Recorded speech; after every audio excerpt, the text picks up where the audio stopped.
A promising idea, no matter how fantastic it sounds, is going to have a chance to show what it can do. How quickly do you want this done, sir? Yesterday. Yes, sir. Anything you need. Well, Mr. Crowder, we'll need construction yards, sir, and certain machinery, and a great many materials, of course. A labor force. Get them. Send me the bills. I don't want to be bothered with minor details. Yes, sir. One more thing, sir. Phillips, sir. Yes?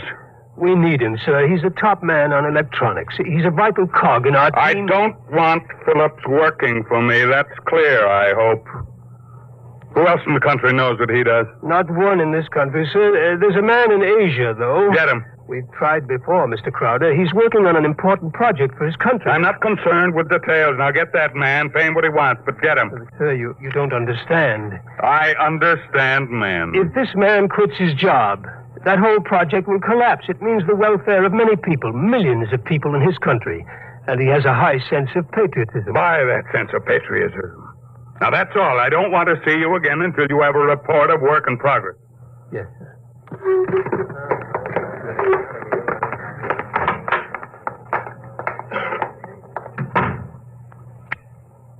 Yes, Mr. Crowder. As a man named Phillips going to draw his pay, I want 2 company policemen to meet him at the cashier's office and escort him from there directly off the premises, and I want them to be emphatic about it. Yes, Mr. Crowder. And notify the newspapers, the television, and the radio networks, periodicals, and the scientific journals that I'll receive the press in my office this afternoon at 3:30. I have an important announcement to make.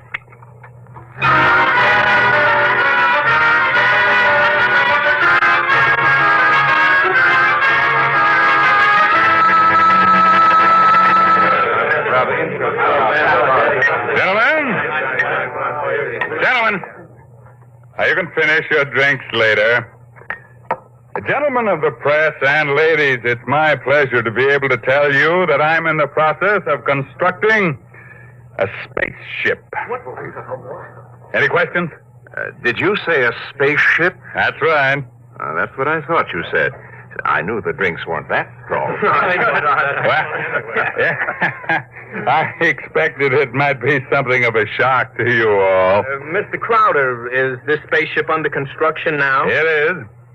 Well, according to your plans, is it intended for interstellar flight or merely for flight between planets? Now, this is a beginning only, and my intentions are quite modest.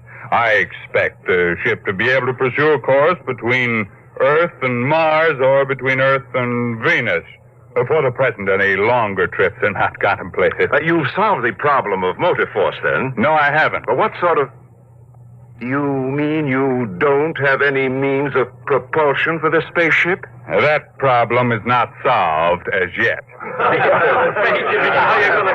It will be. That's why I called you in this afternoon. I want you to announce that I have $100,000 in cash waiting for the man or woman who first brings me the basic idea for such a motor. That's all I have to say for now. Finish your refreshments, ladies and gentlemen. I'll let you know from time to time how things go. Mr. Crowder, one more question, please. Yeah. Do you have a name for the spaceship yet? No, not yet. Then let me suggest one. Yeah? Crowder's Folly. Quiet, all of you! Quiet! What is your paper? The Daily Times, sir. Inform the company police that under no circumstances is any representative of the Daily Times ever to be allowed on company property again.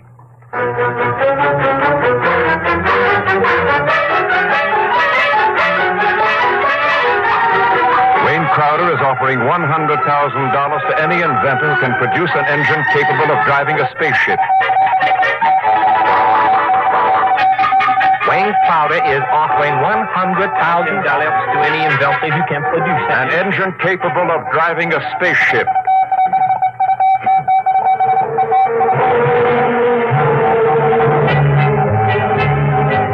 It was Crowder's Folly, but the word of what he wanted circulated to the far corners of the globe, and it was known in the white ice block huts of the Eskimos and in the grass-thatched villages of Central Africa, as well as places less remote.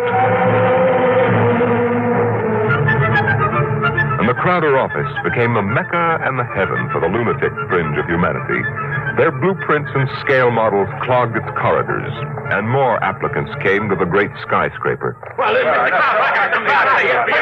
told you I don't want these people in my office till they're screened. Now get out! Get out!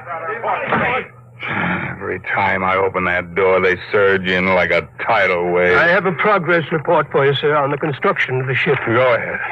I've spent $13 million for the yards, the equipment, including 3 gantry cranes, several dozen presses, thousands of dies, and so forth. Go on. We have 12,000 people working for us directly, not including subcontractors and their labor force. Well, what about the ship? Mr. Crowder, the ship is finished as far as we can go. Certain additional construction cannot be done now because it depends on the shape and the mass of the engine, on the type of fuel, on the weight of that fuel. I see. All right, lay off everybody we don't need. I've ordered that, sir. Miss Crowder, is it possible that no one will turn up with a motor? That's the one thing that's not possible. He will come. Money and determination will buy anything. Now close the door on your way out. Yes.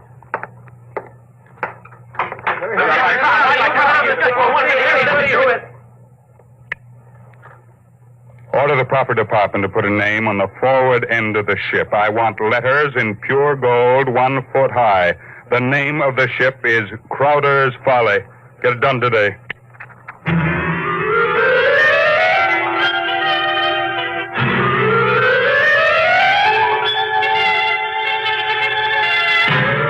The sun rose in the morning and glinted rose on the silver sheen of the hollow ship's skin.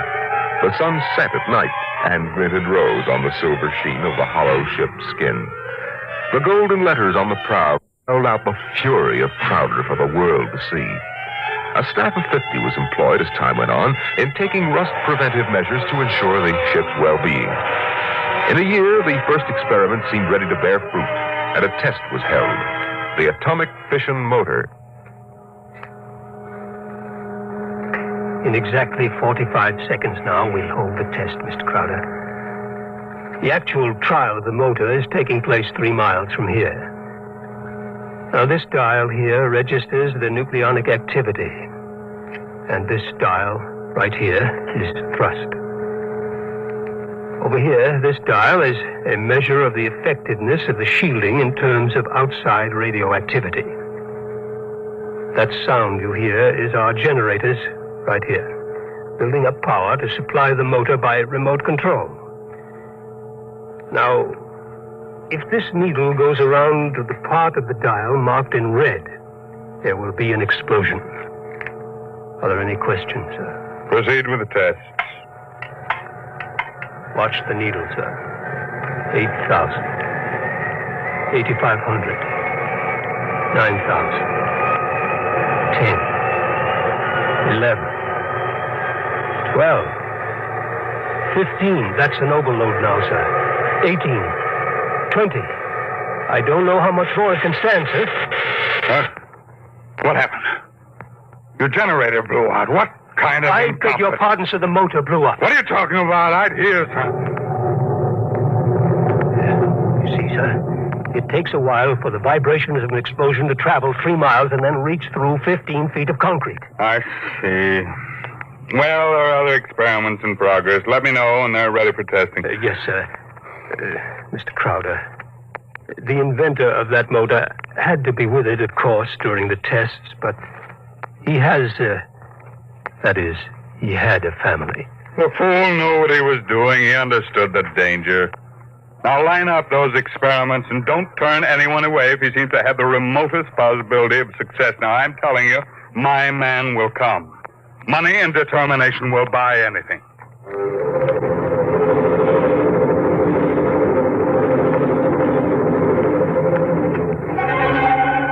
And strangely enough, Crowder was right. Because one day there came to his office a stranger, a small man. He looked even smaller in that tremendous room. He was an unusual visitor in that he carried no briefcase fat with blueprints, schematics, or formulae. He was unusual in that he neither blustered, cowered, nor deferred to his host. Oh, he was a pleasant little stranger, bird-like of eye and movement, bright and smiling. Mr. Crowder, my name is Wilkins. I can power that ship you want. So? Of course, what I have in mind won't be anything like that meaningless for you. What? Well, Rocket, my motor requires a difference here in my head. It so happens that I'm presently supporting half a dozen people who make this. None of them have been successful. What makes you think your idea will work? Simple enough. The common magnet. What? Electromagnetism. Utilization of the force of gravity, or its opposite in this case, countergravity. Thank you very much. If you'll forgive me now. Just a moment, Mr. Crowder. There's one thing more. This. I've seen pieces of metal before, thank you. How high from your desk would you say I'm holding it? I'm very sorry, Mr. Wilkins. Do you want to leave or do you want to be escorted out? This will only take a second, sir. How high from your desk would you say I'm holding this piece of metal? A foot and a half. And if I let go, then in less than a second, a fraction of a second, it should fall to your desk. Now, look, I don't want the surface of that desk marred. But will it be? You see, I have let go of the metal, is that right? What? Good Lord. Many seconds ago, it should have crashed to the desk, am I right? This is incredible. Well, if you want to speak to me anymore, I'll be right outside. But it hasn't fallen. That's right, sir. It hasn't fallen. It floats in the air. That's right, sir. It floats in the air. How do you do it? Well, why don't you call your engineers and ask them? I'll wait outside. Get me my engineers immediately.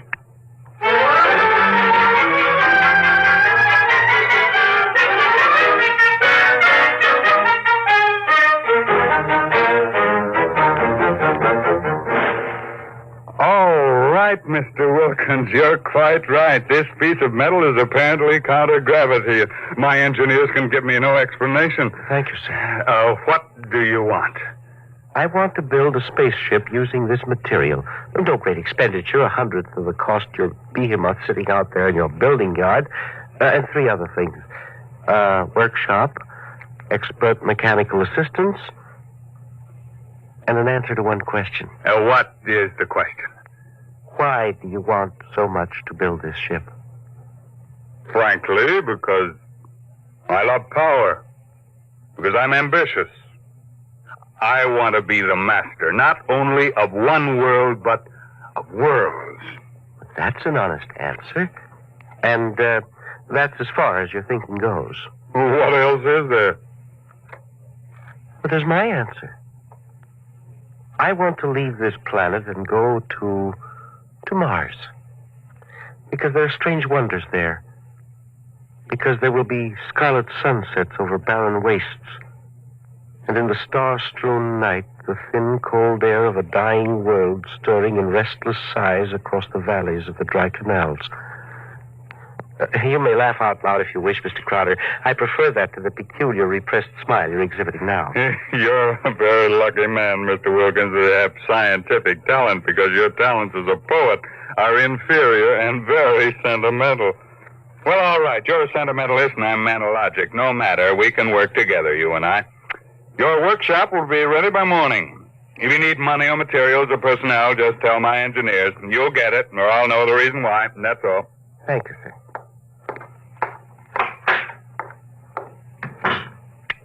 Get me my engineers.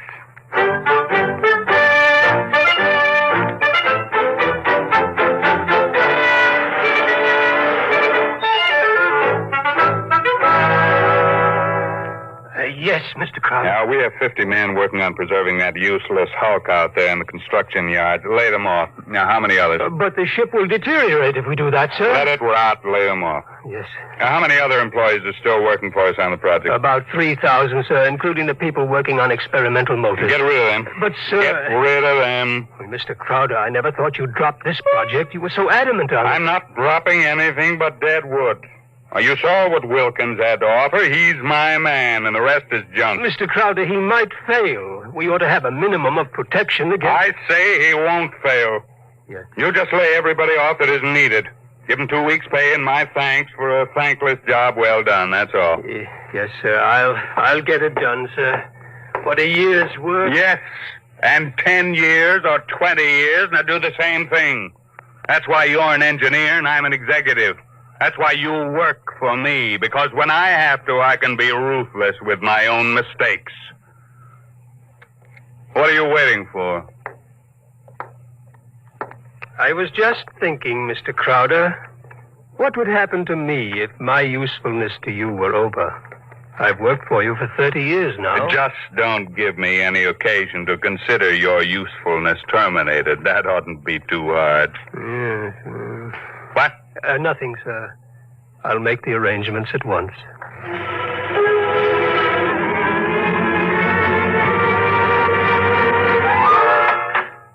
Who are you? What do you want? I tried to stop him, sir. Well, speak up, man. My name is Vizushi. I am an electronics expert. Oh, yes, I remember. You're the, Asian. Well, come in. Do you want me, sir? Never mind. Just stay outside. Close the door behind you. Yes, sir. Sit down, Vizushi. Thank you, no. I want to give you a gift before I leave. Oh, you leaving? I thought we still needed you. I resigned. Well, I'm sorry to hear that. I'm told you're a good man. I want you to understand what's behind this gift. I was working on a power project in my country which would have meant a tremendous rise in the standard of living for millions of my people. I was unable to resist the money you offered. Had you resisted, even more money would have been forthcoming. I placed no limit on your worth to me. I understand. But you see, I did not come without a sense of guilt, because there was no one in my country who could take my place. I would assume that. And now I discovered that what I did was for nothing. The spaceship on which I worked is being dismantled. That's right. So I have been corrupted by you at a whim. I think you have too much power, sir. I think you use your power for evil, selfish purposes. Selfish, yes, only sentimentality is evil. I think otherwise. And so, in order that you shall not corrupt anyone else, I have this gift for you. Here you are, sir. Oh. And just one more shot for good measure, to make sure you are really dead. Good.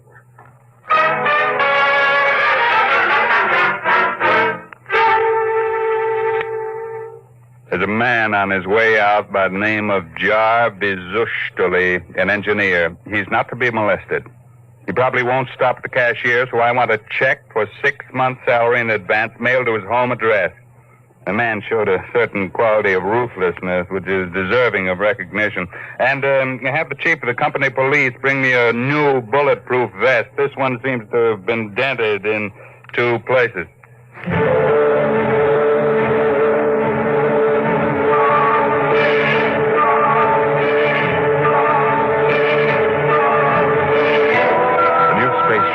According to Wilkins' plans, as executed by Crowder's engineers, was finished within 4 months. It was small. It was shaped like a disc. It gleamed brightly, even in the smoky haze of an October sunset.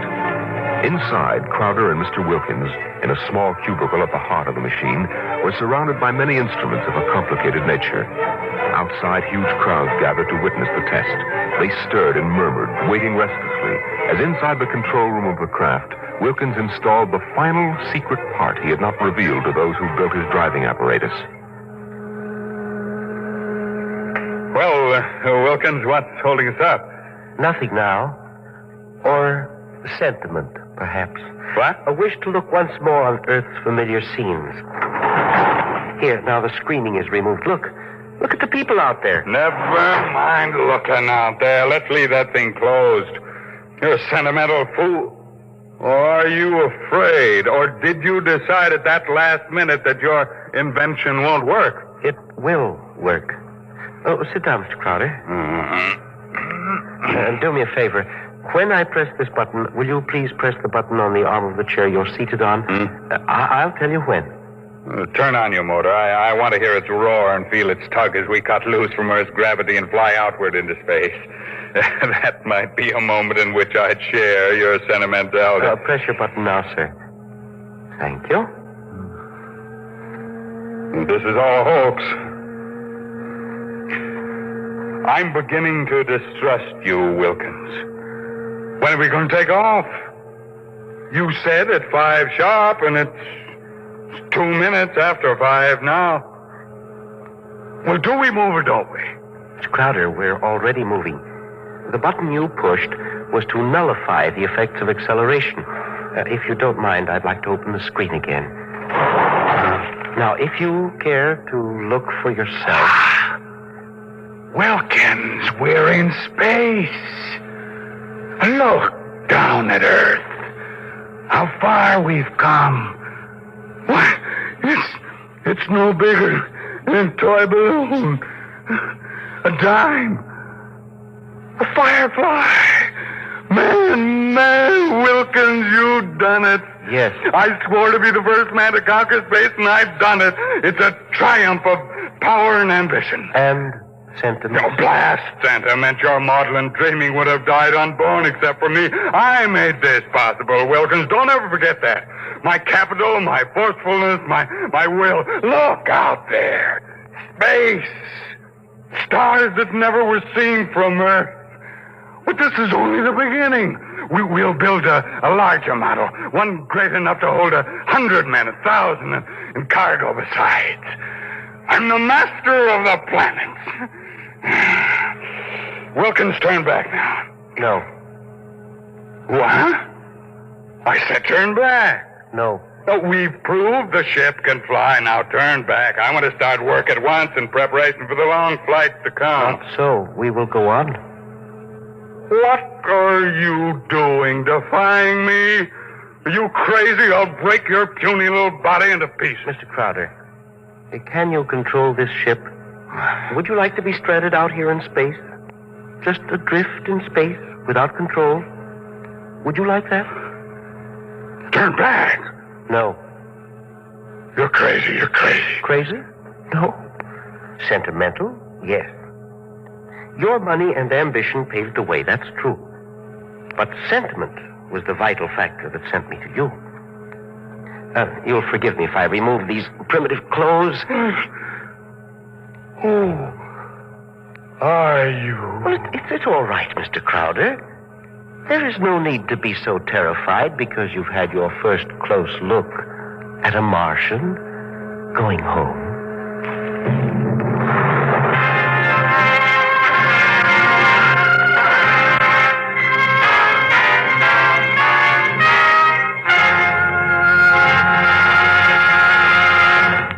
You've just heard another adventure into the unknown world of the future. The world of...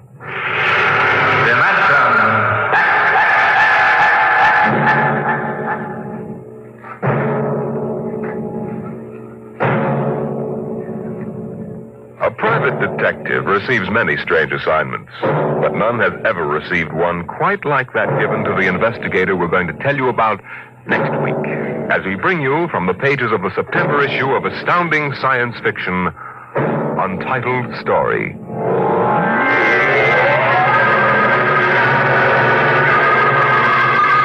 Dimension X is presented each week by the National Broadcasting Company in cooperation with Street and Smith, publishers of the magazine Astounding Science Fiction. Today, Dimension X has presented The Vital Factor, written for radio by Howard Rodman from the story by Nelson Bond. Featured in the cast were Raymond Edward Johnson as Crowder, John McGovern as the engineer, and Louis Van Ruten as the Martian. Your host was Norman Rose. Music by Albert Berman. Dimension X is produced by William Welch and directed by Fred Way.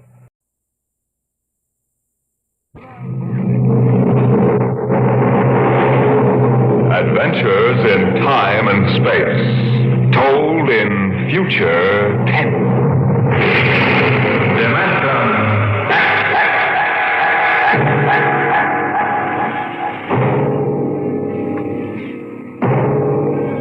National Broadcasting Company, in cooperation with Street and Smith, publishers of astounding science fiction, bring you Dimension X.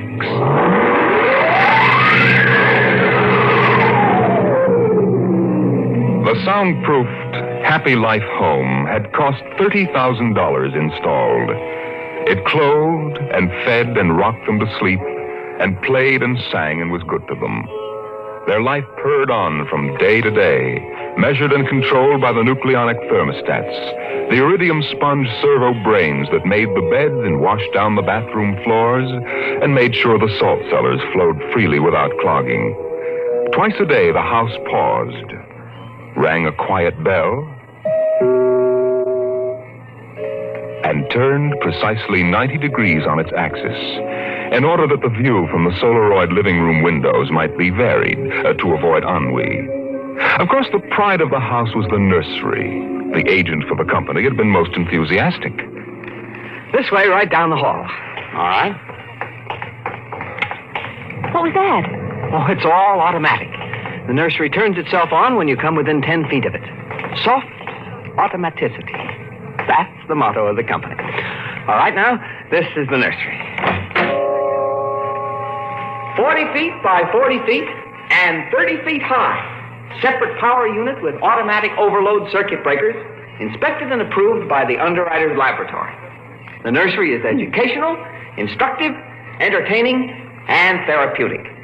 The entire control mechanism is adjusted to the electroencephalographic key of the child. How much does it cost?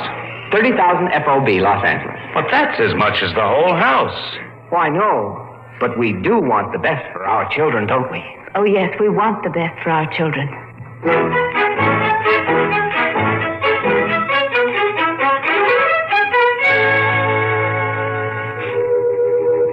And it was the best. The crystalline walls wavered from 2 to 3 dimensions. The pseudo-textured composition flooring shifted lightly from brick to dirt to waving grass. And the odorophonics wafted the scent of fantasy through the hermetically conditioned and filtered air.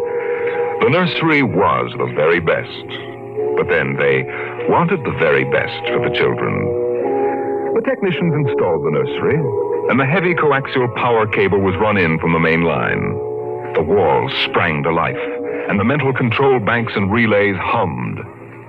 All right, Peter and Wendy, this is your nursery. What's so special about a nursery, Dad?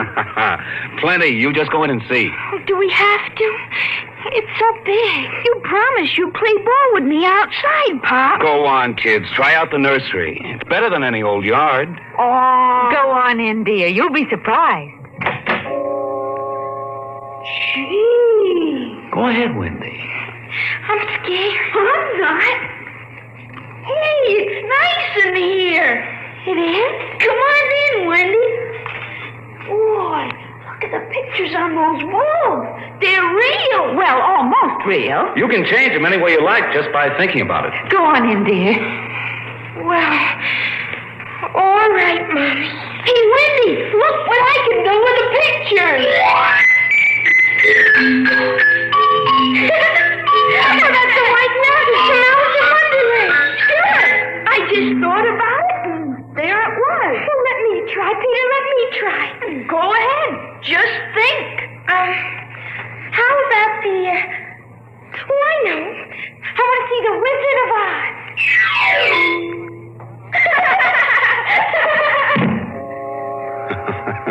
Well, dear, there we are. They like it, don't they? Well, why shouldn't they? All they have to do is think, and they've got whatever they want in 3 dimensions. Color, sound, and smell. Oh, think what it would have been like to have a nursery like that when you were a kid. It's nice that we can give them all the advantages. Why, sure. What else are we working for, huh? Right. Well, what do you want to do this evening? Well, the Petersons asked us over for bridge, but... Oh, we don't have to worry about the kids. They'll be all right in the nursery. Come on, Lydia. We deserve a night out.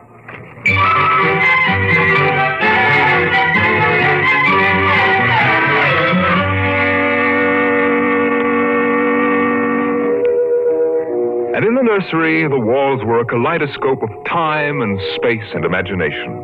The green forest of Sherwood and quiet forms of Robin and his merry men gave way to the roll of the high seas and the smell of salt in the air as Sir Henry Morgan sailed into the harbor at Jamaica. It's my turn now, Peter. You've got to be fair. It's my turn. Dorothy and the Wizard of Oz followed the yellow brick road round the nursery walls. Then Hansel and Gretel discovered the gingerbread house about 3 feet from the door. And from a high tower that stretched into the clouds, the little lame prince sailed out over his kingdom. And behind the crystal and quartz walls, the vacuum tubes and grids and banks of mental image tape spun quietly and efficiently, erasing the line between illusion and reality. Of course, the electric bill from Consolidated Utilities was tremendous, but it was worth it. The house went on. The stove hummed happily in the kitchen, making breakfast, dinner, and supper for 4, turning the eggs over lightly and producing popovers electronically calculated by capacity to a 30-volt current and specific gravity. The automatic laundry did the shirts with a medium starch in the collars, except the button-down Oxfords, which had no starch at all. The Happy Life home breathed contentedly as life proceeded with soft automaticity as guaranteed in the brochure and bill of sale. George. George, I wish you'd look at the nursery. Well, what's wrong with this? Well, I don't know. Well, that might... I just want you to look at it, that's all. Or call a psychologist to look at it. What would a psychologist want with a nursery? Oh, now, George, you know very well what he'd want. I was in the nursery last week. It's perfectly all right. Well, it's different now. Huh? What do you mean, different? Well, I just want you to come and see. Are the kids there? No, Madge Allen took them to a show along with her kids. That's why I want you to look in now before they get back. All right. What you expect me to do, I don't know. I'm no mechanic. This isn't a question of a leaky faucet, George. All right, dear, I'm coming.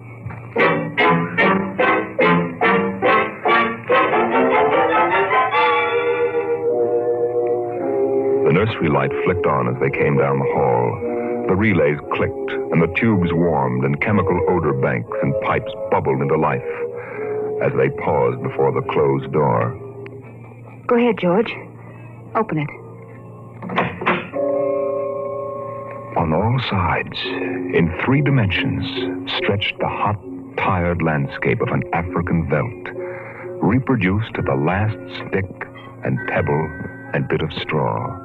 The ceiling above them became a sky with a hot, yellow sun. A wind blew in from the baked veldtland. The hot straw smell of lion grass. The cool, green smell of the hidden waterhole. The great, rusty smell of animals. The smell of dust like red paprika on the hot air. And now the sounds.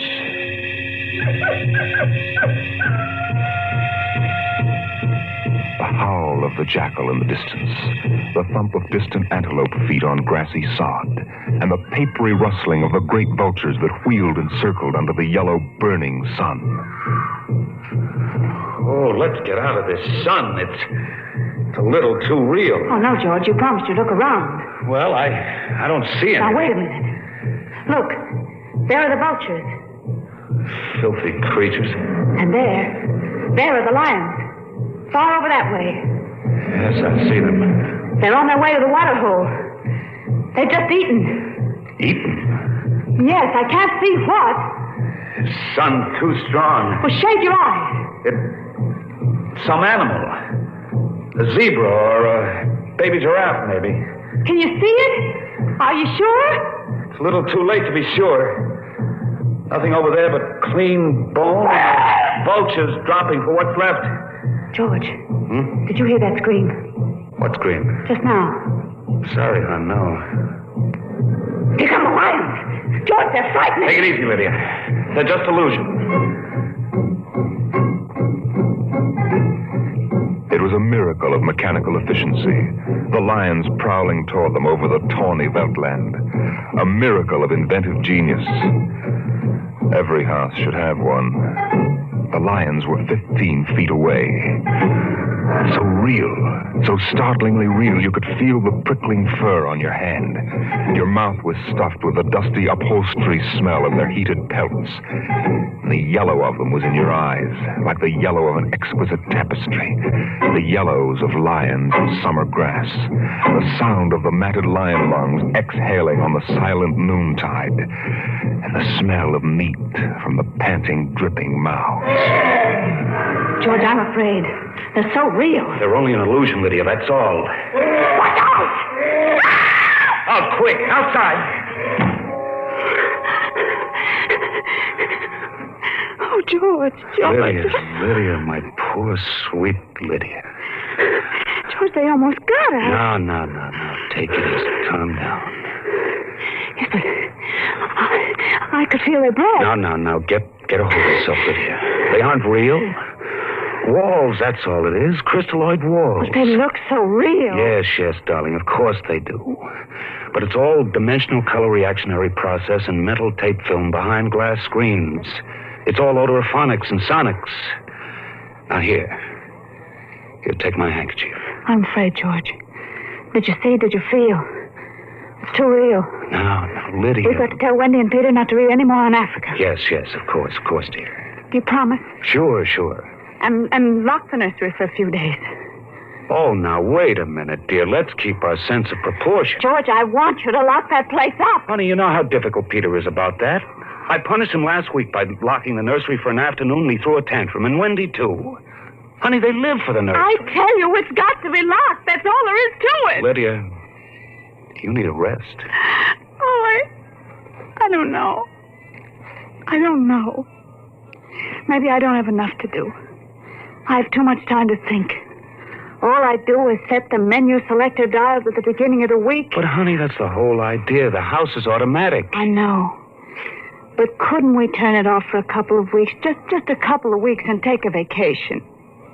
You mean that you want to fry eggs for me? Yes, I do. And darn socks, too. I feel like I don't belong here. The house is wife and mother and maid. How can I compete with the African veldt? And you, George, you don't know what to do with yourself in the house when you're home. You're drinking too much. Am I? You feel useless, too. Yes, I suppose I do. George. Those lions can't get out of there, can they? Oh, of course not, dear. Now, don't think about it anymore.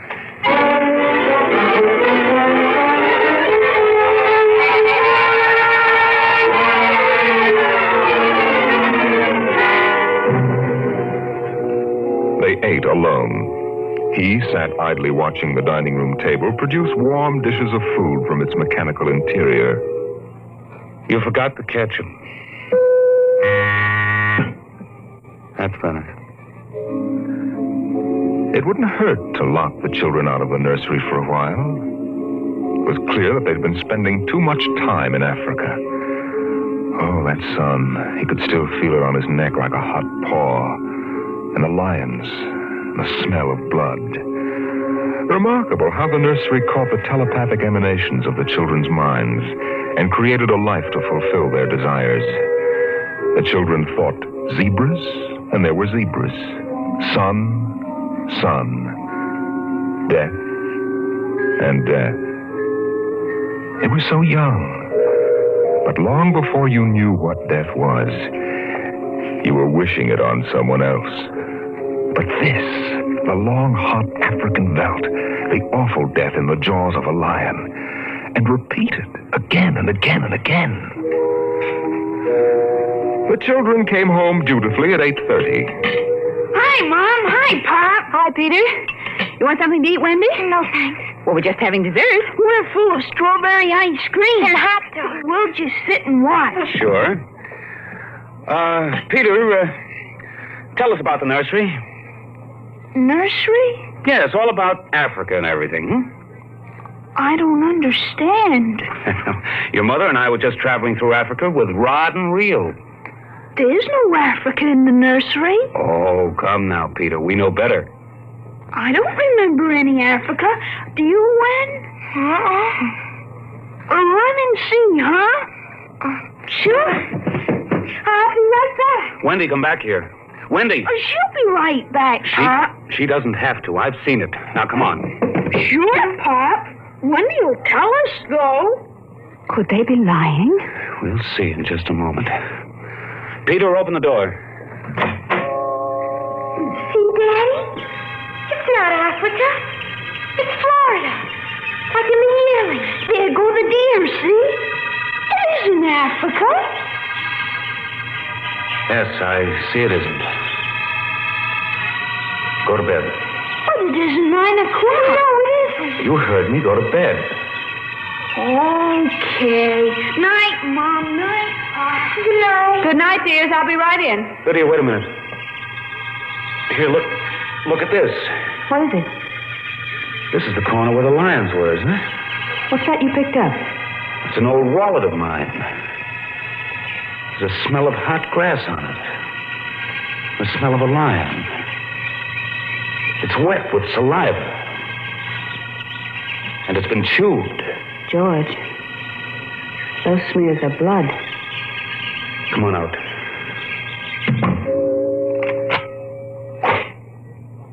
Now let's go to bed.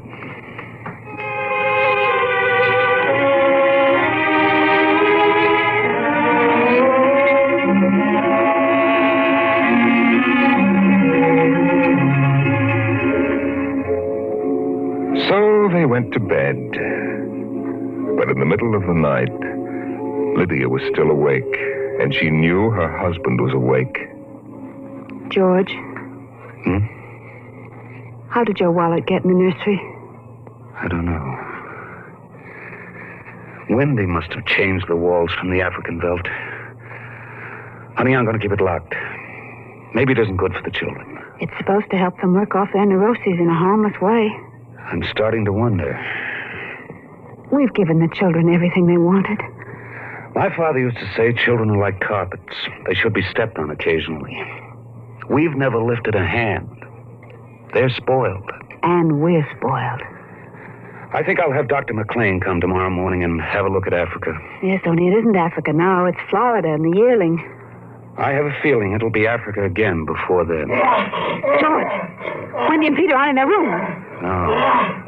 They've broken into the nursery. Those screams. They sounded familiar. Did they? Yes, awfully. Oh, George.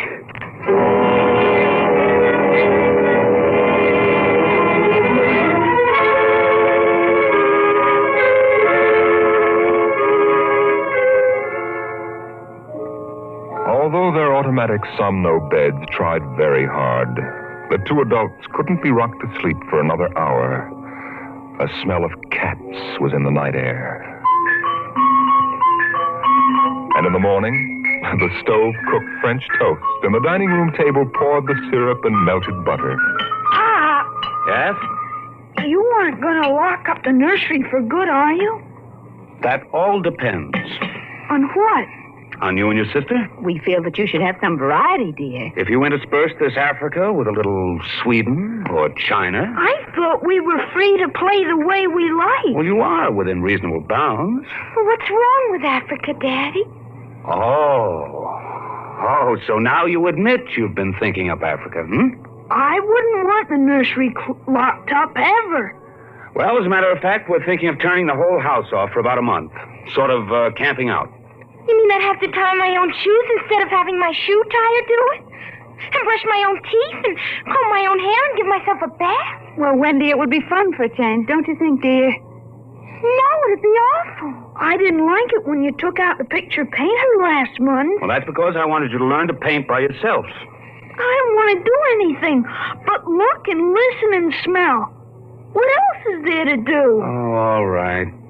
All right, go play in Africa. Are you going to shut off the house? We're considering it. I don't think you better consider it anymore, Pop. I won't have any threats from you, son. Okay, Pop. Come on, Wendy. Let's get back.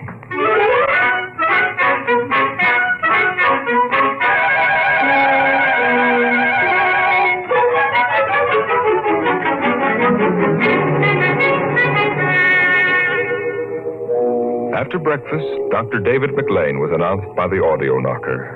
And the dining room table, recognizing him as an old friend, poured an extra cup of coffee, light with 4 lumps. I saw the nursery last year, George. It looked all right to me. You didn't notice anything unusual? No. The pattern showed the usual violence, a tendency toward slight paranoia. All children feel persecuted by their parents. Perfectly normal. I locked the nursery and they broke into it last night. I let them stay so they could form the patterns for you to see. There it is. Well, suppose we take a look at it right now.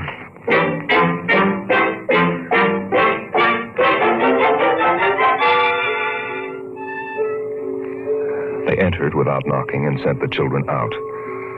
The screams had faded, and the lions were feeding quietly under the trees. Wish I could see what they're eating. Do you suppose some high-powered binoculars would... Hardly, no. How long has this been going on? A little over a month. It certainly doesn't feel good. I don't want feelings. I want fact. George, a psychologist, never saw a fact in his life. He knows about feelings, and this doesn't feel good. My advice to you is to have the whole room torn down and your children brought to me every day for the next year for treatment. Is it that bad? I'm afraid so. You know, that's why the nursery was developed originally, to let us examine the patterns left on the wall by a child's mind. But what is it? What's wrong with Peter and Wendy? Well, it's hard to say. I haven't punished them more than average. Though I took away a few gadgets. Last week I locked the nursery to show I meant business. George, you've let this room replace you and your wife and your children's affections. This room is their real father and mother. And now you come along and want to shut it. You can feel the hatred coming out of that sky. George, turn everything off. The nursery, the automatic kitchen, the whole confounded automatic house. Start now. But won't the shock be too much for the children? I don't want them going any deeper. Let's get out of here. I never liked these rooms. Get me nervous. Those lions look real, don't they? I don't suppose there's any way that... What? That they could become real. Certainly not. Some flaw in the machinery, tamper. No. I don't imagine the room would like being turned on. Nothing ever likes to die. Even a room. I wonder if it hates me for turning it on. Paranoia is thick today. Hello. Is this your scarf? It's stained. Brown. Say, that's blood. That's Lydia's. Come on, the main fuse box is out here. Go ahead. Pull the switch.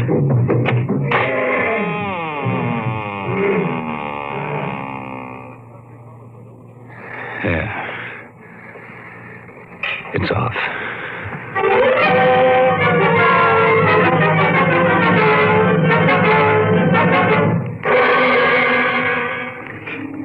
The 2 children were in hysterics. They screamed and kicked and threw things. They yelled and sobbed and swore and jumped on the furniture, weeping. It's off and it stays off. The whole house dies as of now. The more I see of the mess we put ourselves in, the more it sickens me. We've been contemplating our electrical, mechanical navels for too long. We need air. Fresh, unfiltered, unconditioned air. He marched around the house, cutting switches and pulling fuses. The stove was disconnected with a roast lamb in the oven and a flapjack still in the air. The heaters, the shoe shiners, the shoelacers, the body scrubbers and swabbers and massagers. He pulled the plugs and shorted out the controls, one after the other. The house became full of electronic corpses. It was a mechanical cemetery. So silent. None of the humming, hidden energy of the machines waiting to function at the tap of a button. And by the still dining room table, its radionic insides dead and currentless, Peter wailed at the house. Don't let them do it! Don't let Pom kill I hate you, Bob. I hate you. Peter, please. Insults won't get you anywhere. I wish you were dead. We were for a long while. Now we're going to start really living. One more, Daddy. Just one more. Oh, Wendy, one more honey. minute of the nursery. That's all. Just one more minute. George. George, it can't hurt, really. Oh, all right. Only shut up. 1 minute. And that's the end. Forever. Gee, thanks, Pop. Thanks. Then we're going on a vacation. Dr. McLean is coming in a half hour to help us out. Lydia, turn on the nursery. Now, remember, kids, it'll be just for 1 minute. Oh, boy. Come on, Wendy. Come on. Oh, thanks, Daddy. Thanks a lot. Just 1 minute, remember. Oh, where'd I put those suitcases? Lydia! Don't shout, George. I'm right here. Oh, did you leave them alone in the nursery? Well, I've got to get ready, George. Oh, that awful Africa. What can they see in it? Well, in an hour, we'll be on our way to Iowa. What prompted us to buy a nightmare like that? Pride, I guess. We had the money and we were foolish. I guess we'd better get them out of there before they get involved with those beasts again. Come here, Daddy! Mommy! Come on, quick. Wendy! Peter, what's the matter? Hurry up. Open the nursery. Wendy! Peter! Well, they aren't anywhere. Wendy! Peter! Peter! The door. Open the door.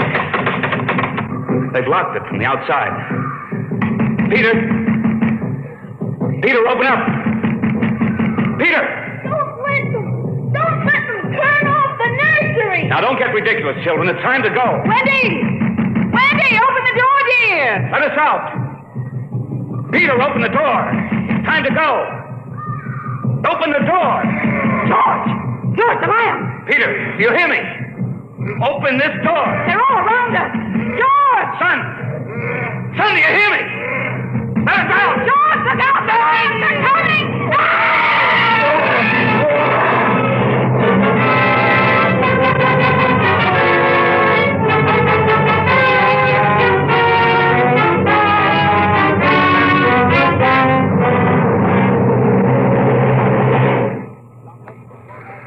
When Dr. David McLean came a half hour later, he found the two children in the nursery sitting in the center of the open glade, eating a picnic lunch. Beyond them was the water hole in the yellow veldland. Above was the hot sun. Dr. McLean saw at a distance the lions fighting and clawing, and then settling down to feed in silence under the shady trees. Hi, kids. Where are your mom and dad? Oh, they'll be here directly. Good. We've got to get going. He squinted at the lions with his hands up to his eyes.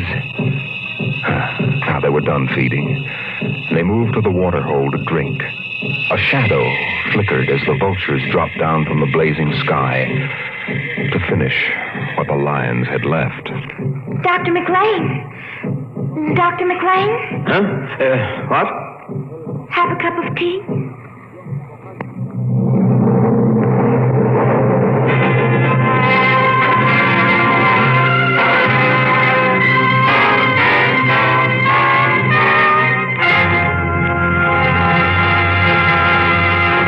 You've just heard another adventure into the unknown world of the future. The world of Dimension X.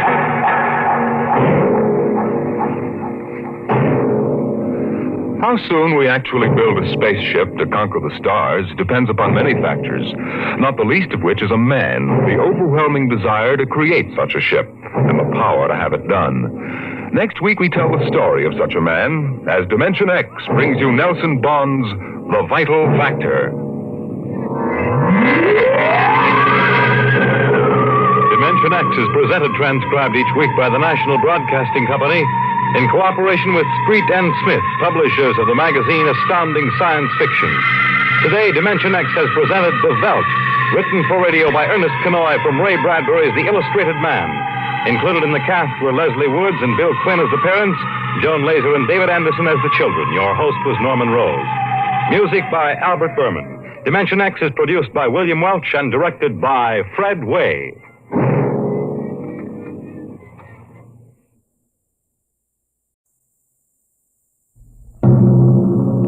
Adventures in Time and Space. Transcribed in future tense. Dimension X.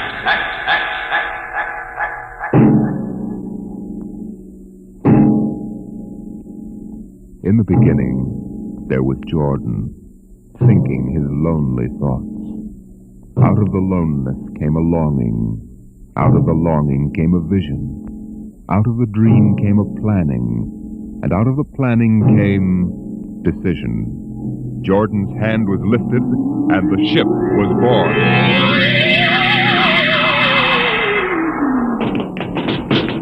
You, look out! Are you all right? Yes, it missed me. What was it? A mutant with a slingshot. I think it dashed down that passageway. You want to go after it? We'd never catch it, Alan. It's probably 12 decks above us by now. I didn't think they ever came down this far. Patrols usually get them before they reach this level. They get more daring with each generation. This one looked like a female. Male or female, it might have killed us. I told you this trip was pure foolishness. Climbing 24 deck levels to hear a crazy old man rave. We're almost there now. Compartment X15, level 24. This is the place. This area smells as if it hadn't been visited by a sanitation crew for generations. Part of the ship is almost deserted.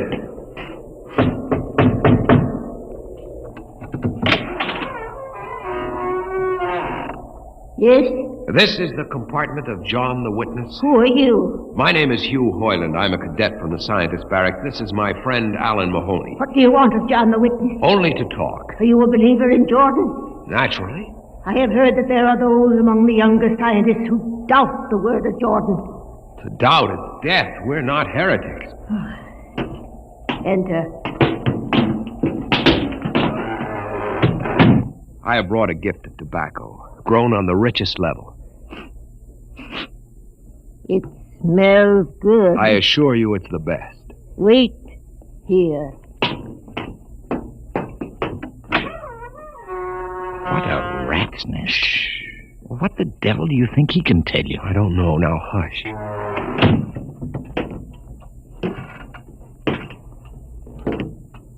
Well? You are John the Witness?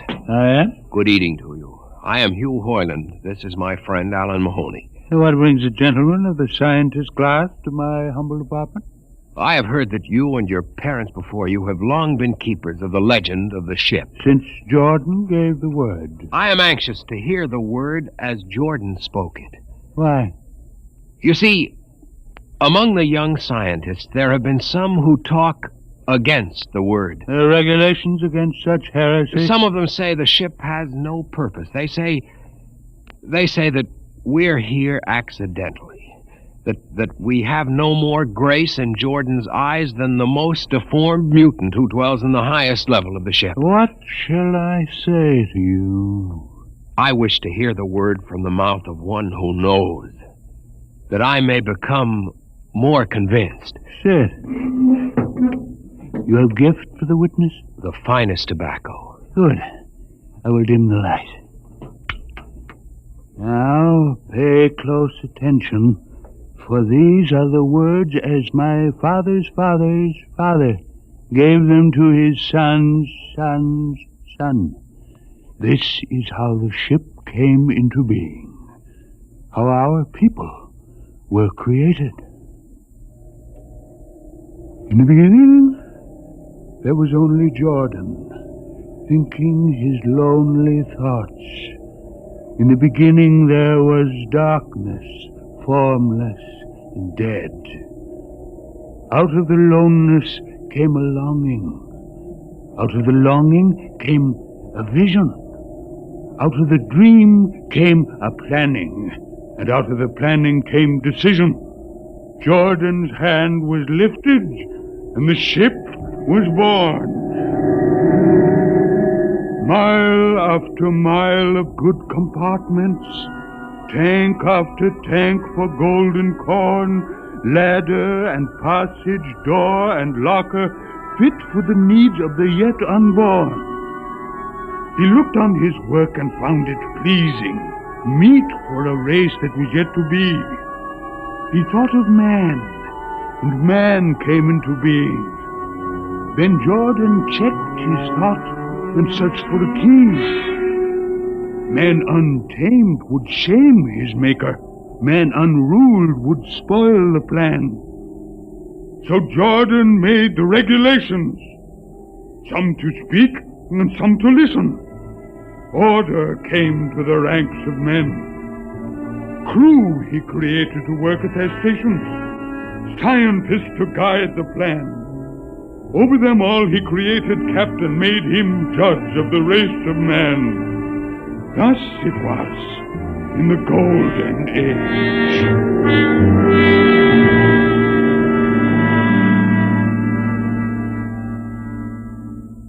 These are the true words? As my father's father taught them. But what of the strange beast-like people on the upper levels of the ship? Surely Jordan did not create them. Jordan is perfect. All below him lack perfection. You have heard of the legend of Huff? I have heard that he mutinied against Jordan. Darkness swallowed the ways of virtue. Sin prevailed upon the ship. And before wisdom prevailed and the bodies of Huff and his followers were fed into the converter, some of the rebels escaped and lived to father the mutants. They are tainted with the sins of their fathers. One more question, witness. Speak. What is the ship? The ship is a great sphere.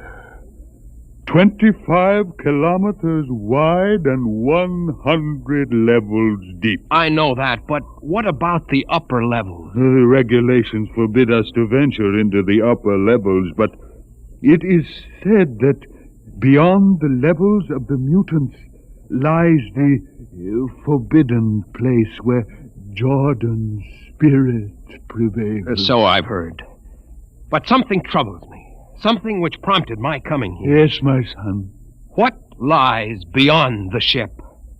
What? What lies beyond the ship? This is heresy. Answer me. I will not permit such talk. The ship is complete. The ship is universal. The ship is everywhere. The ship is endless. Your mutterings are those of a frightened old man. They answer nothing. You question the word? I think you lie. Hear me, Mr. Highland. For what you have already said, I can have your body fed to the converter.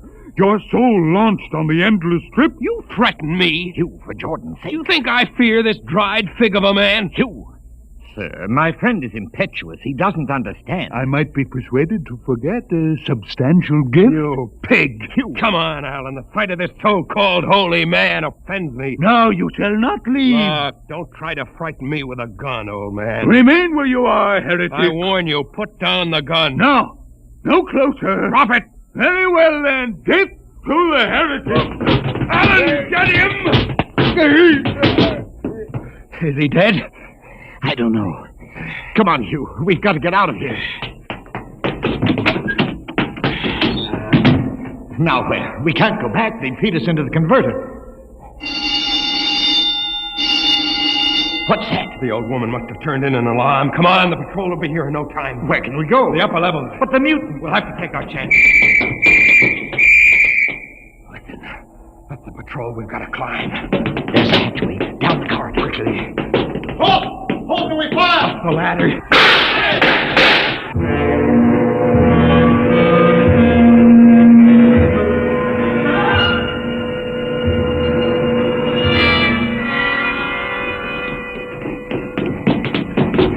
You wait. How far are we from the outside wall? Judging by the slope of the deck, about 2 miles. Mutant territory. Come on, we'll try this passageway. You. What? I don't know. I feel as if we're being watched. It's your imagination. Perhaps not. Oh! It's only a ship's rat. Get a grip on yourself. It's as big as a dog. Come on. I can't drag myself much further. We've got to find a compartment with water. Oh, if only you hadn't asked him that stupid question. There's no use going over that. Why did you do it? Why? Alan, I've been thinking about it for a long time. And when he began to give me those stupid pat answers, well, I just saw red, I guess. But who are you to question the ways of Jordan? When you asked me to go with you to visit the witness, I thought you wanted spiritual help. I never dreamed I'm that sorry, Alan. I couldn't foresee this. I didn't know what... Wait a minute. Oh, what? Another shipwreck? No. I thought I saw something move near that bulkhead. I didn't see anything. Maybe my eyes are going bad still. Human! Alan, look out!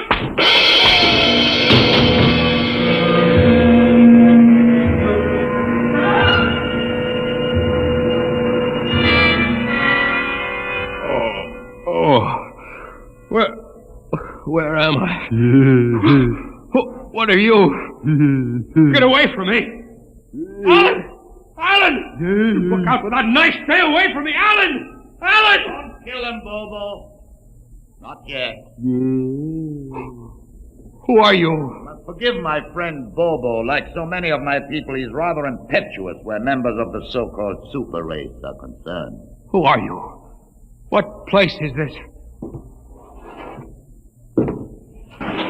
As you can guess from my leg, I'm a mutant. Where is Alan? Your friend is dead. I was not able to restrain my people in time to save him. Why don't you destroy me and get it over with? We do not kill for pleasure, Mr. Hoyland, only when necessary. You know my name? I read your identification tag. Who are you? Mutants can't read. My name is Gregory. I'm a leader of my people. Although we are unfortunate in our heredity, Mr. Hoyland, many of us are quite intelligent. Why do you live like animals? We would rather live like free animals than like regimented slaves, as you do. I've heard that you practice cannibalism. Undoubtedly, you hear many things about us. We raise our own cattle on the upper levels, and those of our people who choose to farm raise enough crops for our small population. You turn your head. Why? This one. I've never seen a creature like him. Bobo is an unfortunate. He was born without the power of speech. How can you tolerate a monstrosity? We have learned to live with difference. If we began to destroy our imperfects as you do on the lower levels, there would soon be no one left. It violates the regulations. The word of Jordan. You know, Mr. Hoyland, your people are really primitive and barbaric. You dare say that to me? I dare say a good deal more. Let us go to my compartment and speak further. I'm always interested in information of the lower levels. I won't give you any information. Bobo, I want Mr. Hoyland in my cabin, please. I advise you to go quietly, Mr. Hoyland. Bobo has a hatred of superior beings, which is unfortunate, but quite understandable. Proceed.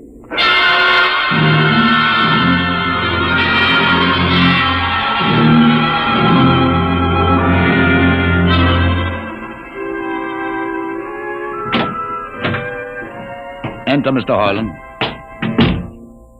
This is where you live? Yes. But you have books. Stolen from your libraries, Mr. Hoyland. Compton's Astrophysics. The Philosophy of Interstellar Navigation. Celestial Mechanics. You have read these? Most of them. Why did you bring me here? What do you intend to do? Do you believe in Jordan, Mr. Hoyland? There is no other belief. And the trip? I suppose you believe in the trip, too. Well, what else is there to believe? When you die, your remains are fed to the converter, and your soul makes the trip. And where does the trip take you? Why, to Centaurus, of course. Huh? What is Centaurus? Why, Centaurus, mind you, I'm just telling you the orthodox answer. Centaurus is where you arrive when you've made the trip. A place where everything is happy and everybody's happy and there's always good eating. It's mythological, of course. And you believe this? The peasants believe it, literally, but many of the younger scientists like myself know that it's figurative, symbolic. Why do you ask? Didn't it ever occur to you, Mr. Hoyland, that the trip is exactly what your peasants believe it is? That the ship and all the crew were actually going someplace, moving? The ship can't go anywhere. It already is everywhere. Imagine a place bigger than the ship, much bigger, with the ship inside it, moving inside. But there can't be any place bigger than the ship. There wouldn't be any place for it to be. Oh, for heaven's sake. Listen, you know the lowest level? Yes. If you started digging a hole in the lowest level, Where would that hole go? Where would that... Oh, no. No, it's forbidden to think such a thought. Where would it go? No. No, I can't think about it. Bobo. Bobo, we're going to take Mr. Hoyland to the place. Where are we going? To the top level. But it's certain death. Nonsense. I've been there 1,000 times. Come along. No, I won't. You can't make me. I think we can. Now, shall we proceed peacefully, or shall I have Bobo persuade you?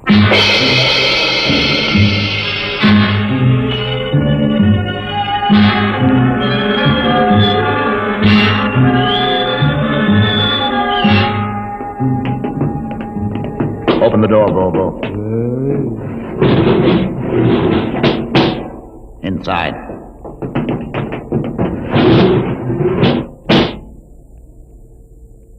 What place is this? This, Mr. Hoyland, is the main control room. Why, Mr. Hoyland, you're trembling. It isn't true. There is no such place except in mythology. Oh, you younger men are so wise, Mr. Hoyland, except for one thing. This happens to be the main control room of the ship.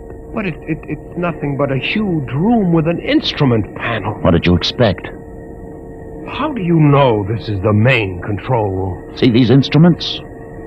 Using them, the navigator, many hundreds of years ago, actually steered the ship on its voyage. I don't understand. I didn't suppose you would. Your people have been so steeped in superstition and ignorance that the whole concept has lost its meaning. Sit in that chair. Don't be frightened. Sit down. Very well. Look up. What do you see?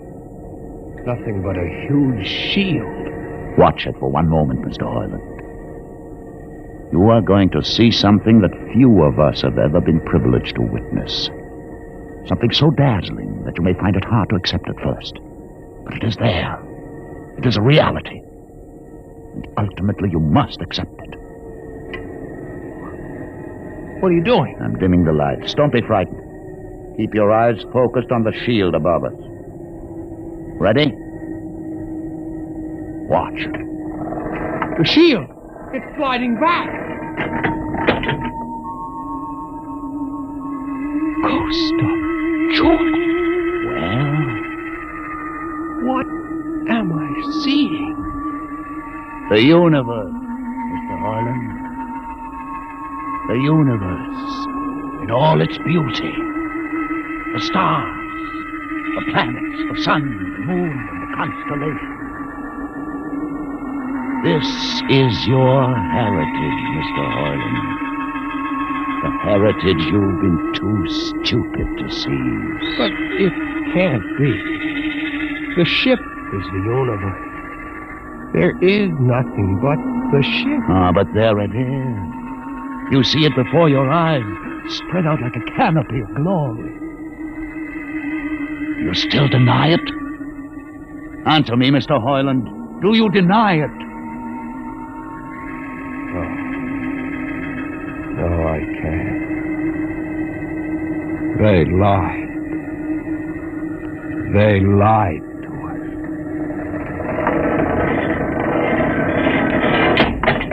Good. Why did you close the shield? You will see it again if you're not afraid. I'm not afraid. Many times. I've shown this to others of your people whom we captured, and though they saw it before their very eyes, they would not believe it. Tell me about it. Tell me about the ship, about the universe. What are these things? How did this come about?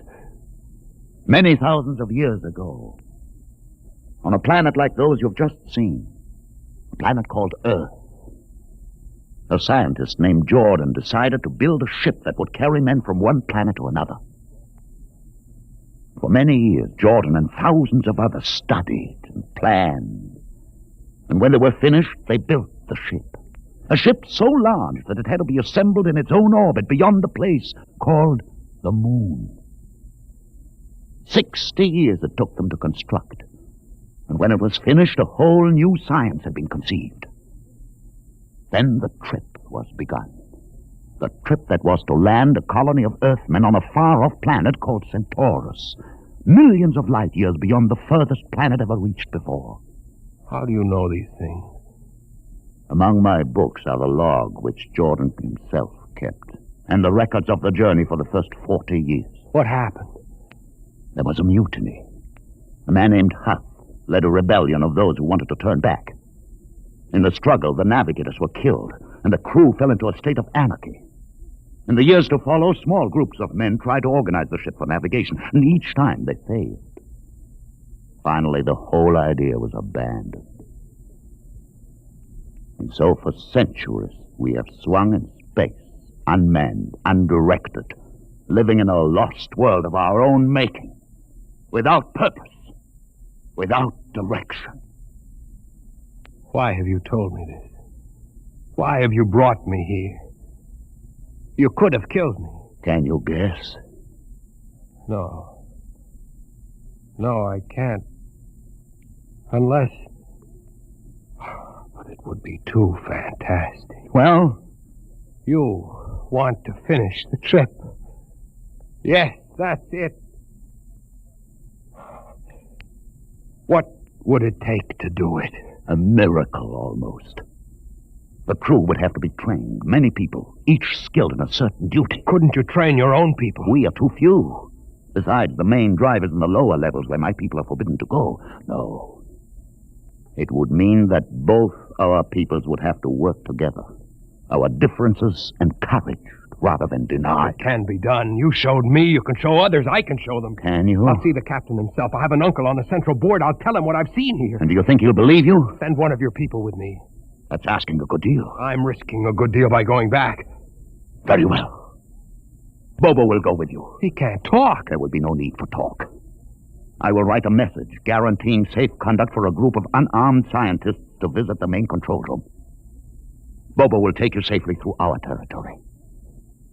What happens when you reach your own level is up to you.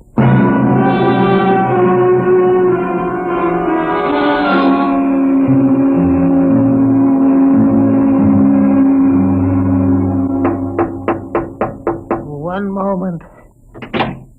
Yes, what you? Quick, Uncle Edison. But this mutant... He's harmless, please. Now, what is this? You're wanted I know all about that. Listen, Uncle, I must see the captain. The captain? Are you mad? You're a council member. You can get me to see him. They'll kill you. You're wanted for heresy. I don't care. I must speak with the captain. You're close to him. You can arrange it. I don't understand why... Uncle, listen to me. The ship is moving. I can prove it. Do you understand there is a purpose in the ship? I don't understand what you're babbling Never about. mind. Just talk to the captain. Tell him I have information of tremendous importance. Tell him I've arranged a truce with the mutants. A truce? Here, show him this paper signed by their leader. Do it, Uncle, for my sake. I don't know. Please, Uncle. If I'm to die, let this be my last request to you. Very well. I'll speak to the captain. I'll try.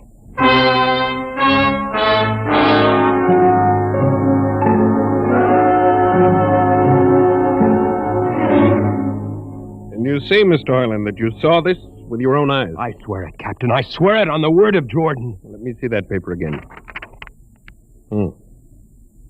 What do you think, Commander Erst? I don't know, sir. It might be a trick. I guarantee you safe conduct. If these things are as Mr. Hoyland reports them, it would pay to risk a few lives. The man is a convicted heretic. Still, we mustn't discount his word entirely. He has a safe conduct. The mutant risked its life coming with him. I think we might investigate. You will do it? I'll have an expedition outfitted. Dismissed, Mr. Hoyland. Thank you, sir. Thank you. Captain, do Commander Erst. Sir.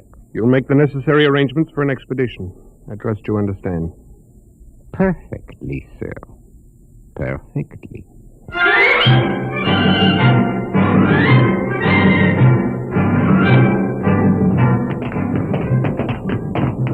Lieutenant. Mr. Hoyland. You'd better halt your men here. This is the spot. Patrol, halt. I see no welcoming party of mutants. There will be none. Their leader will meet you inside the main control room. You don't say. And just where is this main control room? Beyond that door. I see. All right, men. Ready arms. Why do you ready arms? In case of ambush. Ambush? Don't you think they could have ambushed you on the way up here a good deal more easily? You know, Mr. Hoyland, I think you're a muty lover. They have a place in the converter for that kind. Lieutenant, are you mad? No, Mr. Hoyland. But most certainly you are. To think that we could be lured up here to be slaughtered with a fantastic story about some mythical control room. Guns ready, sir. Lieutenant, I warn you, these people have acted in good faith. If you break that faith now... to open the control room, Mr. Hoyland. No, not until those guns are dismounted. As leader of this expedition, I order you to call them. I refuse. You cannot do this thing. This is no way to keep a truce. Very well, if you refuse. Oh, there! Mutant! Come out! For Jordan's sake, Lieutenant. Be quiet for company. Mutant! Open the door! Please, Jordan, don't let anything happen. Please don't. It's opening. Ready, men. Someone's coming out. Look at his leg. Horrible. Steady. He's walking toward us. I can't stand this. Look out! Gregory!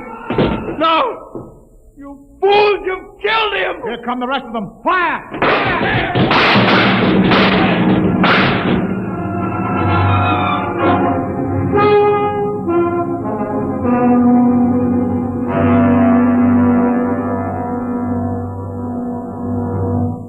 That should teach them a lesson they won't forget. All right, men. Inside the room. Hoyland, you're under arrest as a conspirator in this ambush.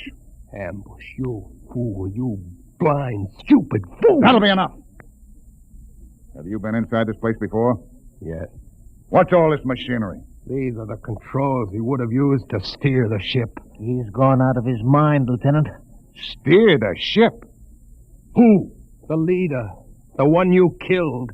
This ugly mutant? This ugly mutant happened to be a man of true greatness. You're mad. Am I?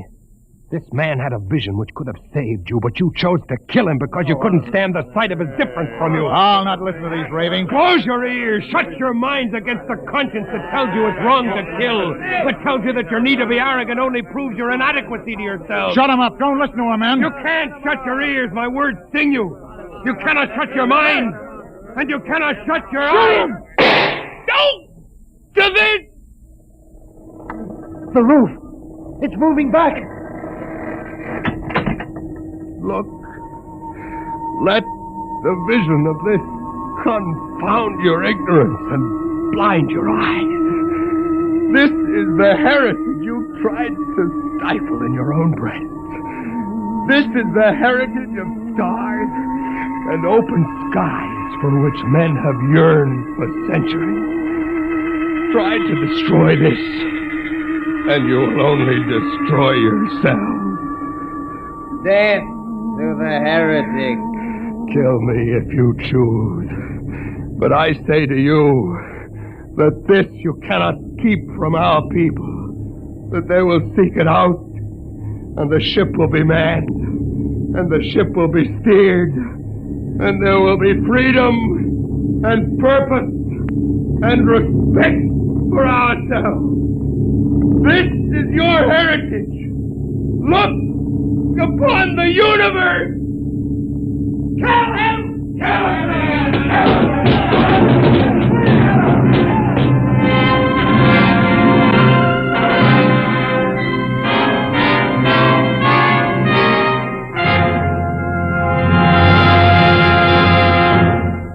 You have just heard another adventure into the unknown world of the future. The world of... Dimension X.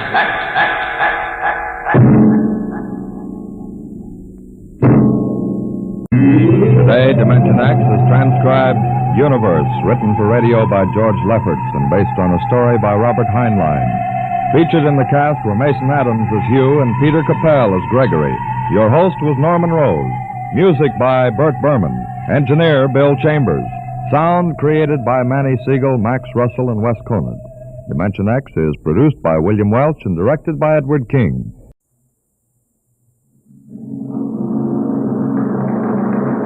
Adventures in time and space, told in future tense. Dimension X.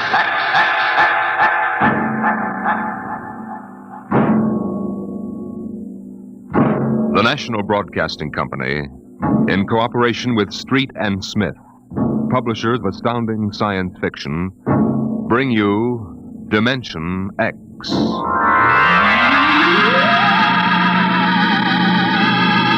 20 years had passed since the last of the giant migration ships had crashed to the surface of Mars, bearing its pitiful handful of survivors of the Earth Wars. 20 years of scratching at the stubborn Martian soil. 20 years of trying to devise new solar engines that would use the strange fuel they found on Mars. 20 years of longing, of turning eyes toward the green Earth as it hung on the horizon like a beckoning light.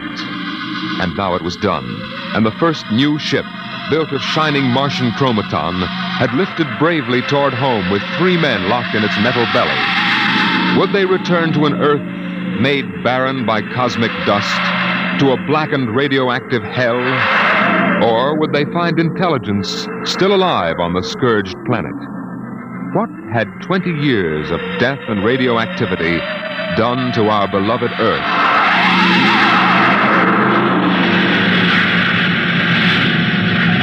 That's it, Captain.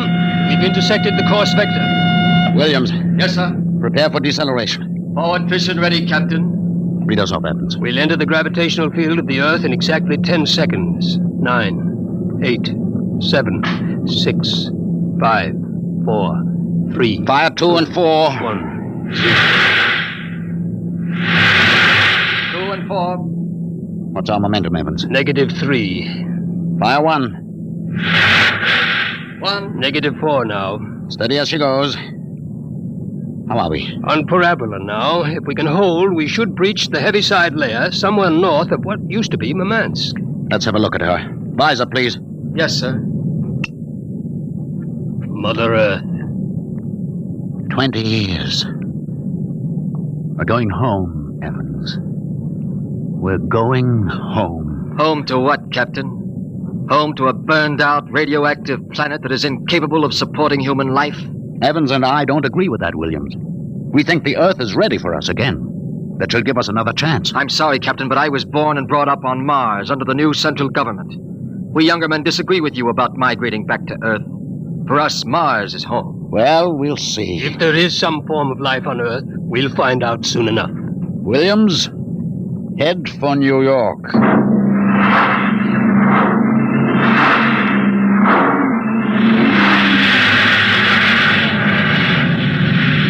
There it is, Captain. You can barely see the top of the Atomic Trades building in the twilight. They never finished building it. Dark as a tomb. Slow to cruising speed. Cruising speed. It begins to look as if Williams is right, Captain. Not a sign of life on 4 continents. Now, we'll make a radiation check and then head back for Mars. You agree with me, gentlemen? That for all practical purposes, the planet is dead? It's still my Captain. What is it? Am I going out of my mind? Look out that way to the west. Could that be? By heaven, it is. Those are lights. Turn the ship. Heading west-southwest. Full speed. Full speed. They are lights. Captain, it's a city, a whole blasted city lit up like a Christmas tree. Well, what do you think of your dead planet now, Williams? We shall see, Evans. Remember, the Commission wants evidence of life as we know it. Decelerate to -5. We're going to take her down. There's an open area just on the edge of the city. Yes, sir. Hold on, gentlemen. We're about to land.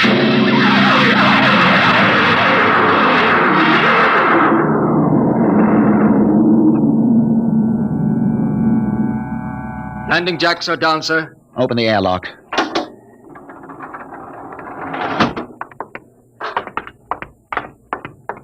Close. All right, gentlemen. Before we go out, security at all times. Williams, you have the blast gun? I have it. If anyone becomes separated, fire a shot and make for the ship. How's the radiation, Evans? Safe enough so far. This seems to be a light area. Very well. Open the lock.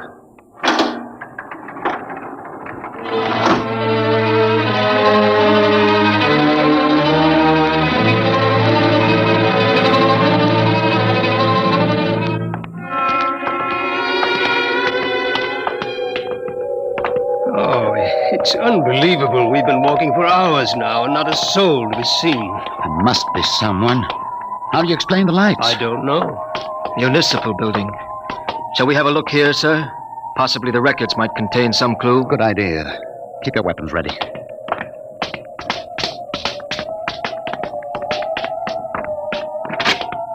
This door is in good working order. Almost as if it had been oiled recently. Long corridor, lights blazing in every office. William, stand watch here in the corridor. Fire a blast if you need us. Yes, sir. Evans, you come with me. We'll start right here with the city clerk's office. Better check radiation again. Not enough to do any damage. Gives you the creeps, doesn't it? Look at this desk. Papers crumpled, inkstand. Just as if somebody came in and worked here every day. Calendar. June 18th, 1987. Why, that's the day of the evacuation. The dust cloud had already blanketed New York and was heading west. Dog licenses, hunting permits. Somehow I have a peculiar feeling that... Good Lord. Pick it up, Evans. Hello? No answer. Hello? I hear something. A scratching sort of noise. Good day, Doctor. What? How are you? I called to ask some advice about a trepanning problem. Can you tell me if the lateral cut should be made first? Hello? Hello? This is absolutely insane. Thank you, Hello? Doctor. I'll do that. By the way, how is your wife, Alice? And the girls? And your son, John? Fine boy, John. I'll call again tomorrow. Goodbye, Doctor. Hello? Hello? It's gone dead. Who was it? I don't know. A strange voice carried on a conversation about some surgical operation without paying the slightest attention to anything I said. Captain, the lights are out. Good Lord. Captain! Captain! I have a torch. Come on. Williams, what is it? I don't know. You fired a shot. Yes, sir. Just as the lights went out, I'm sure I saw a figure. It looked like an old man in a white robe. It moved across the end of the corridor down that way. Flash your torch down there, Evans. Nothing there. Are you certain, Williams? I'm not certain. The lights. They're on again. We're going to get to the bottom of this. Wait. What? Listen. Quietly. Someone is coming, walking slowly toward the corridor. Coming closer. Cover him when he turns the corner. It'll be a pleasure. Don't fire unless I give the word. Shh. What? Jumping Jupiter. Are you... Is it really someone, or am I having hallucinations? We are no vision. No. Oh, you seem to be real. I saw the ship come down. I thought perhaps I was losing my mind. It's been so many years. I'm Captain John Parsons. These are my assistants, Dr. Evans and Mr. Williams.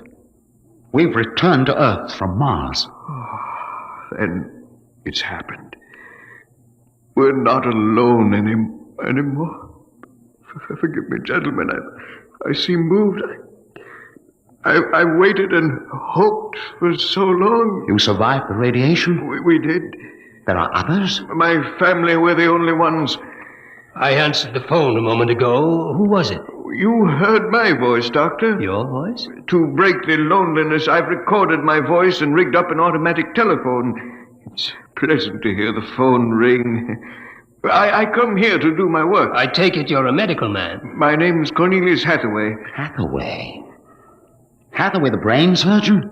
You know my name. Who doesn't? I watched you on television at college. I saw you 23 years ago. You performed a difficult surgery for a cerebral tumor. Marvelous. Thank you. I'd almost forgotten. My mind, you see, I'm almost 80 now. You look fine, sir. Well, we've had the best of everything. An entire city to choose from. Cold storage, the best equipment. But come, when I saw your ship, I told Alice, my wife, you know, to prepare a feast. This is a great day for me, gentlemen. A great, great day.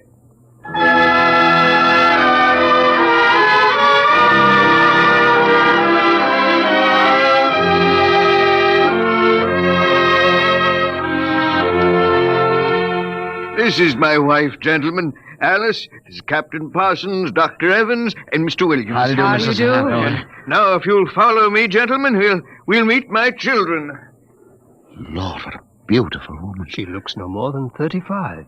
These are my daughters, Susan and Marguerite. This is my son, John. Nice to meet you.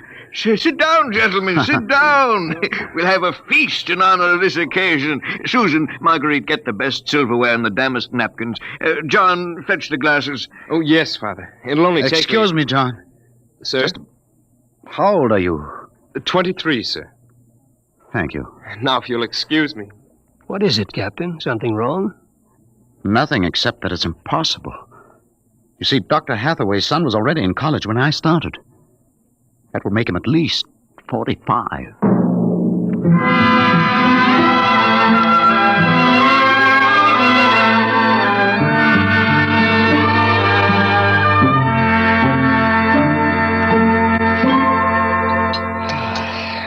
That was a wonderful meal, Mrs. Hathaway.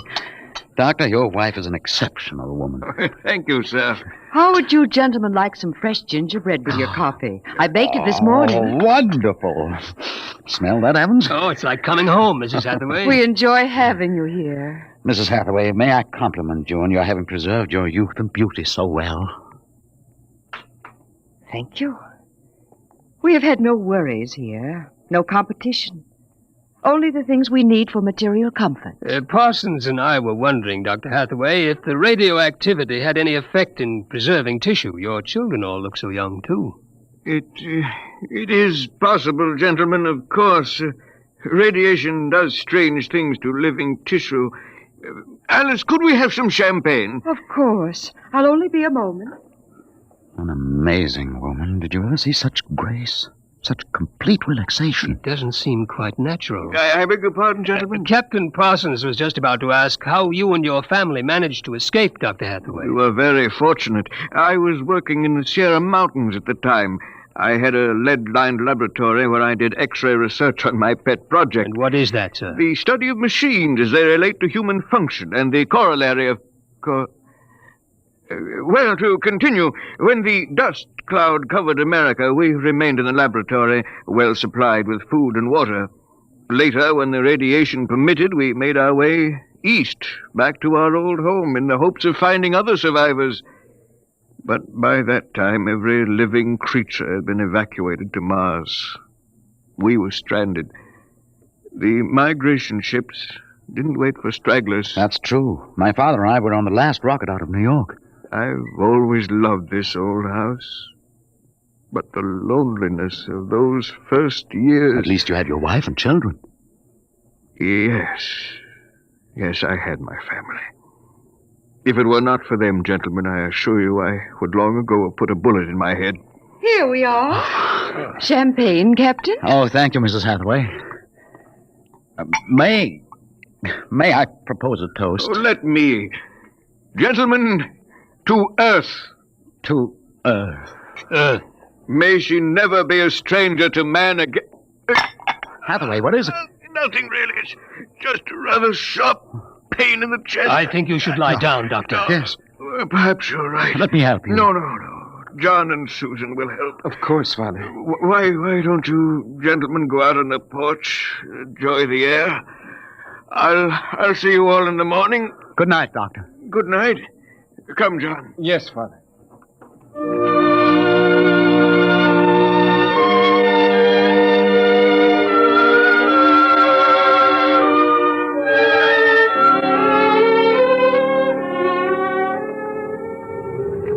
Well, what do you think of old Mother Earth now, Williams? Smell that summer breeze. Look at that view of the city lighted up against the sky. It has a certain quality. Well, score 1 point for the back-to-earth proponent. I didn't say that. You're beginning to feel it, though, Williams. I can tell. If you don't mind, gentlemen, I'm quite tired. I think I'll turn in. Excuse me. Well, Captain? Well, what? What do you make of all this? I don't know what you mean. This Hathaway and his family. There's something strange and unnatural going on here. I can sense it. I think you're reading things into it, Evans. Oh, perhaps.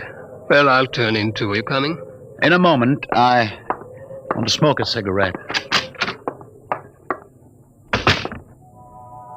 Beautiful view. What? Is it not?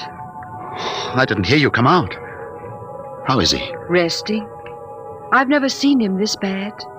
Yes, he's an old man. I'm sorry, but the difference in your ages is so apparent. You must have been married very young. My husband is a very great man, Captain. It's too bad there was no one to appreciate him.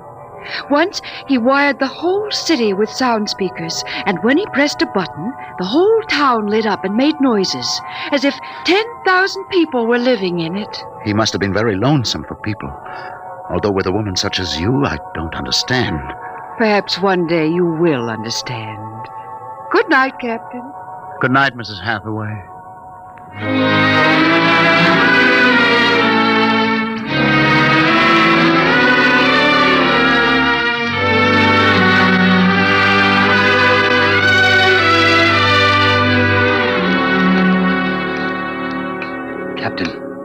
Captain Parsons.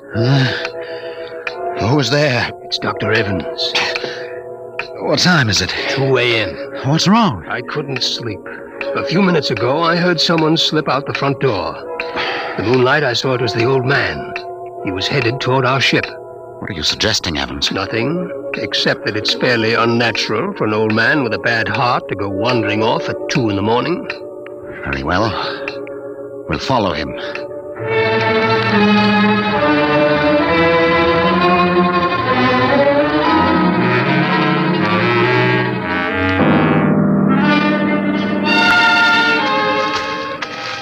See him yet?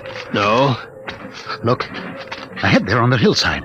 Isn't that Hathaway kneeling in the moonlight? Yes, I think so. Can we get closer? Let's head for that clump of bushes. This is far enough. What do you suppose he's doing there? What are those things on the ground? Good Lord. Those are grave markers. 4 of them. You're right. Seems to be praying over them. Listen. Do you forgive me for what I've done?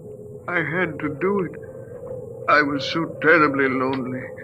You do forgive me, don't you?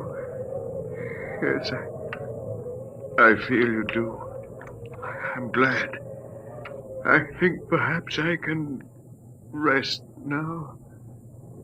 I think He's having another attack. Come on. Hathaway! Dr. Hathaway. Raise his head, Evans. His lips are moving. What is it, Doctor? Lean closer. I'm sorry I had to spoil all of this. I've expected it for some time. We'll fix you up. No, this is the end for me. It really doesn't matter. Except for them. What about them, Hathaway? You suspected, didn't you? Yes, I suspected, but I couldn't believe it until now. Do they know? No, they wouldn't understand. I wouldn't want them to know, ever. The Earth... Don't try to talk. The Earth is so fair. Doctor. He's dead, Captain. He knew it was the end this time. Yes, he knew. What was it he meant about your suspecting? Light a match, Evans. Look on those 4 grave markers and tell me what you see. Good Lord. Well? Alice Hathaway, Marguerite Hathaway, Susan Hathaway, John Hathaway. Died July 1987. But that's 20 years ago. If these markers are correct, then who are those others? Can't you guess, Evans?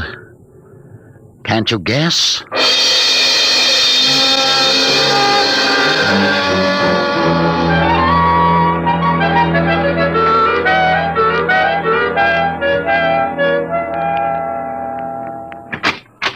Mrs. Hathaway, are you awake?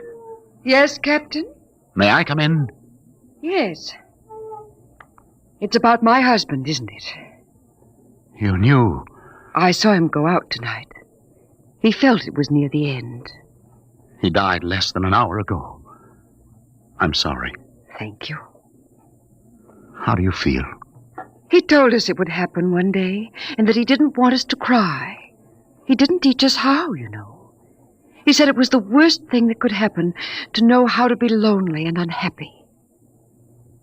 What will happen to us now that he's gone? I don't know. Will you stay with us? I would like to, but I cannot. You know about us. Yes, I know. I didn't think that you knew yourself. The children don't. I've been aware for a long while. No one would have guessed. You're so perfect. Oh, he would have liked to hear you say that. He was so very proud of us. After a while, he came to love us, and at the end, he took us as his real wife and children. He even forgot sometimes that he had made us. You gave him a great deal of comfort. Yes. Over the years, we sat and talked. He loved so much to talk. I was first, you know. Then he became lonesome for the children, and so he made them. He told me about the things he did, about his laboratory. Surely the children must suspect. Oh, no. You see, there were no other beings with which to compare themselves.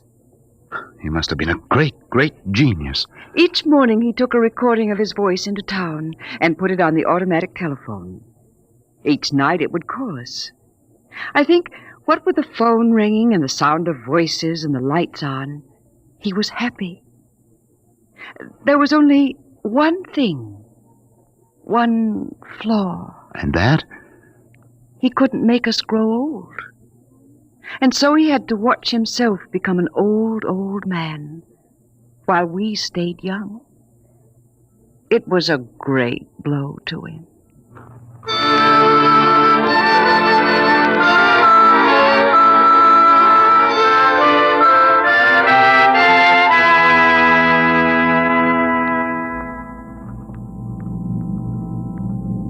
And so we commend the body of this man, Cornelius Hathaway, to his Maker.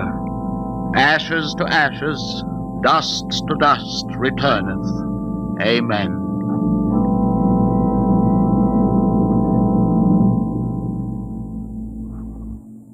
Come, John. Yes, Mother.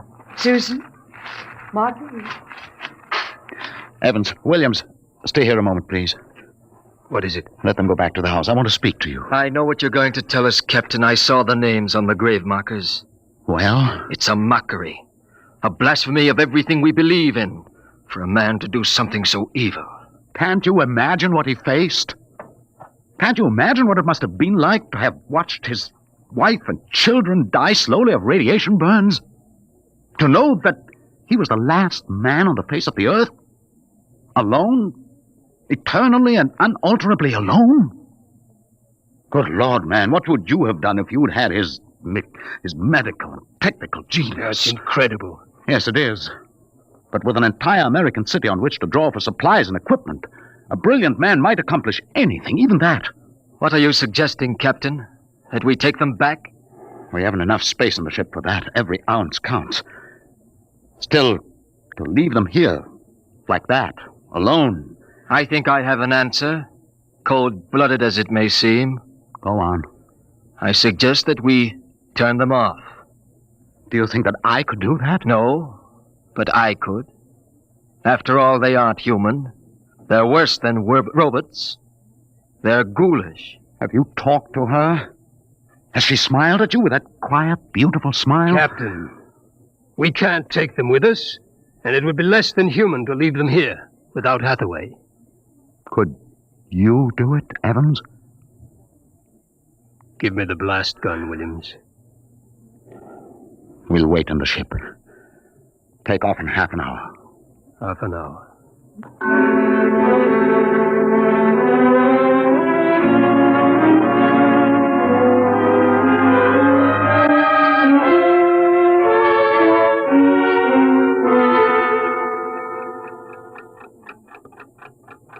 6:25.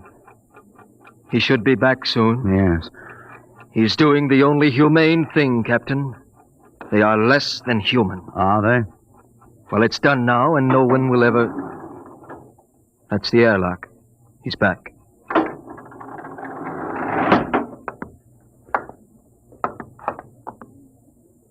Well? Here's your gun.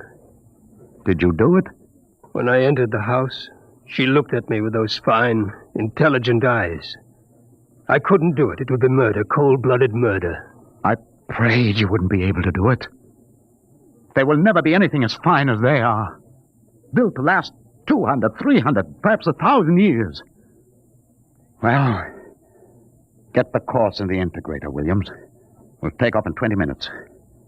I should be back by then. You're going out, sir? I'm going to say goodbye.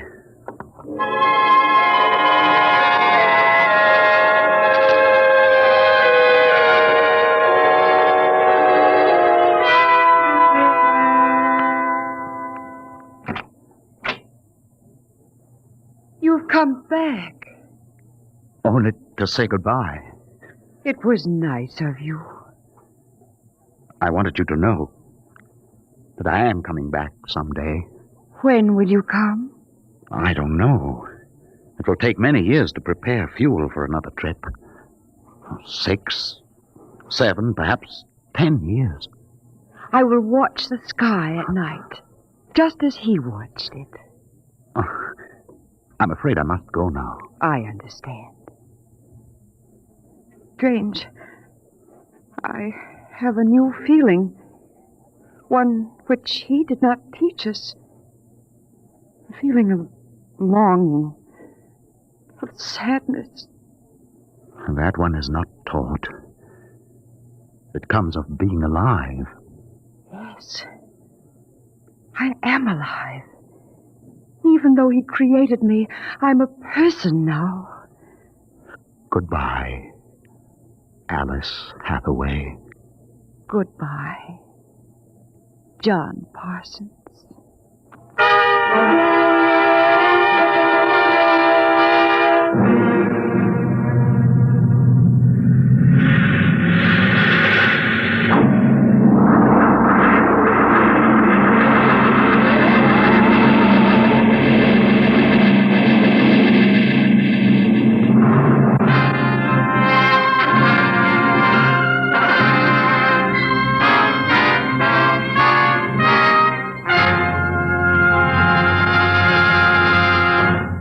You have just heard another adventure into the unknown world of the future.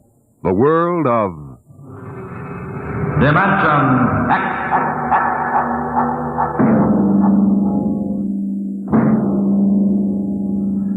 When the time comes for man to explore the universe, to deal with the strange inhabitants of other worlds, there will be much to remember. Perhaps the most important lesson of all will seem too fundamental to be included in the training manuals. Listen at this time next week as Dimension X brings you a story from the pages of the August astounding science fiction. A story called Courtesy.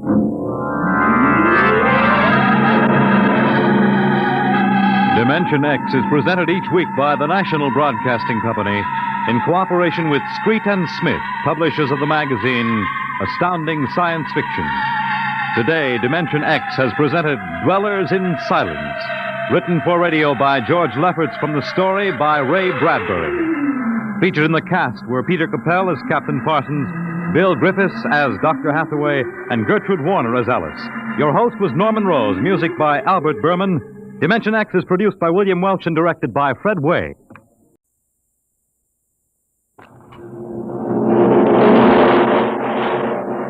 Adventures in Time and Space. Told in future tense.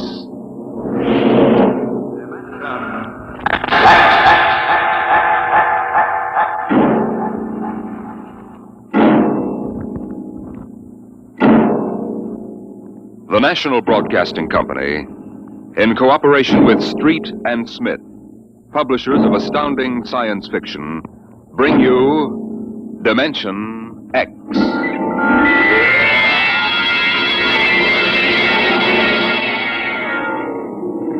It happened during a routine skirmish in the Great War. Patrols advanced from the defense perimeter under jet cover and preceded by napalm throwers. The enemy defended in depth and mopped up with guided 98s fired from 40 miles to the rear. The blast area was 10 miles in circumference, and the medics didn't find much to pick up. over 500 yards in. Can't get in here. Look out, it's lousy with mud. Okay, man, guide me. More. That left. More. Hold it. Stretchers. Come on, drivers, get those men out. Yes, sir. Get a move on, line them up. Come on. Easy. You want to kill him? Okay, take it away.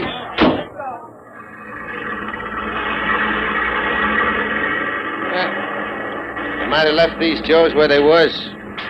Half of them won't last till the plane comes. As long as they're alive, they'll be treated. Get out the tags, Travis. Start talking names. Yes, sir. This one must have been 1,000 yards in. Get his dog tag out. What a mess. Here. Hartley Allen, Captain G5, Chem Research, AN73D, number SO238694003J. Alan Hartley? Alan Hartley. Well, if that could be the hunter that wrote Children of the Mist and Conqueror's Road. Never heard of him. Major, I think maybe he's part conscious.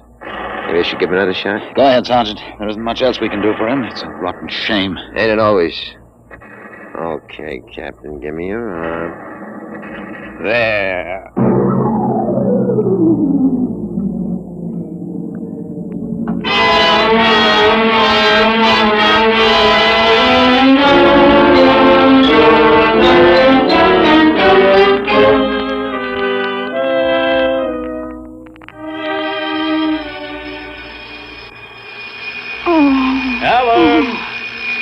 Alan! Look out, down.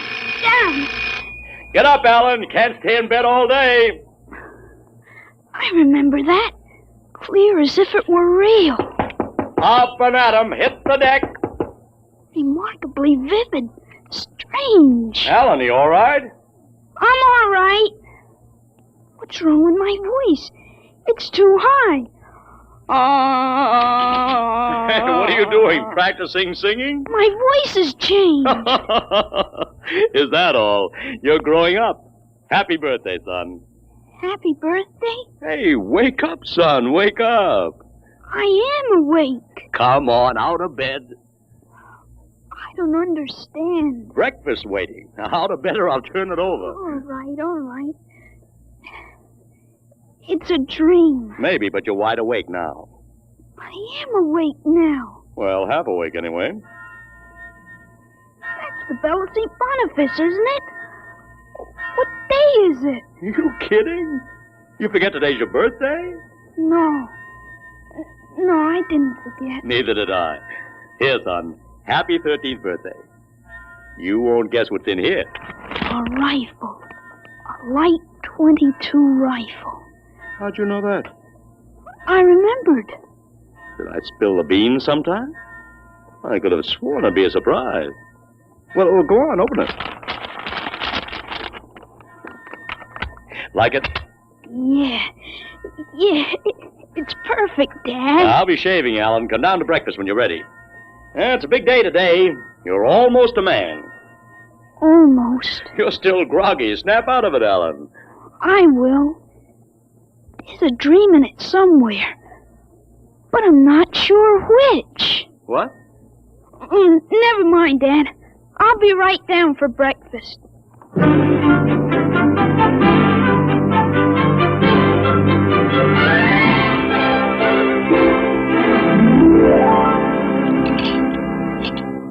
Now for coffee. Mrs. Stauber makes the best in town. A black for me. A what? Oh, I mean... You may be 13, Alan, but they're still a little young for coffee, especially black. Oh, I wasn't thinking. What are you going to do today, son? I want to do some reading this morning, I guess. That's always a good thing to do. After breakfast, suppose you take a walk down to the station and get me a Times. Didn't it come? What, the Times? They don't deliver. Be a good idea, though. Maybe I'll talk to Sam Ashburn about it. Here's a $50, Alan. Get anything you want for yourself out of the change. Thanks, Dad. Finish your milk before you go. Oh, sure, Dad. And hurry back. I like to finish the crossword puzzle before lunch.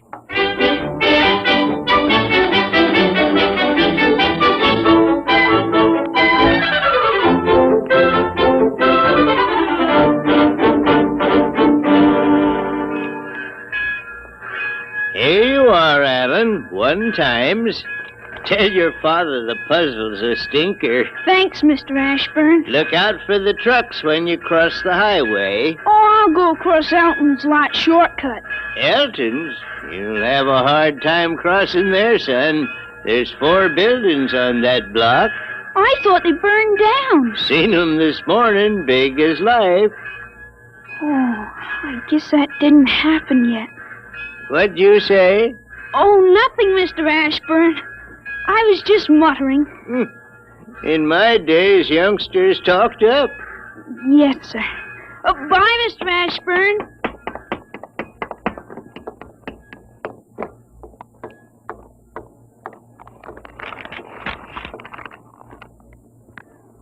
Monday, August 6, 1945. Okinawa 1, bombing Japan. Hey, Alan, wait up. Larry Morton. Hey, Larry! Hi, Al. Hey, you want to have a catch or something? No, I have some things I want to do at home. Wow, get him. Fancy pants talk. Things I want to do at home. Oh, go chase yourself around the block. Go jump in a garbage can, will you? Go take a flying jet to the moon. Hey, that's a new one. A flying jet to the moon. Hey, you thought up a new one, Al. Yeah. Hey, how about us going swimming at the canoe clubs after? Gee, I wish I could. I gotta stay home. After. You see the football movie at the Grand? Boy, what a team. Notre Dame. I thought you liked Cornell. Cornell? Ha, they couldn't even beat Vassar. You're going to Cornell, aren't you? Me? Cornell? Fat chance. I'll bet you do. I wouldn't take your money. I know you wouldn't. You'll go to Cornell, all right. Cornell. Far above Cayuga's waters, there's an awful smell. Just the same, you'll go to Cornell. I've got to hurry, Larry. Well, so long, Al. See ya. So long, Larry. See ya.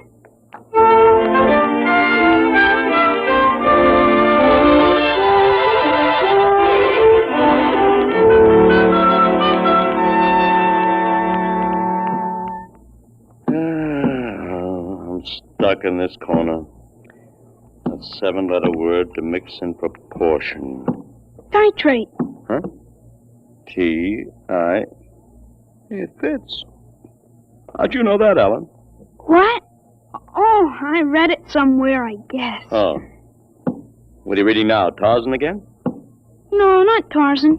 It's refreshing to see you with a book. Sometimes I think I ought to forbid comic books in the house. Yeah, they must be raising the devil with those bombing raids in Japan. How long do you think the war in Japan will last, Dad? Oh, I'd say the middle of 1946. We'll have to invade those islands foot by foot. I wouldn't be surprised if the war was over very suddenly. How, by magic? There isn't a thing on earth will make those Japanese surrender. You expect somebody to make a pass and it'll be all over by this afternoon? That's just about it. Mr. Hartley, excuse me. Could I see you for a minute? Oh, hello, Mr. Gutchall. Sure. That's Frank Gutchall, Dad? That's right. Excuse me. Didn't mean to disturb you, Mr. Hartley. That's quite all right. It's a lovely day, isn't it, Mr. Gutchall? The Lord's world is always beautiful. Of course, Mr. Gutchall. Mr. Hartley, I wonder if you could lend me a gun and some bullets. Huh? My little dog's been hurt and it's been suffering something terrible. Oh, that's too bad. I want a gun to put the poor thing out of its pain. Of course. How would a 20-gauge shotgun do? You wouldn't want anything heavy. I was hoping you'd let me have a little gun. Maybe so big. A pistol? So I could put it in my pocket. Wouldn't look right for a godly man to carry a hunting gun through town. I don't hold with killing innocent creatures. People wouldn't understand that it was for a work of mercy. Of course, I understand. You're a very religious man. The whole world is evil, Mr. Hartley. Well, sometimes it certainly looks like it. Well, I have a Colt 38 special from the auxiliary police outfit. That's fine. You'll have to bring it right back, Mr. Gutchall. I might be called out. Dad, Dad, wait a minute. I just remembered. Remembered what, son? Aren't there some cartridges left for the Luger? Then you wouldn't be without the Colt. Hey, that's right. I've got a German automatic, Mr. Gutchall, I could let you have. That way I wouldn't get stuck. Wait, Dad, I'll get it. I know where the cartridges are. Well, be careful, son. Well, Mr. Gutchall, it sure turned out nice after all that rain.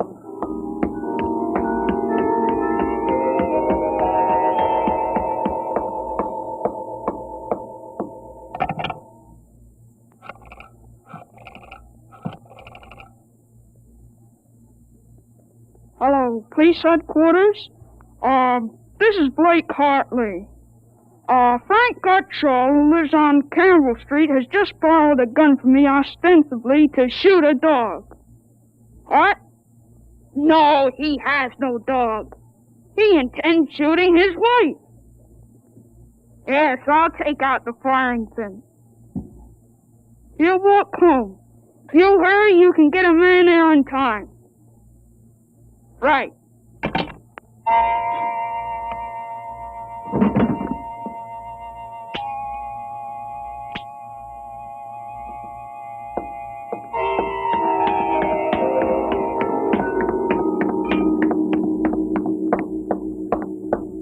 Oh, there you are. What kept you, Alan? I couldn't find the cartridges at first. I'll show Mr. Gutschall how it works. It's all loaded, ready to shoot. This is the safety. Just push it forward and up. There are 8 shots in it. Did you load the chamber, Alan? Oh, sure. It's unsafe now. You understand how it works, Mr. Gutschall? Yes, I understand. Thank you, Mr. Hartley. Thank you, Sonny. Goodbye. Goodbye, Mr. Gutschall. Return the gun when you're done. Yes, I'll be done with it soon. Goodbye. Alan, you shouldn't have loaded that gun. I guess it's all over now. I had to keep you from fooling with it. Didn't want you to see I took out the firing pin. You what? Gutschall didn't want that gun to shoot a dog. He's a fanatic. He sees visions, hears voices. The voices probably put him up to this. I'll submit that any man who holds intimate conversations with disembodied spirits isn't to be trusted with a gun. He wants to shoot his wife. What are you talking about? While I was upstairs, I called the police. I put a handkerchief over my mouth and told them I was you. Why'd you have to do that? I couldn't have told them. This is little Alan Hartley, 13 years old. And suppose he really wants to shoot a dog. What kind of a mess will I be in then? No mess, because I'm right. But you'll have to front for me. They give me a lot of cheap boy hero publicity, which I don't want. This is crazy, Alan. This is absolutely crazy. We'll have the complete returns in 20 minutes.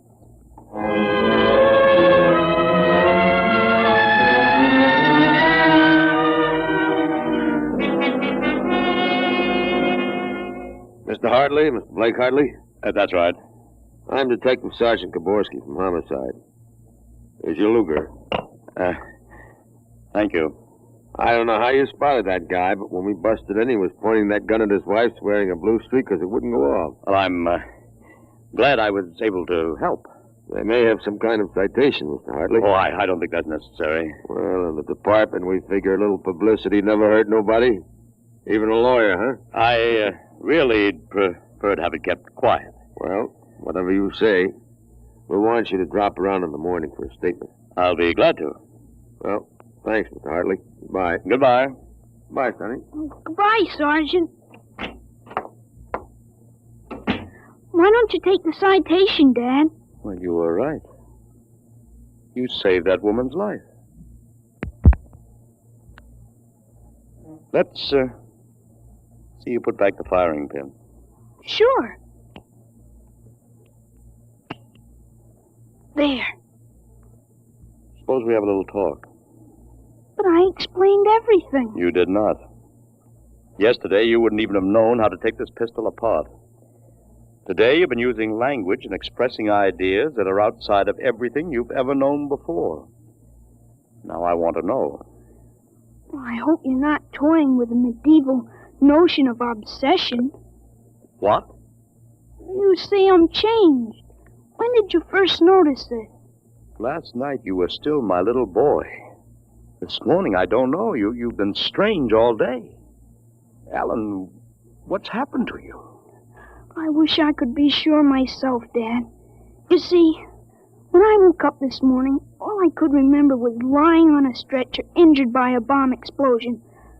I was 43 years old and the year was 1975. 1975? That's right, you'll be 43 in 1975. But a bomb? Yes, during the siege of Buffalo in the Third World War. I was a captain in G5 Scientific Warfare General Staff. Buffalo? You mean Buffalo, New York? Yes, there'd been a transpolar invasion of Canada. I was sent to the front to check on service failures of a new lubricating oil. I got hit by a bomb blast. I remember being picked up and getting a narcotic injection. The next thing I knew, I was in bed upstairs, and it was 1945 again. And I was back in my own 13-year-old body. Alan, you just had a nightmare to end all nightmares, that's all. I thought it might be that at first, but I rejected it. It wouldn't fit the facts. But it's ridiculous. All this Battle of Buffalo stuff. You picked it up listening to the radio. All the commentators have been going on about another war after this one. You've just got an undigested chunk of H.V. Calvin born in your subconscious. But that isn't everything. I remember 4 years of high school, 4 years at Cornell, 7 years as a reporter on the Philadelphia Record, 3 novels, Children of the Mist, Rose of Death, and Conqueror's Road. I wrote detective stories under a phony name. I worked in chemistry. You think a 13-year-old can dream up all that stuff? Well, it's the only possible explanation. Maybe, but I can speak 5 languages today that I couldn't yesterday. French, German, Chinese, Russian, and Spanish. Although I've got a Mexican accent you could cut with a knife. But how did it happen? I can't believe it. All I know is here I am. I've been reading up on time theories. Nobody seems to know much about them. Evidently, time exists parallel as another dimension. And I've got kicked backwards and somehow. But how? It may have been the radiations from the bomb. Or the narcotic injection. Or both together. But the fact remains I'm here with full knowledge of my future identity. This was quite a shock, Alan. But you do believe me, don't you? Yes, I suppose I must. You seem so strange, as if you weren't my son. I'm your son, all right. The same body as yesterday. I've just had an educational shortcut. Wait a minute. If you can remember the next 30 years, suppose you tell me when the war is going to end. This one against the Japs, I mean. Sure. The Japanese surrender will be announced at exactly 7:01 p.m. on August 14th, a week from Tuesday. Better make sure we have plenty of grub in the house by then. Everything will be closed up tight till Thursday morning. Even the restaurant. I remember we had nothing to eat in the house but some scraps. Tuesday week? That's pretty sudden, isn't it? Not after today. What do you mean, what happened today? Plenty. What time is it, Dad? 11:16. Is your watch right? To the second, why? It'll come at exactly 11:17:40. What'll come? The radio announcement. What are you getting at? Something important on the radio? We'll see. Don't bother, Dad. It won't work. I remember we had a tube burned out. Yeah, there is something wrong. What is this announcement of yours? I memorized it in journalism school at Columbia in 1954. What time is it? 11:18. They're breaking into the programs now. President Truman has just announced that an atomic bomb has been dropped on the Japanese industrial city of Hiroshima. The bomb was dropped 16 hours ago, and the announcement was delayed to ascertain the results of the explosion. A man named John Howard Peterson read the announcement from the Washington newsroom of NBC. I don't believe it. No? Listen. That's the Burt Plate factory whistle and the bells at St. Boniface. Next, the whistle at the volunteer firehouse. And it's true. It is true. Sure. Then Larry Morton came by on his bicycle. Hey, Al, you hear? You hear about the bomb? An atomic bomb. Yeah, we heard. Boy, atomic bomb. Oh, boy. I gotta go find my pop. He's on the golf course. Bye, Al. Bye, Mr. Hartley. You knew. You knew about it. The next bomb hits Nagasaki. I thought that stuff about atomic energy was so much fantasy. What? Was that the kind of bomb that got you? That was a firecracker compared to the one that got me. It was a guided 98, exploded 10 miles away. And that's going to happen in 30 years? I remember it. How about me? Oh, wait, never mind. I don't think I better know when I'm going to die. I couldn't tell you anyway. I had a letter from you just before I left for the front. You were 78 then, and you were still hunting and fishing and flying your own plane. But another war and fought on American soil. Alan, I wish this hadn't happened to you. It happened. I remember it. But if I can help it, I'm not going to get killed in any Battle of Buffalo. But if you remembered, if time exists as a parallel dimension, then every tick we're getting closer to that Third World War.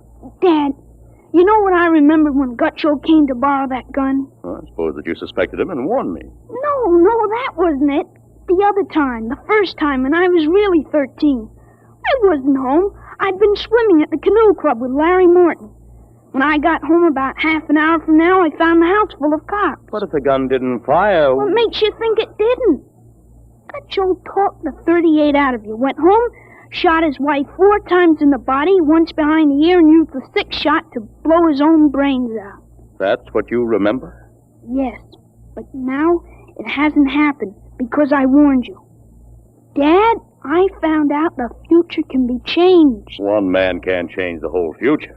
I stopped the murder and the suicide. I know, son, With but... 30 years to work, I can stop a world war. I'll have the means. The means? Unlimited wealth and influence. I've got a good memory, Dad. Wrote a list out this afternoon. Look at this. Assault, jet pilot, citation, ponder, middle ground, counter... What is this, code? Horses. That's a list of Kentucky Derby winners from 1946 to 1970. You sure? I learned that list on a bet at the Officers Club in Cincinnati in 1971. Assault paid 8 to 1. You figure out what we can take in. Oh, but gambling, This son. isn't it. Gambling, it's a sure thing. When we get rolling, we'll make the Rockefellers look like pikers. Assault at 8 to 1. I suppose I could scrape up $5,000. In 10 years, that'll make a lot of money. Any other little thing you have in mind, Alan? By 1952, we start building a political organization here in Pennsylvania. In 1960, I think we can elect you president. Of course, president? Isn't that going a little too far? Why not? Who wouldn't vote for a politician who was always right? Besides, that's one thing we've got to change. In 1960, we had a man in the White House who was good to his wife and sang a nice tenor. And that's about all. He fouled up so completely we ended up at war. I think President Hartman might be a little more trusted to take a strong line. But I don't know anything about international decisions. I do. I know all the wrong ones. If we can stop a murder, with time we can stop a war. How do I start? Well, as I remember, just after that bomb announcement, you got a phone call from the City Fusion Party about the next election. Well, there is a lot of talk about a reform ticket. That call is going to be important, Dad. It's the turning point. You've got... There it is. What do I do? Answer it. Go ahead. But, Alan, Don't worry. I'll tell you what to say. Go ahead. Hello? Yes, this is Blake Hartley. Judge Crimmins? Well, just a moment. Alan, he's asking me to run. Oh, my head. Alan, what's the matter? Alan. Oh. Passed out. Alan, what do I do now? Alan, listen to me. Alan, what's the matter? Alan!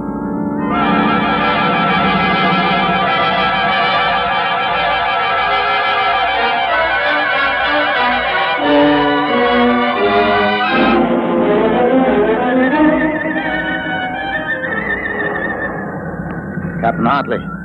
Captain Hartley. Captain Hartley. He was all right, Doctor. I gave him a shot and he was all right. He's dead. All right, Sergeant, make up the tag. Yes, sir. Hartley, Allen, Captain. Dead August 8, 1975.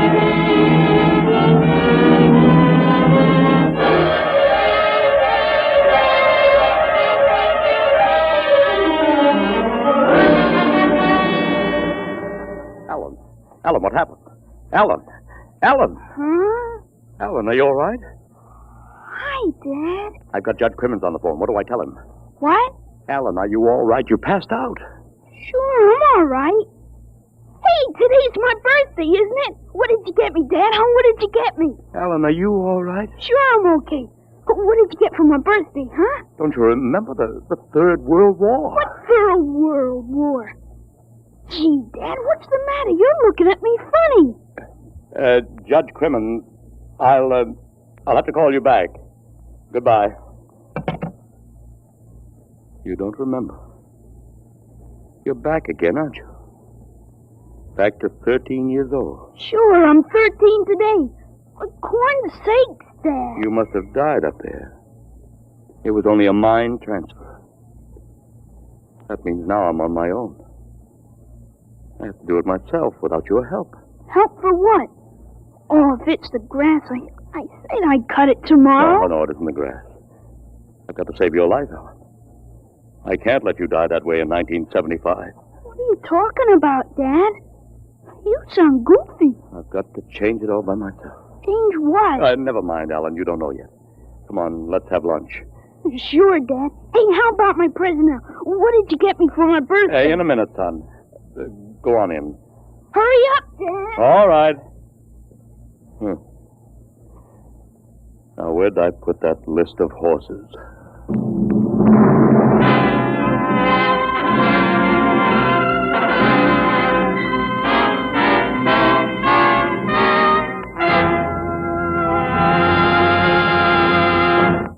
You have just heard another adventure into the unknown world of the future. The world of... Dimension.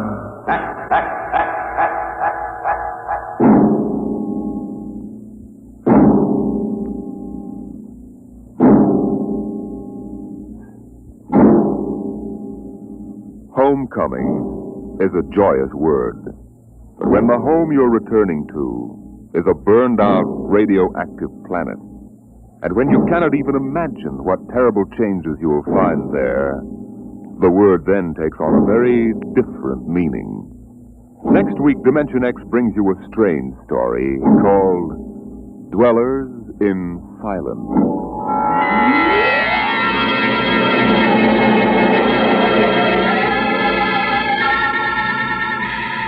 Dimension X is brought to you each week by the National Broadcasting Company in cooperation with Street and Smith, publishers of the magazine Astounding Science Fiction. Today, Dimension X has presented Time and Time Again, written for radio by Ernest Kenoy, and the story by H. Beam Piper. Featured in the cast were David Anderson as Alan and Joseph Curtin as his dad. Your host was Norman Rose. Music by Albert Berman. Dimension X is produced by William Welch and directed by Fred Way.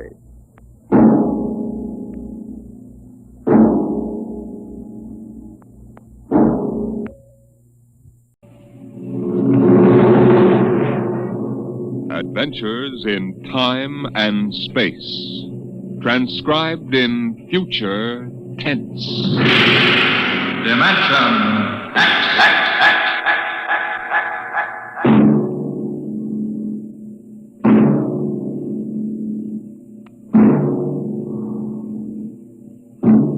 The National Broadcasting Company, in cooperation with Street and Smith, publishers of Astounding Science Fiction, bring you Dimension X.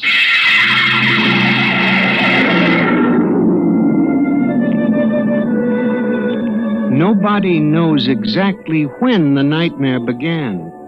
They must have planned it for years, though, because looking back, you can find little incidents here and there. Like the concrete mixer in New Jersey that killed the bricklayer, and the time Senator Milburn was sucked into the roto-press at the Capitol Office Building.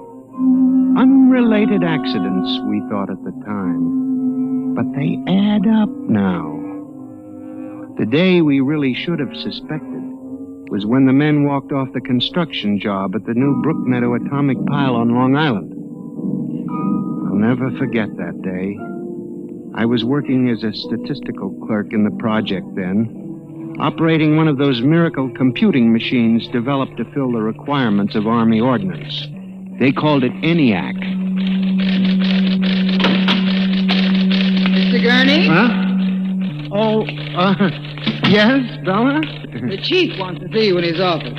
Me? Unless you're no longer Samson Gurney, he wants to see you. Oh, well, of course.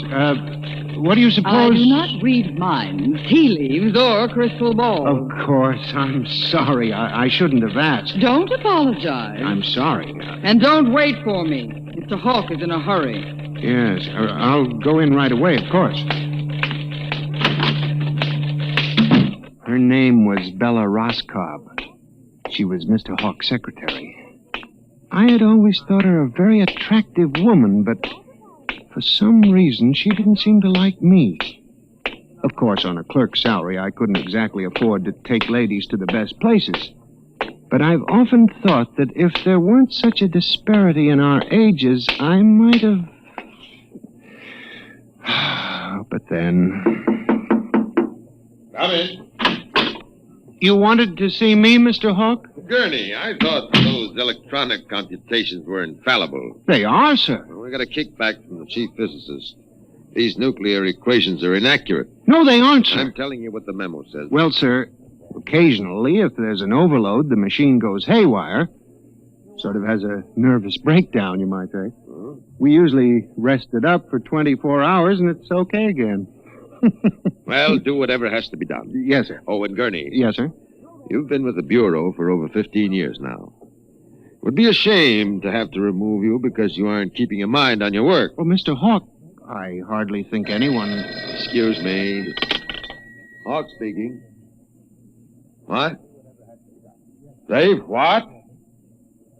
All of them? Well, have you tried to talk to them? Yes, of course. I'll send one of the safety engineers over. This place is falling apart piece by piece. Miss Roscoe? Yes, sir. The men on the construction gang at the new building have walked out on us. What? Someone slipped this morning and fell into a turbine. No. Get the chief safety engineer. Have him over there right away. Yes, sir. Oh, and contact the personnel office. Have them ask the union to order the men back to work. Get back to me. Yes, sir. Mr. I'm Hawk... sorry, Gurney. I have no time to discuss anything further. Get on the job and stay awake, or we'll have to make some changes. But, Mr. Hawk, That's all, I assure Gurney. you... That's all. Now, you probably gathered by this time that I wasn't a very important man at Brook Meadow. I hated Mr. Hawk with a passion because of his superior attitude, and because I knew that Miss Roscoe admired him as a man of strength and decision.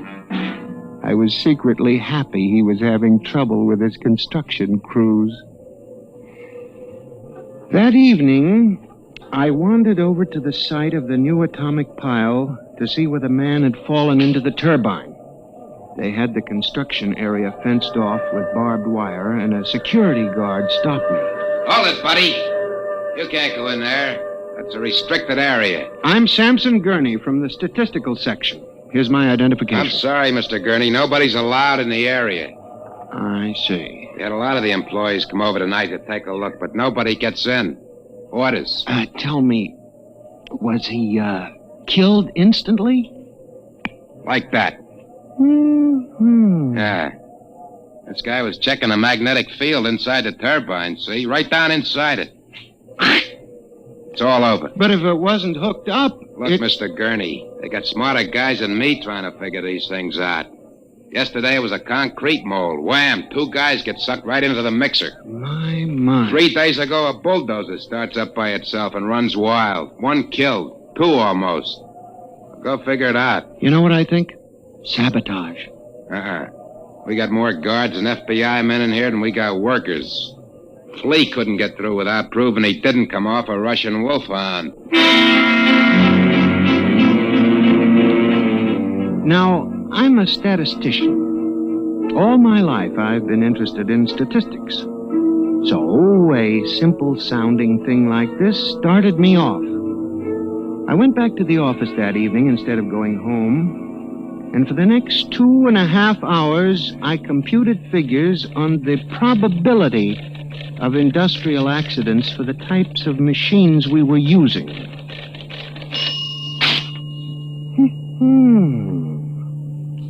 I took one look at my figures and went down to Hawk's office. Just as I figured, he was staying late working on a settlement with the construction workers. Yes? Oh, good evening. I saw the light. Why, Mr. Gurney, what are you doing here? Is Mr. Hawk working late? Yes, I am too. Oh.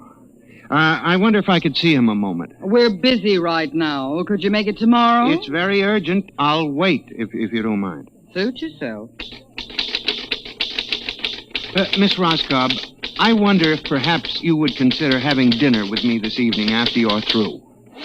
I have a date, Mr. Gurney. I was thinking we might go to Raymond's. They have very good spaghetti. Mr. Hawk has already asked me to have dinner with him at the Golden Shish Kebab. Well, of course, that's out of my class. Yes. Yeah. Mr. Hawk, Yes, Mr. Bella? Gurney would like to see you a moment. He says it's very urgent. Urgent? All right, I'll give him a minute. Okay. Thank you, Miss Roscoe.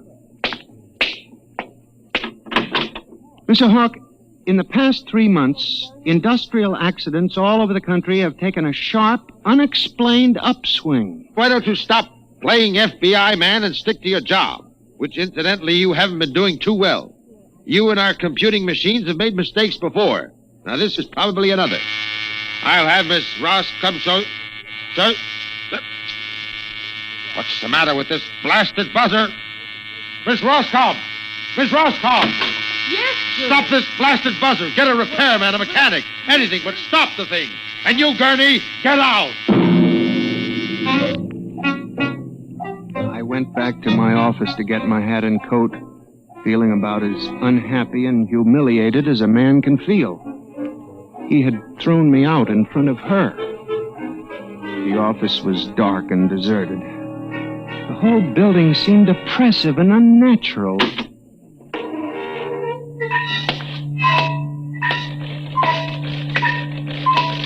I walked across to my desk. In front of me, the ENIAC glowed and chattered eerily as it worked on the equations we had fed it that morning. Its many-fingered circuits hung against the wall like some great octopus. And the thousands of tubes glowed orange and blue in the dark like 1,000 eyes staring at me. It almost seemed alive. Then it increased its tempo a moment, and a fleeting notion crossed my brain that it was laughing at me. Laughing like all the others. What was the matter with me? What? I shut my desk drawer and began to put the cover on my ENIAC typewriter when an amazing thing happened. The most amazing single incident of my life. Alone, in the darkness, with no one at the keyboard, the ENIAC typewriter began to type. Am I going crazy? This can't be. There's nobody here. There's nobody here. Oh, no. I'm just imagining it. It's in my mind. But I hadn't imagined it. The paper was there in the carriage. Did I dare read it? Or would the whole thing suddenly vanish and send me shrieking to the nearest psychiatrist? Sampson Gurney, there are some equations better left unsolved. The answer to yours is death. It was not until I turned to go that I was suddenly aware of the utter and complete silence of the room. Then it dawned on me. The ENIAC had stopped working.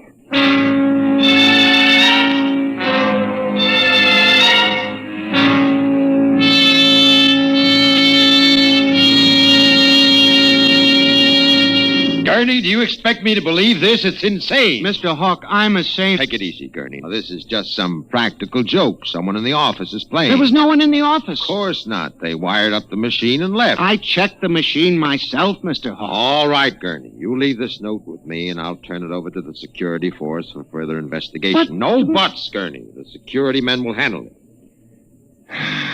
Yes, sir. Well, maybe you've been working too hard lately. You've got to relax more. Now, here, let me light that cigarette for you. I watched him trying to make the lighter work. I don't understand this. I just put fluid in it. There's a brand new flame. It seemed ridiculous. A little piece of mechanism like a cigarette lighter frustrating the big important executive. Oh, blast this lighter. Here's a match. It was such a small thing. And yet as I watched him, a thought began to take shape in my mind.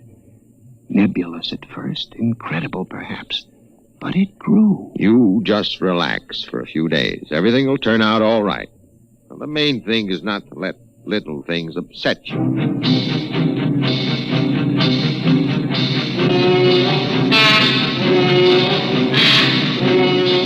It was the cigarette lighter that gave me the idea, and what Hawk had said about little things. For the next week, I observed the 1,000 petty little annoyances around the office. The door handle that wouldn't turn, the telephone connection that cut off in the middle of an important call, the power failure for no explainable reason. Suddenly, these things began to fall into a pattern. I, Samson Gurney, knew that I had stumbled onto a secret so monstrous in its implications that I was almost afraid to pursue it. On October 12, 1956, I established communication with them. I will curse the moment to my dying breath.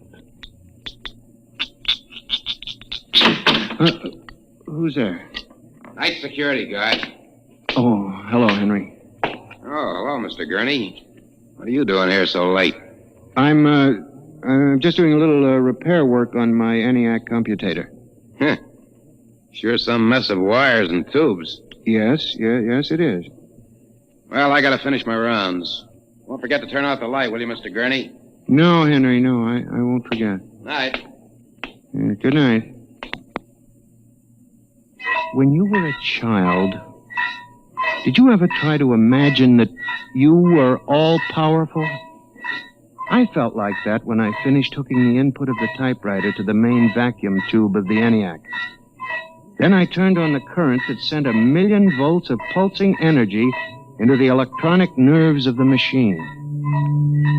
I am certain that if anybody were watching me in the next moment, he would have thought me a raving maniac.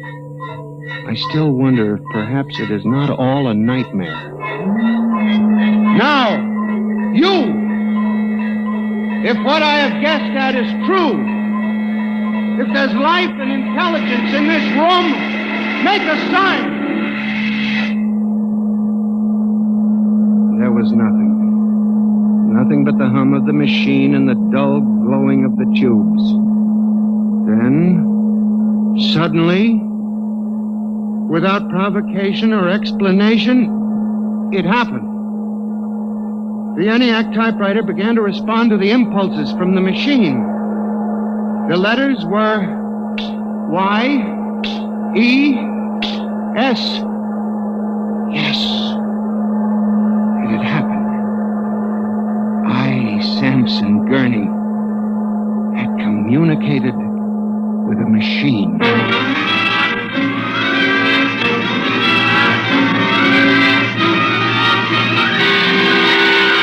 I was about to try to communicate again when suddenly, on ball-bearing casters, a heavy metal filing cabinet began to roll away from the wall toward me. I started to move to one side when another cabinet slid out from the wall, and then another, surrounding me. That was when I realized that they cooperate. We taught them that, you see, on the assembly lines and in the factories. There was no way out. How could a mere man reason with dumb machines? Still, they needed us. They needed us to oil them and repair them and build them. They hadn't gotten to the point yet where they could exist without man. I had to make them understand that before they killed me. Listen to me. You must listen. What good will it do you if you kill me? I'm only one man, but I can help you. I can be useful to you. Do you hear me? Do you hear me? Good. You're going to need men to oil you and repair you. I'll do anything. I'll do absolutely anything you want, but in the name of God, don't kill me. If you can understand this, answer me. Answer me. The appeal captured the longing of centuries. Man as slave to the machine. And after a moment, the circuits glowed more brightly. The cabinet slid back to the walls. As I tore the tape from the machine and read it, the words were almost pathetic in their longing, but most ominous in their implication. They read, "Address me as master."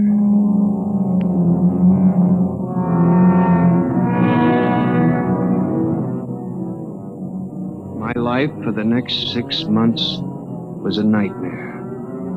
The ENIAC gave me messages which I had to transmit into my telephone. I was frantic. I began to lose weight. I couldn't sleep. My nights were torture, a constant fear. It was in December, just after Christmas. I was sitting in my room, listening to a broadcast. Ladies and gentlemen, a special bulletin. Already 24 hours before the peak of the New Year's traffic, over 1,000 deaths have been reported. This is an unprecedented figure. Again, if you... That very afternoon, I had transmitted a message to the telephones for relay to all machines of transportation.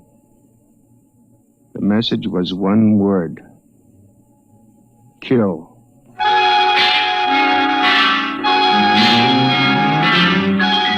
Next morning, I avoided my office.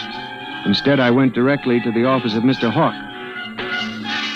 I was highly agitated. My lips trembled as I spoke. Well, Gurney? Mr. Hawk, what I'm going to tell you sounds crazy. I know it does, but I must say it. All right, say it then, for heaven's sake. Mr. Hawk, have you ever heard of resistentialism? Resist what? Resistentialism. You're not making sense, Gurney. Mr. Hawk, I'm trying to tell you. All these accidents, the trouble with the machines, Mr. Hawk, they're alive. They think, they cooperate, and they hate us. Who? The machines. Gurney. You've got to believe me. I've communicated with them. I know. What are you doing? Now, just relax, Gurney. Everything will be all right. What are you doing? Miss Roscoe, send for the plant physician at once. Mr. Gurney has had a nervous collapse. But, Mr. Hawk... Everything will be all right, Gurney. We'll give you a nice, long rest. You fool. You blind, stupid fool! Can't you see what you're doing? Fool, fool, fool!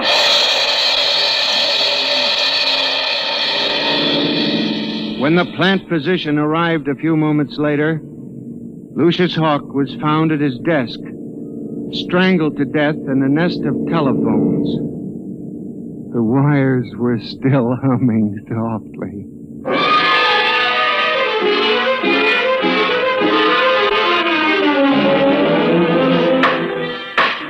Samson Gurney, you stand accused of the crime of murder. How do you plead? I did not kill him. I didn't. So record. Prosecution will proceed with testimony. Now, Miss Roscoe, did the accused quarrel with your employer on the morning of the murder? Oh, yes. He and Mr. Hawk quarreled violently. I could hear Mr. Gurney screaming at him. And Mr. Hawk asked me to send for the plant physician. What were his words? He said, Mr. Gurney has had a nervous collapse. Now, Mr. Simpson, you are a guard at the Brook Meadow Project? Yes, sir. When did you have occasion to meet the accused? Right after those accidents. He was snooping around the construction area.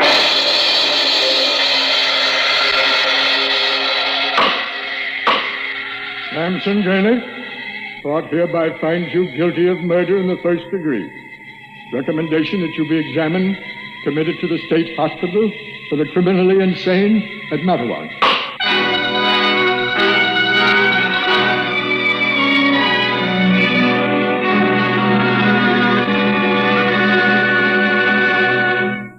And that's how I came to be here at the hospital, Dr. Klein. That's the whole story. Thank you, Mr. Gurney. You can see that I'm not insane. You must believe me, Doctor. Of course I believe you, Mr. Gurney. Now tell me about this revolt. It will begin in Washington, then spread to New York. Yes? The Madison Avenue buses lead the charge. Picture it, Dr. Klein, 3,000 buses roaring rampant through the streets, people running like rats in a maze looking for manholes in the pavement. And you really believe this will happen, Mr. Gurney? I know it, Doctor. The worst part of it is there's no way to stop them now. It's too late. Now, you mustn't excite yourself, but Mr. Doctor, Gurney. Don't you see?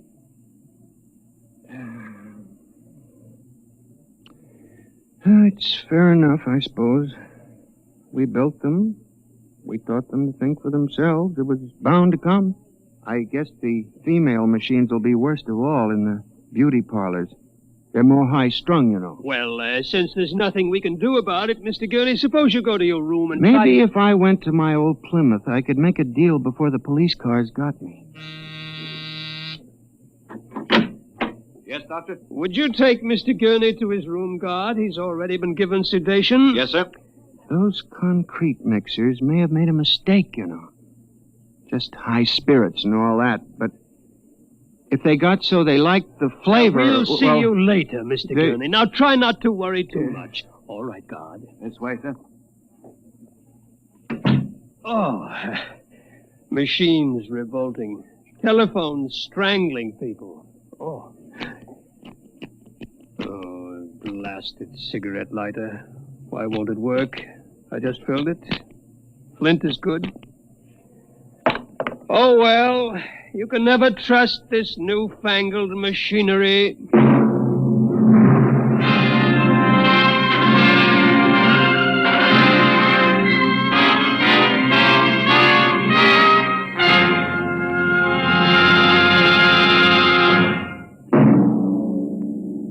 Next week, Dimension X will present a story of the future. A story of an insignificant pebble in the sky called Earth, and of a man from a distant star who grew to love this unimportant planet.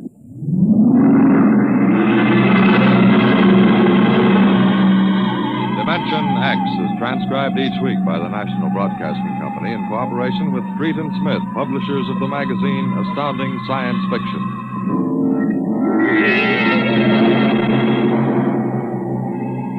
Nightmare was written by George Lefferts and based on a poem, The Revolt of the Machines by Stephen Vincent Benet. Featured players in the cast were John Gibson as Mr. Gurney and Rita Lynn as Bella Roscoe. Norman Rose is your host.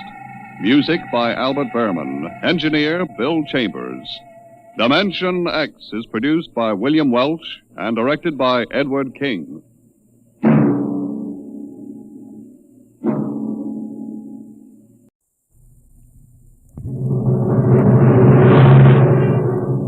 Adventures in Time and Space. Transcribed in future tense. Dimension X.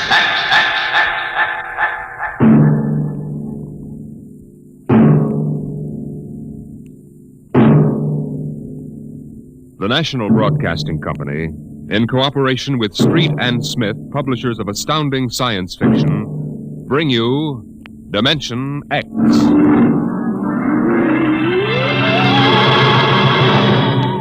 The war had been going on for generations. The sea and air were ruled by guided atomic missiles, radiations, and total destruction drove man underground. And there the war continued. The great beds of shale and limestone trembled as an underground cruiser chewed its way through the ageless rock. The ship was squat, ugly, the top of its cutting head 40 feet above the clattering caterpillar treads.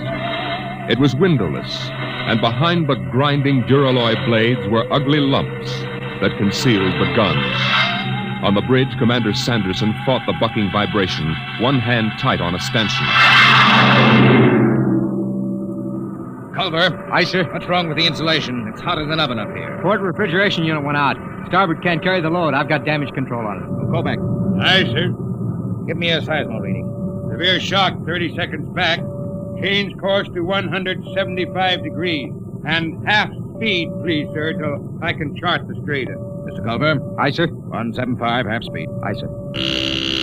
Navigation, Lieutenant Watson. Bridge here.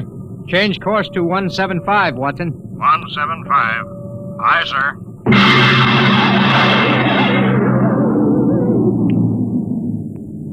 Clark. Yes, Mr. Watson. New course 175. 175, aye.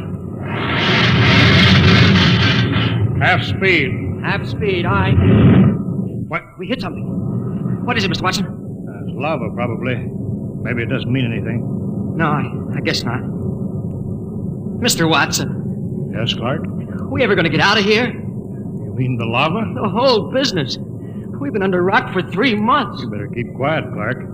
Psycho officer has rubber heels. I don't care about Carpenter. He's been over me already with those stinking reaction tests. If he gives me one more ink blot to look at, What's your dial? 1 degree correction. Right. Mr. Watson, what was it like? Huh? When? On the surface. I never saw the surface. I was born in the Denver cave, half a mile down. Well, that was a long time ago, Clark. Yeah. But you remember, don't you? You and Kovacs are the only ones on the ship who remember the surface. It was war then, too. Kovacs was in the army, the infantry. The Queen of Battles. Well, the Queen's dead now. What was it like? You mean in the surface wars? Yeah. Well, they had chaplains and... Chaplains? I guess you never heard of that. Now we have psycho officers. Yeah, they don't talk about religion much these days. It must have been something on the surface. I dream about that. I don't know what it was really like, but I dream about it. Then somebody takes me and shoves me down on the bottom of a hot closet. They shove a big hand over my mouth and I can't breathe. I wake up and I want to bust out of here with my fingernails. I just...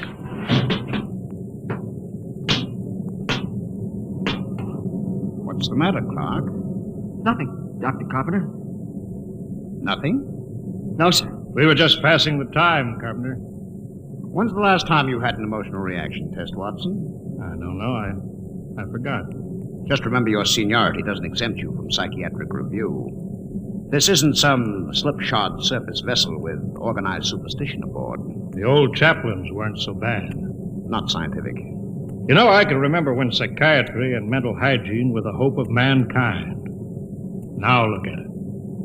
That goes in my report, Watson. Yeah? Well, make sure you spell my name right. Now hear this. Now hear this. Attention all hands. Igneous rock detected. Fresh lava flow. Stand by to go to quarters. You're lucky, Watson. That is all. I'll finish with you later. I've got to check combat detachment. Sure. Go play with your ink blots. I'm busy. Now go listen. on, get out of the way. Get down to the combat detachment. They'll be happy to see you. Clark, check those dampers.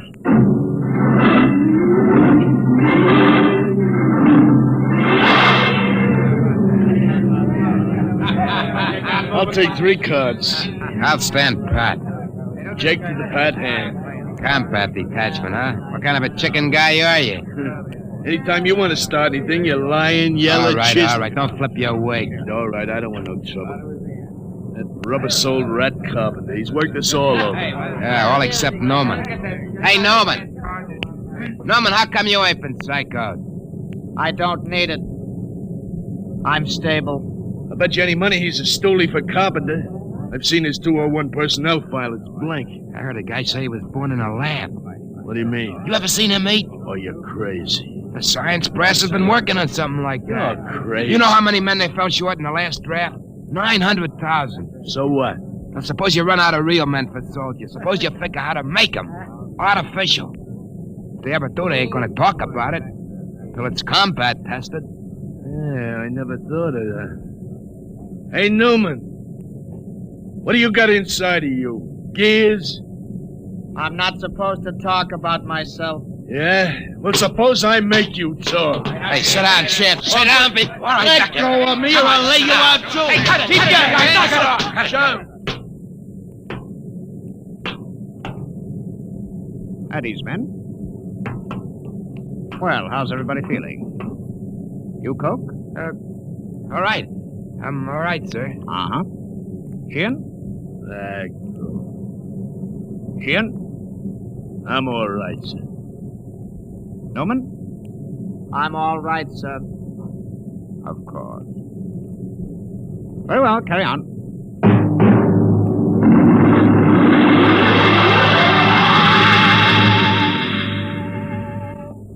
Commander Sanderson, I have my report. Later, Carpenter. It's rather important, sir. Serious personnel trouble is indicated below. It always is. Give your report to Culver. I'm busy. But, sir... Kovacs, give me a GO reading every 10 seconds. Aye, sir.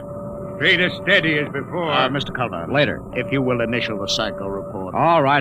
Hurry up. This is no time for non-combat chicken. Seismo reading, sudden fault, igneous activity ahead. That means the enemy. Mr. Culver? Aye, sir. Elevate the cutters 25 degrees. We're going up and come on the enemy from above. Aye, sir. Navigation, Watson. Elevate 25 degrees. 25 elevation. Aye, sir. Figures ahead on sonar. Sounds like 3. All right. Sound general quarters. Aye, sir.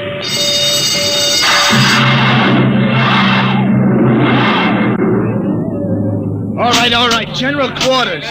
All this stinking luck. Aces I got. Get into your armor, you tub of lard. Yeah, give me a hand, Shin. The oxygen valve on my helmet's stuck. It's too tight. Helmet's too tight. You eat too much. At least I eat. Not like Newman. Yeah, look at him. Full armor and he's still smoking. I bet he lives on nicotine. Hey, Newman. Yes? You live on nicotine? Tobacco is necessary to me. Say that, a roper. What did I tell you? All right, shut up and test your helmet radio. Snap it down. Okay. Now I'll get mine. Can you hear me? Is my intercom okay? Okay. Keep the power up. Newman, check your intercom. I can hear you. Attention, combat detachment, move out. Where are those chow runners with battle breakfast? Breakfast, huh? I can remember when I had meat in the chow.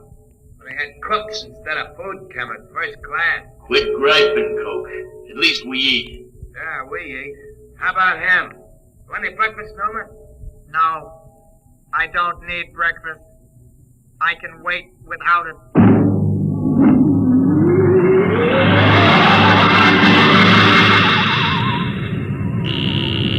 Navigation, Watson. Bridge here. Half speed. Half speed. Half speed, aye. Clark? What? What's the matter? You got the shakes? No, I'm all right. Half speed. Half speed, aye. Attention, all hands. Enemy digger sighted. What? Huh? Prepare for action at close quarters. Enemy digger sighted. You hear that, Watson? Prepare for action at Close quarters. Full speed forward. No, I won't. What? Come on, full speed forward. No. Another inch. Stop this ship. Get away from there. Let me go. I gotta stop the ship. I won't be killed. I won't be killed. Get away from the controls, Clark. You hurt? All right, take it easy now. What? I've got a gun. Stop the ship. Stop it before I shoot you. Now take it easy, boy. I won't be killed. I won't let him. I'll give you 3, Watson, then I shoot. I don't know what you're doing. I'm gonna stop the ship. 1, 2...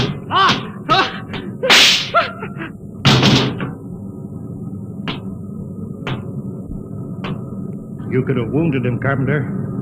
That would have been enough. My judgment was the clock was more than a marginal risk. I acted accordingly. Sure. I'll get a detail to clean up after you.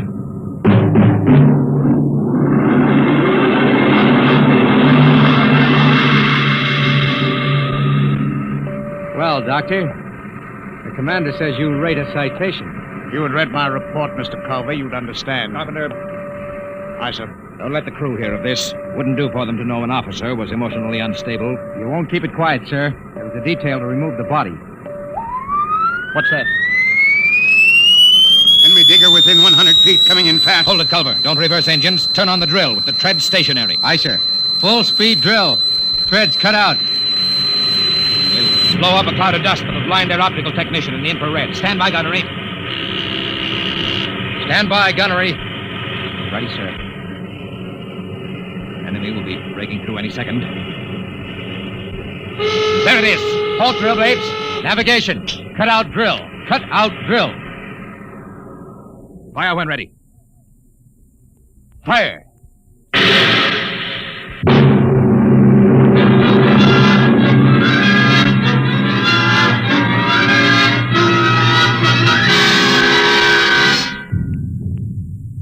Contact signal. Contact signal received. Cease fire, Mr. Culver. Contact signal. Cease fire.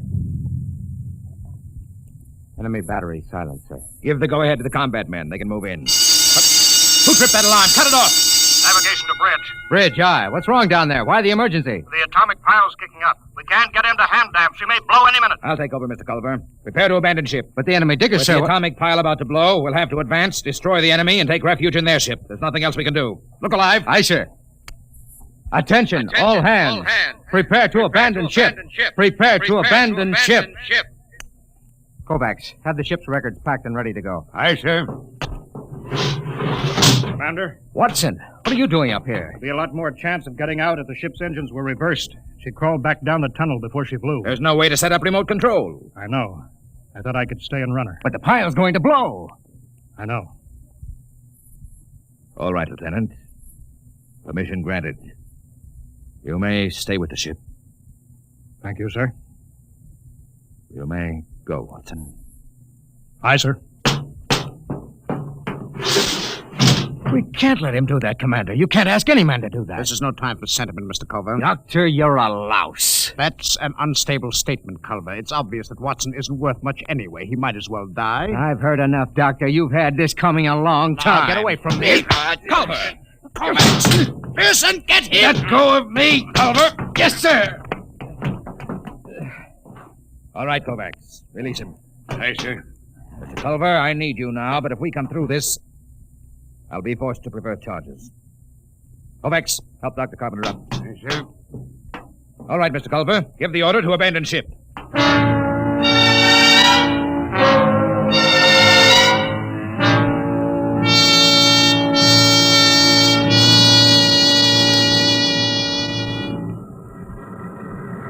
All the men are away, Kovacs. Full speed in reverse. Aye, Mr. Watson. How long have we got before the pile blows? I don't know. Kovacs, why did you stay here? You could have abandoned ship with the others. I've been saving a cigar. I got two. Would you like one? Oh, thanks. That's good.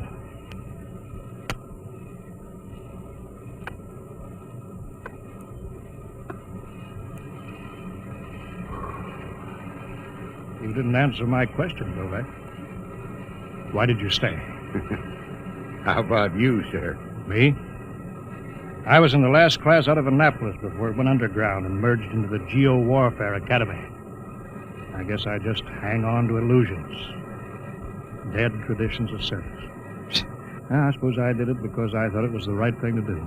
Yeah, I guess that's it when you get down to it. Kovacs, you saved a cigar against the rules. I've got something, too. It's a book. I stole it out of a hotel room in Frisco in the old days. A Bible? Yeah. Psycho officers don't allow them on board. Carpenter would have had me in the cells if he'd known about it. There goes the Geiger alarm. It'll blow any minute now. Kovacs, you remember this? The Lord is my shepherd. I shall not want. He maketh me to lie down in green pastures.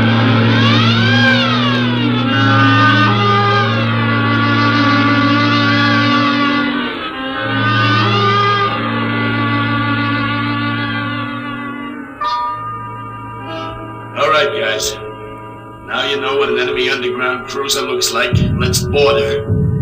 What was that, Sheriff? I don't know. Come on. The enemy left their landing trap down. Let's go. Look out. That's Fontaine. They kicked in his faceplate. Look out for my gun recoil when I go up the ladder. They may be waiting for us. Where are they? Ought to be some resistance. Let's get outside. We can sneak into the bridge. We got them. There it is. Bridge hatch. I don't like this. They should have been guards. Forget that. You throw open the hatch. I'll cover him with a gun. Got your voice speaker on? Right. Okay, open it. Go ahead, man! Kogel, look at them. They're all dead. Every one of them. This one did it with a sword. You beat that. Killed himself with a sword.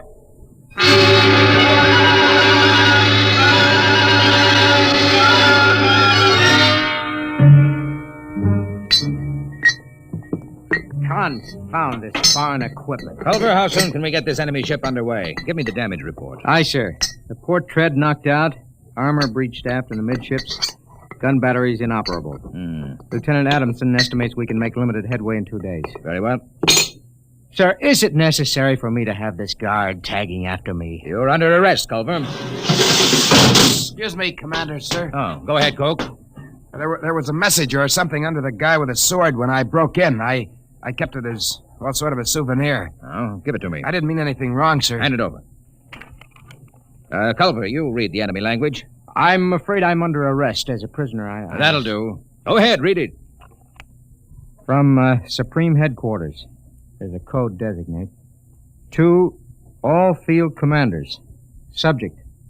Secret weapon, X-39. Failure of.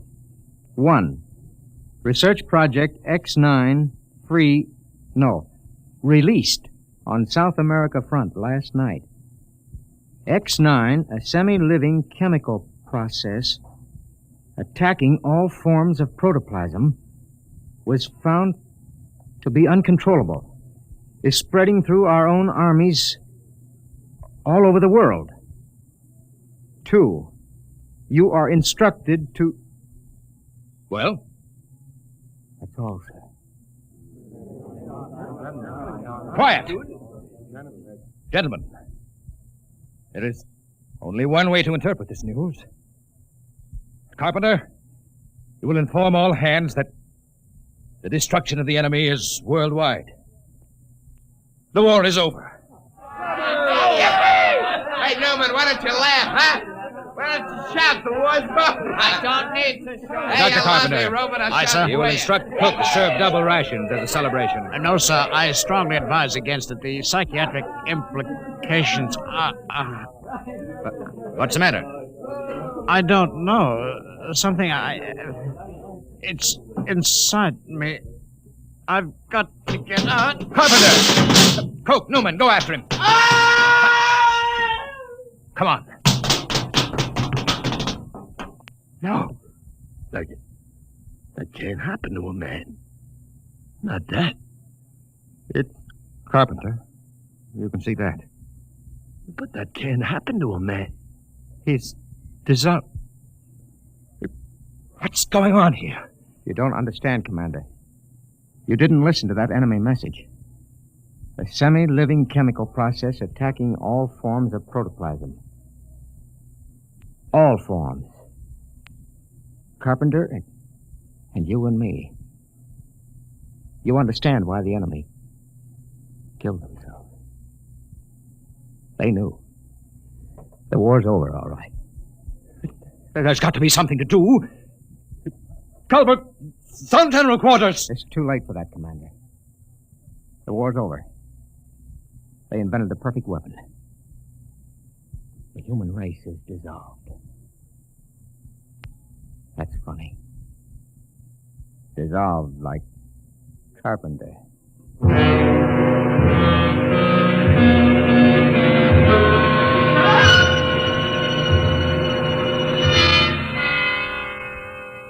Human. Is that you? Yes.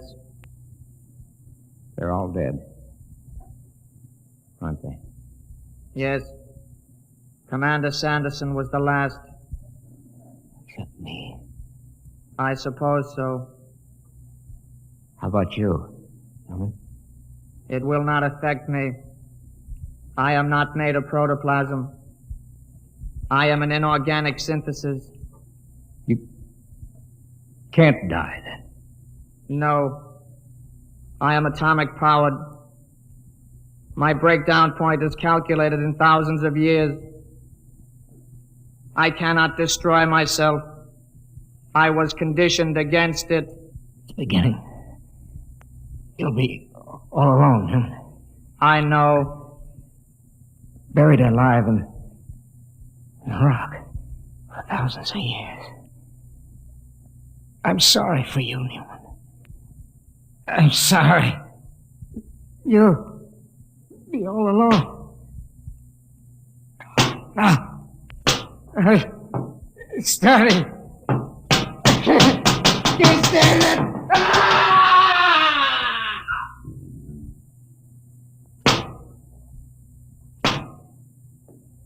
Why can't I die? Why didn't they make me so I can die like the others? I can't even kill myself. Why can't I die? Why can't I die?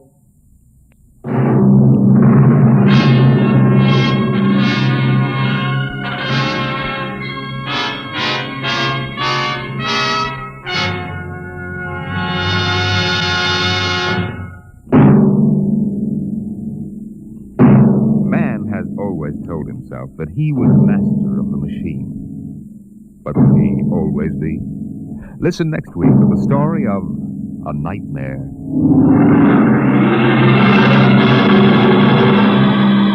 Dimension X is transcribed each week by the National Broadcasting Company in cooperation with Street & Smith, publishers of the magazine Astounding Science Fiction. Today, Dimension X has presented The Last Objective, written for radio by Ernest Kenoy from the story by Paul Carter. Featured in the cast were Lawson Zerbe as Culver, Ralph Bell as Dr. Carpenter, Wendell Holmes as Watson, and Jack Grimes as Newman. Your host was Norman Rose. Music by Bert Berman. Engineer George Mathis. Dimension X is produced by William Welch and directed by Edward King.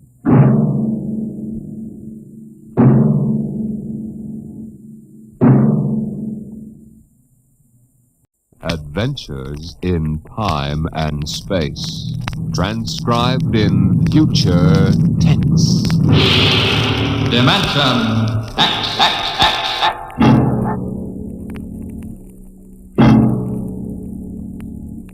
When the first space rocket lands on Mars, what will we find? Will we be welcomed with open arms, or will the Martians treat us as invaders? Only one thing is certain. Someday a giant metal ship will take off from Earth to travel through the black velocities, the silent gulfs of space, to descend at last into the darkness of the upper Martian atmospheres. And on that day, man will finally know the answers. The day we first land on Mars.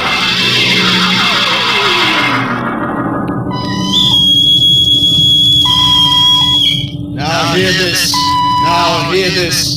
Approaching critical deceleration. Fasten gravity suits. Stand by to land. Mr. Lustig, what do you make of the terrain? There seems to be a heavy ground, Miss Captain. We won't be able to use our infrared lights. And we'll have to come in on radar. Wasn't that a little risky, sir, landing in the dark? I'd rather run the danger of a blind landing, Lieutenant, than come in without the cover of darkness. Remember, we don't know what kind of reception is waiting for us down there. Airspeed 500. Altitude now 4,000. Bridge to engine room. Stand by for deceleration. Engine room, aye. Fire forward tubes 1 and 3. Aye. Skids down. Skids, check. Altitude 500. 4. 350. 3. Up a point now. All right. Let's set her down. Look out! Cut the power. Master's pipe battle stations. Aye, sir. All secured, sir. Well, we're on Mars. April 20th, 1987. 4:33 Greenwich time. Enter that in the log, Masters. Aye, sir. Well, gentlemen, it's less than 2 hours till dawn. soon as it's light, we'll send out a landing party. Masters, get me an all-over hookup. All set, Captain. Now hear this. Now hear this. All right, men. The smoking lamp is lit. We're 17 men on an alien world. And it's up to us whether we ever get home again. Next few hours should tell the story. And I want instant obedience to all commands. I'll court-martial the first man who doesn't jump to when he's ordered. And one other thing. We may be on Mars, but this is still a United States naval vessel. Officers will conduct a personal and weapons inspection in 1 hour. That's all. Inspection, Captain. Now? Mr. Lustig, we've got an hour and a half to sweat out before we find out what's outside that airlock. I'd rather have a man worried about his stripes than about what's waiting outside on Mars.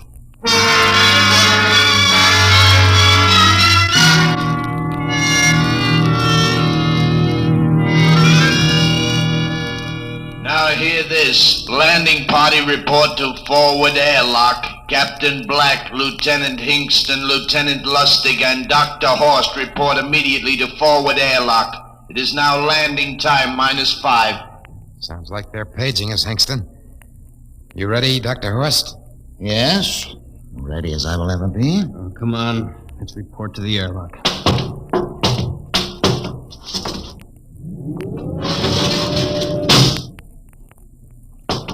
Four minutes to go. Hey, where's the captain?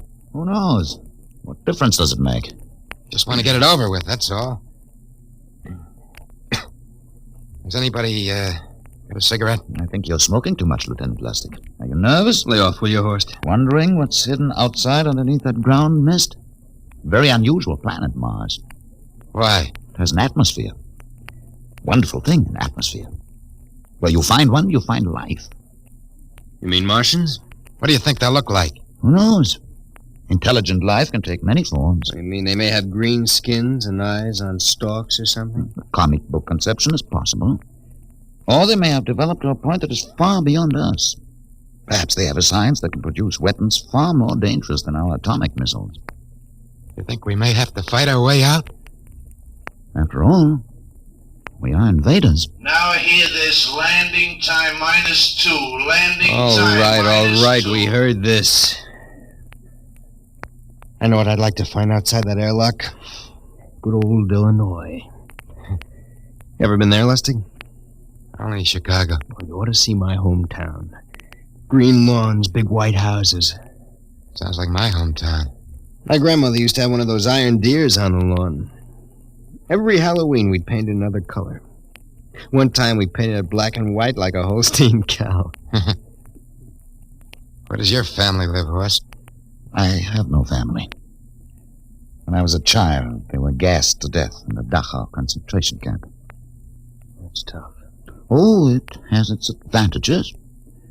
I have no ties on Earth. Nothing to lose now. I imagine I'm the only one on board who is free to enjoy our present peculiar position. All right, Lustig. You can button it up now. Aye, sir. Now, gentlemen, in 1 minute we'll be the first men to set foot on Mars. Quite an honor, eh? As long as the medals are not awarded posthumously. Still uneasy, Dr. Horst? Captain Black, I've been uneasy ever since I can remember. On Earth and on Mars. Now, 30 seconds. Give me the intercom phone, Lustig. Masters? Aye, sir. Battle stations to be manned till we return. If we're not back in 2 hours, I want no rescue party sent out. Blast off and save the ship, you understand? Aye, sir. All right, gentlemen. 5 seconds. 4, 3, 2, 1. Lustig, open the outer airlock.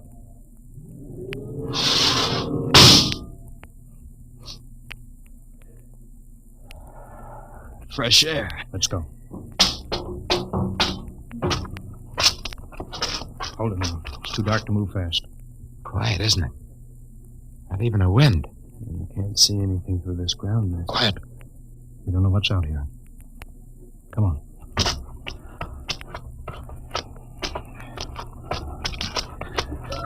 What the? Quiet! Captain.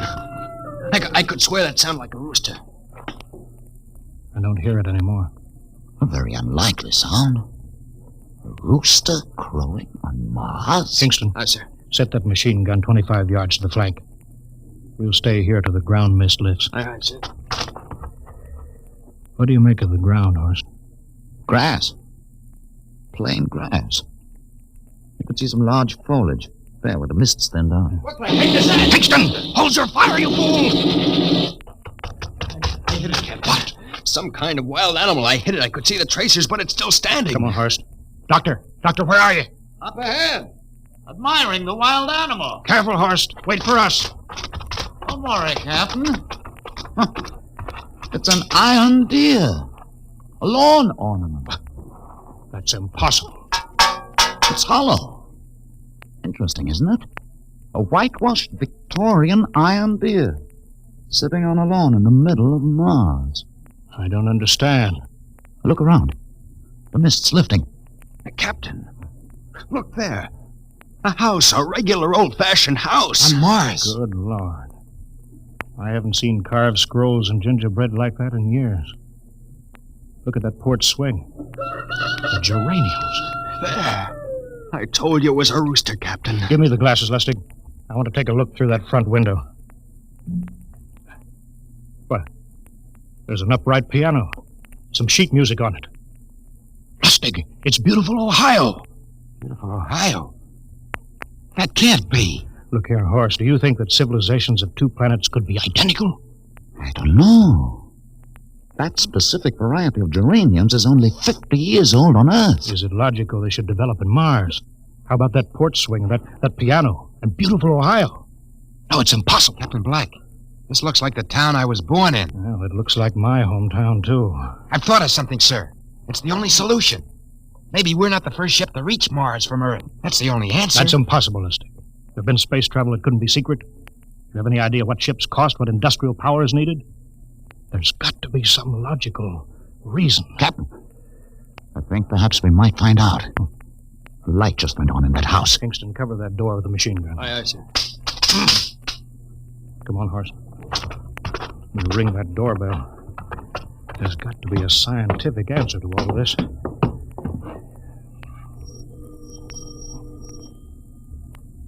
There's something moving in there. Stand back, Horst. Give me a clear shot. Maybe a Martian. Can I help you? We were looking... Well, if you're selling anything, it's much too early. No, wait a minute. What town is it? What do you mean? Are you sent to state trees? No, we're strangers here. We want to know how this town got here. Is this a game? No, it's not a game. We're from Earth. From where? From Earth. Do you mean out of the ground? Hey, are you sure you're feeling well? Madam, we came in a flying ship across space. We're from the third planet. This is Mars. Now do you understand? Mars. You go away now, you hear? I'll call my husband from upstairs and he'll chase you. Now go on. This is Mars, isn't it? This is Green Lake, Wisconsin, in the United States of America. Bounded on the east by the Atlantic and on the west by the Pacific. Now, go away. Goodbye. Of course, do you suppose it's really possible? I've got to find out more about this. For the last time, now go away. Pardon me, madam. What year is this? Year? Well, 1928, of course. Oh, for goodness sake. You hear that, Horst? And we know it's 1987. And we know it's Mars.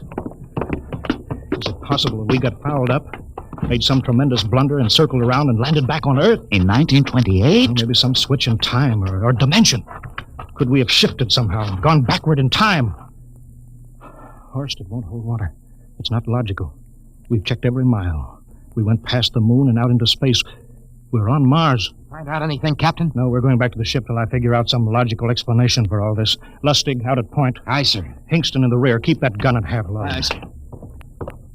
Of course, there's got to be some cold, logical solution. Captain. What? That house down the street. The white one with the green shutters. Lustig, what's the matter? I never thought. Thank God. Frank, drive! Lustig, come back here. He's running for that house. That crazy fool, after him quick. Lustig, stop! Come down off of that porch. Grandpa! Grandpa! Lustig, what the devil do you think you're trying? Grandma and Grandpa, it is you. Lustig, what's going on here? Albert, why, it's been so many years. How you've grown, boy. Oh, it's so good to see you. Lieutenant Lustig. Oh, Captain. Grandma, I want you to meet my friend. This is Captain Black. Captain, I want you to meet my grandfolks. Howdy. Any friends of Albert's is friends of ours. How long you been here, Grandma? Oh, good many years. Ever since we died. Ever since you what? Oh, yes, sir. They've been dead 30 years. What? You mean to tell me that Mars is heaven? Oh, nonsense, no. All we know is here we're alive again. And who are we to question God's infinite ways? Lustig, we're going back to the ship. But, Captain, I want to talk to my Lieutenant grandfolks. Lustig, I don't like any part of this. You'll come back with us. I have to club you and carry you. Yeah, but, sir, That's they're enough. my... Heaven only knows what they've run up against back of the ship.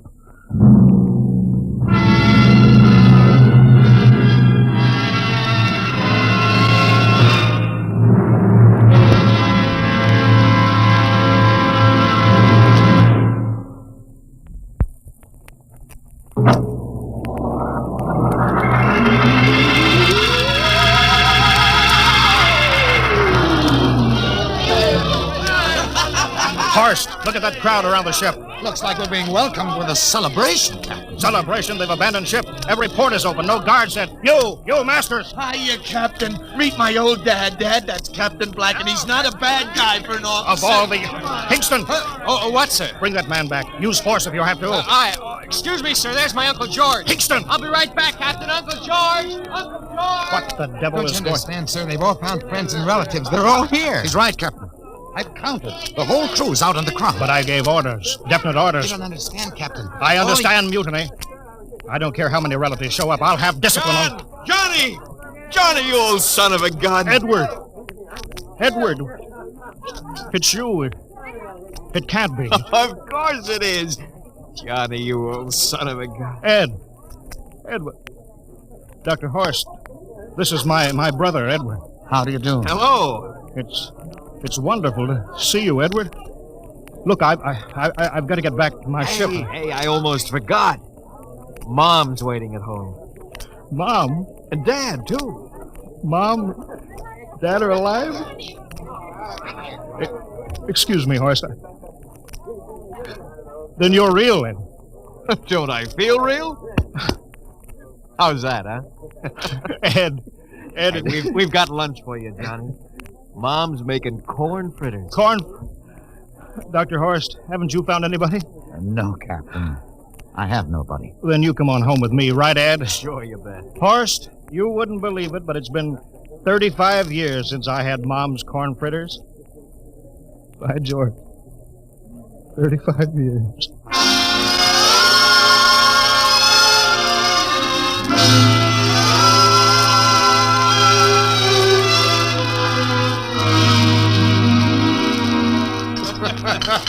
And there's plenty more in the kitchen, so don't hold back, Johnny.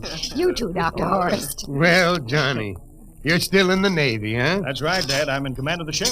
We're an old Navy family, Dr. Horst. All three of our boys in the service. Ed was the best pilot in the Pacific. What did happen, Ed? Oh, what's the difference? I'm here now. Oh, you know, it's almost perfect.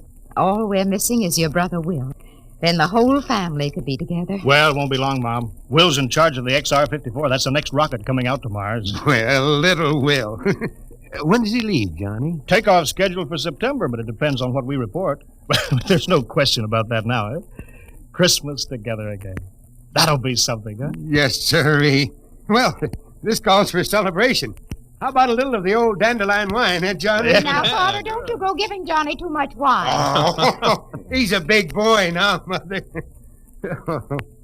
Well, sir, isn't everything just fine?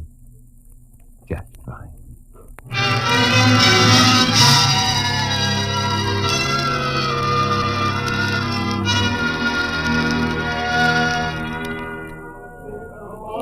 The candlelights are gleaming on the banks of the Wabash far away.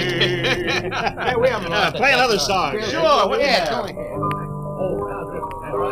Well, Dr. Horace, what do you think of my little family? Very nice. You know, I can't understand why you didn't find any folks here, Dr. Horace. It's just a shame. Everybody else is so happy. I never remembered my family, Mrs. Black. All I know is they were gassed at Dachau during the Second World War. When I was liberated, I was in delirium 3 months. I cannot remember anything before then. A psychiatric phenomenon. That's terrible. Isn't there anything anybody can do? I don't want to remember. Oh.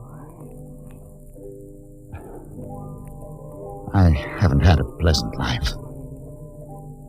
I prefer to be free of emotional entanglements. They interfere with a scientific approach. I'm sorry, Dr. Horace. Oh, I'll get it. Hey, that's our ring, long and three shorts. I remember that. Well, maybe we'd better call it a night. You must be getting tired, Johnny. I'd better be going back to the ship. Oh, nonsense. You stay the night. We insist. Oh, I just couldn't rest thinking of you all alone on that ship. Oh, I'll be all right. Well, good night. Oh, wait a minute, Dr. Horace. That phone message was for you. Me? Yes, that's right. A message from Anna. Anna? I don't remember any Anna. She asked if you were better. Perhaps she's someone you knew at Dachau. Anna? She said she's coming over here first thing in the morning. So you'll have to stay over. Yes, well, but... that settles it then. You stay here, Horst. You can bunk with me in my old room. Oh, but Johnny, we thought you'd like to be with Edward. So you could talk the way you used to. Well, we can't put Dr. Horst on the daybed.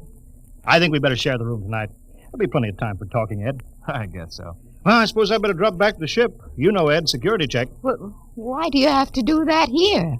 Well, I don't know. There's no good reason, I guess. Well, suppose we skip it tonight. Oh, sure. Good night, everybody. Oh, it's good to have you home, Johnny. It's good to be home, Mom.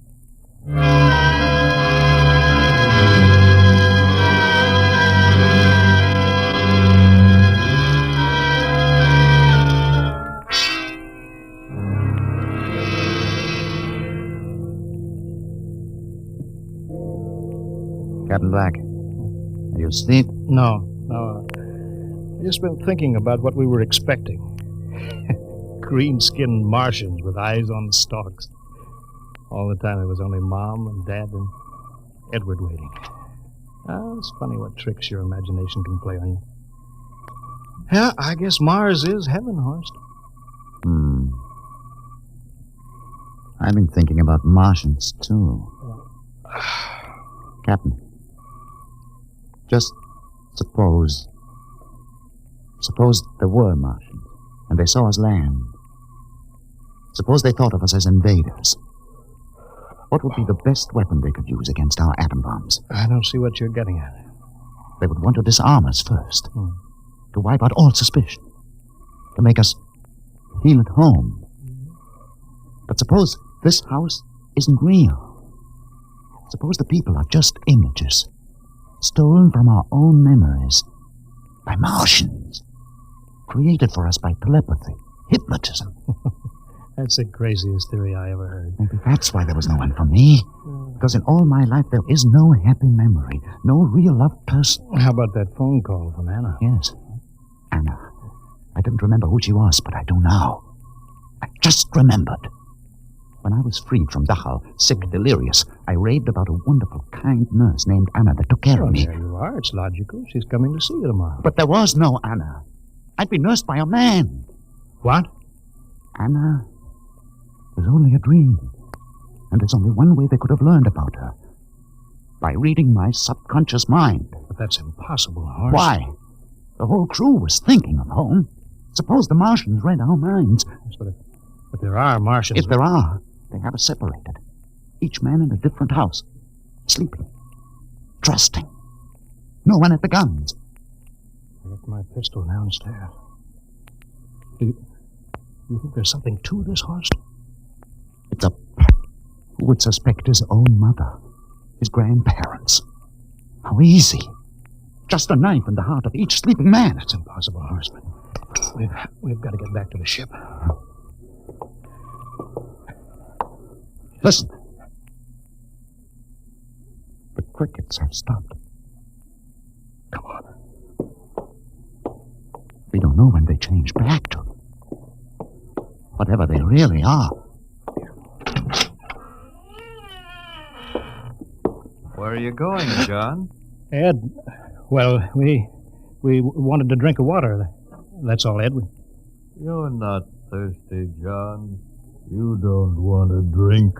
You don't want Look out! to drink. His face, it's changing! And his hands, he's a Martian! Run, horse! Run! Get away, John! You can't get away! This way, horse! Horse, where are you?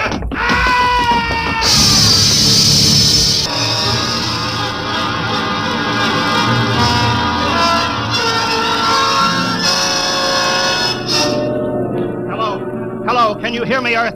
This is Captain John Black, the XR-53, calling from Mars. I've locked myself in the ship, but they've crippled it. I can't take off or fire the guns, and they're coming for me now, the Martians. I'm all alone here. All the rest are dead. Hinkston, Lustig, Dr. Horst. Poor Horst, he didn't even reach the door. Listen, they're trying to break through the hull now. Edward and Mom and Dad and all the folks. But they're changing now. Melting and changing back into... They're Martians. Can you understand me? Martians, not men. They made us think that Mars was heaven and we fell into the trap. Can you hear me, Earth? You've got to stop the next rocket. Tell my brother Will. Tell my brother Will not to come. They'll trap him too. They'll kill them all. Hello, can you hear me, Earth? This is John Black on Mars. Hello, Earth. This is John Black on Mars.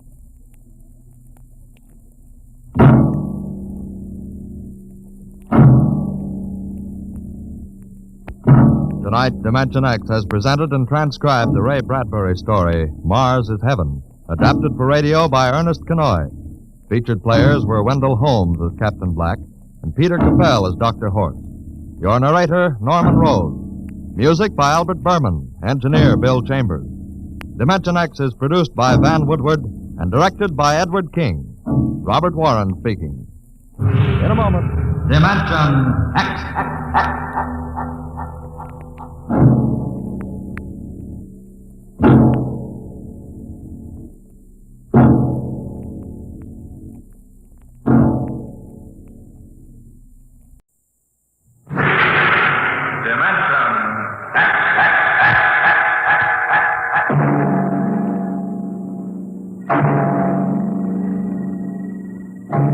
Can you predict what will come in 100 years? Can you see beyond the known dimensions of time and space into the unknown, Dimension X? The red stars spread 200 light years across space. To the passengers on the immigration spaceship from Earth, they appear to be pinpoints of light in the darkness.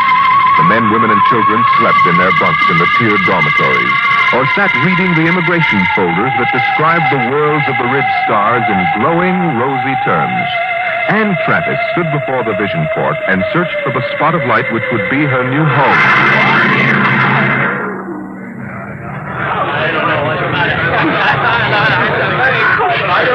You can't tell which is which, can you? Well, I asked the steward for mine. There it is. You see? That nice, bright little star up in the left-hand corner? That one? Yes. Alka 3. I'm going to meet my son there. He sent for me. Harry always was a good son. I used to say to my husband just before he died, Harry is a good son.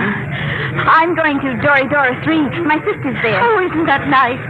It's a wonderful thing for a young girl like you to start life way out here. I used to tell Harry's father that if he had any spunk, he'd be out on the ridge stars making a fortune. He was assistant buyer at Bloomingdale's kitchenware. I see. Maybe if I asked the purser, he could point out Dora 3. Oh, well, you go ahead, dear. You paid your fare like everybody else. What did you say your name was? Anne Travis. Well, I'm Lottie Elders, Mrs. Harold E. Elders, though, of course, I don't use Harold's name now. Are you all alone? Yes, my folks died last year. That's why I'm coming out to live with my sister. Oh, why, you poor child, traveling halfway across space with nobody to talk to. Attention. Attention, all passengers. There it is. I just know it. You are now within the Ridge Star Quadrant. The trip is almost over. Oh, isn't that wonderful? Captain Braxton wishes me to inform you that a vote will shortly be taken to determine on which planet of which sun every passenger of this ship will be landed. What is he talking The about? majority will decide, and all must abide by the decision. I don't understand. What did he say about a vote? I don't believe it. He said everybody had to go to the same planet, didn't he? But Harry's on Alpha 3. Look here, Mrs. Elders, they can't get away with this. They can't just set us down anywhere. I've got to meet my sister, but what can we do? I don't know, but I'm going to find out. I'm going to see the captain right now.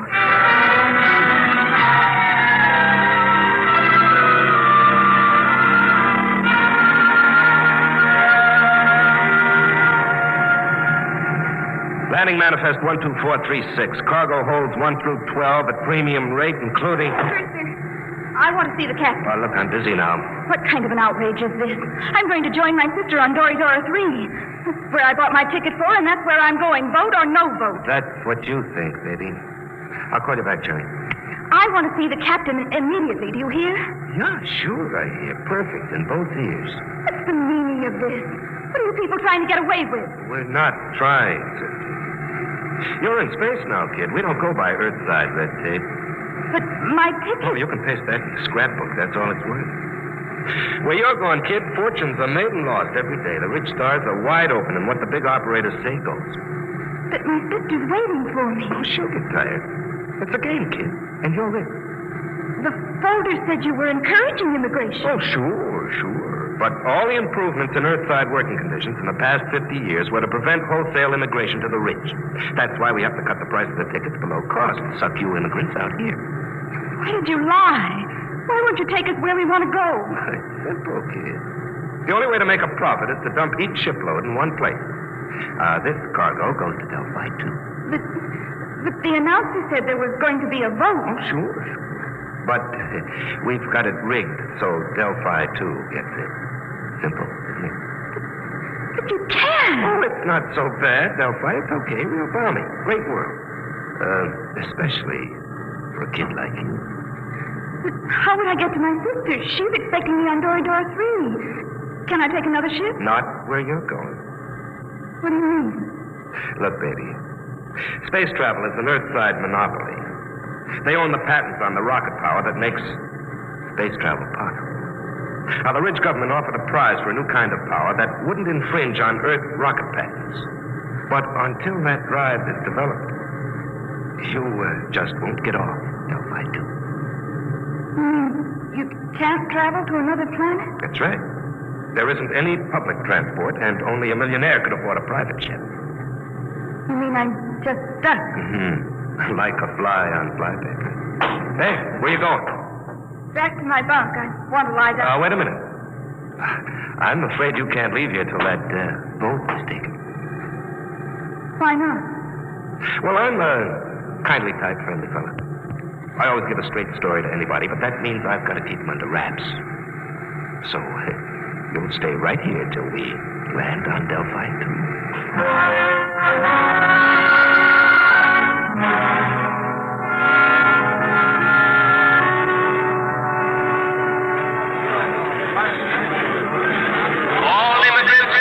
Please report to the inspector under the first letter of their last name. Anne, where have you been, child? I looked all over for you. They kept me in the drinking cabin. Mrs. Elders, what shall we do? I'm sure I don't know. Harry, he's my son. You know, he'll be just frantic. I know. Attention! Any immigrants not cleared or in the proper line in 10 minutes will be indefinitely detained. Oh, dear, I haven't been cleared yet. Oh, you'd better go then. I'll wait for you right here. Oh, be sure you do, dear. I'm so frightened. Oh, which way do I go? Oh, the E sign is over there, see? Oh, I don't have my distance glasses. You will wait for me, dear? Yes, right here. Go along now. All right, you. Come on. Who are you? Never mind. Come on. Grab her, Al. Come on. Let go of me. What's the idea? Let go. Get her. Who are you? Let go. Let go. We can't take any chances, Al. Put her out, right?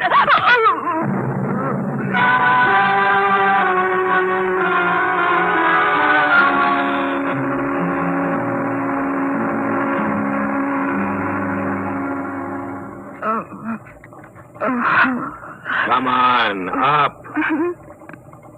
What happened? Come on, sit up. Who are you? Your face. That's a motor-driven face dissolver mask. I've read about them. I've never seen one. Who are you? That's why I'm wearing a mask, because I don't want you to know. But there must be... Look, lady, quit babbling. I hauled you in because you're pretty and intelligent-looking. But why? You're going to make 1,000 stellars for yourself, whether you like it or not. Now stop looking like a scared rabbit. You can't do this. I'll call the police. The police? What do you know about the Red Star's government? Nothing. Obviously. Around here, things are different. Now, listen. You go to the New Sol Hotel. As soon as you're registered, you go to the Fair Play Employment Agency. They'll take care of you. Now, take this. It's a tape reel. Play it back in your room. It'll tell you what to do. After it's played once, it'll destroy itself. Is that clear? I don't understand this at all. Have you ever heard of the 7-day poison? I don't think so. Well, it's an interesting device. It feeds on the blood. On the 7th day, undergoes a chemical change and... Oh. Very easy to use. You just inject it like this. Oh. Yeah, it's all over. For 7 days. The beauty of this poison is it can be made to look like a lock pattern in many thousands of small variations. The only antidote must be some of the original poison at its base. And I have that. Don't get hysterical. I'll keep the antidote here. You can get it after you've done what I want. But I don't know where I am. I don't know who you are. What if something happens to you? That's your problem. But remember, the police can't help you. I have the antidote to the poison. All right, I'm through with her. Take her out and drop her at the hotel.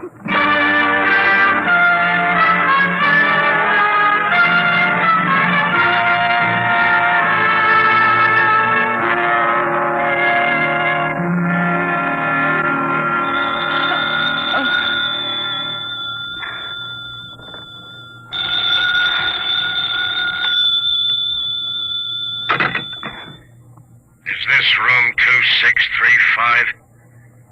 Yes? And Travis? Yes? Who's this? Play that tape reel and get started. We'll be watching you. Hello? Hello? Hotel New Sol desk. Can I help you? I was cut off. Someone was speaking to me. I'm sorry, there was no incoming call on your line. Can I help you? No, never mind. I'd better play that tape. Guess you push this button. You will find in your purse a full cigarette case. Half of the cigarettes are doped. Tomorrow, you will be hired as private secretary to Arthur Blord. When you're alone with him, you will give him one of the cigarettes. The case ejects 2 at a time. The outer one is doped. When he's unconscious, push the brown knob on the case. That will call my men, and they will come for you. You must come with them if you wish the antidote to the poison. After that, you'll be transported to any Ridge Star you wish. As soon as you've played this reel, go to the Fair Play Employment Agency. There's no time to waste. Tomorrow, the 7-day poison will have only 6 days to go. Now that the reel is finished, it will destroy itself. Why do they have to pick me? Oh, the reel! Come on, Travis. You've got 7 days.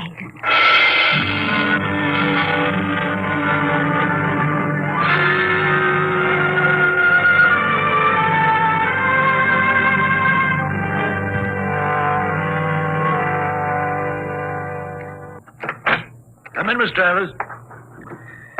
Well, everything seems in order.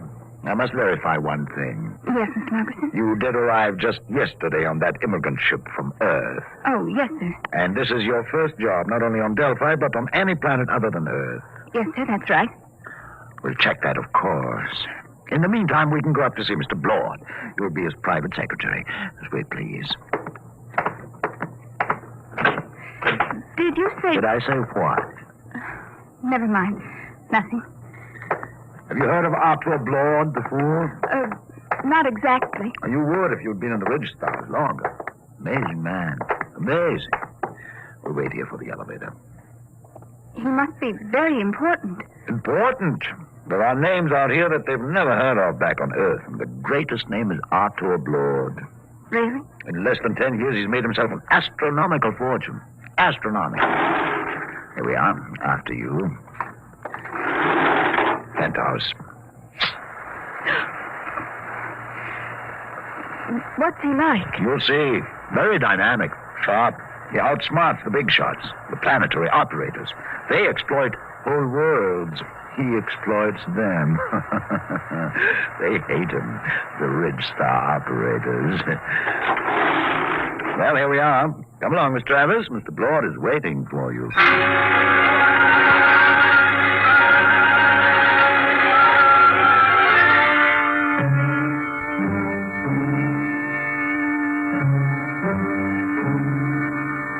Mr. Blood, this is Anne Travis, her record and references. Not interested.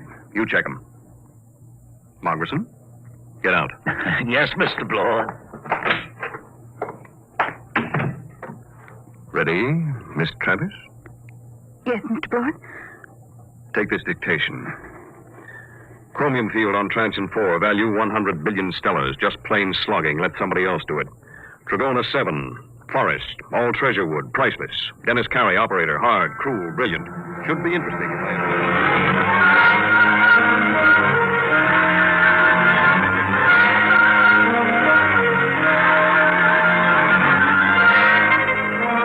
All right, Miss Travis. You're new to Delphi, too, aren't you? Yes, Mr. Blood. I like new cities, new planets. They're soulless. They have no culture, no institutions with hardening of the arteries. Yes, sir. Now, I came out here as a wiper in an Earthside liner and jumped ship at Transion 4. That was 10 years ago. You couldn't do that on an old world. Earthside, they developed the science. Out here, we use it. The great developments today aren't in science. You don't believe that, do you? I'm not sure, sir. Will there be any more dictation, Mr. Blood? Nope, that's all. Don't leave yet. Mind if I smoke? No. Like a cigarette? Sir? I asked if you'd like a cigarette. Oh, thank you, but I have my own. Oh? Earth cigarettes? Would you mind letting me have one? They're very rare out here. Of course. That's an interesting case. Eject 2 at a time. Here, Mr. Blood, take one. Yes, thank you. Haven't smoked one of these in years. Light, Miss Travis? Thank you. Drop the lighter under the desk. I'll get it. Sit back in your chair. Should be down here. Miss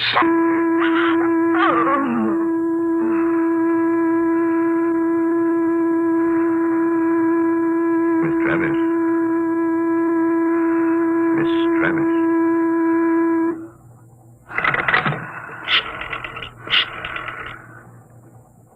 Hello, Dr. Gregg. Lord. I've got a girl here I want you to examine. No, she's out cold. Nope. Had her sitting in that wired chair, and I just threw the switch. There was something phony about her from the beginning. The pickup needle from her chair was jumping like a kangaroo, and when I mentioned cigarettes, it practically blew a fuse. That's what I want to find out. Why she should be carrying dope cigarettes. I want her examined. The full hypnotism treatment if necessary. I want to find out who sent her. I want to know who's gunning for me.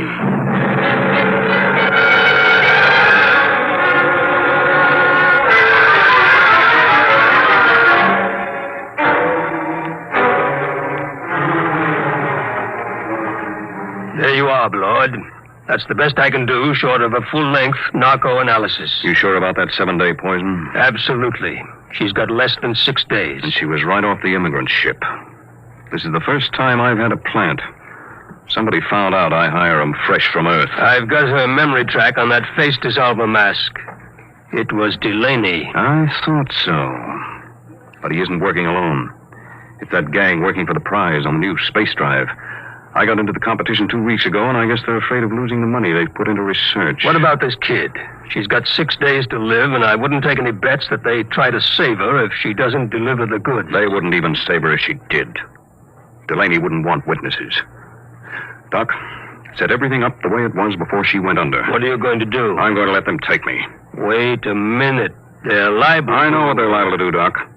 You take care of the girl and leave the rest to me. Okay. It's your funeral. Maybe. Now, let's revive Miss Travis.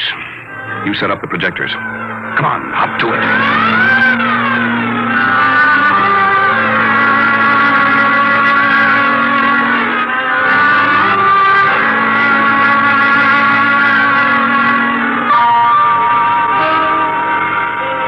All set now. When you reverse the field, she'll come to, and she won't even know anything happened. You remember exactly what you were doing when you knocked her out? Sure. I was looking for the lighter under the table for that doped cigarette of hers. Well, I'll be going. Good luck, Artur. You'll need it. I'll be seeing you, Doc. All right, Miss Travis. Now let's take up where we left off.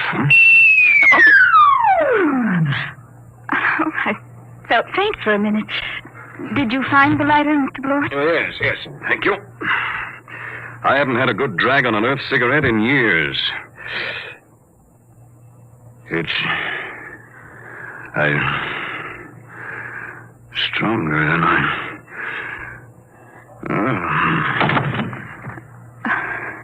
I've got to call those men now.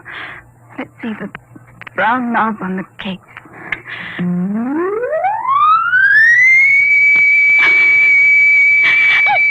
I didn't want to hurt him, but what can I do? What can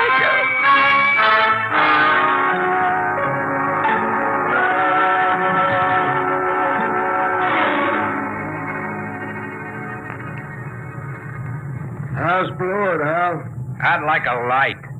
This dame sure fixed him. Where are we going? What do you care? Tell her. In 6 days, it won't matter. The boss give orders. What's the difference? These two are dead duck. What do you mean? You think the boss will give you that antidote? He promised. Al, he promised. Did he really? But did he give his scouts honor? You know, spit twice and cross his heart. Please, stop it. What will happen to him? Blord? Oh, you got me. Last 3 guys I brought over here ended up in the disposal unit. You mean they'll kill him? Wouldn't be surprised. Oh, no, they couldn't. They don't play for marbles out here in the rich stars. But the police... It's just like Earthside, sister. Police take their cut and arrest a couple of bindle stiffs every night to make it look good. Lord was playing around with some pretty big men. He knew what he was getting into. I didn't think they'd kill him. I don't know anything about the Ridge Stars. Oh, that's tough, lady. Real tough. There's the beam. We're hit. All right, fasten your straps. I'm taking her down.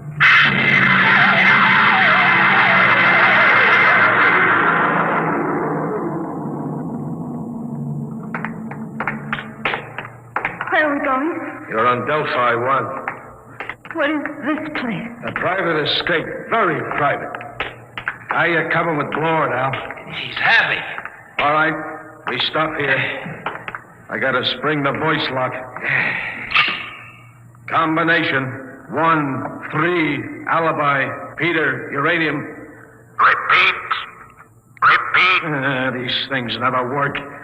1, 3, alibi, Peter, uranium.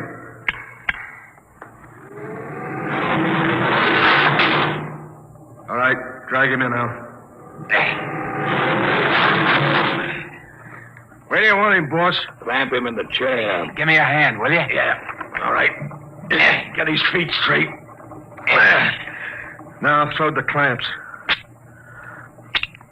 Inject the key stimulant. Right, boss. They're up his sleeve, Al. All set, boss. Do we have to keep on the masks? I got a cold. No, I think we can do without them. Shut off the power. There we are. He's coming to. Delaney. What am I doing here? I think we can get down to business, Blord. We represent 90 companies. We've entered the Ridge government contest to develop a space drive that won't infringe on Earthside patents. Oh? Well, Delaney, I've got news for you.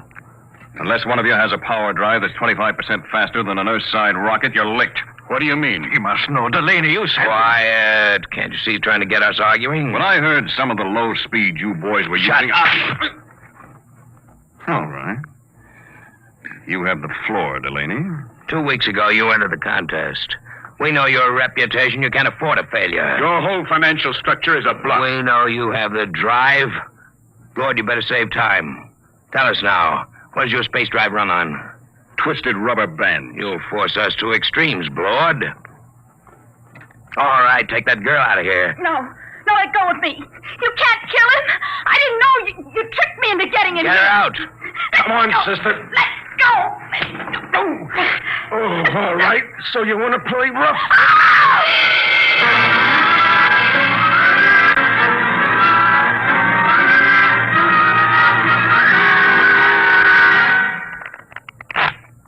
Okay, that's 23 you owe me. Your deal. Cut. I trust your deal. Oh, she's coming too, huh? That's nice. Deal from the top. Did they kill him? Who knows?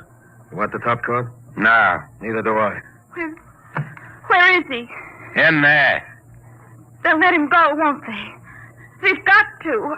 I didn't realize they'd kill him. Well, thank you. Just the card I wanted. A pleasure, I'm sure. Look, you've got to tell me. Are they going to kill Mr. Blord? Look, lady.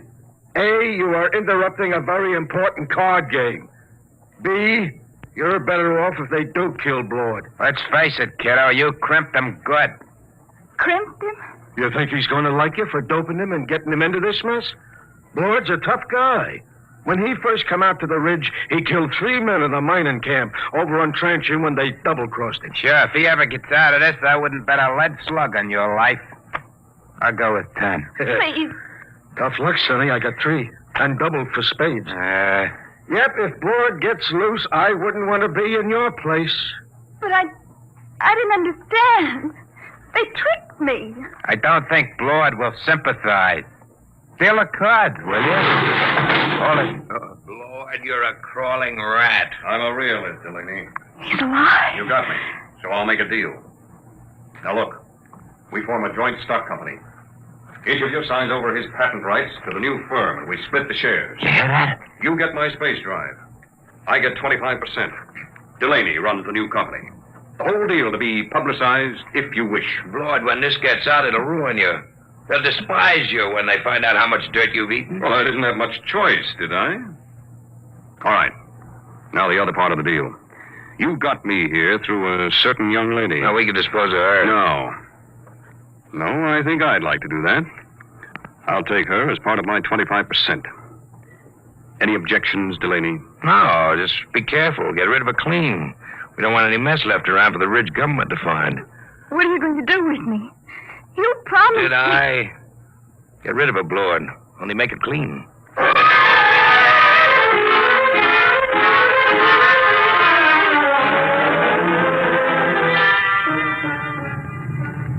You can loosen your strap now. We're on automatic.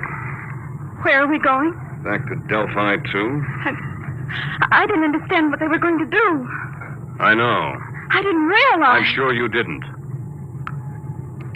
Miss Travis, What are you going to do? I'm going to pay you off.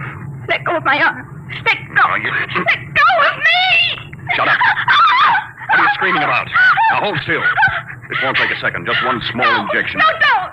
Let me go, please. Stop it, Stop. There. Scratched my face like a cat. Will it take long What? for me to die? For you to...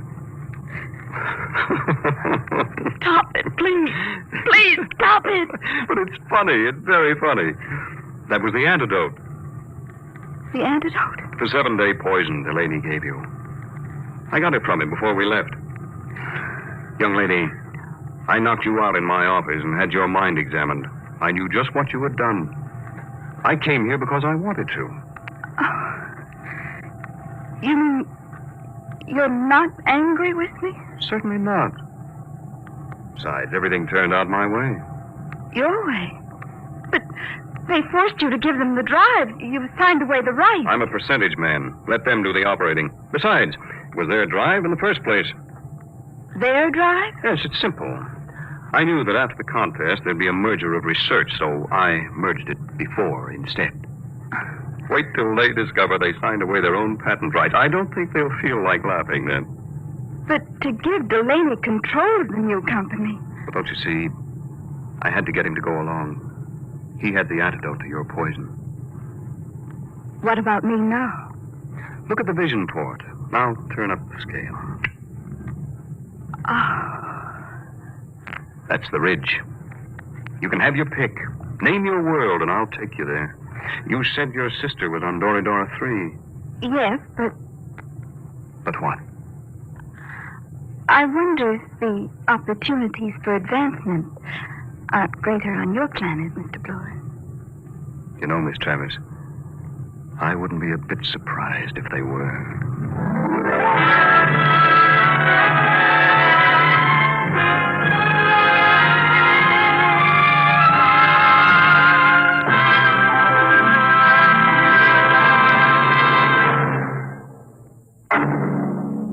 How would you like to live in a world no larger than a single gigantic rocket ship? You'll find out more about it next week on... Dimension. Today, Dimension X is transcribed Competition, adapted for radio by Ernest Kenoy from a story by E.M. Hull. Featured in the cast were Elaine Rost as Anne and Les Tremaine as Arthur Blord. Your host was Norman Rose. Music by Burt Berman, engineer Bill Chambers. Dimension X is produced by William Welch and directed by Edward King. Adventures in Time and Space. Transcribed in future tense. Dimension.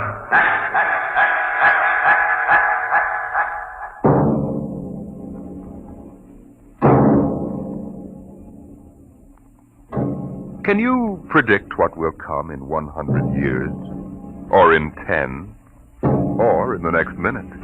Can you see beyond the known dimensions of time and space into the unknown Dimension X?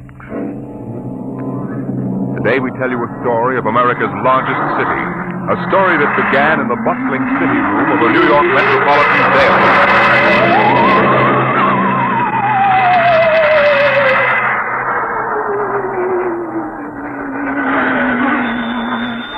Citizen. Sweeney? Listen, Pop, give me a rewrite, quick. I'll take it. Okay, now look. I'm up on Riverside Drive, see? So? So, at 12:45 today, just 3 minutes ago, Grant's tomb disappeared. It's what? I'm telling you, it disappeared. It's gone. Listen, Sweeney, get yourself to a Turkish bath. Sober up. Pop, I swear, I'm sober as a judge. Listen to me, will you? Just a minute. Albert, What's up, Pop? call the 100th Detective Precinct. Find out if anything's been reported missing. Like what? Like Grant's tomb. Go on, make it snappy. Okay, Pop. All right, Sweeney, now give it to me slow. This better not be a gag. No gag, Pop. Now get it down. The traffic at the drive was at its noon hour peak, and the benches and structure were filled with happy, laughing people. Then, without a warning, a rumble sounded and the alarm populace started with horrified... Hold it, Sweeney. Well, Albert? I don't get it. They say that Grant's tomb is gone. Okay, call composing. Tell them to hold everything for an extra. Clear out page 1. Get going. Okay, Sweeney, now. The heck with the words, give me the garbage. What happened? Nobody knows. There are half a dozen police cars around here staring at the place where Grant's tomb was. I was about a block away. I heard screams. I came running. It was gone. Vanished. How many dead? Nobody knows if anybody is dead. I'll find out. How can I find out when everybody that was sitting on the steps and all disappeared? What? It's gone. No bodies? No tomb, Pop. No tomb. Okay, you hoof it back up there and get stories from some witnesses. Now call me back. Albert. Yes, Pop. Get Columbia University on the phone. Get a statement. Right. Research. Yes, sir. Grab an encyclopedia, see if anything like this ever happened before. Hey, Walters. Yeah, Pop. Call the army. Find out about secret weapons. Hello, composing. This is Pop Atterby on the city desk. Start setting up an extra. I want to hit the street in 20 minutes. Second extra in an hour with pictures. Okay, what are you waiting for? Get them rolling.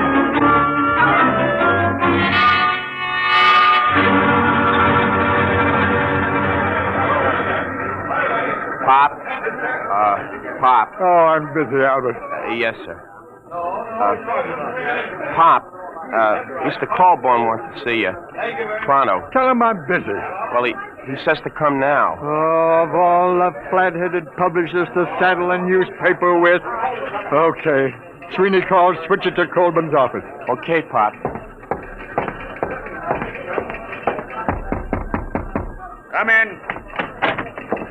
Listen, Mr. Colburn, I'm very busy now. There's an extra on the rollers and... I know. I just called composing and ordered them to stop it. To stop it? Are you... Annabee, you've been on the city desk of the Herald for 25 years now. Since when do you waste thousands of dollars on an April Fool issue? April Fool? Listen, Grant's tomb is missing. Is that a story? Or am I dead from the neck up? Did you check it? Yes, and Sweeney... How do you know it's true? Well, if you... What do you mean spreading cold terror all over town? But Sweeney... The devil with Sweeney. How do you know it isn't just a hallucination? Mass hypnotism, something like that. Well, what if it is? Annabee, if this is a farce, we'll be in Dutch, but good. Civil suits, criminal action. We're the only paper in town on the streets with an extra. The other editors don't believe this story for one instant. It takes guts to run a paper. Well, if that's what it takes, you've got too many. You took the authority for this without even trying to find me and get an okay. Your father-in-law knew a story has to run while it's hot. All right. You ran this while it was so hot, our first 10 papers drove the city into a panic. How do we know this whole thing isn't a big... Hello. Now there's Corborn. Yes, he's here. It what? Oh, well, that's fine. That's fine and dandy. You're fired. It's your star reporter, Mr. Sweeney, formerly of the Herald. Formerly? Give me that phone. Hello, Sweeney. Did you get the pictures? How are things up there? I'll need more witnesses. What? It's back. Fine. What did you say? It's back. Grant's tomb is back. I'm sorry. You're sorry. All right, golden boy. Now give it to me slow. Make it sound intelligent. It just reappeared, that's all. What about the people who were inside? All back. Don't remember a thing. It's just like it never happened at all. It's a miracle. It's a miracle. We got an extra on the streets with 28 types screaming that Grant's tomb has vanished, and you calmly call me up to tell me that it's back. But it was gone. I tell you, Pop. Sweeney.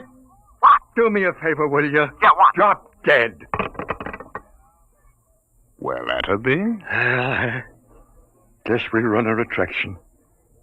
Just doesn't make sense. 12 police cars saw it.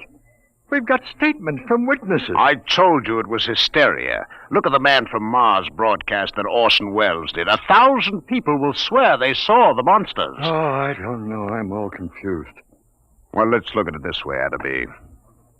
Maybe you've had enough. Enough what? You've been on the city desk 25 years now. That makes you, 55? 54. What are you driving at, Mr. Colby? I mean, maybe you ought to retire. Retire? We need new people, new ideas. I've been thinking about it for some time now.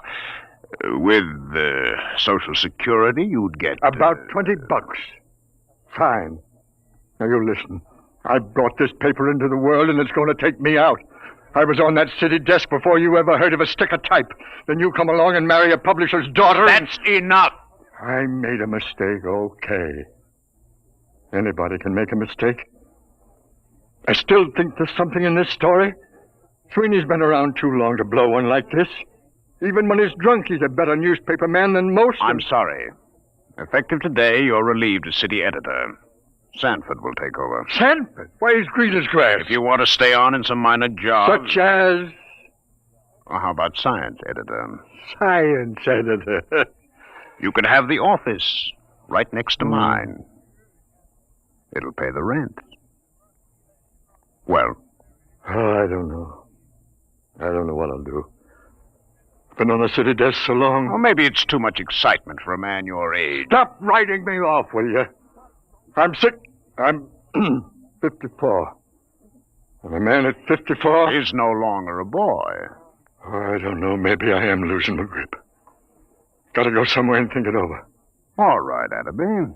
Take your time. I'll be across the street at Burley's bar if you need me. I'll let you know before the bulldog hits the streets.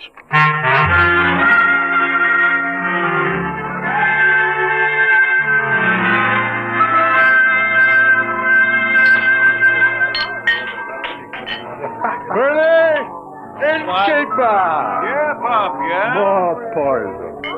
Haven't you had enough, Pop? Yeah, this is a solemn occasion, Burley. Call the hemlock. What's the occasion, Pop? I am now a husband. No. Reduced. Humiliated. You, Pop?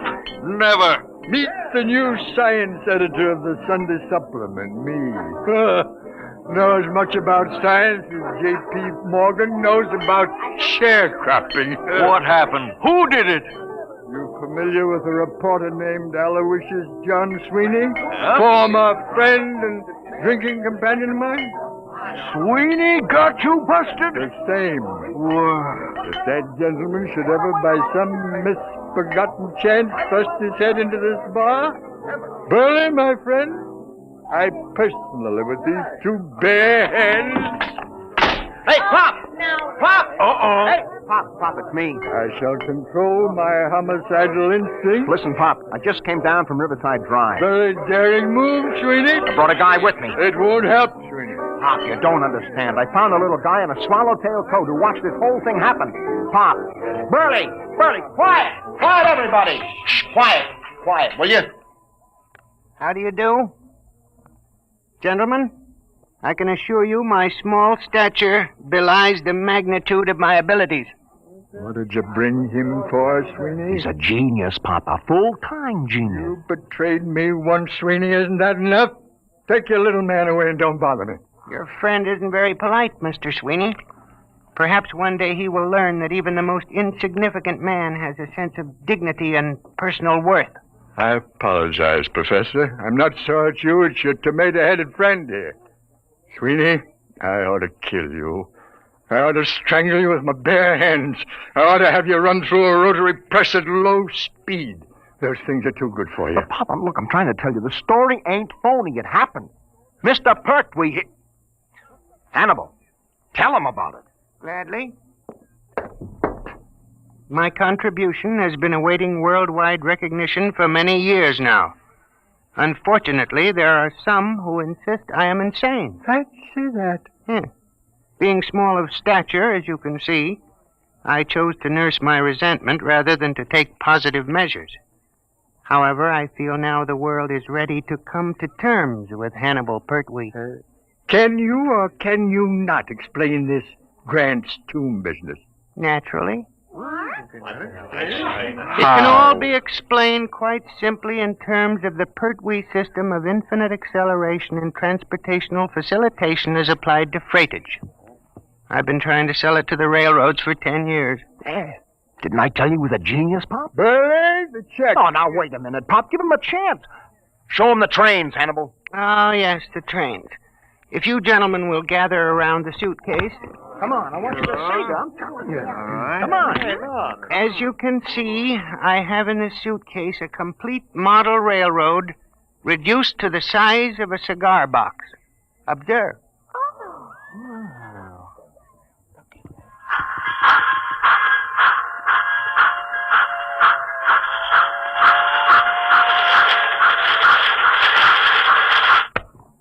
That's enough, I think. They run!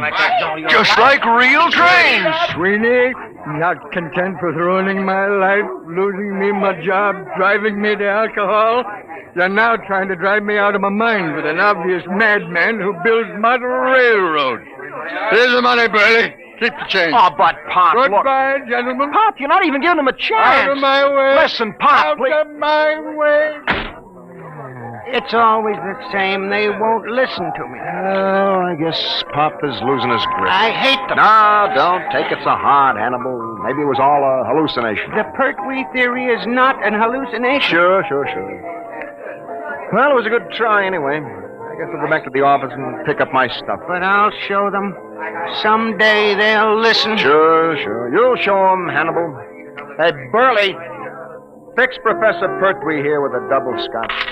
Go ahead, make it a triple.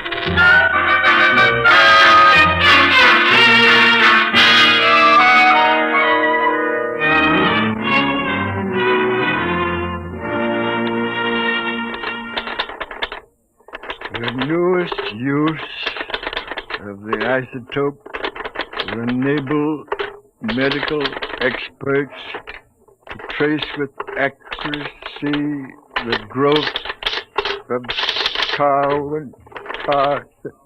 Oh, nuts. Yeah, maybe it's better to be unemployed.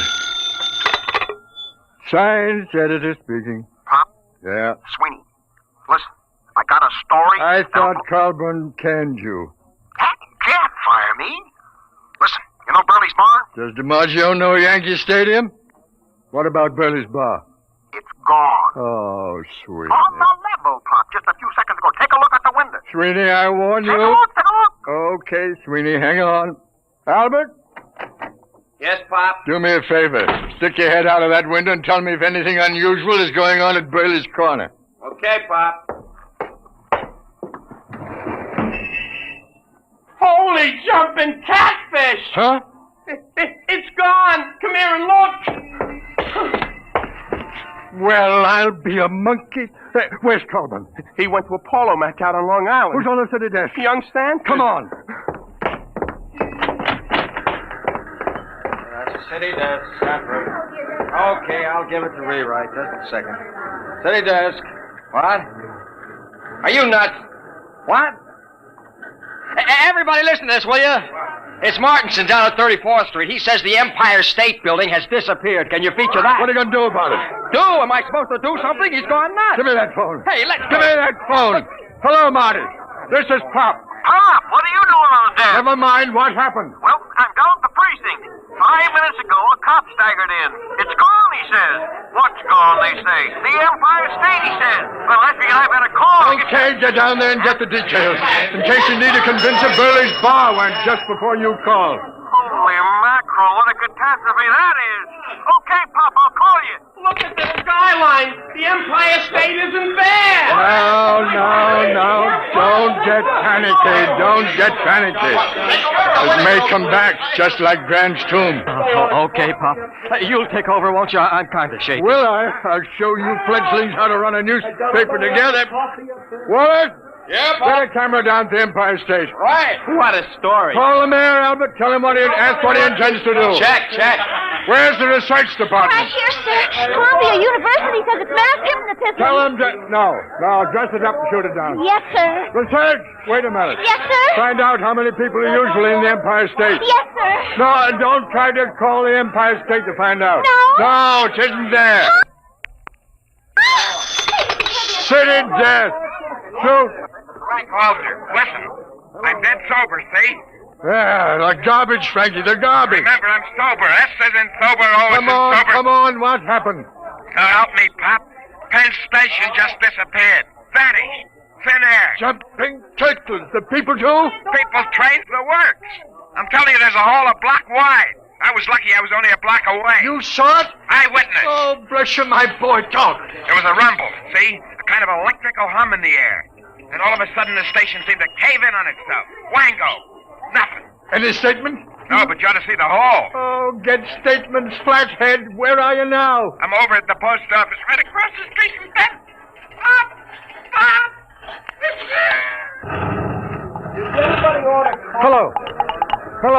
Hello, Frankie.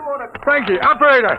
Pop, we got a flash. The United States Post Office just went. The whole darn city is going piece by piece. Don't lose your head, Albert. Hello. This is the composing room about that Empire State Building story. Well, it's old news. We've just lost Penn Station and the post office. Get out a new banner head. New York City vanishing. What about copy? You don't need copy for a story like this. Tell that linotype operator to use their imagination. Albert! Pop? Anything else missing?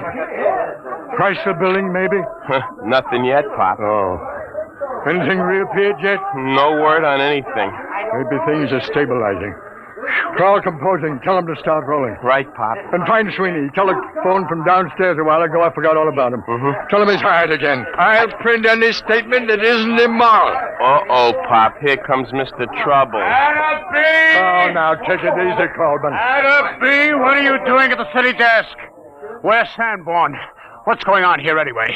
Has everyone gone out of his mind? Listen, the Empire State, the Penn Station, and the post office have all been missing for almost 5 minutes. Get away from that desk, you. Drop that telephone. Listen. I don't care if Washington, D.C. has been bombed by the Martians. I want you out of this office in 2 minutes. Albert, cast those extras. Pop, you get out, you're fired. Oh, you're not being racist. I'm not interested in the other papers. Just get out of here before I go stark raving mad.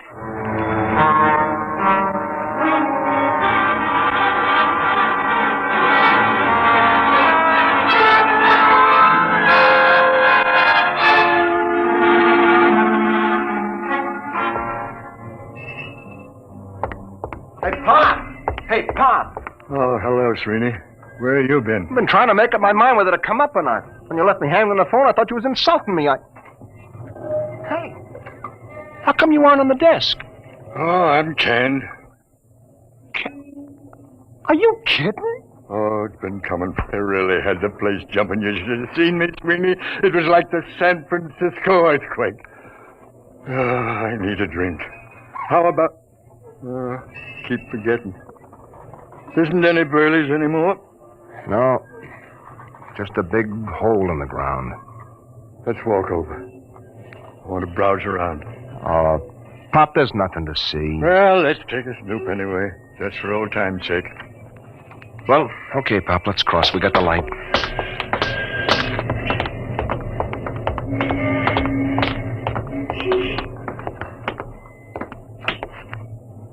Well, will you look at that? Who'd ever thought that less than 10 minutes ago there was a building here? Yeah. Let's climb down and have a look, Sweeney. Well, what for, Pop? It's getting dark, you know. We'll break our necks. Sweeney, where's your old reporter spirit? Come on. Okay, but I don't see what you expect to... My ankle. Easy.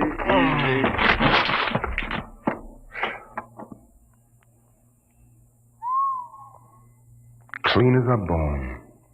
Well, let's walk around a bit.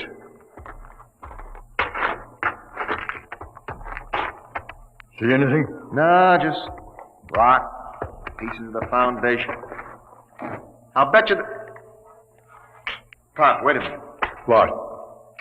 Will you look at this? So small I almost missed it. I'll be a son of a perfect scale model of Burley's. Less than 4 inches tall. What do you suppose this is doing here? I don't know. Can I help you, gentlemen? Pertwee. What are you doing down here? I'm looking for my model. Thank you for finding it. Oh, this is yours, is it? Certainly. Now, if you'll be kind enough to hand it to me, I'll just put it back in my suitcase. You better give it to him, Pop. All right. Thank you. There we are. Thank you, gentlemen. I thought you just went in for model trains. I have always been preoccupied with tiny things, but lately I've been branching out. Well, I really must be going. Thank you very much. He's as loony as a bat. The geniuses are all crazy. I read it in a book. Sweeney, you get a look in that suitcase. Sure, I seen it when he opened it in the bar this morning. I mean just now. Oh, why? This morning when he opened his suitcase, he had a little round tube and a set of model trains in it. Nothing else. So? This time he had 3 other models. So what? Nothing. Except they happened to be models of the Empire State, Penn Station, and the United States Post Office.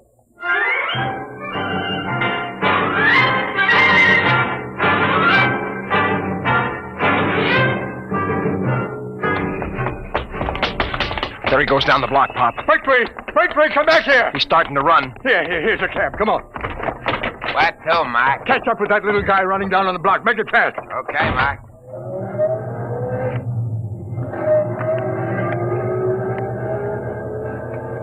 There he is. Hold it, cabby, hold it. Come on, Sweeney. Hey, how about my dough? Hey, you bum! Stop, gentlemen. Stop, I warn you. Hey, Pop. He's got that little tube out of his suitcase.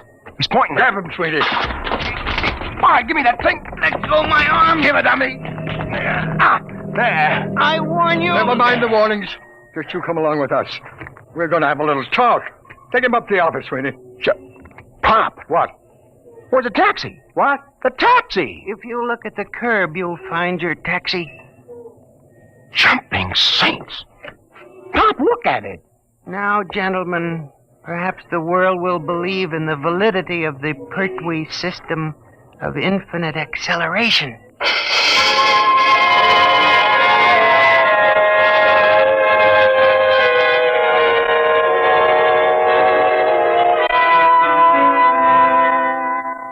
All right, Hannibal, now you start talking. I won't. Hold his hand, Sweeney. That's a pleasure. Well, Hannibal? Let me out of this office. Talk. Never. Sweeney, where's the tube? It's right here, Pop. Now, Hannibal, I give you 5 seconds to talk, after which I'm turning this tube on you for a taste of your own medicine. Now, think it over. 1, 2. No. 3. I hate them. Why should I save them? 4. All right. Put it away, please. That's better. Now, how did you do it? Many years ago, Einstein posed a theory that if an object were sufficiently accelerated, it would gradually flatten out and eventually disappear altogether. Working on this approach, I evolved a method of accelerating the atoms within the molecules, setting an object spinning in 4 rather than 3 dimensions. For many years, I tried to sell my idea to the railroad for condensing freight and storage. And you start the thing spinning with this little tube? The tube sends out a whirling ring of electrons which engulf the object. Why did you turn it on those buildings? I was driven to it. Only something dramatic could shock the world into realizing my greatness. But you'll restore them. You brought back Grant's tomb. I can restore them, yes. Not can, Hannibal. Will. On one condition. Well? That your paper give me full credit for my scientific achievement.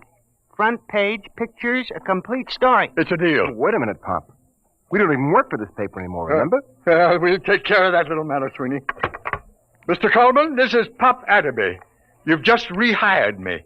Now, if you'd care to step down the hall into my new office, I think I can show you something make your hair stand on end. I have 3 missing buildings in my desk drawer. Well? He's on fire. Says he's coming down here to have me committed to an institution. Fine. All right, Atterby. All right. What's going on here? I fired you. I ordered you off these premises. If this is a joke, Well, Mr. Colburn, you see these models? What about them? What would you say if I were to tell you that these 5-inch models are actually the Empire State, Penn Station, the United States Post Office, and Burley's Bar, and a taxicab? All compressed 500 times. That there are people in them so tiny they can't see them. That even time is so compressed inside these buildings that movement is impossible. This is insanity. Who is this man? Sit down, Corbin. The show hasn't even started yet. Sweeney, put the taxicab out in the middle of the floor. Okay, Pop. Now, stand back. Hannibal, here's the tube. Now do your stuff. Stand back. Now. Good Lord. I don't believe it. It's getting bigger. I reversed the polarity of the spin very gradually. What's the idea of blocking traffic, you lousy bum? Hey, where am I? Hey, what happened? How did my cab get in this office? Take it easy, George. What is this? Who are you? Hey, ain't you the fare that skipped out on me? Hey, what is this, a bug house? Well, Mr. Colburn? I don't understand. But you do believe. Well, yes, I saw it right before my eyes. Okay, well, then here's the deal. You give our boy Hannibal a front-page spread with pictures. He'll take these other buildings back to the original sites and restore them just like they were, with our cameras getting exclusive shots. Now, is it a bargain? Is it a bargain? I may not be the best newspaper man in the world, but this is the biggest thing since Noah's Ark.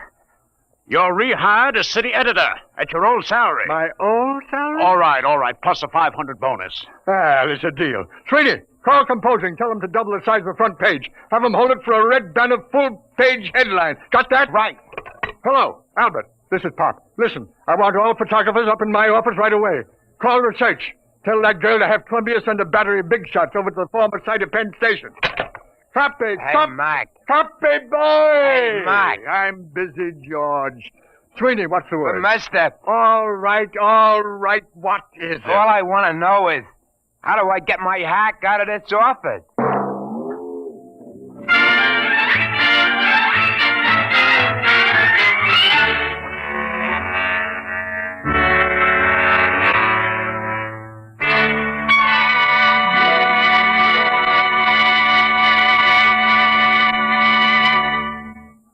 You have just heard another adventure in time, space, and the unknown world of the future. The world of... Dimension X.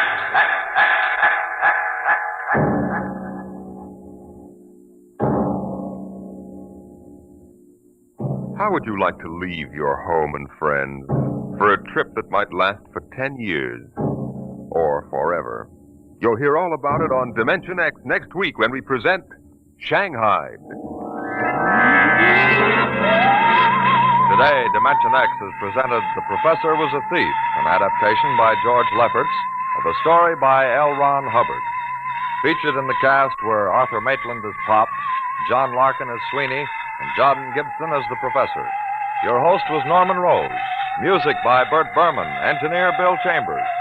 Dimension X is produced by William Welch and directed by Edward King.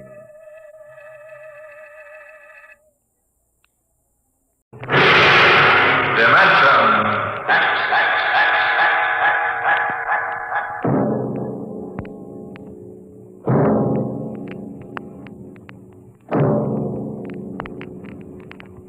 Can you predict what will come in 100 years? Or in 10? Or in the next minute? Some people think they can. Nuclear scientists, mathematicians, astronomers, biologists. They'll predict the shape of the future. Why? Because they make the future. Because they see beyond the known dimensions of time and space into the unknown. Dimension X.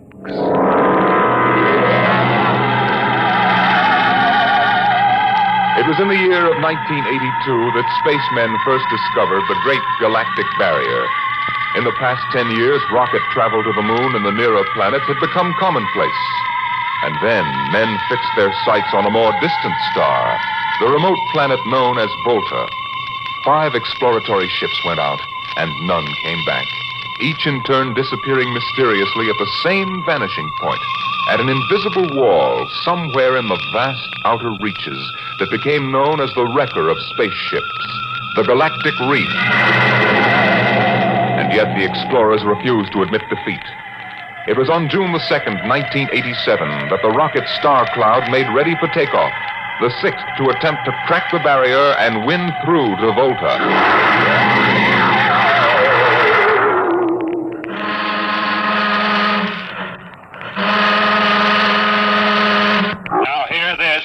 Condition green.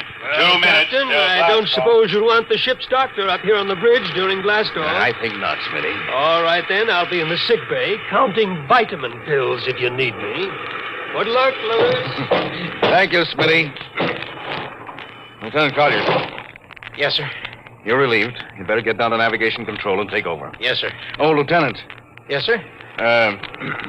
We've never flown together before. This is your first flight in a space vessel as big as the Star Cloud, isn't it? Yes, sir. But I was trained in oversized jobs at the Naval Academy. Well, if you're half as good a navigator as your father was, you'll do fine. Thank you, sir.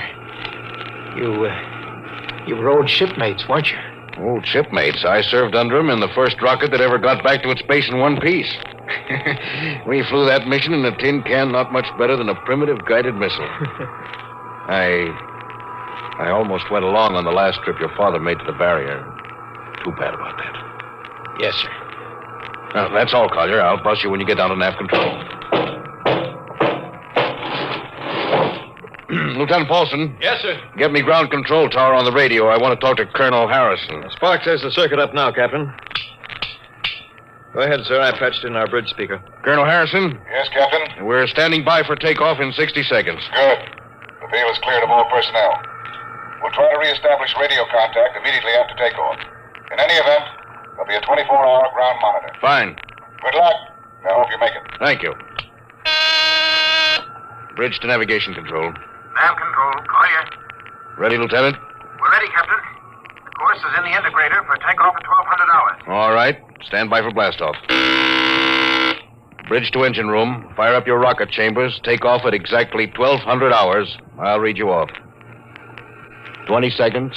19, 18, 17, 16. Condition red. Hold it. We've no call orders. Who turned in that alarm? We uncovered a stowaway, sir. Stowaway, where, Masters? Hiding in 6 Bay. Dr. Smithson found him. Have him brought up to the bridge. Engine room, kill your rockets and stand by. Orson, this is Colonel Harrison at ground control. What's holding you up? Trouble. What's the matter with you? What's the matter with you? There's a stowaway aboard. Stowaway? Yes, I thought your men were supposed to police this base. What's the matter with you? All right, Captain, take it easy. You know what this delay can do to us, don't you? 1 minute later, takeoff can throw us 1,000,000 miles off course. We'll have to reintegrate the whole works. Well, look, how long do you think it'll take? Don't bother me for a while. I'm busy. Stupid idiots. Captain Thorson. Oh, come in, Smitty. Here's your stowaway. I'll court-martial the... Charlie. Can you use a good radio man, Skipper? I see you two have met. Met? The Skipper and me made 50 trips to the moon together. Didn't we, Captain? Charlie, if you wanted to come along, why didn't you volunteer? I did, Skipper. They turned me down. What's wrong with you? Acceleration bends. Oh. They said my arteries wouldn't stand another trip. Well, I'm sorry to hear that. But they're wrong, sir. I got one more good trip in me. Now listen, Captain. You know these green kids don't know the first thing about space radio operations. You put a man like me on, I'll be getting you a bedtime story from Mars. Now listen, Charlie, you know the regulations as well as I do. I can't take you much as I'd like to. Colonel Harrison will murder me for this. Oh. I'm sorry, Charlie. I'll have to put you aground. I'll tell you what. I'll ask Harrison to put you on as ground radio contact. It'll seem as if you were right here with us. He won't do it, sir. He'd better, or I'll have him busted to corporal for letting you sneak aboard. Now, you'd better be off, Charlie. Masters. Yes, sir. I'm sending this man aground. Give him time to clear the launching platform. Yes, sir. So long, Charlie. I'm really sorry. Good luck, Skipper. I thought you were going to have him drawn and quartered. If it'd been anybody else, I would have, Smitty. But Charlie, well, he's kind of special. Been with me since my first command, when Giller run to the moon. If he wanted to come along this time, well, it's only through loyalty to me. You know, Lewis, I didn't realize it before, but you're almost human. Bilge. Navigation, Lieutenant Collier, you there? Nav control, Collier. Lieutenant, how badly are we fouled up? Can you recalculate the course, or shall I cancel the takeoff? I've already plotted a new course on the integrator, sir. Good. Can we take off in exactly 2 minutes? 2 minutes? Yes, sir. If we can, all we need to correct is for only a 1 degree deflection. I can do that before we breach the stratosphere. That's quick work. Are you sure? Positive, sir. Well, all right, Collier. I'm putting it in your hands. We'll blast off on your signal. Lewis, isn't that a lot of responsibility for a young green officer? Yes, but if he can't do his job, I'd rather find out now than at the galactic barrier. Bridge to engine room. Prepare to blast off on navigator signal.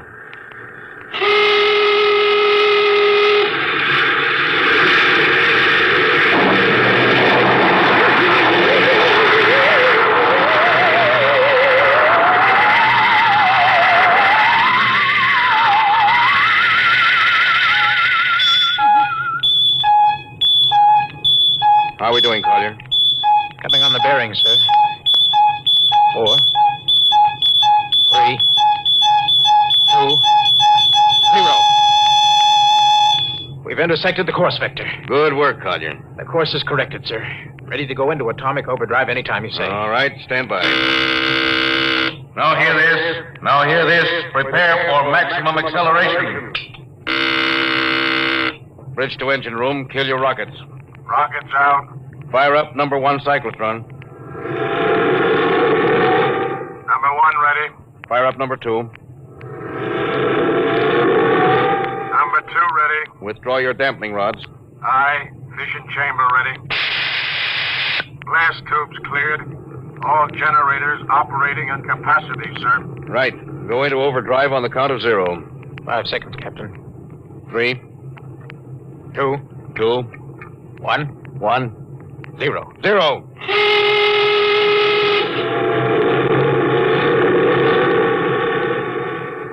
How are we doing, Collier? On course, sir. She's running hot and true. Well, my compliments, Lieutenant. Thank you, sir. This job would have done your father credit. He was one of the best navigation officers I ever saw. Thanks, sir. Now start your gyros and put her on robot control. The bridge is yours, Mr. Collier. If you need me, I'll be in Dr. Smithson's office. Yes, sir.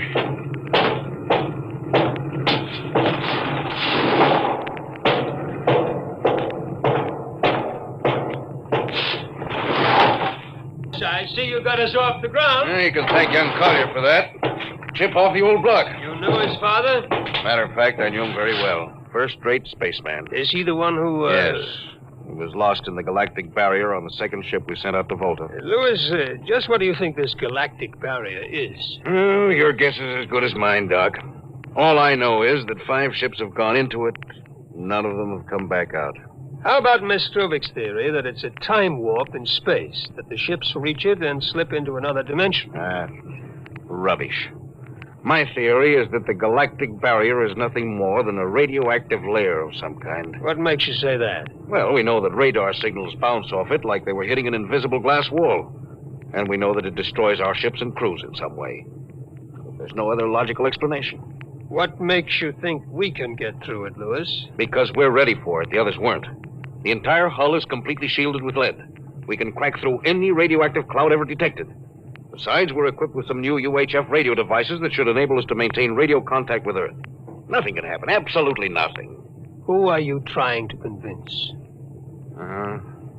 Myself, I suppose. Louis, you've had your share of glory. First skipper to reach the moon back in 1962. You could have retired.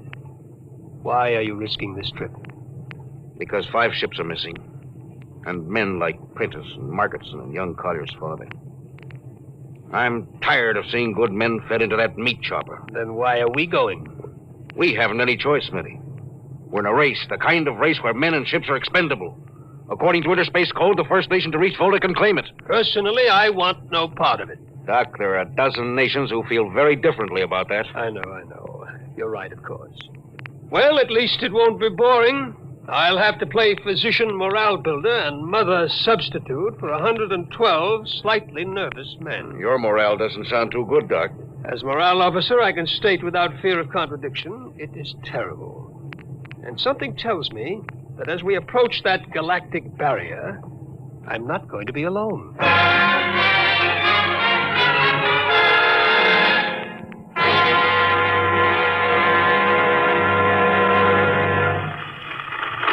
Hello, Earth. Hello, Earth. Captain Thorson of the Star Cloud calling Earth. Star Cloud to Earth. Can you read me? Hello, Star Cloud. Hi, Captain. Charlie. Well, I see they haven't court-martialed you yet. No, sir. Thanks to you. That's good to hear you. You can read us the funny papers on Sunday morning. Right. How's our signal? Strong. Clears the bell. Well, here's our log report for Colonel Harrison. Ready? Shoot. June 2nd, 1987. 4 weeks out from Earth. Running true, no radiation. Operation normal. Still making our approach to the galactic barrier. That's all, Charlie. See you later. Good luck, Captain. I sure wish I was with you.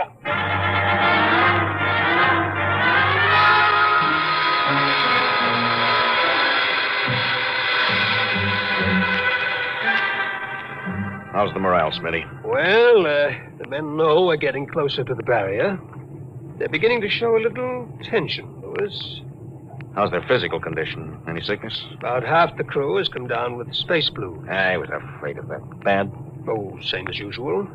Lips and hands with a bluish cast. Eyes are sensitive to infrareds. I don't know. When I first started flying these tin cans, nobody ever heard of space blues. There's a theory it's caused by the terrific acceleration of the atomic overdrive. The change in gravity affects the circulation. And what do you think? Oh, I think it's psychosomatic. I've noticed that the same men who get space blues under tension on a ship tend to get blue coloration back on Earth when they're upset. I guess it's an occupational disease of space navigators. You think it's just nerves, then? I don't know. Young Collier's got a bad case. Yes, I think it's tension from overwork. Well, maybe he needs some vitamins. Louis, when will you realize that vitamins are not a panacea for all the troubles of mankind?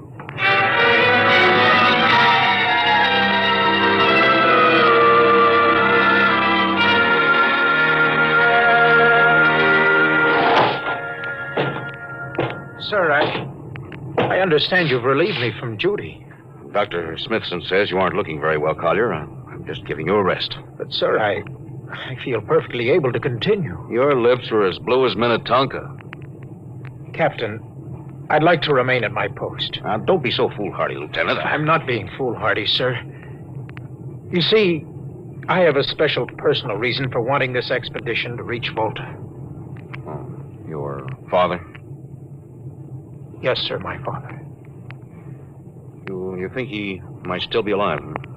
Sir, I have to find out what happened. I think I understand. Very well, Collier. Report back to duty.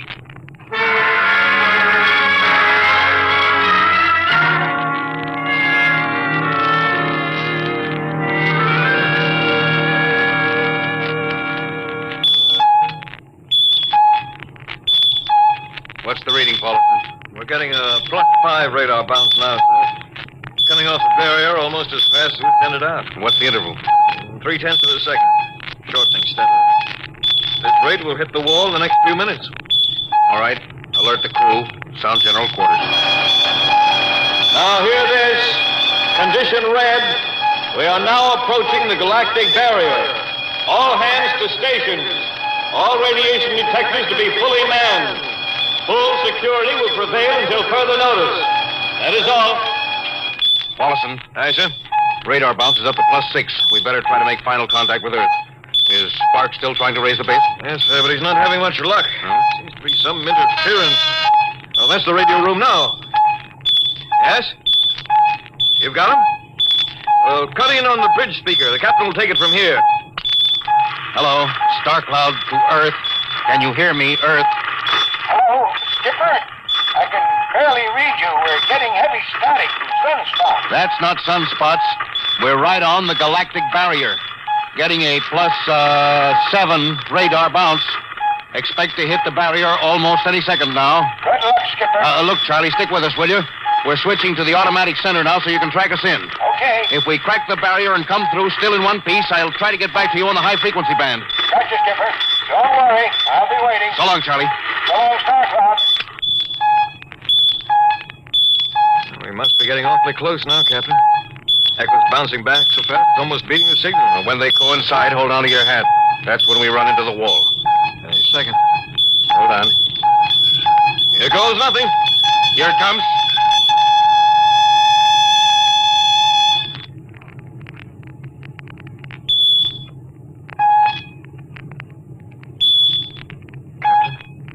What?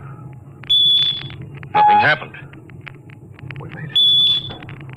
We made it, Captain. No radiation, no time warp, no nothing. The crew's gone crazy, sir. Let them. They earned it.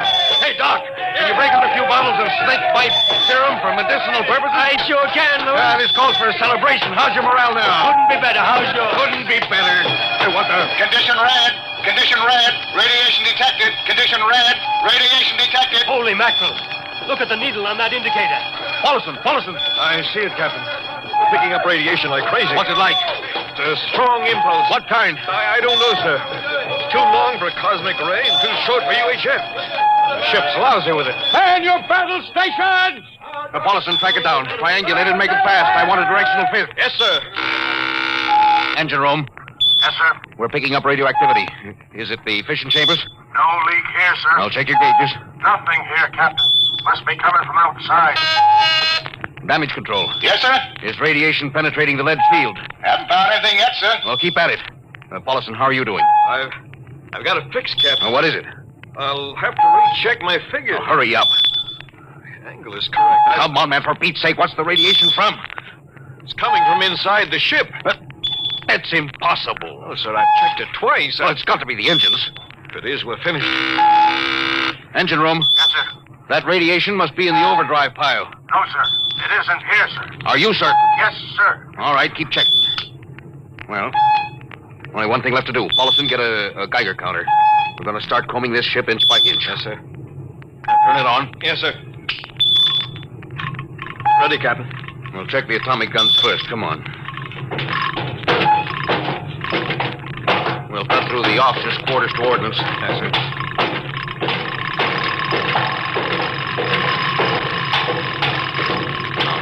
move here. Wait a minute, sir. Huh? What is it? The signal's weaker now. Yeah. Let's go back.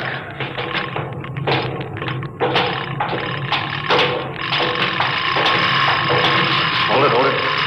Seems strongest right about here. Doesn't make sense. Whose cabin is this? Lieutenant Collier's. Collier!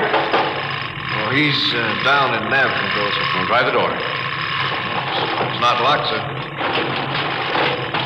Yes, it's in here, all right. Listen to that counter. It's strongest over here. Open that wall cabinet. It's locked, sir. I'll smash it. Shut off the Geiger counter. Well, what do you make of this, Paulson? Well, it looks like some sort of portable transmitter, sir. Must be foreign manufacture. I don't recognize the calibration symbols at all. I've never seen anything like it. Which raises a small question. What is Lieutenant Collier doing with a transmitter in his cabin? I don't know, sir. Well, I intend to find out, Paulson. Get down to nav control and bring Collier up to the bridge on the double. Hadn't we better find some way to shut this thing off first? I know a way.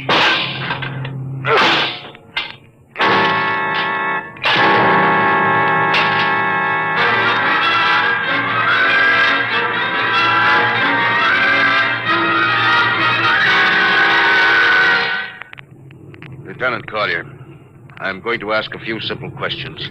Yes, sir. And I want a few simple answers. Yes, sir. What were you doing with the transmitter in your cabin? Transmitter, Captain. You know nothing about it? No, sir, I don't. Do you recognize these calibration symbols?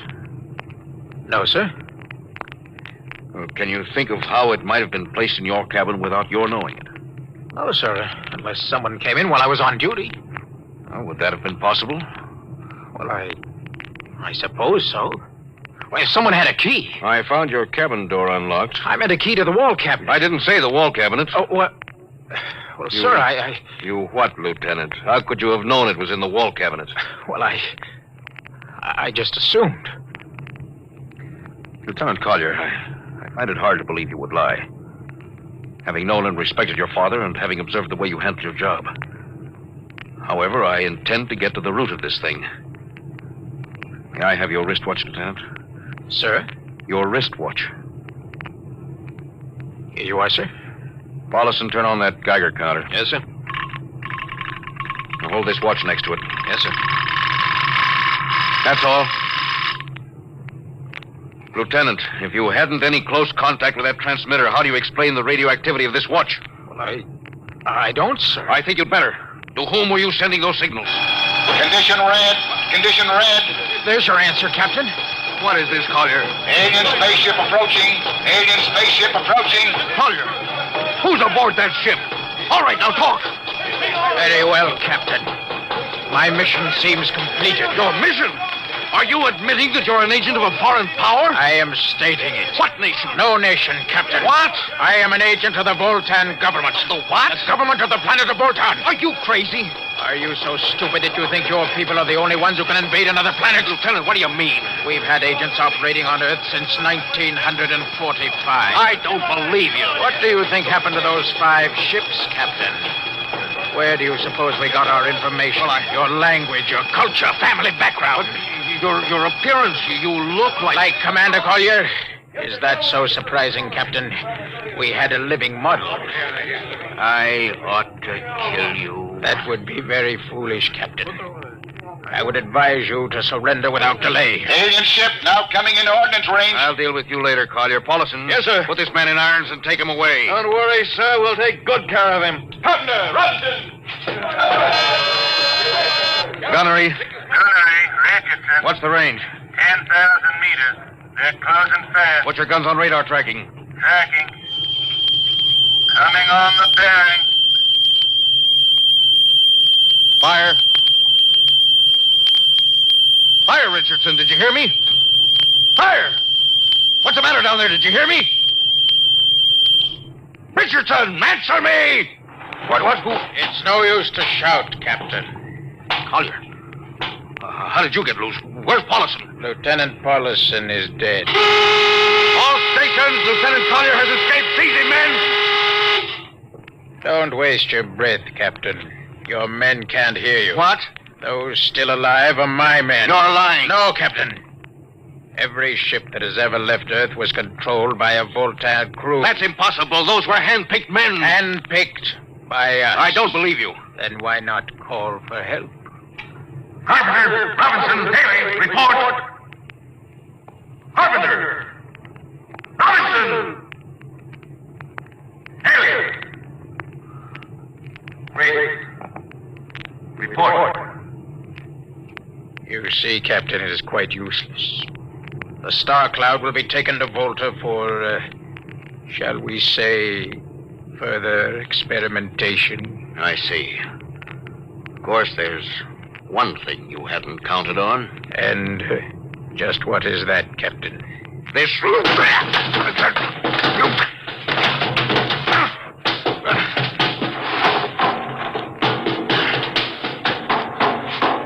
Carpenter, are you in there, Lieutenant Carpenter? They can't all be dead. There must be one alive. Smitty! Dr. Smithson! Smitty! Oh, Smitty, what have they done to you? Lewis. Those dirty... don't talk. I must lean closer. Not much time. Lewis, space blues. Space blues? What is it, Smitty? What are you trying to tell me? All men with space blues. Voltan. Here, let me help you. No, Lewis. Get message back to Earth. Voltan, 5th column. Watch out for space blues. Smitty.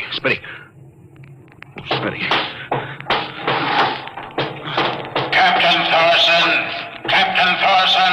you can't hide from us now. Come back to the bridge and surrender, or my men will come and get you. Oh, yeah? Captain Thorson, you can't come. Hello. Star Cloud calling Earth.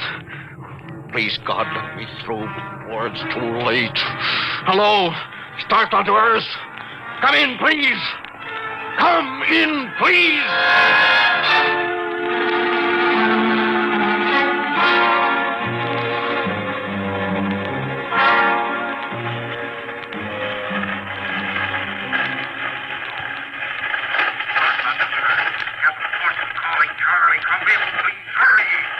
Hello? Can you hear me, Charlie?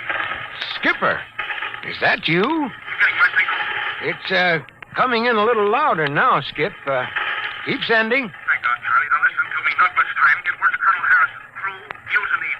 Most of crew members, Voltan. What? Voltan. Spell that. V-O-L... Voltans? That's right. They're from the planet Volta. Skipper, are you all right? Look, Charlie, this is serious. They'll beat you any second. Now listen, they have a 5th column on Earth. They're planning to invade you. You don't mean it. Of course I mean it. Now tell Harrison. Posing as humans, you can detect them by space blues. You got that? Only Voltans get space blues. Charlie, can you hear me? Space blue. I get you. That brings you, Charlie. After video, you warn everybody. Captain? They won't go.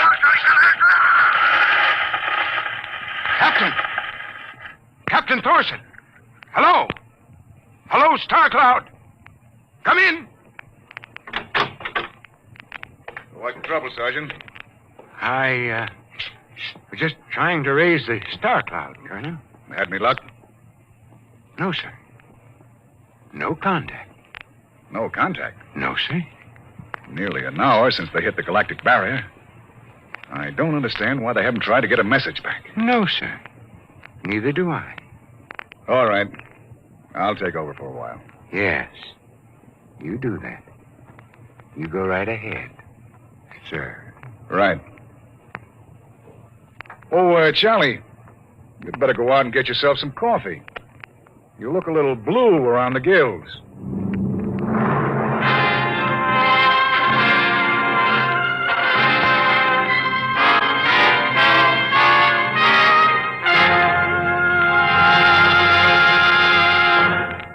You have just heard No Contact, an adventure in time, space, and the unknown. The world of...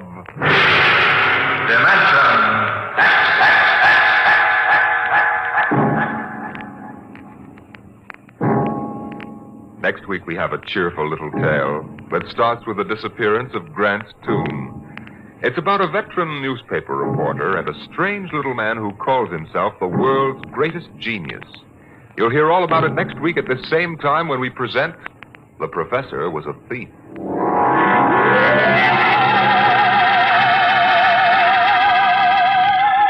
Dimension X has presented No Contact, an original story written by George Lefferts from a storyline by Lefferts and Ernest Kenoy.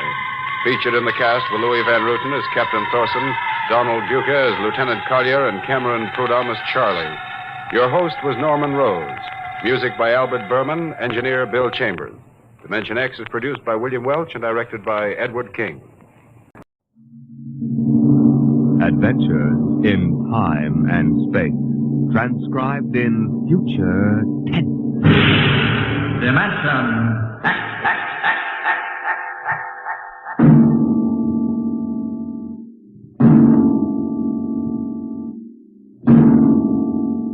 Can you predict what will come in 100 years? Or in 10? Or in the next minute? Some people think they can. Nuclear science, mathematicians, astronomers, biologists. They'll predict the shape of the future because they make the future. Because they see beyond the known dimensions of time and space into the unknown, Dimension X.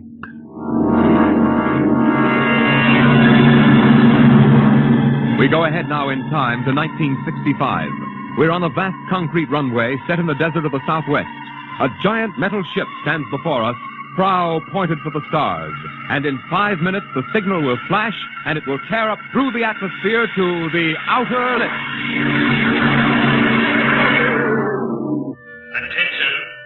Attention. Clear field for takeoff. Clear field. 5 minutes, Steve. For takeoff. Warm her up, Charlie. I want to go over procedure again, Steve. Don't worry, I got it straight. We'll just make sure. Okay. I take her up on jets to 50,000, then I cut in the rocket. No lower, or your tail blast will burn out 3 counties. I climb 4 minutes on rockets, then start maneuver tests. Remember that, no more than 4 minutes. Right. This ship isn't like those strata rockets you've been testing. She's the first one built for outer space. If she works, she can go clear to the moon. If I'd have known that, I'd have brought my toothbrush. No, not this trip. Now get this, Steve. You've got power there to clear the Earth's gravitational field. But remember, after you cut in the rockets, you've only got 10 minutes fuel. If you go beyond the outer limit and don't save fuel for the return... I know, I won't get down again. That's right, Steve. You'll drift off into space. Get that now. 10 minutes fuel. Gotcha. As far as I'm concerned, this project is a lot more important than that cosmic ray bomb they're testing out in the Pacific tonight. Well, the Security Commission brass doesn't think so. I don't see any undersecretaries under anything. Don't worry. In the long run, our ship will make the CR bomb back-page stuff. But in the meantime, it's just as dangerous. Remember, half the principles in this ship are pure theory, Steve. Slide rule stuff. If anything goes wrong, we may have to scrape you off the landscape with a soup spoon. You have a charming sense of humor. And here's what I'm getting at. We're risking your neck in this test. If anything blows, we don't want to have the next man pull the same boner. I know, Hank. So keep your mic open and keep talking. If anything goes wrong, we want to know exactly why. And we won't be able to ask you. Let us know before you pull every switch. Before you do anything. You got that? Yeah. Even if you only have to blow your nose. All right, get those fuel lines away. Okay, Mr. Groves. Well, I guess that's about all, Steve. Hey, that reminds me. Look, if Mary calls, I'm just up on a milk run. I didn't tell her today was it. How is she? She's okay, but she's due about now, and I don't want her to be nervous. Hey, I didn't know the baby was that close. Yeah? Steve, I really ought to be sending a single man on this job. What, and cut me out of a soft paycheck? Forget it, Hank. You know you can't get anybody else who can take 15 G's acceleration when those rockets cut in. Yeah, I know. It's time, Steve. Yeah. Well, see you later. Don't worry, Hank. I'll sweat for both of us. Button her up, Charlie. So long, Hank. So long. We'll give you the light from control.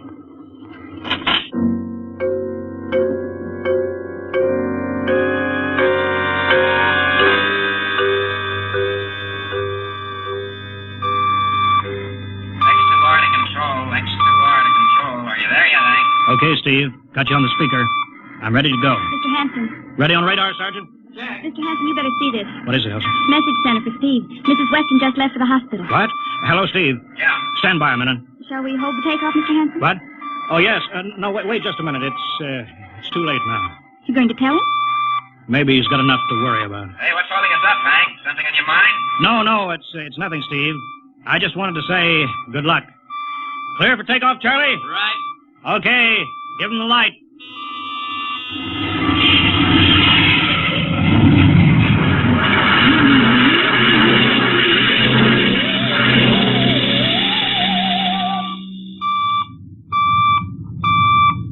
All right, Steve, I'm reading you clear. 40,000. Airspeed 600. She's running fine. Soundproofing works. There's a third-degree waiver in the AGY pressure. Got that, Charlie? Check. Dead center on radar, Mr. Hanson. 50,000 now. Cutting out the port jet. Now the starboard. Off jets. Airspeed dropping. Opening the rocket ports. Switch sticks a little, Charlie. Oxy alcohol pressure at 350. All right, now I'm advancing the ignition key. Here goes rocket one.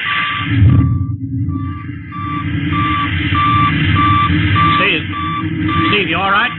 Yeah. Looks like somebody smugged me with a sledgehammer. Airspeed now 1,200. Here goes number two.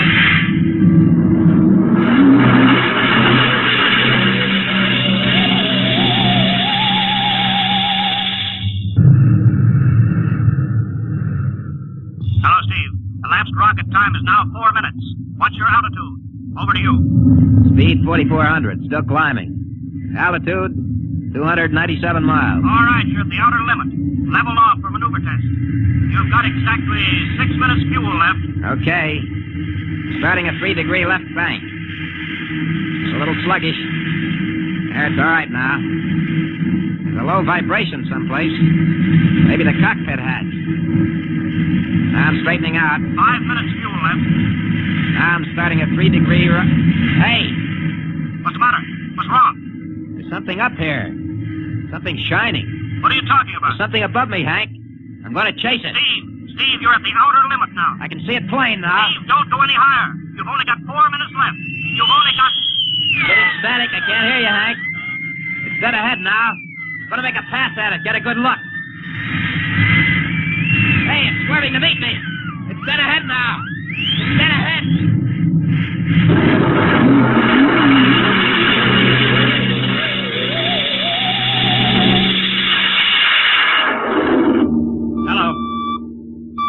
Hello, Steve. Steve, come in. 9 minutes fuel gone. Still no sign on radar. Hello, Steve. Steve, what's happened? Charlie, get out the crash squad. Tell the Army squadron to alert their search planes. Right. 9.5 minutes gone.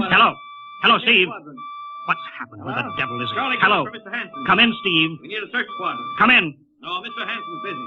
Hello, Steve. Hello, Steve. 10 minutes, Mr. Hanson.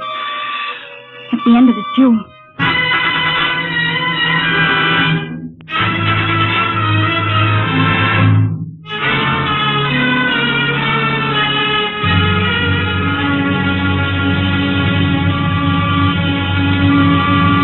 How long's it been now? 10 hours, Mr. Hanson. Nothing more on radar, Sergeant? Screen's blank. Colonel Corelli called in. Search planes are back. He didn't find anything. Should be some trace. Couldn't have bailed out, could he? You don't hit the silk at 4,400 miles an hour. Either went past the outer limit, ran out of fuel. Something blew, and we'll find the pieces scattered from here to the coast. Why does it have to be the best man? Always the best man. I'll get it, sir. Charlie, we've got to figure out what was wrong. All right, I'll tell him. Something must have blown. Yeah. There's a message from Northside Hospital for Steve. Oh, what is it? Mrs. Weston's fine. It's a boy. Thank you, Elsie. It's a boy, Charlie. Oh. Fine. It's a boy. He didn't even know she went to the hospital. How am I going to tell Mary that? Wasn't your fault, Mr. Hanson. Ship had to be tested. Yeah, we'll build another one, and some other flying fool will shoot past the outer limit into space. Oh, I'm getting old, Charlie. You can remember when I used to take them up myself. Now I've got to send other men. It's a job, Mr. Hanson. Now I'm afraid. Every time I hear a jet go off, I jump. Every time I have to send someone up in a new model, I start to sweat. Mr. Hanson. Yeah? I think there's something on the radar. No flights scheduled in, are there, Elsie? We have the whole day cleared. It's coming in behind us. Here it comes over the building. What crazy jockey is buzzing the field like that? Is that an Army plane, Charlie? I can't see. It's turning. Charlie, alert the field. I know that engine. Steve! That's impossible. Look, that's his ship. It can't be. Well, there's no other model like that. It's Steve, all right. He's coming in. Thank God. Thank God.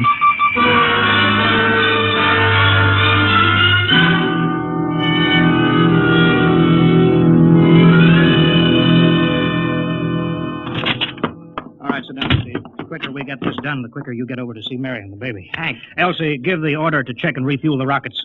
I don't want anybody in here till I get Steve's reports. Bury any calls. All right, let's have it. What the devil happened to you? Hank, does that cosmic ray bomb still go off tonight? What are you talking about? Straighten out, Steve. Where you been for the last 10 hours? Listen, Hank, there's something more important. Come on. I've got to get a report on the screen to Washington, so let's have it. I've got to know how you stretched 10 minutes fuel to keep you in the air for 10 hours. Now, one thing before I talk. Look, have the Steve. Geiger men run over the ship before they refuel. What'd you run into? So help me, Hank, I don't know. We better check and make sure it isn't radioactive. Elsie, add a Geiger report on the standard check. Steve, maybe we better have the doc look you over, too. No, I'll be all right. They said I'd be all right. They? Look, son, I know you've had a tough time, but we've had this field on the alert for 10 hours. One of the Army boys cracked up looking for you, and he's hurt bad. So let's have the story. Let's have it straight. I don't know how to tell you. Hank, I saw something up there. At 300 miles? I chased something up there, Hank, and I caught it. Now, don't hand me that, Listen, Steve. I was cruising along, just starting the right bank, when I spotted something. It must have been going about half my speed. It was egg-shaped and smooth. I made a pass at it, and I was coming back for another, and then there was a humming sound. Humming? A sort of vibration. And I blacked out. I was headed straight for it at 4,400 miles an hour. I thought it was going to be the biggest smash since Hiroshima, and I guess they were drinking that bottle. Never mind that, Steve. What happened? I came to inside their ship. Uh-huh. Steve, this whole thing has been a devil of a strain on you. I'm going to call Major Donaldson from the Army base. Ask him to sit in. The psychiatrist? Yeah, that's a good idea. Let him run his tests. He'll tell you I'm not kidding. Because, Hank, unless I miss my guess, I've just been tipped off to the way the world ends.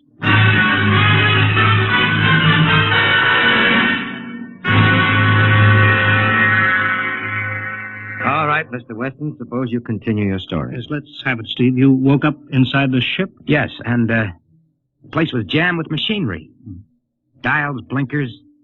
I couldn't recognize anything. And you were surrounded by these men from Mars? I didn't say anything about men from Mars. I didn't even say they were men. I couldn't see them clearly. They were just there. Where did they come from, then? Another galaxy. Millions of miles outside of our solar system. That's all I know.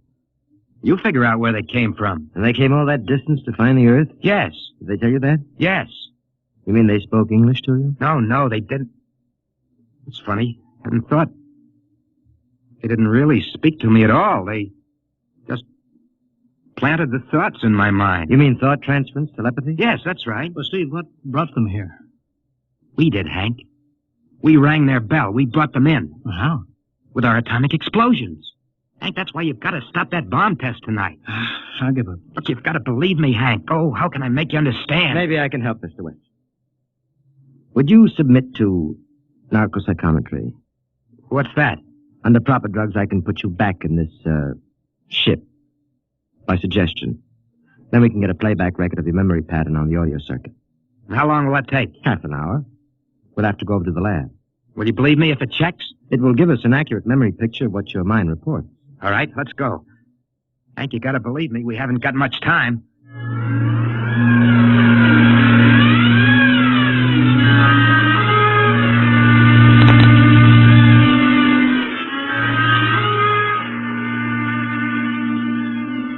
You should be getting drowsy now. Count backwards from 10. 10, 9, 8, 7, 6, 6.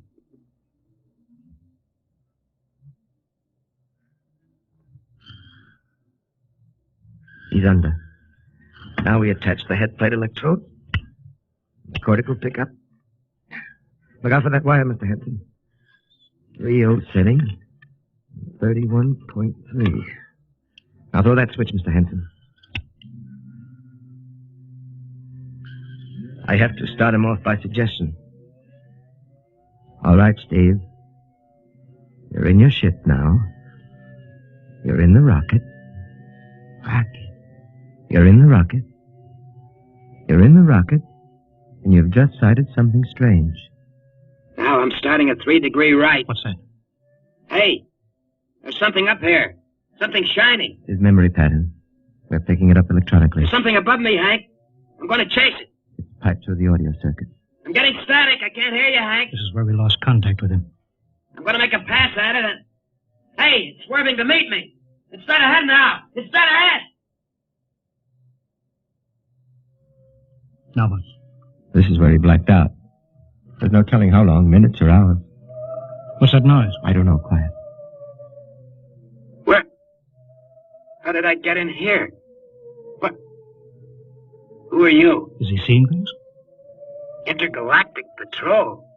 What's that? What are they saying, Steve? What are they saying? It's about nuclear fission. They know about it. They know the danger of it. Long ago, they had wars that almost destroyed them.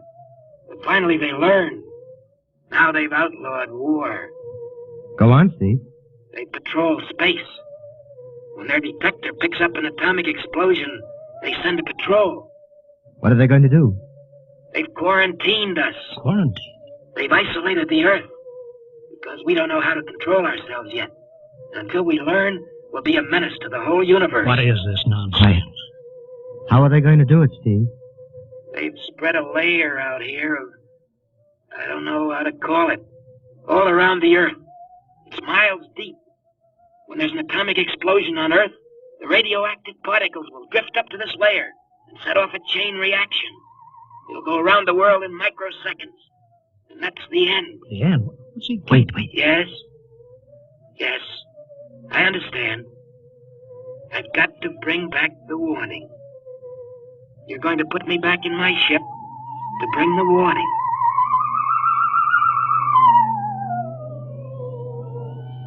Now what? Blacked out again. I guess that's all. What does all that mean? It's what he remembers.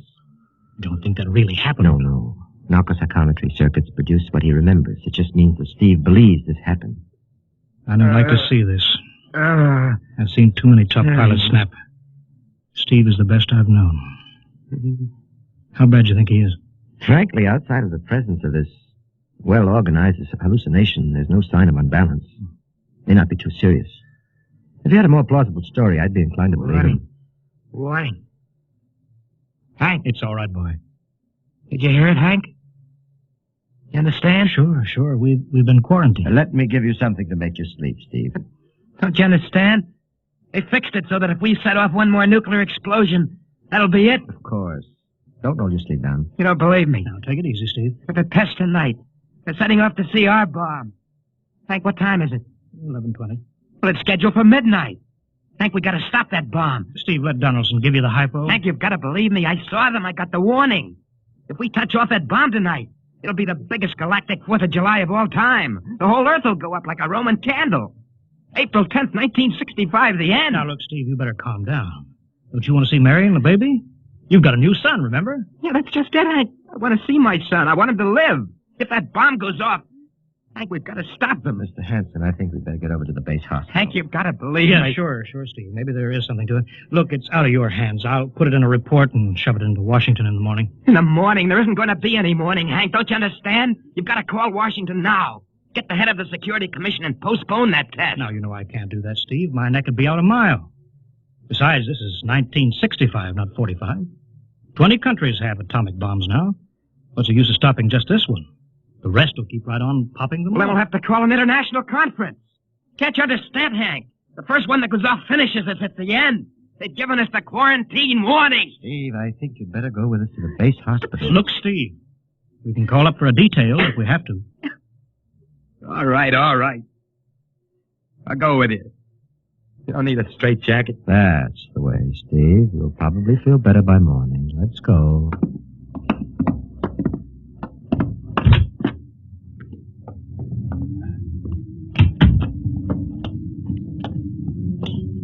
Well, Steve, tomorrow I'll drive you over to the hospital to see Mary and the kid.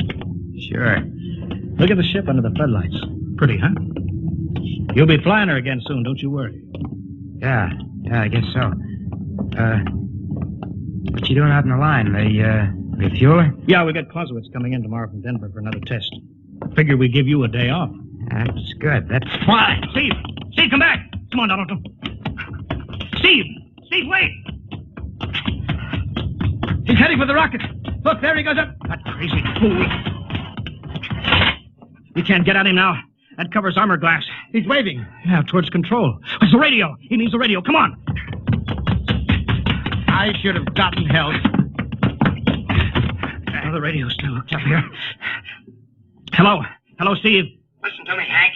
You gotta call Washington now. Come out of that rocket, Steve. I'll call my men. Don't try anything, Hank. They've refueled the rocket for tomorrow. Take it easy, Steve. Listen, you know what'll happen when I fire the rocket tubes down here? Steve, don't. It'll burn out every building for 5 miles.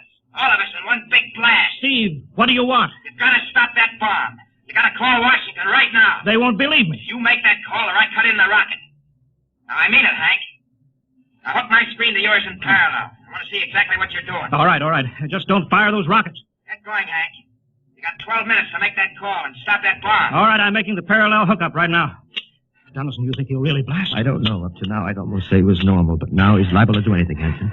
Steve, there, you getting it on your screen? Yeah. Now, put that call through. All right. Operator. Visit screen to Washington. The Vizu-screen circuits are busy, sir. If you'll try again in half an hour. This is Security Commission priority. Break in, get me a line. Yes, sir. Just a moment, please. 10 minutes, Hank. Listen, Steve, I'm trying. Ready to take your call, sir. Washington, Security Commission 3. This is urgent. I want Undersecretary Herbert Ames. Washington 3. 1 moment, please. Hurry, will you? 1 moment, please. What time is it, Donaldson? 11:51. Do you think he'll fire those rockets? He might. Washington? Visit screen 3. Mr. Herbert Ames, please. That is a coded exchange. I cannot accept your call without clearance. Get it through, Hank. Listen, Washington, put it through. This is Mr. Hanson at San Marco Air Base. This is a priority call. I'm coded. 1 moment, please. I will check your code number. Get that through, Hank, and that bomb goes off at 12. Will you be reasonable, Steve? Your call has cleared, San Marco. Washington, visit screen 3. Herbert Ames, please. Security Commission Ames. Listen, Ames. Hello, Hank. Ames, you gotta get me to the chief. Are you kidding? He's at the test control room. Yes, I know, but get him for me. What's up? You look lousy. Or is it a bad circuit? There's no time. I've got to get him before the test. It's about the CR bomb. I can't take that responsibility. Get that through, Hank, or I blank. What's going on there? Ames, my project has a high enough rating. This is a priority A call. What? Okay, it's your neck. I'll try to get him for you. He's in the control room, so you'll have to switch off your screen and speaker and go on earphones. Too much going on in there. Security ruling. You hear that, Steve? I've got to cut the incoming screen. All right, but don't try anything. 8 minutes, Hank. Hello. What? You got him, Hank? Yes. This is Hanson at San Marco. No, sir. Priority A request to cancel the bomb test. No, I'm serious. This is deadly serious. We sent the X-2 JTR up today to the outer limit. We uncovered evidence. Yes, on the automatic instruments. What's that? No, possible chain reaction. No, I can't tell you the whole story. There isn't time here. Yes, I'll bring the readings into Washington in the morning. You've got to postpone the test till you see them. Look, I've worked on contracts with the Commission for 10 years. Yes, I have complete confidence in my information. You can record that. All right, I'll call you back immediately. Bye. Hank? He's agreed to cancel, Steve. The bomb won't go off. All right, boy. You can come down out of that ship.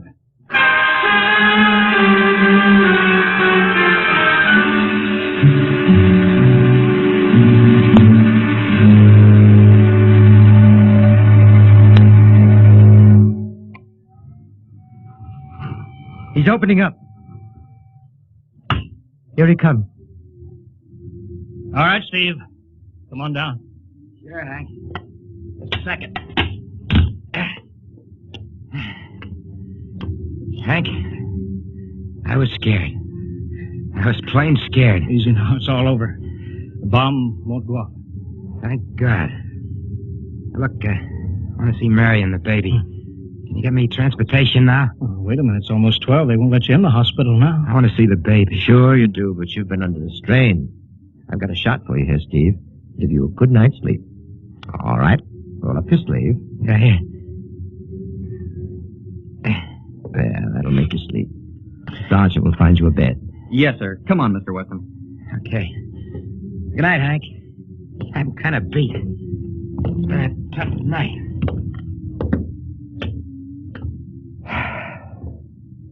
It sure has. I thought for a minute he was going to blast those rockets and send us all to Kingdom Come. Yeah. Quite a stunt getting the ray bomb test called off. It isn't called off. But the chief said... Ames couldn't get the chief. I was talking to a dead circuit. Bomb goes off in a couple of minutes. Oh. Poor Steve. Was one of the best. He was the best. 1 in 10 million. Some story of his, poor guy. For a while, he almost had me believing that quarantine. That's a very common illusion. End of the world. Yeah. I suppose so. Ah, it's a nice night. Never saw the stars so bright. We better be getting in. That wind is cold. Well, the bomb goes off in 30 seconds. Poor Steve. You know, Hanson, there's just one thing. Yeah? It's outside my field, but I'm curious. How did he keep that ship in the air for 10 hours with only 10 minutes fuel?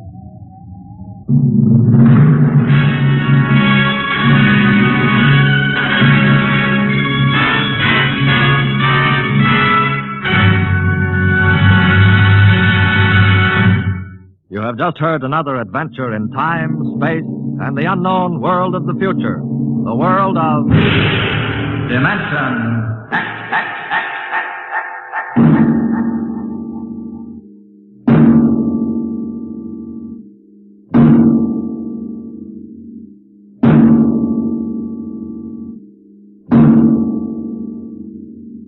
Next week, a star of the future appearing on the program of the future, Dimension X. Next week, Miss Nancy Olson, the talented young actress whose performance in Sunset Boulevard marks her as one of Hollywood's most promising young actresses, becomes the first of a group of rising young artists of stage and screen who have been invited to make an appearance in this series. So listen then for Hello Tomorrow, starring Nancy Olson on Dimension X.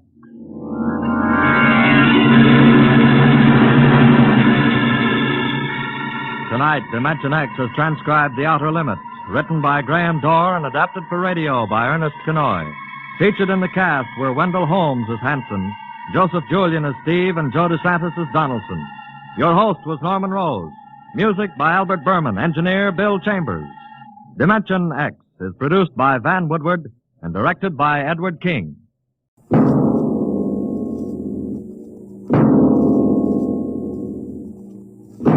Now, tonight's adventure into the unknown world of the future. The world of Dimension X, where anything can happen.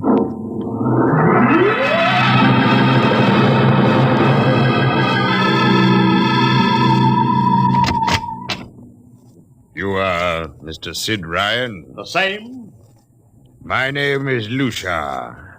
I'm a Martian. Pleased to meet you, Mr. What was that again? A Martian. A Martian, eh? As in Orson Welles? Precisely. I'm a Rotarian myself. Sit down. Thank you. And now that we've had our little joke, Mr. Lucia, what can Publicity Associates do for you? It has been my observation that advertising and publicity are the very backbone of earthly civilization. Spoken like a true Martian, Mr. Lucia. Now, if you'll tell me the name of the client. The client, of course, will be the Martian. You don't give up, do you? Give up? The gag, I mean. Oliver. Oh, yes, Mr. Ryan? This is Mr. Lucia. How do you do, Mr. Lucia claims to be a Martian. Take him outside, will you, Oliver? Get the name of the sanatorium he escaped from and tell them to bring the butterfly net. Wait, sir. I'm happy to see, Mr. Ryan, that my telling you I am a Martian has approximately the effect I supposed it would have. I believe we can do business. I have here a cash retainer of $5,000. Sit down, Mr. Lucia. Oliver, get the client a cigar. Yes, sir. No, the other box. Thank you. No. Well, now, what can I do for you, sir? I wish you to manage a publicity campaign. A very large, a very important campaign. Is the product established, or is it something brand new? Oh, something quite new. Now, what would you judge to be the most effective type of campaign? Well, if the client has a lot of dough to throw around, a suspense campaign is best. First, you place ads in the paper saying, watch this space.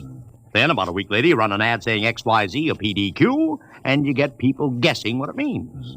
Then, finally, when you've teased them enough, you bust loose and unveil the product. Excellent. Very well, sir. We shall conduct a suspense campaign. Of course, in this kind of campaign, secrecy is very important. Once the name of the product leaks out, it spreads like wildfire, and the whole campaign is kerfloppo. Yes, quite so. Utmost secrecy. That's right. You realize, of course, these things cost like crazy. Would, say, $1 million cover the expense? Come again? I said, would $1 million cover it? Yes, I imagine. You did say $1 million. I understood that you had handled some very large accounts. Of course, if this is too big... Oh, not at all. As a matter of fact, I seldom touch anything less. Right, Oliver? Huh? Oh, of course, that's right, Mr. Ryan. Absolutely right. Good. You will begin, then, by saturating the newspapers, the radio, streetcars, with a very simple statement. What's that? I shall write it for you. The Martians are coming. Say, that's not a bad teaser.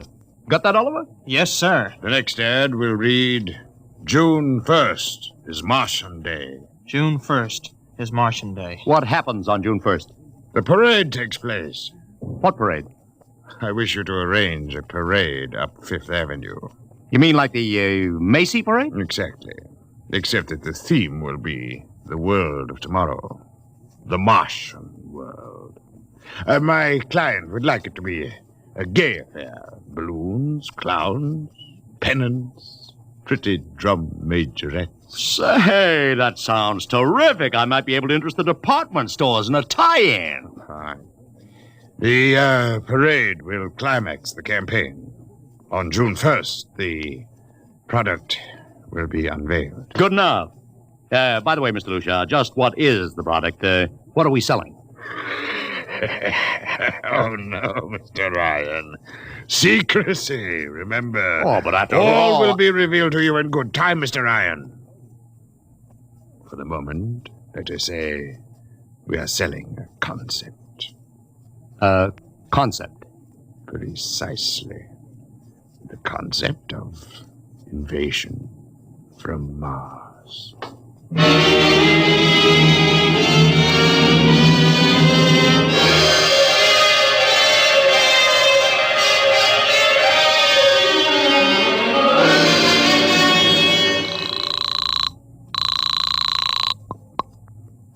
Benny Marcus, please. This is Benny. Benny, this is Sid Ryan over at Publicity Associates. Listen, Benny, how you fixed for midgets? I got midgets. Fine. I need 40 midgets for a parade. 40. June 1st. And listen, Benny, I want them dressed in little space suits. What? You know, like men from Mars, okay? Midgets. And I want some movie extras, maybe 50 of them. Also rigged up like men from Mars. Make them look gruesome. Got that? Gruesome. Also, I need some horses with pretty girls on top of them. Maybe you can get that bunch from Maroney's Traveling Circus. The ones we booked for the Fireman's Parade in Albany last year. I'll try, Sid. And never mind the expense. Just get me the talent, okay? I gotta hang up now. Call me back, Benny. How you doing, Oliver? Oh, fine, Mr. Ryan, just fine. We got full-page ads in all the dailies and 10-second spot announcements on every local station, but it's costing a fortune. The more it costs, the bigger our percentage. Spend like you are going to the electric chair, Oliver. Yes, sir. How you making out on the parade? If it comes off, it'll be the biggest thing since Barnum invented the midget. I've got Macy's, gimbals, and sacks to contribute floats. Everything is built around the Martian theme, see? Even the horses will have long feelers attached to them and funny-looking extra legs.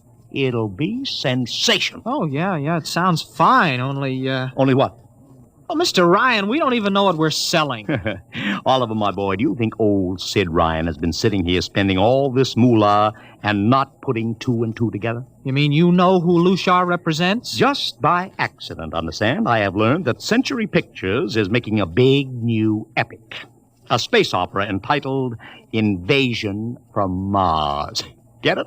Oh, I begin to see. Also, by mere coincidence, it happens to be the premiere sometime around June 1st. You follow me? But, Mr. Ryan, Century has an exclusive contract with New Features Syndicate for all their publicity. Suppose Century Pictures doesn't like the way New Features is handling their stuff. They want to get out of the contract, but New Features says no. So they have to get around the contract. A man named Lucia, client unknown, starts publicizing the Martian invasion. Need I go further? Oh, I get it, Mr. Ryan. Gee, I suppose I should have thought of that. No, Oliver, that's what I like about you. You're so innocent.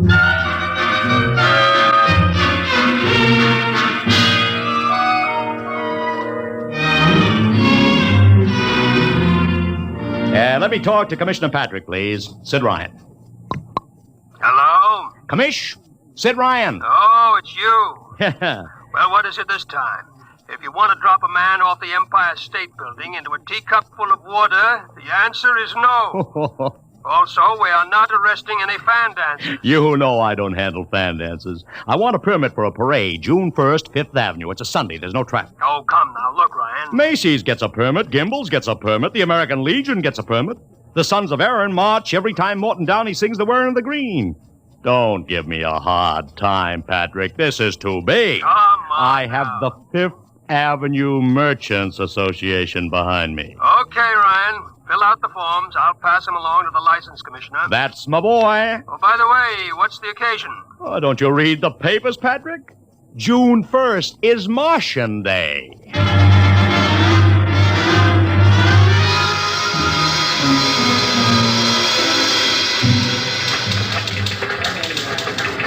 Well, Mr. Ryan, how is the campaign going? Like fire, Mr. Lucia, like fire. Everybody and his brother is going along with the gag. Yesterday, we distributed 50,000 Martian hats to school kids.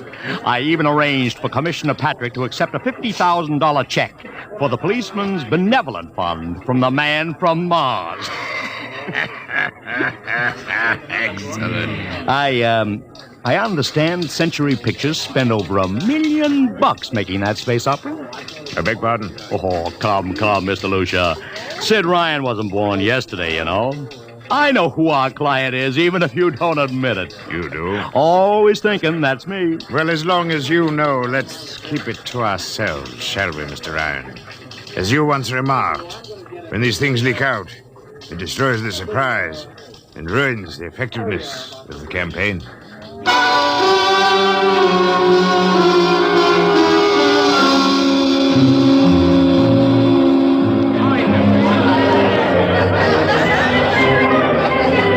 Ladies and gentlemen, this is Ron Heileman speaking to you from our portable transmitter atop the reviewing stand for the much-heralded Martian parade on Fifth Avenue. It's a beautiful sunlit day here in New York. A perfect day for a parade. And the streets are packed with thousands of spectators, all eager to find out what this is all about. There's an air of shrill expectancy. Ron, over here! Okay, tell him all right. I've just had word from Sol Brown up at Central Park Mall that the Martians have landed from big pink balloons. And while we're waiting here for the arrival of the parade, we brought some people up to our microphone to tell you their reactions to this spectacular affair.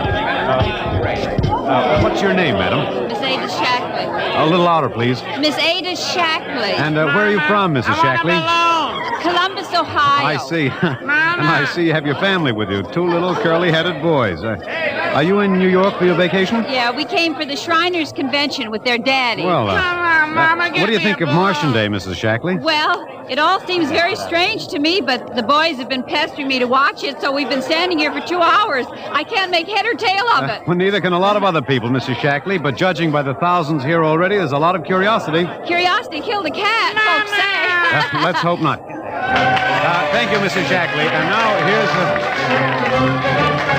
here they come, ladies and gentlemen. The first units of the big Martian parade swinging down Fifth Avenue. There's fanfare, colored streamers, music, confetti, floats, all the trappings of a Mardi Gras. Let's listen to the band for a minute.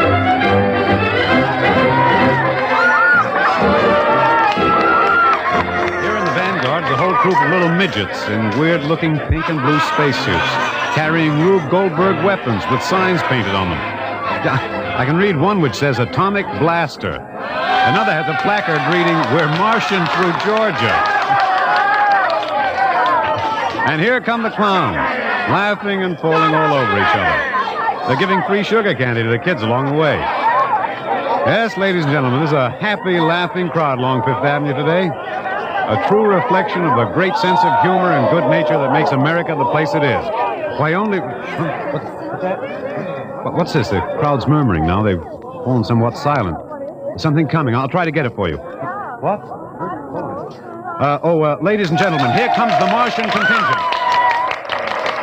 This is promised as the climax of the show. And now a great hush has fallen over the crowd.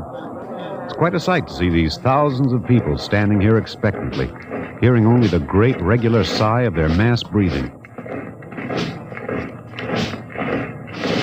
Now here they come, ladies and gentlemen. The Martians, marching in booted, helmeted ranks, row after row of them.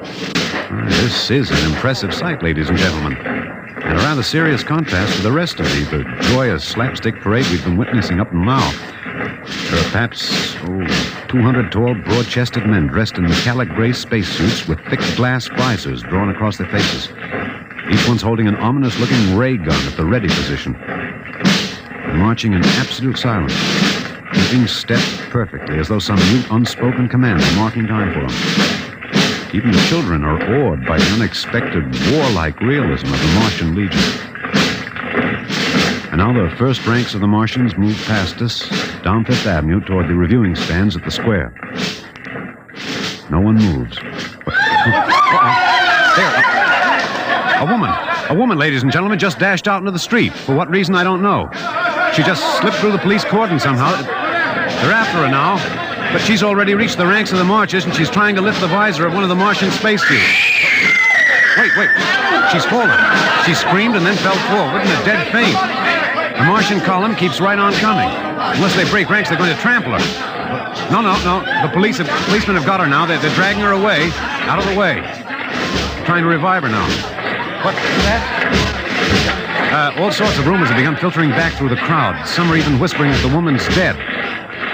We don't know yet, but whatever's happened, the incident seems to have cast a slight shadow over the mood of the crowd. The carefree holiday air seems to have vanished. The crowd's stirring uneasily, a little disturbed at what we've just seen. Nothing to be alarmed at, however. It just seems a shame that anything like this should happen to spoil our enjoyment of the Martian parade.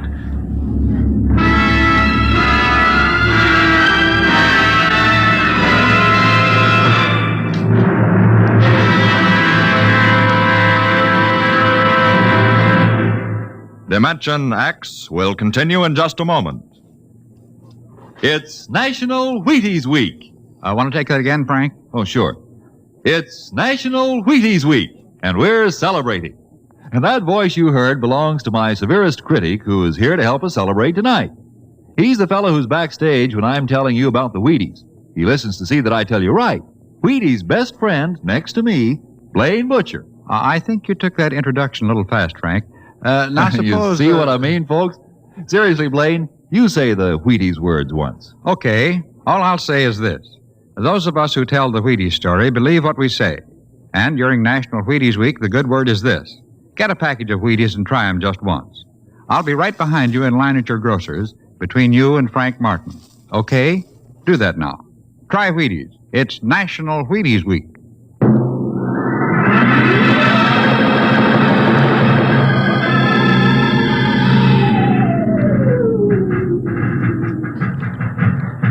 Ryan. Did you see that? A woman fainted. She ran out into the street to get a close look at the Martians, then she screamed and fainted dead away. I'm well aware of that, Oliver, since I paid her $50 to do it.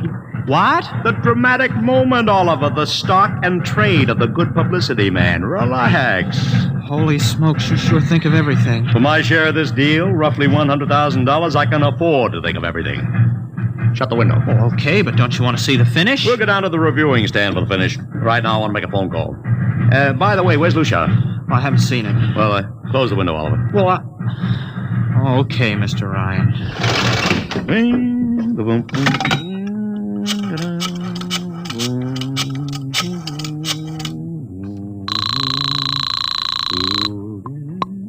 Marcus Talent Agency. Benny, this is Sid Ryan. Oh, say, listen, Sid, I was going to call you. I'm awful sorry about those Martians. What do you mean, sorry? They're terrific. Oh, don't joke, Sid. I mean it. Well, I mean it, too. They're great. Are you in a bag? Never felt better. You mean it, don't you? Of course I mean it. What is this? There are Martians in the parade? About 150. Of course, I only ordered 50, Sid. but under the circumstance... Sid. What is it? Sid, don't you know I couldn't get you a single movie extra? There's a studio strike in New York. Huh? Wait a minute. Where'd these guys come from if you didn't hire them? I don't know. Hold on.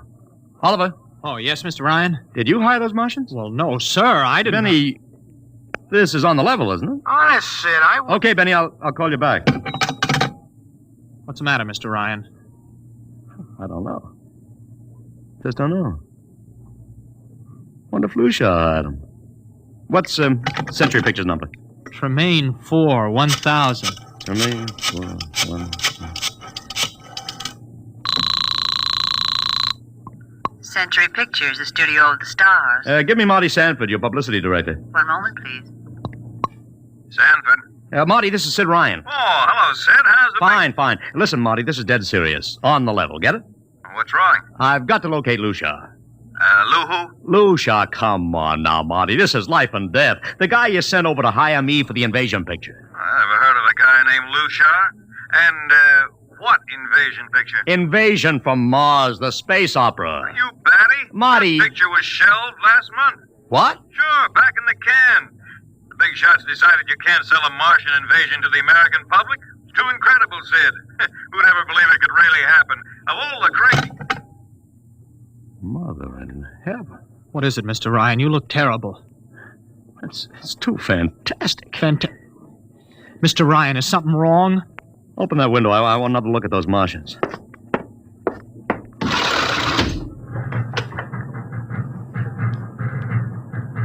Look at them. Oliver, you were in the Army. Could 150 movie extras learn to march like that in, say, 24 hours? No.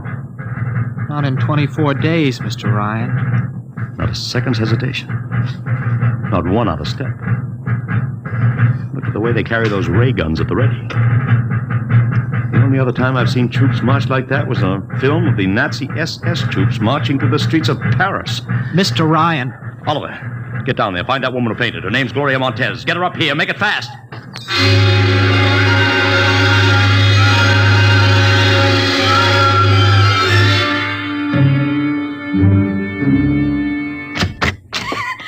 Yes, Mr. Ryan. I can't get much sense out of her. Stay away from me! Okay, Gloria. You can cut out the act and relax. It's me, Sid Ryan. You're a Martian. Gloria, settle You're wearing down. a mask. Baby, it's me, Sid. It's awful.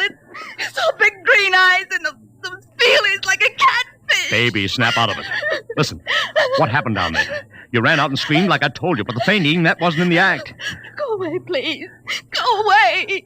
Just one question, baby.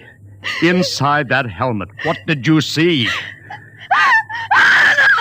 get anything out of her, Mr. Ryan. She needs a doctor. Okay, Oliver. I've heard enough anyway. You take care of Gloria here. Get her a drink. Where are you going? To see the commissioner. You gotta stop this parade before things begin to happen.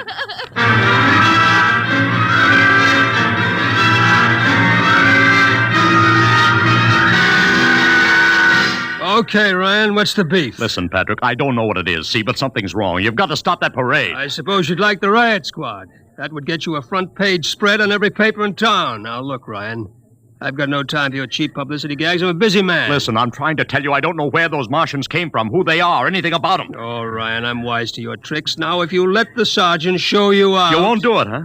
An honest citizen appeals for protection and you refuse? I most emphatically do. Now beat it. All right, Patrick. I'll go right to the mayor's office. I'll have you busted flatter than the fried egg. Go ahead. I'm sure His Honor will be glad to toss you out on that phony nickel-plated skull of yours.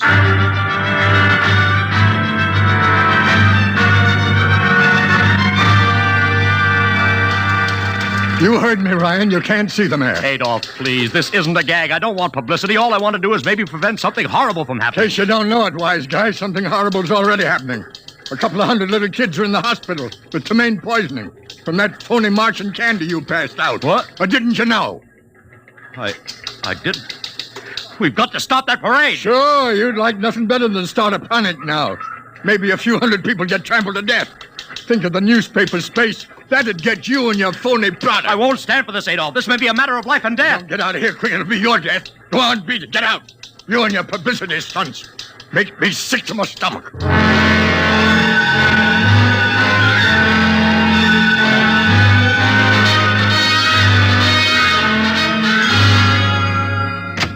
Oliver!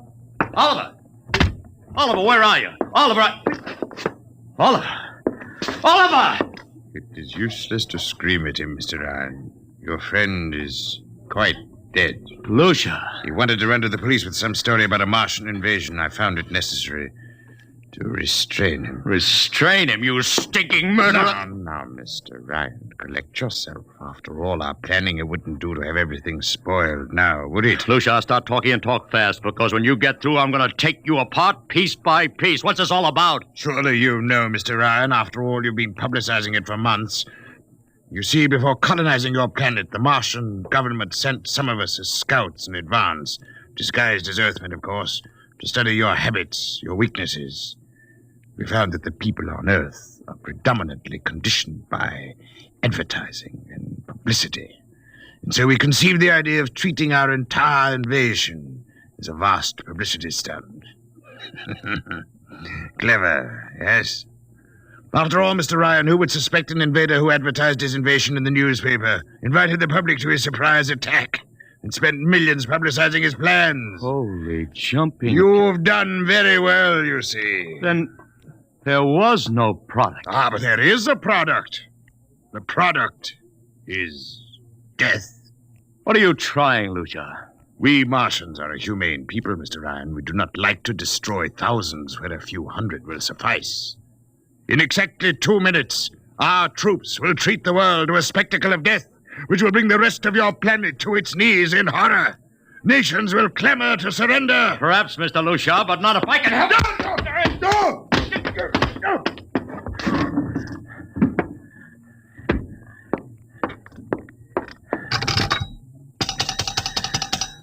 Yes, please. Operator, this is Mr. Ryan. Get me the field telephone on the reviewing stand of the Martian Day Parade. Hurry. Anyone in particular? Just hurry. Reviewing stand. Hello? Get me Commissioner Patrick. Hello? Hello? You'll have to talk louder. I want Commissioner Patrick. Patrick! Wait a minute. Things are quieting down.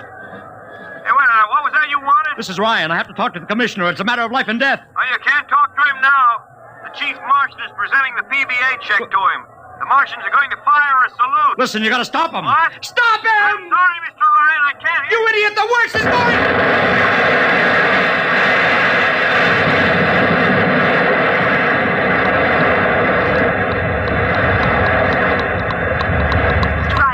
Mr. Ryan, you've been cut off. I heard it. Is something the matter? Oh, operator.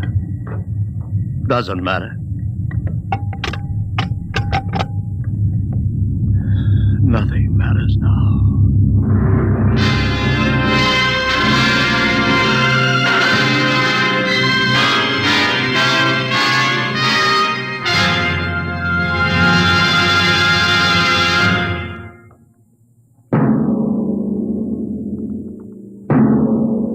Tonight, Dimension X has transcribed The Parade, an original radio drama written by George Lefferts. Featured in the cast were Joseph Curtin as Ryan, Barry Kroger as Luchar, and Alexander Scurby as Ron Heilman. Your narrator was Norman Rose. Music by Albert Berman. Engineer Bill Chambers. Dimension X is produced by Van Woodward and directed by Edward King.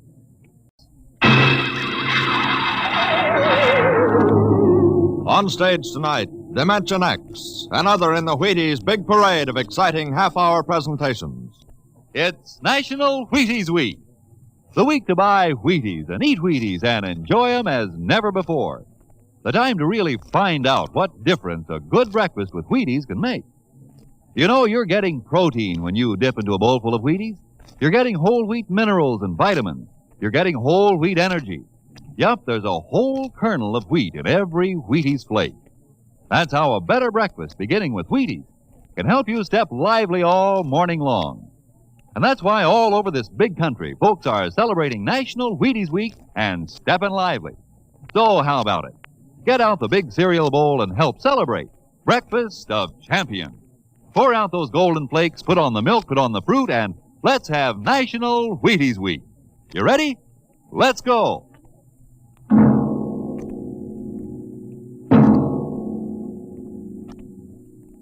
Tonight, Dimension X presents The Martian Chronicles, a dramatization of the new novel by one of our most brilliant young science fiction writers, Ray Bradbury. The Martian Chronicles.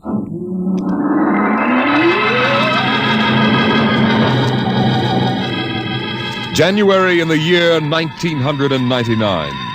1 minute it was Ohio winter with doors closed, the panes blind with frost, icicles fringing every roof, children skiing on snowy slopes.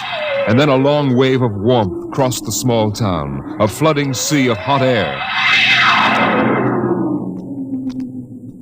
Bye, Mom. I'm going out. William McClellan, you come back here. You know you can't go out in winter without a coat. You want to catch your death of cold? But it isn't cold. It's warm outside. It's rocket summer. Rocket summer? You know, like Indian summer. The rocket lay on the launching field, blowing out pink clouds of fire and heat, cracking the icicles, melting the snow, making summer with every breath of its mighty exhausts. It seared the faces of the watching crowd and drove them back. And then they saw the red fire and heard the big sound as the silver rocket shot up toward Mars and left them behind on an ordinary Monday morning on the ordinary planet Earth.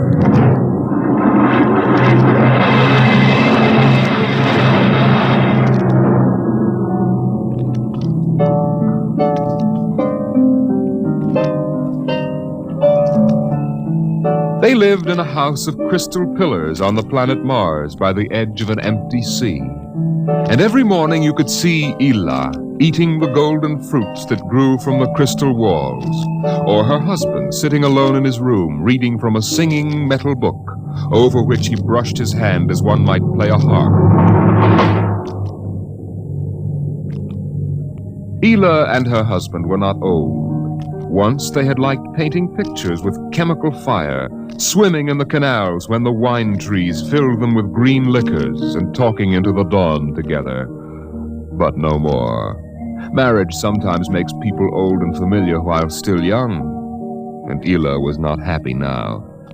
This morning she sat dreaming between the crystal pillars and wished that somehow a miracle might happen. And then suddenly... Ela, did you call? No. I thought I heard you cry out. Did I? I was almost asleep and had a dream. In the daytime? You don't often do that. Strange. How very strange. I dreamed about a man. A tall man. 6 feet tall. Oh, how absurd. He'd be a giant, a misshapen giant. I know. And yet somehow he looked quite handsome. He was dressed in a strange uniform. And he came down out of the sky in a long silver craft. Out of the sky? What nonsense. He spoke pleasantly to me in another language. But somehow I understood him with my mind. Telepathy, I suppose. Oh, really, Ela? And he said, I've come from the 3rd planet in my ship. My name is Nathaniel York. A stupid name. Who ever heard of a name like that? Perhaps they have names like that on Earth. That's ridiculous, Ela. Everyone knows the third planet is incapable of supporting life. There's too much oxygen in their atmosphere. I suppose. But haven't you ever wondered if... Well, wouldn't it be fascinating if there were people there, and they traveled through space in some sort of ship? Really, Ela? You know I hate this emotional wailing. Now, let's get on with our work.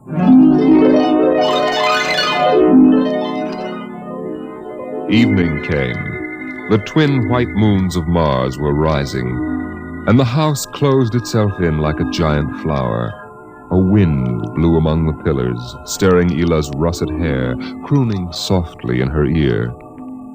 And it was then that she began singing the song. Drink to me only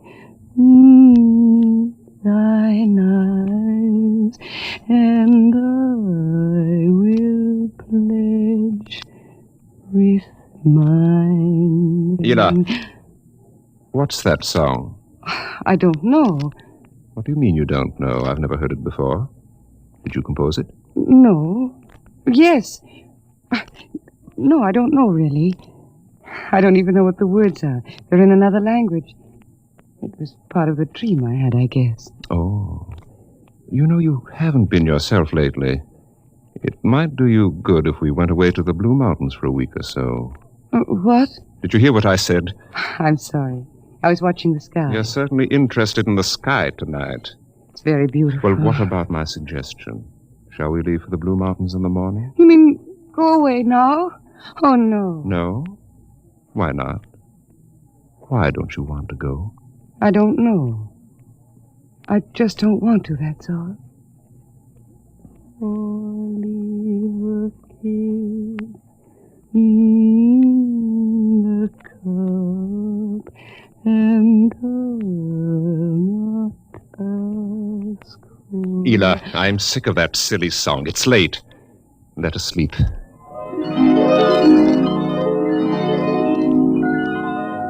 From the crystal walls poured a soft carpeting of mist to support Ela where she lay down to sleep. But through the night she tossed restlessly, until just at dawn the dream recurred. Ela, wake up. What? Oh, what is it? You've been dreaming again. You talked in your sleep. Did I? Yes.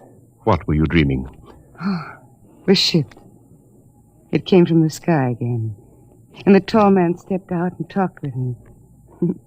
Telling me little jokes and laughing. What else happened? And then this Captain York... Oh, I can't. It's all so silly. Tell me!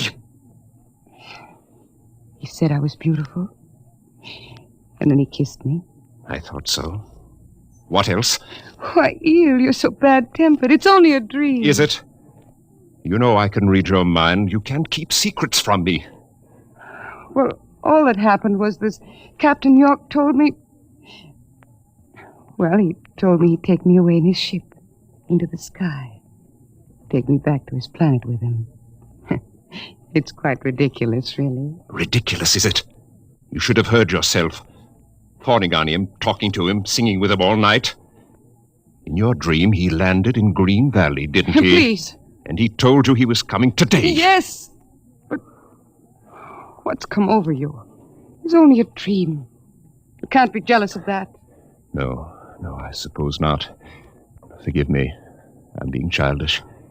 Ian, you're sick. You've been working too hard. No, I'm all right. But perhaps you're right. Maybe I could use a little relaxation. Yes. I think I'll take the morning off and go hunting. Hunting? Yes, in Green Valley.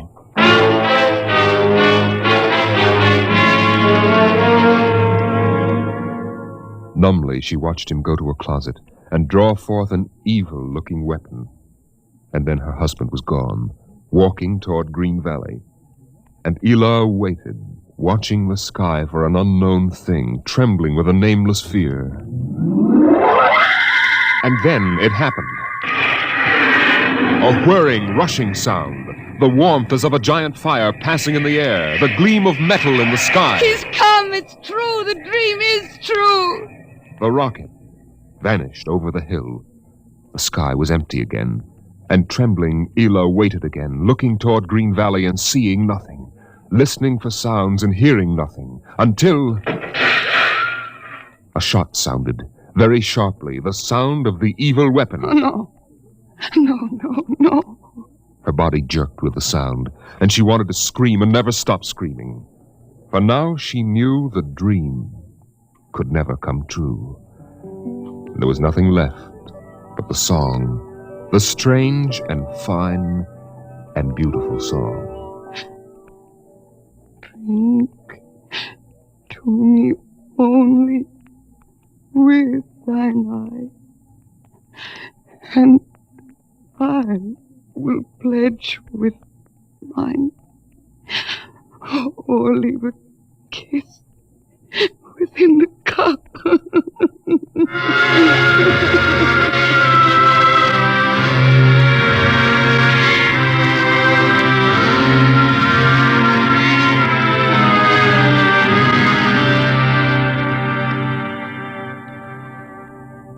But still the rockets came. The next ship came down from the stars and the black velocities and the silent gulfs of space, and landed by night near a Martian city. The men made their way to the outer rim of the dreaming city, and then Jeff Spender went in to reconnoiter, while the others watched and waited for something to stir in the haunted city, some gray form to rise, some voice to break the unearthly stillness. Where were the people? Where were the Martians? Nothing stirred to disturb the silence until... Halt! Who goes there? Don't shoot! Hold it, Parker. It's Spender and his party. They're coming back. Captain Wildman! Over here! Well, Captain, we've searched the city. People were living here last week. People? Martians. Where are they now? Dead. Dead? What did they die of? You won't believe it, Captain. Chickenpox. Good Lord, no. Yes. No resistance to an Earth disease, I guess. So the other rocket did get through to Mars. It looks like it, Captain. God only knows what the Martians did to them. But at least we know what they did to the Martians. You mean they're all dead? Yes. This planet is through. Hey, you hear that, guys? We're safe! Break out a bottle, Cookie. Let's have a drink to celebrate. Stop it, Parkhill. Put down that bottle. What's eating you, Spender? The planet's ours now. We got a christener, don't we? I christen thee the city of... I christen... Hey, Park Hill City. Park Hill, I warned you! All right, Spender, that's enough. That'll cost you a $50 fine. Cookie, McClure, take care of Parkhill. Spender, you come with me.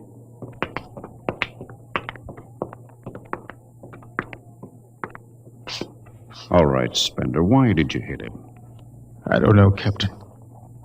I was ashamed, I guess. Ashamed of Sam Parkhill and the noise and the spectacle the whole crew is making. It's been a long trip. It's only natural they'd want to have their fling. Yes, but where's their sense of what's right? Their respect for what's happened here? Captain, a race builds itself for 1,000,000 years, refines itself, builds cities like this one, does everything it can to give itself respect and beauty, and then it dies. Of what? Not anything fine or majestic or fitting, but a dirty little thing like chickenpox. And Sam Parkhill wants to celebrate. I know, Spender, but you've got to remember you've a different way of seeing things. I'm seeing things all right. I'm seeing what we'll do to Mars. We'll rip it up, rip the skin off, ruin it the way we've ruined our own planet. Captain, look at the city. It may be the last time you'll ever see it this way. Beautiful in the moonlight, isn't it? Yes. There's a poem by Byron that describes it, and how the Martians would feel tonight, if there were any of them left to feel. So we'll go no more a-roving so late into the night. Though the heart be still as loving and the moon be still as bright, For the sword outwears its sheath, and the soul wears out the breast, and the heart must pause to breathe, and love itself must rest. Oh, the night was made for loving, and the day returns too soon. Yet we'll go no more a-roving by the light of the moon. Without a word, the Earthmen stood and looked at the city. The bottle lay shattered at Sam Parkhill's feet, and the sour stench of liquor filled the cool air. The men of Earth had come to Mars.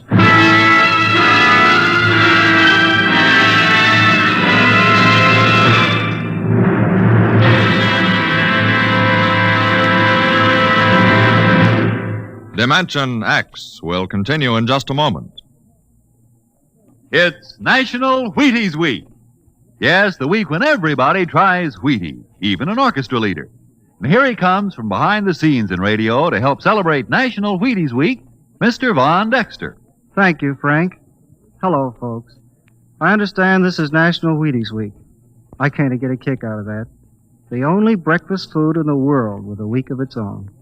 And I'm here for just one thing, to ask you to try Wheaties during National Wheaties Week. There are a lot of us whose voices you've never heard on the Wheaties big parade of radio programs, you know. Backstage people. Like musicians. Right, Frank, like musicians. We'd get great pleasure from knowing you like these programs well enough to buy a box of Wheaties tomorrow. Wheaties are good. They're nice to eat. I like them. I think you will. Try them once during National Wheaties Week. Will you do that? Vaughn, I think the folks will. Good. Thank you. Good night.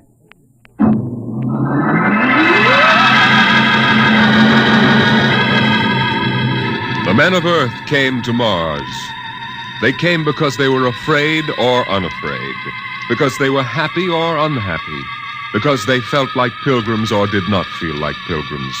The government posters screamed, "There's work for you in the sky! See Mars!" And the men shuffled forward, all kinds of men, all coming for different reasons. The rockets came like drums beating in the night. They came like locusts, swarming and settling in blooms of rosy smoke. Mars was a distant shore, and the settlers spread upon it in waves. First the pioneers and builders, then the people of civilization. Some came because they were afraid of a coming war on Earth. Some came because they were afraid of nothing. Some came to escape from the smell of the subways and the cabbage tenements. And some came from houses like the one in Ohio. It was a good house, the house in Ohio, and for 6 years the family had lived there contentedly, enjoying music and poetry and the rich, warm things of life. For the house had been built to be lived in the year 2020.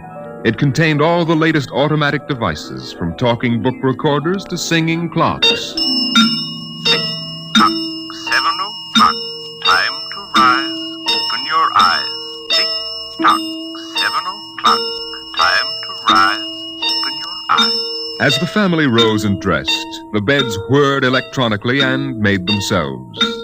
In the kitchen, the stove sighed, and ejected from its warm interior 8 eggs, sunny side up, 12 bacon slices, 2 coffees, and 2 glasses of milk.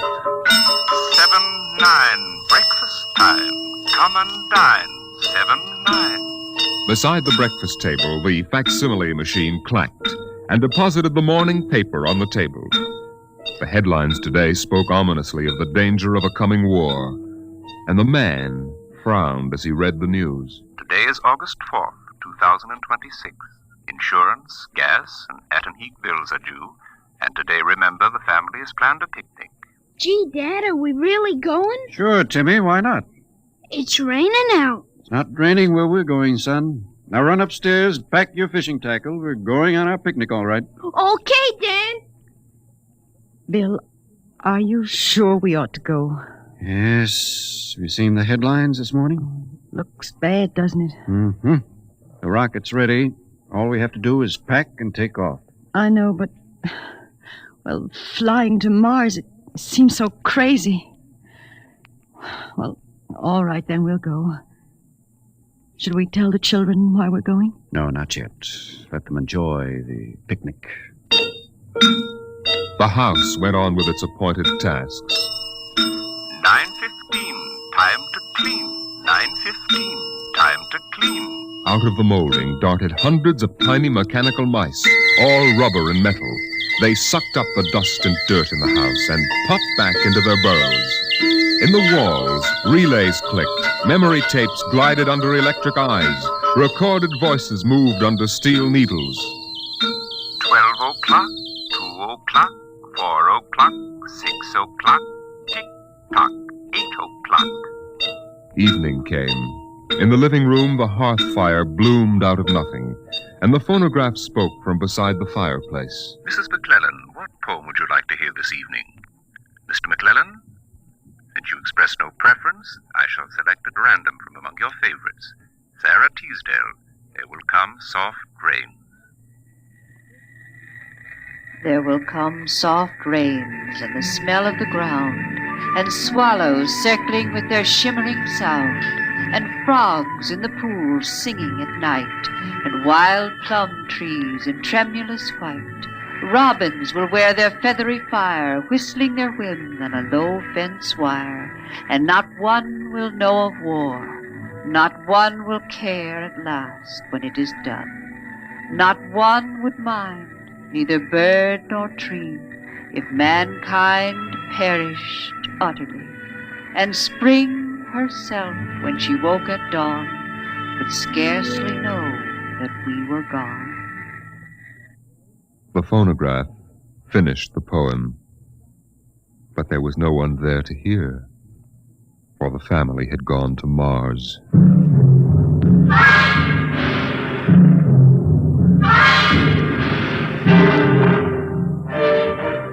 On the Martian desert beside the highway, there rose a blare of red and yellow neon lights that spelled the death of Jeff Spender's dream.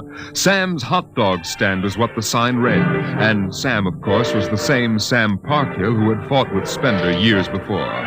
10,000 rockets were reported leaving soon for Mars, with 100,000 hungry customers, and Sam wanted to be ready for them. Hey, look up there, Elmer. See that green star up there? That's Earth. Good old wonderful Earth. Makes you feel almost reverent, don't it? Yeah. Send me you're hungry and you're starved. Something. That's a poem I learned in school. Come on, Earth, send me your rockets. Here's Sam Parkhill with the only hot dog stand on Mars. Sam, what if the rockets don't come? What if there's a war on Earth? Don't worry, they're coming all right. Ain't nothing gonna happen to spoil my plans, baby. I figured it all out. Sam! Hey, Sam, look up there! Earth! Oh, what? Oh, no. It's catching fire. It's burning. Oh, no, that can't be Earth. Helma, they can't do this to me. I got all our money invested in this place. Go ahead, Sam. Switch on more lights. Turn up the music. Get the hot dogs on the fire. There'll be another batch of customers coming along in about 100 million years. Oh, no, it couldn't be. What a swell spot for a hot dog stand. Let you in on a little secret, Sam. This looks like it's going to be an off-season.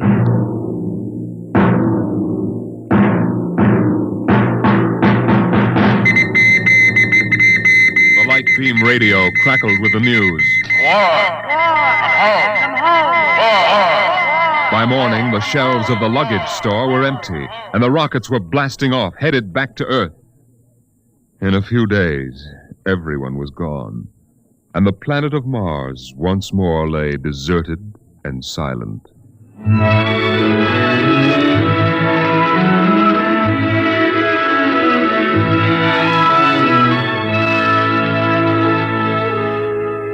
And then, after all the rest had gone, one last rocket landed on Mars. A small, family-sized rocket come all the way from Earth. It seemed a long way to go for a picnic, but Dad had suggested a fishing trip, and Mother thought the whole family would enjoy a vacation. So here they were, floating down a Martian canal, with Timothy sitting in the back of the boat with Dad and Mother up front holding Alice the baby. and the deserted Martian towns drifting slowly by. Dad, What is it, Timmy? when do we see the Martians? You promised we would. Soon, Tim, soon. Oh, but William, the last Martians died out years ago. They're a dead race now. Not quite. Don't worry, son. I'll show you some real live Martians later on. Gee, this is swell. I wish we didn't ever have to go home. How long can we stay? 1,000,000 years. 1,000,000 years? Yes. It's time we told you, son. We're not going home. This is where we'll live from now on. But what about the rocket? What about Ohio? There's nothing there now but ruins. The last Earth radio just went off the air. That means the war is over and Earth is finished. We're going to blow up our rocket and start all over. See if we can't build a better world up here. You mean Mars is going to be our home? Yes. I hope you don't mind too much. No, sir. But what about the Martians? When do we get to see them? There they are, son. Look down at the water. I don't see anything there. Beside the boat. Look at the reflections in the water. But that's us down there. Just you and me and Mom and the baby. Yes, son. You see, we're the Martians now. For a long, silent moment, Timmy stared down at the reflections of the family in the waters. And the Martian stared back up at him.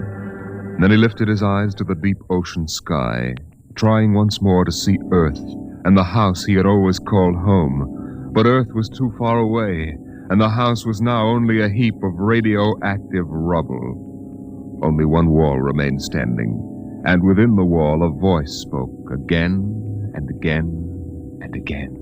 Not one would mind, neither bird nor tree, if mankind perished utterly, and spring herself, when she woke at dawn, would scarcely know that we were gone, that we were gone, that we were gone, that we were gone, that we were gone, Today is that we October were 5th, gone. 2026. Today is October 5th, 2026.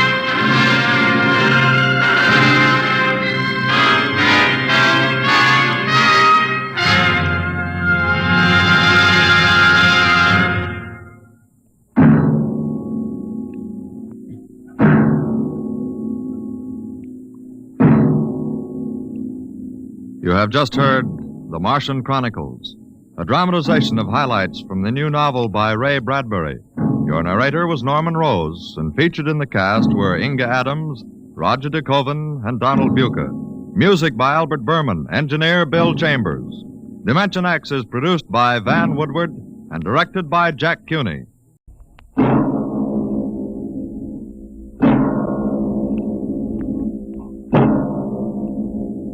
Now, tonight's adventure into the world of the unknown. The world of Dimension X.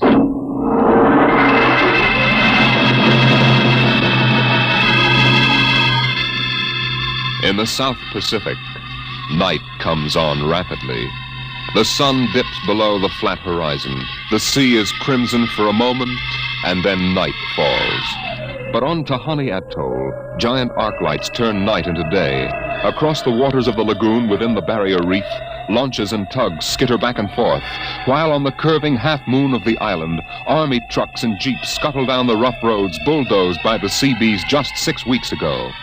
A low Quonset hut stands near the beach, surrounded by tangled wire. This is the preliminary command post, and inside is General Frank Gaydosh, field director of the test. Operation Destruction.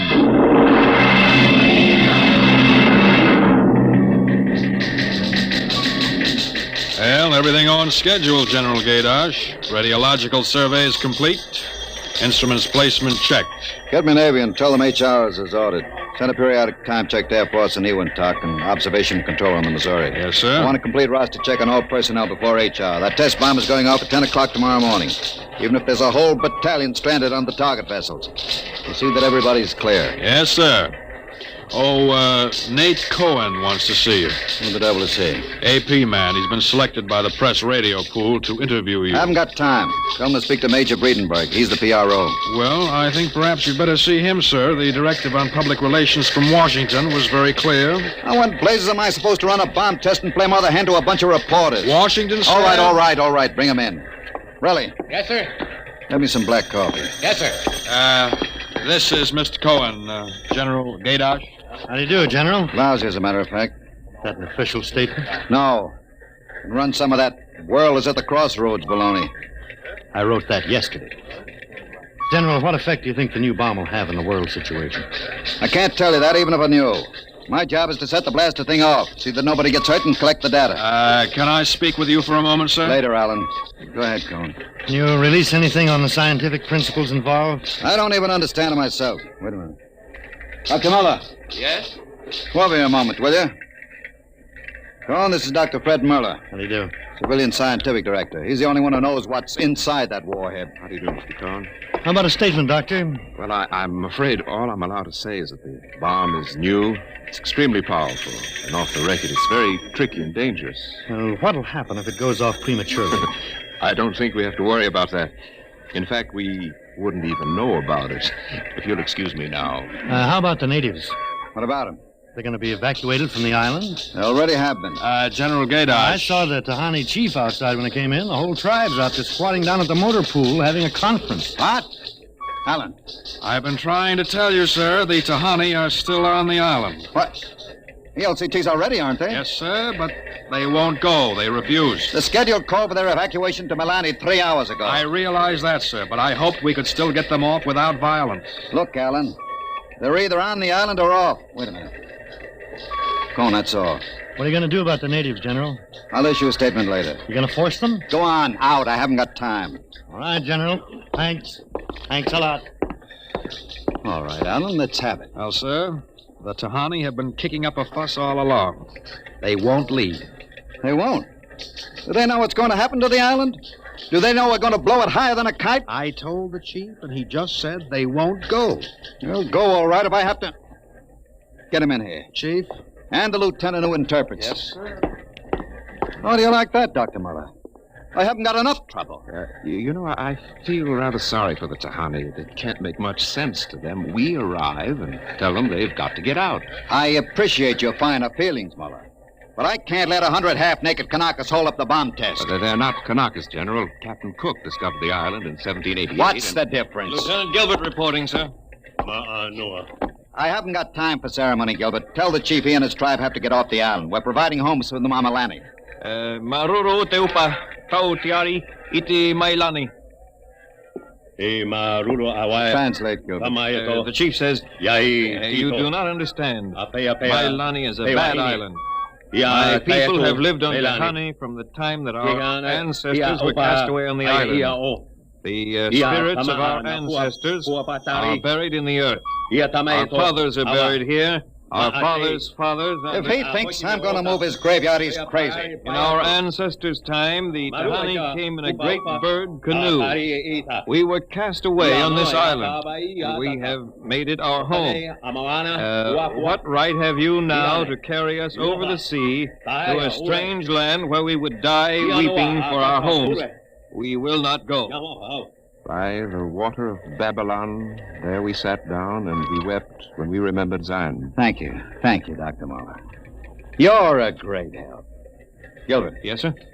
Tell him I have no choice. He's got till midnight to get his tribe on board those LCTs peacefully, or I'll have the Marine detachment carry them on board. Isn't that rather harsh, General? After all, justice is on their side. We're preparing to blow up their island, and we haven't asked them about Dr. it. Muller, you will kindly confine yourself to the scientific aspects of this operation. I'll take care of administrative matters. Well, if you could explain to them what is at stake Any here. further explaining I've got to do, I'll do with the Marine detachment. I'm not going to hold up my schedule to coddle 100 barefoot natives. Well, Gilbert? I told him so. All right, get him out of here. I've heard enough. What the devil is that? It's some kind of a curse, sir. I can catch some of it. The island will remember the tears of its children and punish the invaders. The great destroyer will not destroy, and the evil man who is the chief will travel far through the blackness of night Even as the children of the island end, so will he. All right, Gilbert, take him away. Yes, sir. Colonel Allen, get a detail from the Marine Detachment with tear gas and small arms down to the motor pool. 1 hour, have those natives on that transport, and I don't care how they do it. Is that my coffee, Varelli? Yes, sir. They must know about the bomb. The great destroyer will not destroy. You worried about that curse? Well, I should think you might be. He threatened you personally. If I were you, I'd carry a pistol till they got off the island. The chief looked as if he'd cheerfully strangle you with his bare hands. I'm supposed to end the way they do, huh? What's that? Oh, probably the Tahani saying goodbye to their island. I think I'll go down to the motor pool. Well, stay out of the way and get back here in an hour. We've got to have this wrapped up and headquarters moved out to the Missouri by dawn.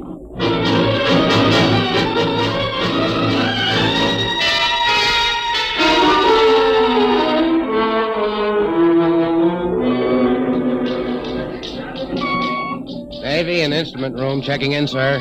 That's the last. Have the Missouri take over control and send for my chief. Yes, sir. Are the LCTs standing by for those natives? Yes, sir. They're on the beach. The bomb unit is assembled in place, General. 2330, right on the nose. Robin, start evacuation procedure. The Tahani have stopped. Allen's probably moving them out to the beach. Check in with Navy and Air Force, Raleigh. Yes, sir. What's that? It's coming from the beach. Tahani making trouble. Come on. You, Gilbert, what is it? Yes, sir. Colonel Allen ordered the Marines in, sir. What happened? What happened, man? The natives. They just got up and started marching. Did they embark? Oh, you don't understand, sir. They marched up the cliff and right off into the lagoon. What? All of them. The women and the kids, too. They didn't even try to swim, sir. What were you doing all this time? Just standing around with your thumb in your mouth? Where was the Marine detachment? We couldn't stop them, sir. They just walked over the cliff. They didn't even scream, not even the kids. We sent the crash boats out, but we couldn't get any of them out. Crazy idiots. Were any of the reporters there? Cohen and a life photographer. Get his film and hold it till I release it. What are you going to do, General? Postpone HR? It's too late for that now. Calling HR off isn't going to bring the natives back. But 100 men, women, and children just walking into the water, it's horrible. Look, I'm not happy about it either, but there's nothing we can do now. I gave them a chance to get off. They didn't want to take it. That's their hard luck, not mine. I hope you're right. What do you mean by that? Oh, I was just thinking about the curse the chief put on you. Even as the children of the island end, so will he. That's what he said to you, General. I heard him. Keep waiting, General. The great destroyer will not destroy. That must mean the bomb. Don't worry, Dr. Muller. It'll take more than a mumbo-jumbo curse from a native witch doctor to stop this operation. At each hour, that bomb goes off.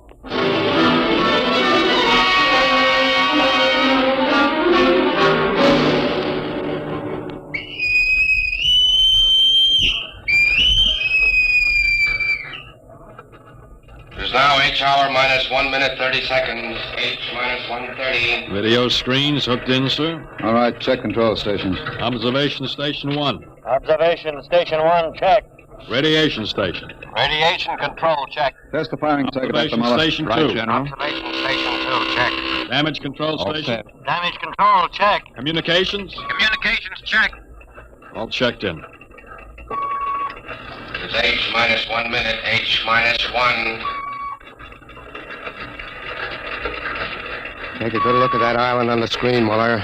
When you throw that key, it just won't be there anymore. Nothing but an atom mushroom over the lagoon. It's quite a funeral pyre for the Tahani. Stubborn idiots. The way it serves them right, Muller. They can't get in the way of progress. Progress? I wonder if it is, General. It is H minus 30 seconds. H hour minus 30, 29, 28, 27, 26. The great 25. destroyer. That's what he called the bomb. Hold it, Muller. Allen, report. All checked in. Cameras running. Sound fire warning. Stand by for firing. Ready, Muller? Ready. 12, 11, 10, 9, 8, 7, 6, 5, 4, 3, 2, 1, fire!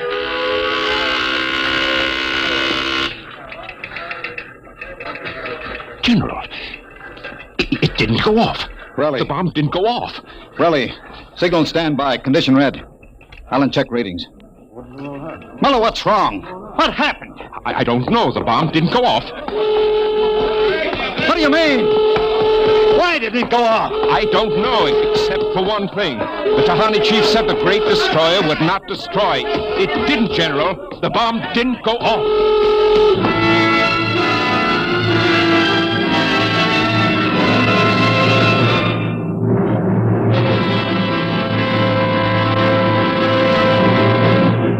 Dimension X will continue in just a moment. It's National Wheaties Week. And from behind the scene in the radio studio, here comes one of Hollywood's foremost radio producers, Mr. Joe Parker, stepping out of the control room to help celebrate National Wheaties Week. Mr. Parker puts on radio programs, and he's a visitor to Dimension X tonight. His regular program for Wheaties is Sarah's Private Caper. Joe's a regular guy. He sits there in the glass cage called the control room, running his show. But right now, here he is at the microphone to say his say about Wheaties. Ready, Joe? Thanks, Frank. You know, folks, I sit there in the glass cage, as Frank calls it, and I have to stop my programs long enough for him to talk about Wheaties.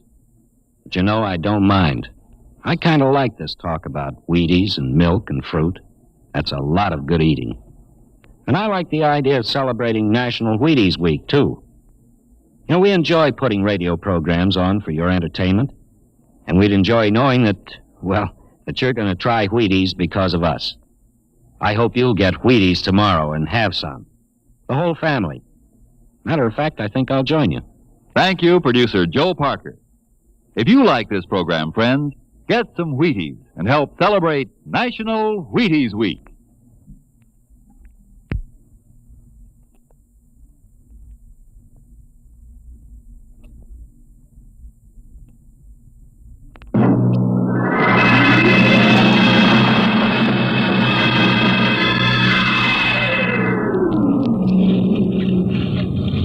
How about it, General? What happened?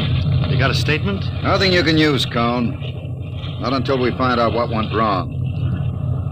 We'll let you come aboard this ship. I walked on. You don't know why the bomb failed, huh? It didn't fail. Just didn't go off. Say, what's that tank thing on deck, General? Undersea salvage unit Mark IV. They call it an undersea crawler. Oh, somebody going down? That bomb is down there in the lagoon somewhere. Could go off at any second. Somebody has to go down, find it, and disarm it. That's a lovely job. Who's elected? I am. Dr. Muller. He's the only one who knows how to dismantle it. The crawler's ready, General. All right, come on, Muller. I'm ready. Well, and as soon as we hit shallow water, get those gates open. We'll pull the crawler out, then you get away in a hurry. That bomb goes off while we're working on it. I don't want any casualties. Yes, sir. Inside, Muller. All right. I'm in. Remember, get this LCT out of the lagoon in a hurry. You got that, Alan? You take your orders from Admiral Yancey. Yes, sir. And, good luck. Closing the hatch. Get the sonar and Geiger counter warmed up, Muller. Right. I was just thinking of something, General. That curse, part of it came true. The bomb didn't go off. Well? The second part of that curse was that you would end where they ended, and that was at the bottom of the lagoon. What are you trying to do, Muller? Nothing. I was just thinking this crawler is going to take us right down there where the Tahani died. I'm not worried about a handful of dead natives, Muller. I'm worried about that bomb. Okay, they're opening the gate. Let's go.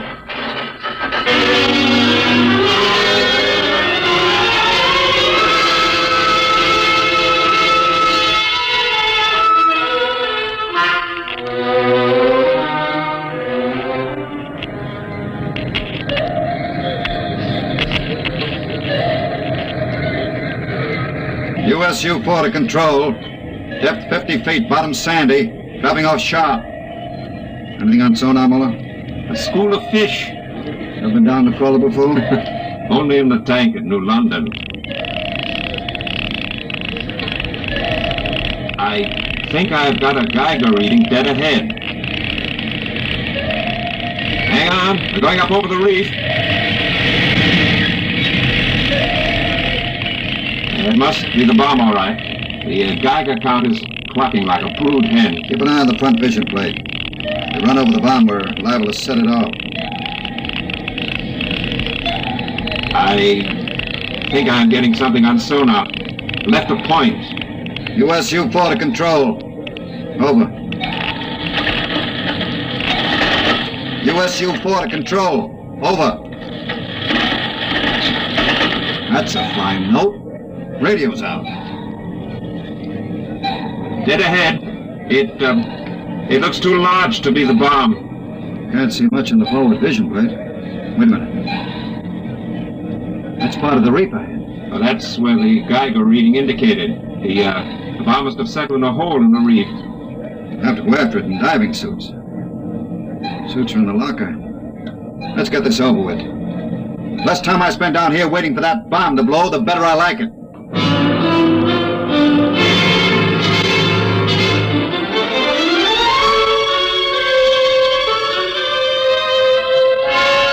Ready, Muller? Grab your helmet.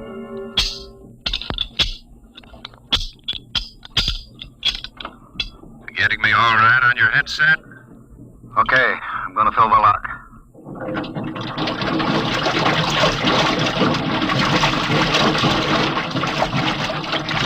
Here goes the outer door.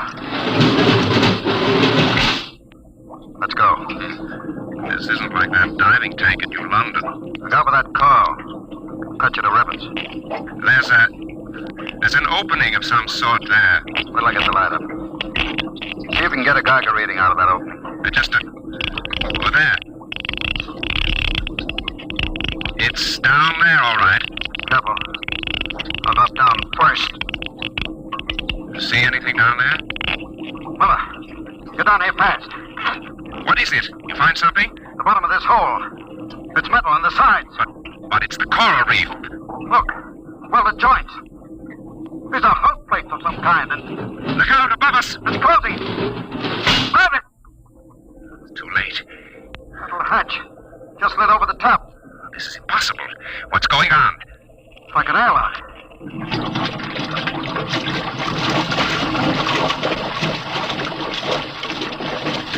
Water's being pumped out. General, do you realize what this means? Not sure. There's an inner door opening. Careful. It's a passageway. What do we do now? There isn't much to do. We can take off our helmets, so. Now shows good air. Yeah. All right. Come on. What is this? An undersea fort? What's it doing here? What does it mean? Whatever it is, our bomb must be down here. Wait. There's someone there.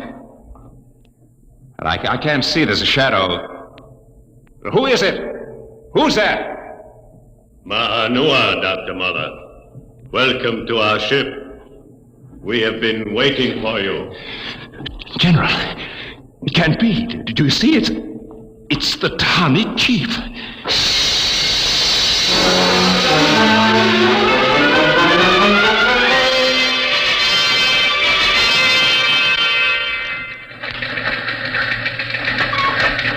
How long has the undersea crawler been down, Borelli? 4 hours, sir. 2 since we lost contact. Well, keep trying. Yes, sir. I've given them enough time. I'm going to send another crawler down. What do you figure happened to them, Colonel? Well, there are a lot of things. Hey, how did you get in here? I walked in. Say, when are you going to release this, Colonel? It's the biggest story since the election. The bomb a dud, Dr. Muller, General Gadosh dead. They're not dead. At least we don't know they are. As long as the bomb doesn't go off, there's still a chance that something could... The bomb! Borelli, condition red. Gilbert, radiation control into action. Yes, sir. Get the hot squad into Tahani Lagoon as soon as it's cleared. And get me a PT board with radiation screens. What is it, Colonel? What happened? The bomb must have blown. What about Muller and the general? If they were down in that lagoon, you guess.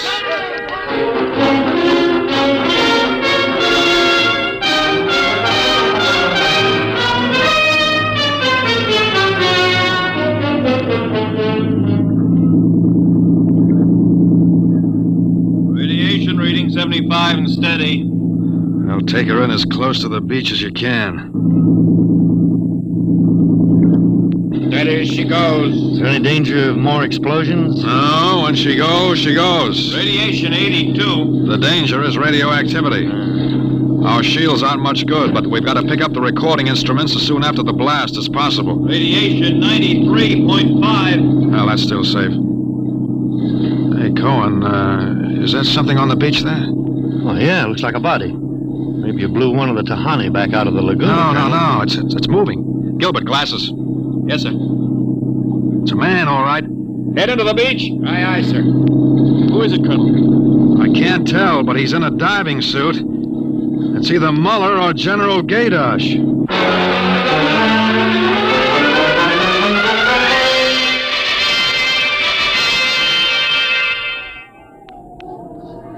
No radiation burns, superficial bruises, mild shock.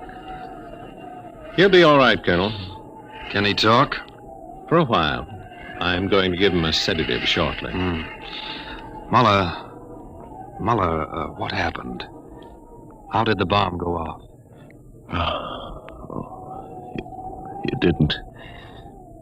He's still out of his head. Quiet, Cohen, quiet. Go on, Dr. Muller. What did you find?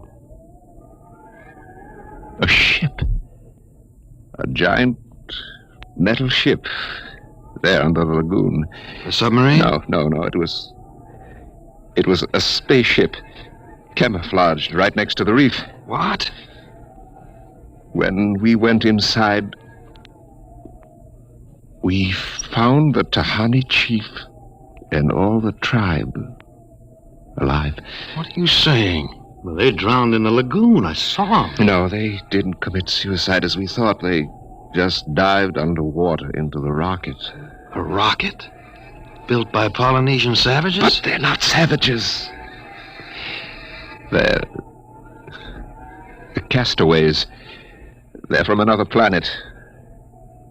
Don't you understand? Their spaceship was wrecked here 400 years ago. They've been waiting ever since for a chance to go home. This boy's out of his mind. You better put him under the sedative, Doctor. It's true.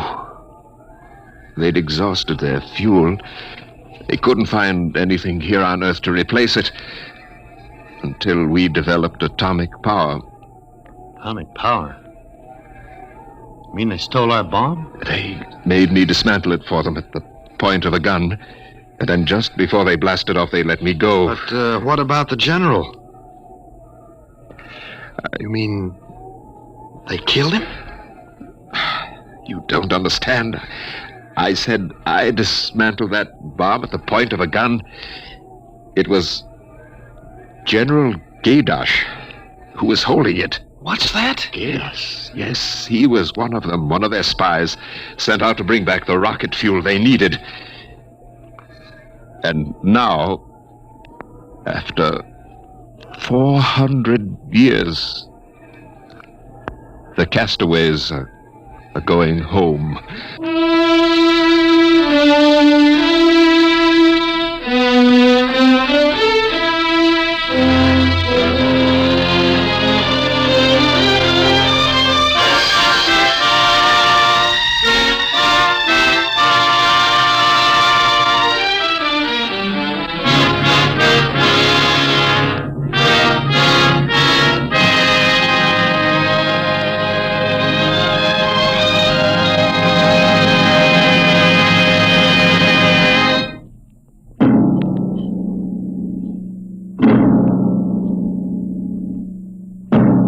Dimension X has transcribed The Castaways, written by Ernest Kanoy from an original story by Ernest Kanoy and George Lefferts. Featured in the cast were Santos Ortega as General Gaydosh, Greg Morton as Dr. Muller, your narrator Norman Rose, music by Albert Berman, engineer Bill Chambers. Dimension X is produced by Van Woodward and directed tonight by Jack Cuney. Wheaties presents Dimension X. Adventures in time and space, transcribed in future tense. Dimension X.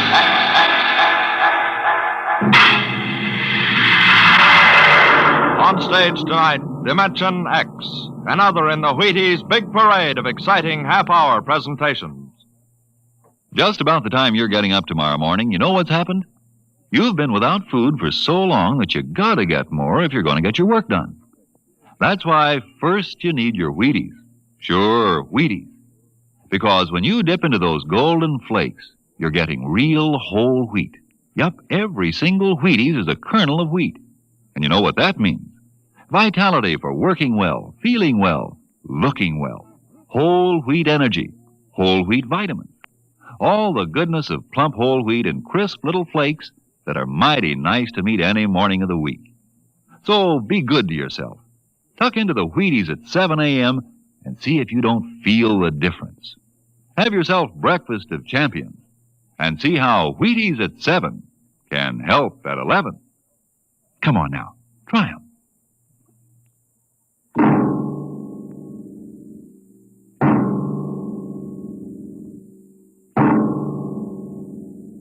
What will happen when man, finally conquering the galactic distances of interstellar travel, finds life on the strange worlds across the universe? Will he discover civilizations of incredibly advanced scientific knowledge, or primitive cultures deep in a stone age of savagery? Here is a story of the relation between men of our world and beings from beyond the stars.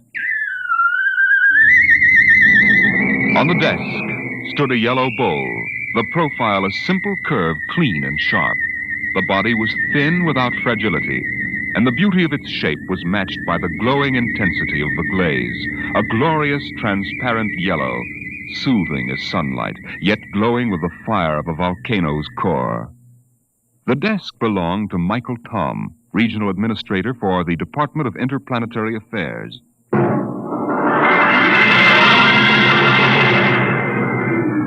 That bowl? Why, it's a souvenir. I got it many years ago on the planet Fursk. I'd been out on the Channel Planet in the Frontier Service for 19 months. When my transfer came through to Fursk, I was surprised to see that I'd been promoted 3 grades, and my orders read to report to the regional office as assistant resident. My ship came in at Pinole Spaceport, and I was met by the office car and chauffeur.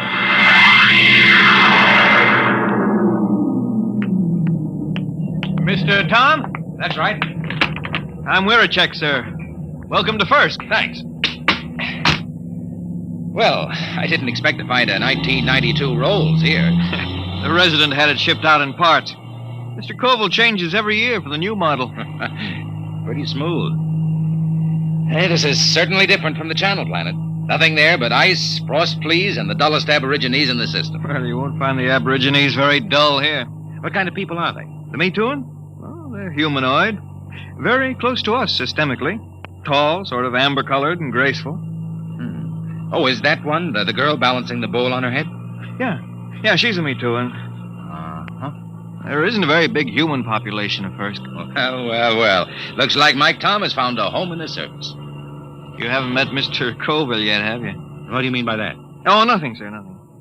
Look, Wirachek, if there's anything wrong, you'd better tell me. Well, there's nothing, sir. Nothing you won't find out. It's just that Mr. Koval is a very forceful personality. Very forceful.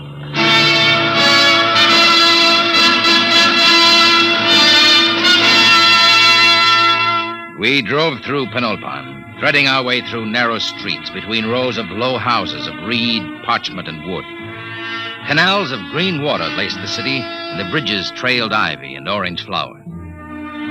Suddenly, we turned a corner, and there on the bank of the main canal was a large concrete and glass building, Earth-style. This was the district office, and in a room that gleamed with black plastic and glass, I found George Koval, senior resident. You're Tom? Michael Tom? Yes, sir. My last junior took off for the hills with a dancer from a Mituan grog shop. If I have any trouble with you, I'll ship you back to Earth with a -50 efficiency rating. That clear? That's clear, sir. And don't get edgy with me. Sit down. Now listen, Tom, I'm easy to get along with. I like things done right the first time. Got to give a good example for the Gooks. Gooks? Yeah, the natives. I don't know what's good for them. I brought in a high-grade silica yarn to replace the root fiber they were using in fish nets. Took me 3 months to talk them into using it. I thought the Bureau policy was to avoid introducing Earth technology to stable cultures. Yeah, that's what those boneheads at the main office say. They don't have to live here. Have you seen those pigsties they live in? There isn't a concrete building on the planet. The Me Too and delegation, Mr. Colville. Tell them I'm busy for 15 minutes. Yes, sir. Well, I'll be going along then, sir. Why? Well, if you're busy. Forget it. I always let those gooks wait at least 15 minutes. Softens them up. They're not hard to handle, if you know how. I was assigned to pest control, a duty Colville considered beneath his dignity. In the next few weeks, I carted rat poison and insect spray through the poorest sections of Penolpan, where the trees ended and the plains stretched out to the Cookmank Mountains. It was there that I first heard of the potters of First. I had found a pottery bazaar, long shelves of jars of every size and shape, crocks, paper-thin vases, bowls, demijohns, tankards. The glazes were remarkable, deep, glowing colors.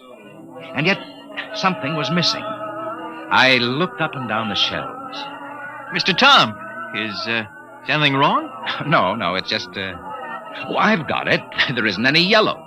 Yellow? That's right. There are no yellow glazes at all. They have every other color. Ruby, green. There's a jar that's translucent, but no yellow. Oh, maybe it's a superstition. Could be.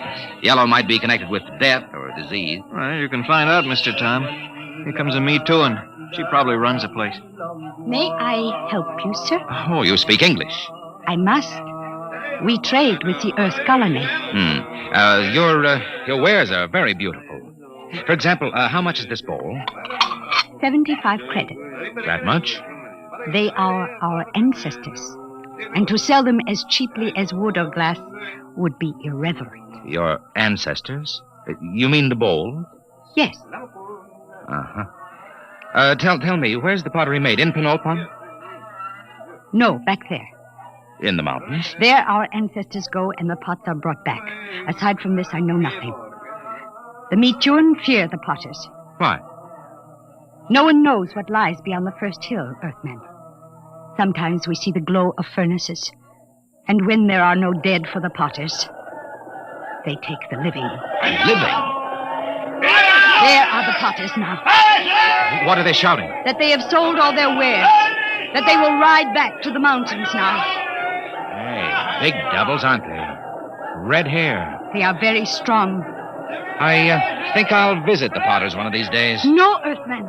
No? Why not? It is dangerous for you. They have guarded their secrets from all Penolpan. They are very fierce.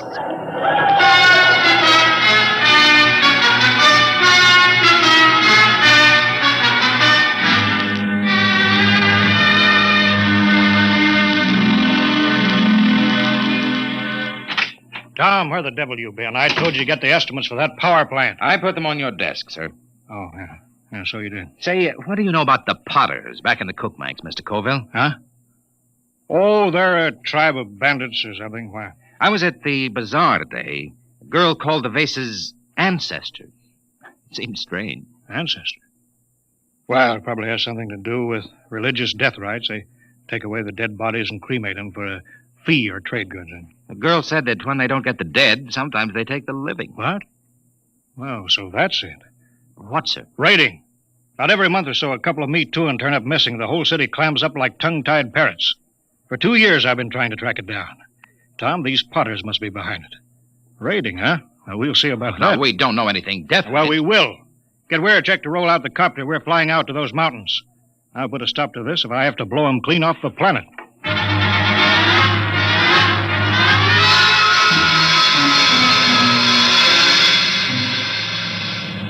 We'll never find a village in that mess down there. Look at those cliffs. There's a smoke trail over there to the right. Potters need kilns. Kilns need heat. That's a volcano, not a chimney. Let's try out along that ridge, then we'll go back. Oh, wait, I think we found them. Where? At the base of the volcano. Look close. You can see buildings. Yeah. Set her down. Should we land, sir? They're supposed to be pretty rough on home ground. We're official representatives of the system. Remember that. That might not mean much to a tribe of mountaineers. Don't argue with me, Tom. Land.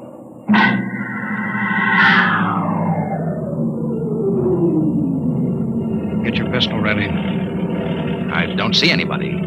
The village is deserted. They're hiding. It's the Potters, all right. There's a heap of old broken jars. But I don't see the kiln. We'll stay here till something moves. What's that? One of the Potters. Wait a minute. Here they come. 3 of them. You cover them, Tom. I'll do the talking. Hey there, you! What brings strangers to the village of the Potters? I'm Colville, chief of the Planetary Affairs Bureau in Penulpat. This is an official visit to see how things are going with you. We make no complaints. Oh? I've heard reports of you Potters kidnapping Meat Tuan. Is there any truth in that? There is an ancient agreement. The Potters are granted the bodies of the dead, and occasionally, when the need is great, we do anticipate nature by a year or 2. You mean you admit it? The soul lives forever in the bowl it beautifies. What do you mean? Look here, just what do you do with the corpses? Our glazes require lead, sand, clay, alkali, spar, and lime. All but the lime is at our hand, and this we take from the bones of the dead. I see. Well, we don't want to interfere in any native customs or rights. Corpses, that's between you and the Meat Tuan. If you need lime, I can ship you in tons of it. Natural lime is a poor substitute for fresh live bones.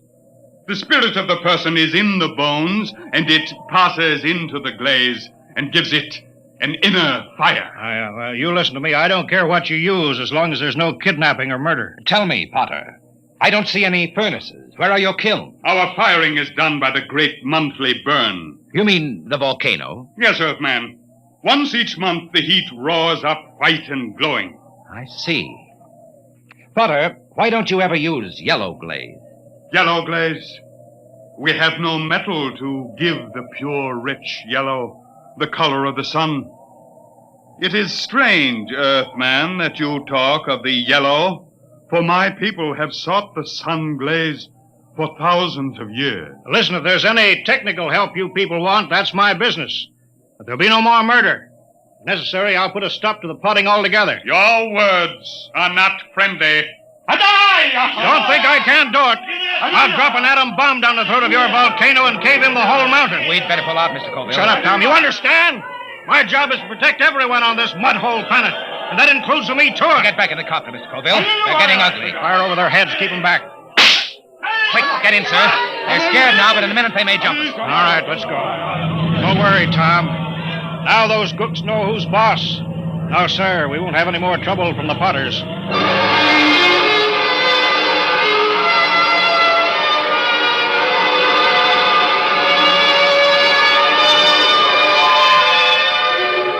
Colville kept me pretty busy the next few weeks, but I got to spending a good deal of time at the pottery bazaar with the girl.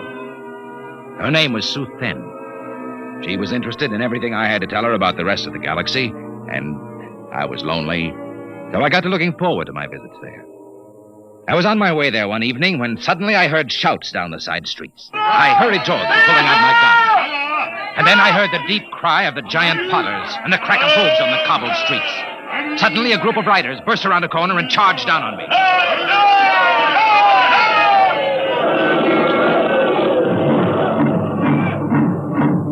When they were gone, I hurried to the pottery bazaar. Sue Then was gone. Earthman! She's not here. They took her. The Potters? She has gone to her ancestors. Did they kill her? No, they have taken her to the hills. But soon she will live forever, her spirit wrapped in the glorious glaze. Sue Then. There is nothing to be done. When the Potters take you, it is the end.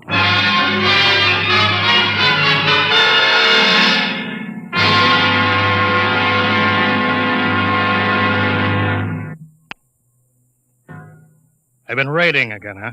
Pour me to one tonight. Bring the copter around in front. It's ready. Tom, I'm going to break out the atom bomb from the arms locker. You fly out there and drop it down that volcano crater. I'll teach those murdering devils a lesson they won't forget. But the Meat They'll Tuan come crawling to the city on their hands and knees. I know how to run this planet.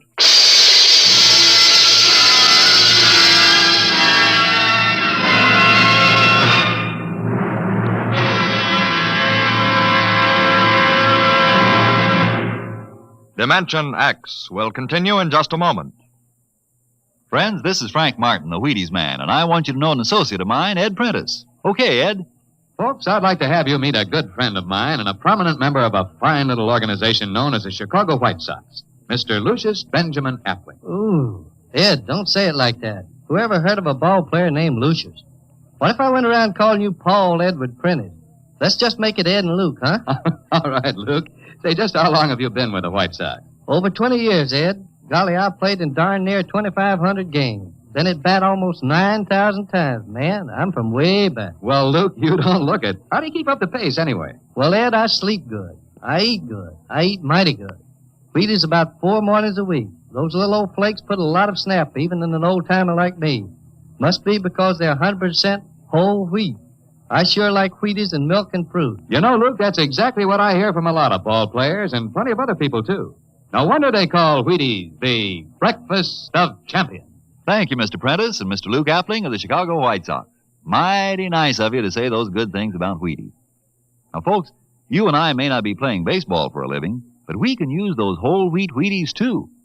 Step around to the grocery tomorrow yourself for Wheaties, breakfast of champions. Breakfast for you.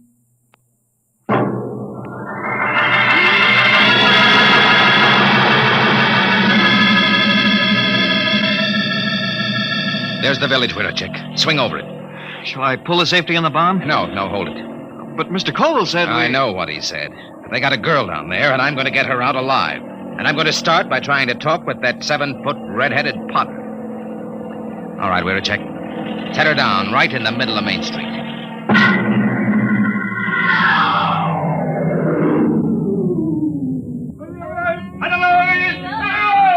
Have your gun ready, we're a check. Here they come. Tall one, the chief. Oh, this is the insolent lordling again. Come on, out of the copter. Good. We are in need of bone lime, and yours will suit us well. They're closing in, Mr. Tom. Prepare your soul for the great burn. Stand back. I'll kill a lot of potters, and you'll be the first. I've come for the 4 Me Too'in' that you took from Penultron. You don't seem to understand that we can punish. We can kill you before you can do much damage. We potters do not fear death. Death is merely eternal meditation from the glass. Potter, listen to me. I didn't come here to threaten, but to bargain. You have a Me Too'in' girl. Is she still alive? She still lives? Chief Colville gave me orders to destroy your volcano. We can do that easily. If I'm harmed, the next bomb will drop on your village. I've come down here against his orders to bargain. Bargain? With what? We care for nothing but our craft. Potter, I can give you the secret of the yellow glaze. Empty words. No, the truth. In exchange, I want the girl and the other Me Too'in' you've stolen, and your word not to raid again. How would we get lime? We've told you we can ship it in. Pure lime, as good as yours. Do the potters of Persk want the yellow glaze? Why, that has been the goal of the tribe of potters for 1,000 years. And if I show you the yellow glaze?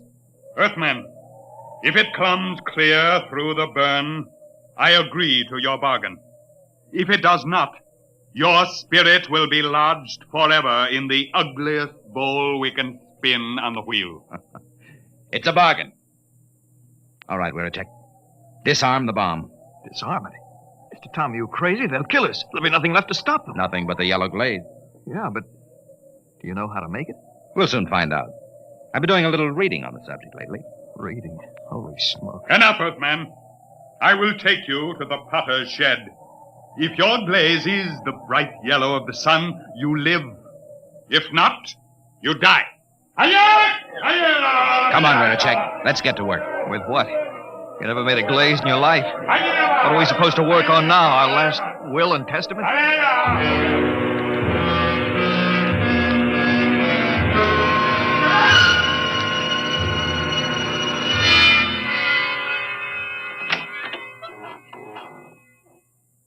Who's that?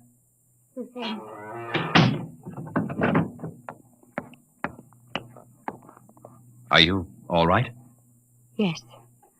Why did you come? They will kill you too, Earthman. Maybe. How did you get in here? When I heard that you were here, I asked the Chief Potter to come. He said it would not matter. They would have all our bones soon. Cheerful, Zoe. Hey, stir this, Weracek. Yes, sir. They said you were trying to make the yellow glaze. Oh, Earthmen, we will die. This goo may turn out yellow. It had better. No one on First has been able to make it. But I'm not from First. Hang on, Suthan. We're not dead yet. Earthman, I'm glad you came. Although I wish you had not. Suthan. All right, we're a check. Call that redhead. Tell him I got his glaze ready. Hey! Hey, you out there. Earthman, are you ready? Here's your glaze. Test it. You have 6 bowls of glaze. I'm no potter. This stuff ought to turn out yellow, but I can't be sure in one mixture. We will coat 6 tablets, one with each glaze. Then we will fire them. How long will it take? 20 hours before you know if the burn has brought you life or death.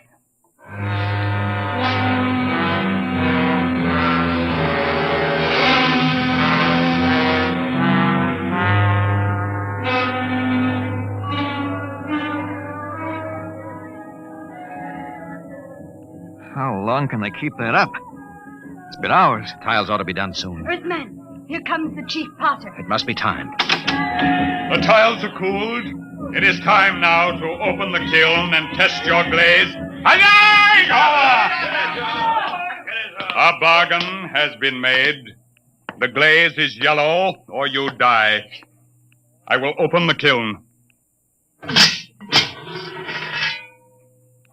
How are they, Mr. Tom? Mr. Tom? I can't see inside. It's dark.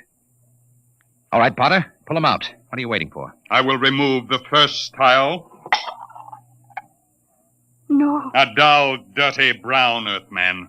Pull out the next one. The color of mud. Now, wait a minute.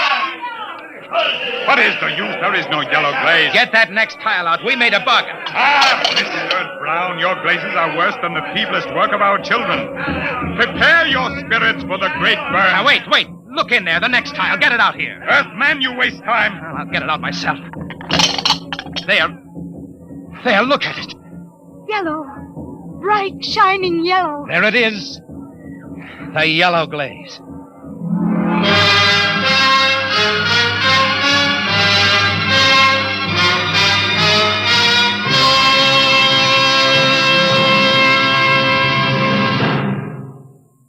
Tom, where in thunder have you been? Mr. Colville, I've been I trying sent you out on business which should take 2 hours, and you stay 2 days. Why? I got the 4-me-2 back, and I made a contract with the Potters. No more raiding. You what? I made a deal with them, and it turned out to be a better idea than yours. You disobeyed. You deliberately... Tom, you're through here. Through with planetary affairs. Listen, Mr. If a Colville. man can't be trusted to carry out orders, he's not worth a lead nickel to the Bureau. Get your gear together. Leave on the next ship out. Yes, sir. Wait. You're on company time till 4 o'clock tonight. Until then, you obey my orders. Take the copter back to the hangar. Bring the atom bomb back to the armory. I can't. What? I've been trying to tell you. There's only one way I had to make that yellow glaze. Tom, what the devil have you done with that bomb? I gave it to the Potters. What? It was a uranium salt that made the yellow glaze. The Potters didn't have any, so I gave them the uranium out of the bomb. That was part of the bargain. What? You gave that murdering tribe of crooks that uranium? You heard me. And if you think you could have used it better by blasting them out of that mountain, you're crazy. Why, you abysmal, blasted imbecile. That's the only bomb we had. Those Potters could tear Penulpan off the face of the planet. If you want that uranium, Colville, you can go out and get it. And if I'm fired, I'm through now. Why, you fresh smut, you yellow-livered louse. I ought to If you kill asked you. me, I'd say it'd be dangerous business trying to get that uranium back now. We're a check. We're a check. Yes, Mr. Colville. Yes, sir. Get the copter fuel. Get me a double holster and a full bandolier of ammunition. Yes, sir. Tom, when I get back, I'll see that you rot in the deepest cell in the Gallatin Tower. I'm going out now to those hills. I'm going to bring in that uranium myself.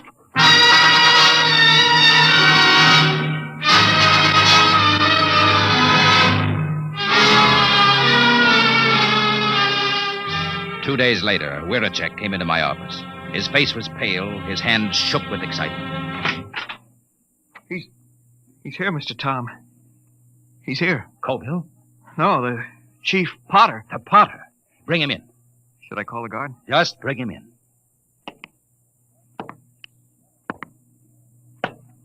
Well, Potter, I was just going to the mountains to see you. Earthman, does that bargain we made still stand? Just a minute. First, I want to know what happened to my chief. He has not returned. A madman came to the village of the Potters. He said you had no authority. He said he could not allow the Potters to keep the heavy metal that makes glaze like the sunset. What happened to Colville?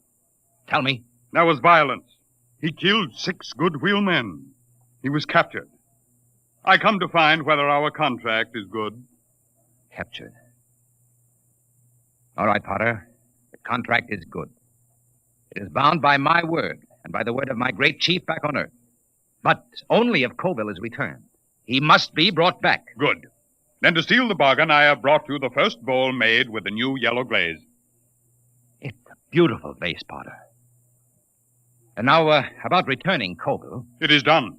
The madman is a lucky man indeed, for his spirit dwells in the brightest glass ever to come from the great burn. You mean that Colville? Here, I return him to you. The fiery soul of the madman has given luster to an already glorious glaze. He will live forever in the shining light. On the desk stood a yellow bowl, and the beauty of its shape was matched by the intensity of the glaze. A glorious, transparent yellow, fire of a volcano's core.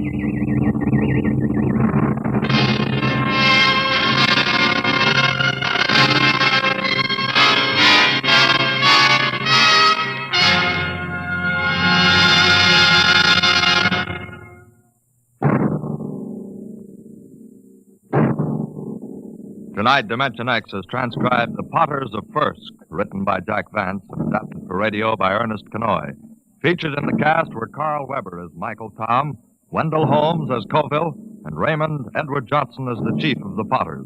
Your narrator, Norman Rose. Music by Albert Berman. Engineer, Bill Chambers. Dimension X is produced by Van Woodward and directed by Edward King. Wheaties present Dimension X. Adventures in Time and Space, transcribed in future tense.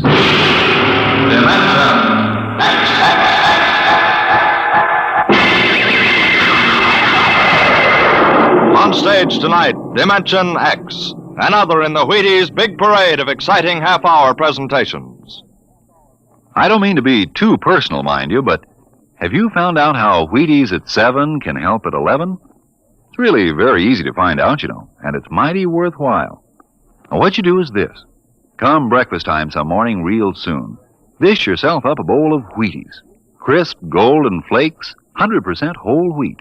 Add some fruit, add milk, and you'll be getting some real nourishment. And at 11 a.m., I think you'll begin to understand why. Because Wheaties have it. The whole wheat energy that makes such a difference come mid-morning. Wheaties have it, and it's for you. Now, see if you don't look better, feel better, smile easier every day that breakfast begins with Wheaties. I know, I do. See for yourself how Wheaties at 7 can help at 11. It's amazing, really.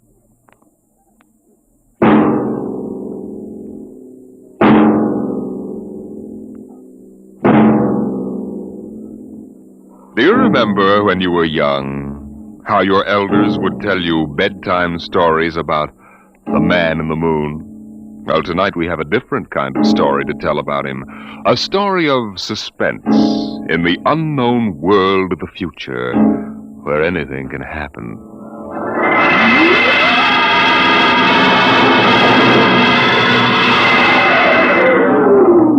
Attention. Attention. This is the Federal Bureau of Missing Persons calling all local agencies. Attention. This is a coded report nationwide. Missing since 9 o'clock this morning the following persons.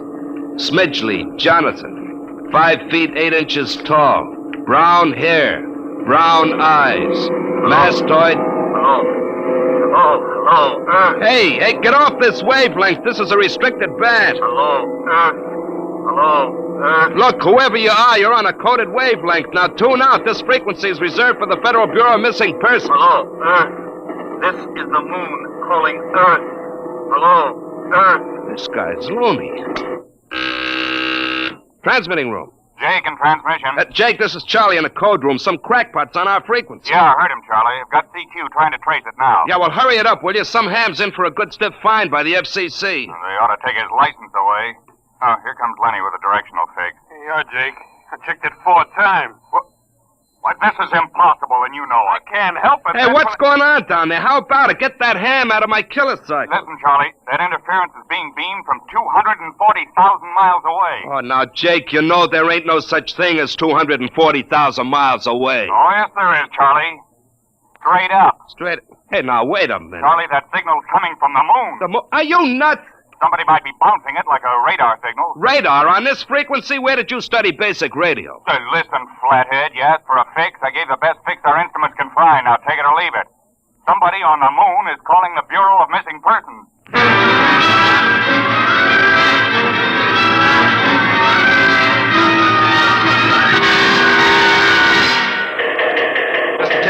Mr. Timken. What's the sweat, Charlie? Shouldn't you be broadcasting? Now, listen, Mr. Timken, you know I'm a sober citizen, right? Never once have I broadcast with the smell of alcohol on my breath, right? In all your 12 years here at the Bureau, did I What's once... the matter, Charlie? We're picking up a message on our wavelength. Well, did you report to the FCC? I ain't got the nerve. Well, what's wrong? You'll scream when you hear this, Mr. Timken. You'll jump right out the window, but we are getting an SOS from the moon.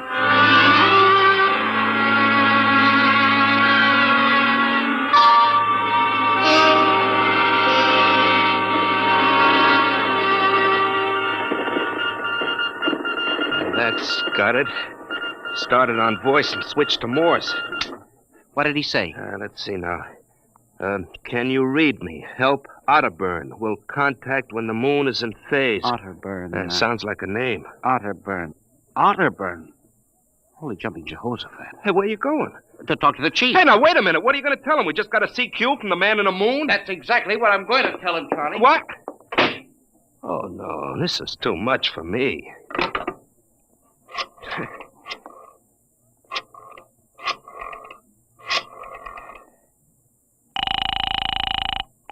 Washington Star-Ledger. Let me have O'Brien on the city desk, huh? One moment.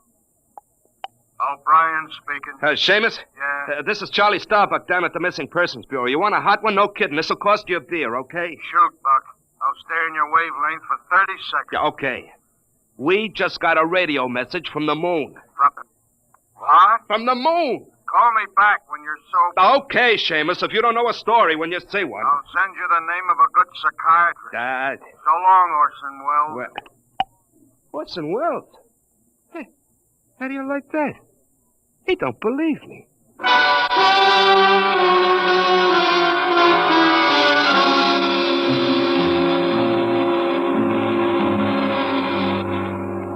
Otterburn, Mr. Wade. Does that name ring a bell? You're the man with the photographic memory, Henry. What about Otterburn? Cornelius Otterburn, atomic physicist, reported missing from his home in Baltimore on June 5th, 1945, just 5 years ago. Vanished completely. Are you trying to tell me you really think there's something to this man-in-the-moon business? Henry, I'm surprised at you.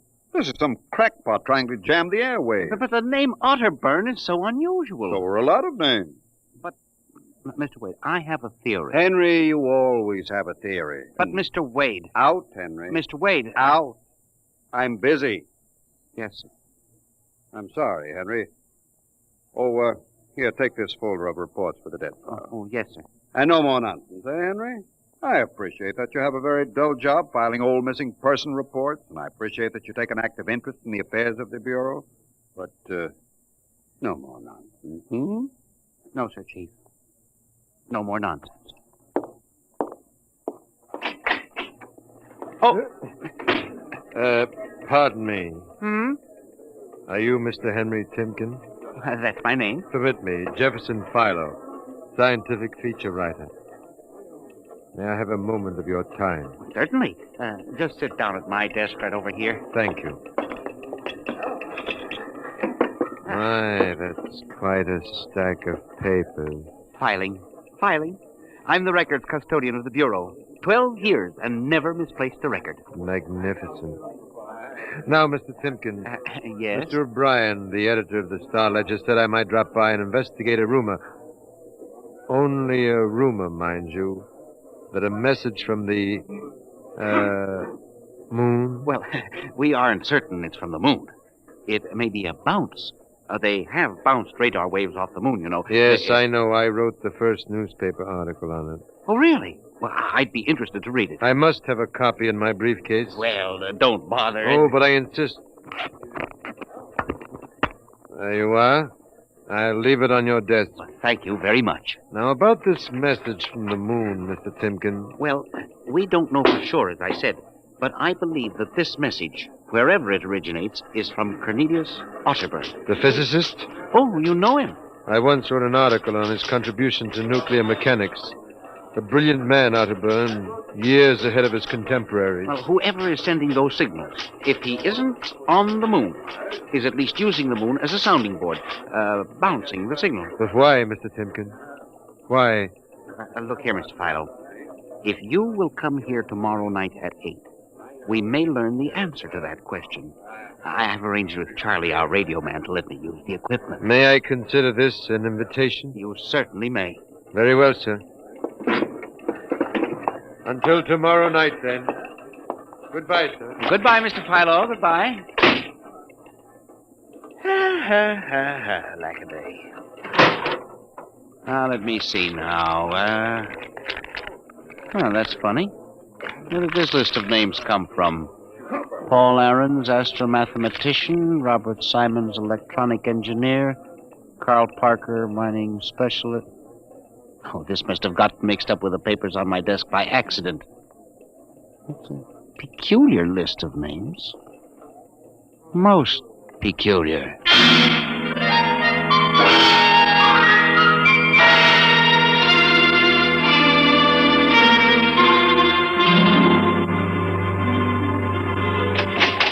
Good morning, Charlie. Oh, hi, Mr. Timken. I see we made the papers. Oh? And how? Mr. Chief steamed up about it. What did the paper say? Mostly ha-ha. Here's the Herald. Oh? Oh, brother, what a panty. Uh-huh. Oh, dear. Oh, my. No wonder Mr. Wade is hopping. About tonight, Mr. Timken, I don't know. Now, you promised you'd give me a key to the radio room, Charlie. Yeah, but I didn't expect this. Listen, Charlie, we've got to find out if there's something to that message. If Otterburn is alive somewhere and radioing for help, it is... Hold it. Time for the morning broadcast. We've got quite a list today. Well, do you mind if I listen a while? We may hear Otterburn. Oh, I ain't self-conscious. Stick around. Attention. Attention, this is the Federal Bureau of Missing Persons calling all local agencies nationwide. This is a coded broadcast. The following persons are missing. Aarons, Dr. Paul, 5'5", brown hair, brown eyes, scar on left side of chin. Aaron. Thick glasses. Occupation, astromathematician. Missing since 6 o'clock this morning. Being sought by Bel Air police. Charlie. Repeat, Dr. Paul Aaron. Charlie, shut it off a second. Oh, now listen, Mr. Timken. It's okay to stay, but you can't interrupt. This is important. Now, what time was Dr. Aaron's reported missing? 6 a.m. We got the report from Bel Air less than an hour ago. Are you certain, Charlie? Yeah, positive. What is this? Charlie, what's the next name on the list? Let's see. Simons, Robert. What? Engineer came in less than 20 minutes ago. 20? What's the matter with you? You look like you've seen a ghost. Nothing, Charlie. Except that last night, quite by accident, someone left a list of names on my desk, and that list included the names of those 2 men who weren't reported missing until an hour ago. What? Yeah, that don't sound right to me. It isn't right, Charlie. Which raises a question. Who would make up a list of missing persons before they were missing, not after?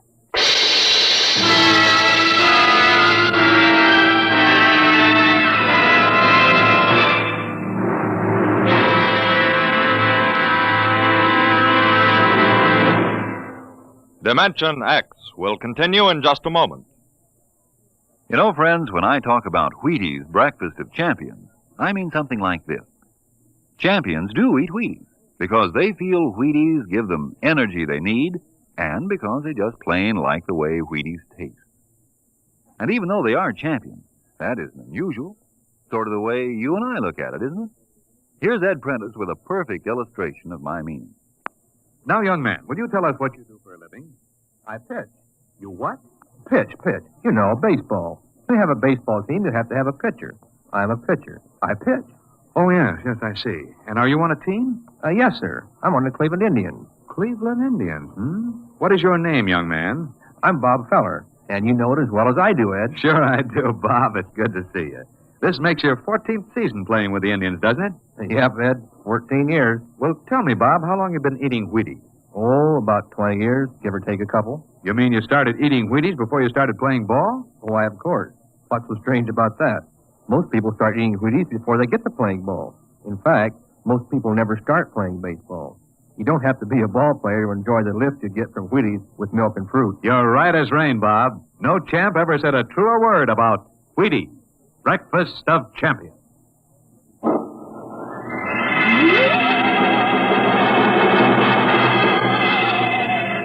And you say this list of names was left on your desk accidentally? I believe so, Mr. Wade.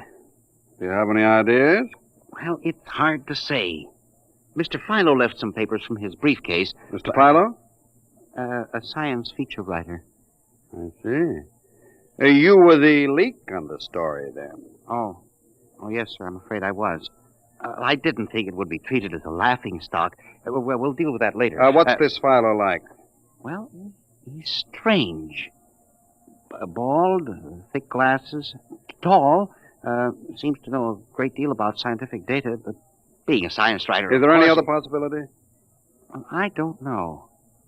But I do believe that this is all hooked up with the broadcast from Otterburn. That seems like a very remote possibility. A missing persons bureau deals in remote possibilities, Mr. Wade. Henry, I do not require a statement of policy. What's the theory? Mr. Wade, I have discovered that each year literally thousands of persons vanish, leaving no trace. They are never located. Where do they go? Nobody knows. And they disappear in interesting cycles. What sort of cycles? Occupations, for example. One year we'll have a run on, say, coal miners. Next year the proportion of engineers increases. Then scientists... What do you think happens, Henry? I don't know, Mr. Wade. But I'm beginning to suspect that somebody else has discovered the same phenomenon. Even to the point, perhaps, of being able to predict who will turn up among the missing next. Philo? I don't know. But I would like to find out. And you think Otterburn may be a part of this picture? I definitely do, Mr. Wade. Henry, do you honestly expect me to buy an idea like that? Well, it's more than an idea. The two top men on this list are missing. Maybe so. But the rest of them aren't. Parker, Watson, Gibbs. Well, I saw Parker in the restaurant where I had lunch today. Yes, sir, but and if you think I'm going to make myself a laughing stock by putting any belief in such a crack-brained theory? Well, Excuse me. Yes. Hello, Wade speaking. Yes? Yes, I see. What name? Just a moment. Henry, let me see that list again. Oh, yes, sir. Here you are, sir. Go ahead.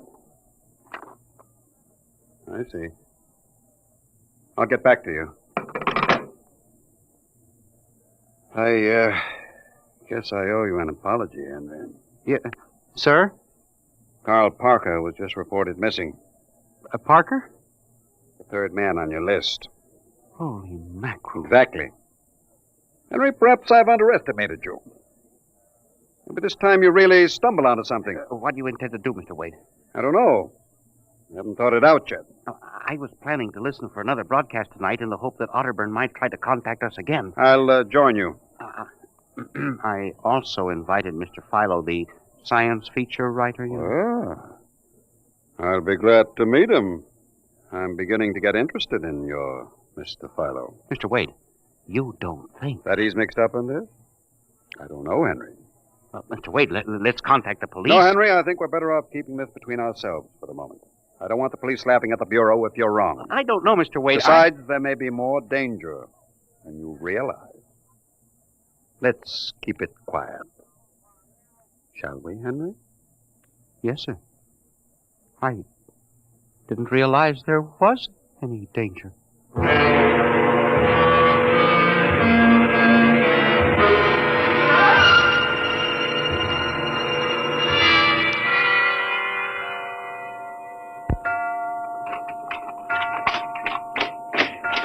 8 o'clock. And Mr. Filer was late. He said he'd be here, sir. Moon is almost in direct phase. You can't wait much longer. You'd better switch on the Set. Yes, sir. I left a light in the hall for Mr. Philo when he comes. Are you getting anything? Just some foreign stuff. Programming from Johannesburg, South Africa. We continue in Africa. Oh, no, dear me. That's a very peculiar transmission sound. That sounds like something. See if I can work the selector here. The moon is in phase. Yes, sir. Hello. Can you hear me? I'll try to return. Hello? Hello? Hello, Earth. Hello, do you hear me? I get you now. Thank God. Who are you? Can you hear me? Who are you? This is Professor Cornelius Otterberg. Hello? Go on, I hear you. Not much time. They're on today. They've located my landing point. You hear me? Go ahead, keep talking. I've only enough oxygen for a few minutes more. Well, where are you? I'm on the Earth side of the moon. You get that? The Earth side of the moon. A volcanic crater. Good Lord. Start that recorder, Mr. Wade. Go on, explain, please. Explain, please. Closely. There's an Earth colony on the moon. There is an Earth colony on the far side of the moon. Made up of renegade scientists and criminals. Professor Ernst Holtzman. Holtzman, he died in an insane asylum in 1938. Professor Ernst Holtzman discovered nuclear rocket power in 1935. Turned his plans over to escaped inmates of the asylum. They took off and set up a colony on the far side of the moon in 1938. Go ahead. We're recording you. Each year, they recruit new colonists from Earth. Slave labor mostly. Some women, scientists. The oxygen problem is a big one. I was kidnapped in 1945. Yes, we know. Keep talking. They wanted me to work on atomic drive with their flying discs. Hello? We're still getting you. Go on. Six others and I escaped. Speak louder. I'm getting weaker. We pulled what little oxygen we had. The others, dead now. They gotta arrest you. You've got to stop them. Stop them. Stop who? The moon colony. Planning to take over the Earth. Listen. They have agents on Earth. Hear me? Agents on Earth? Well, where? Who? Hello? Agents in... Henry, look out. The light. Someone at the window. Get down. Henry, are you all right? I think so. Oh, his shot smashed the transmitter. Strike a match. Careful. Whew, that was close. I got a look at him. From the description, it was your Mr. Philo.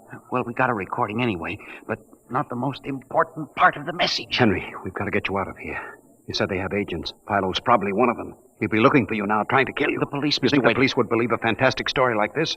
People being kidnapped to the moon as slave labor?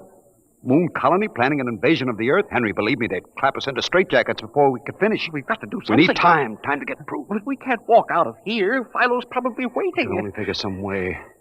Wait, I know. How? Listen. There's a service elevator that leads to the basement garage. My car is there. Mr. Wade, By let's the call time the the police get here, we'll be dead. You think Philo will wait outside all night? Come on.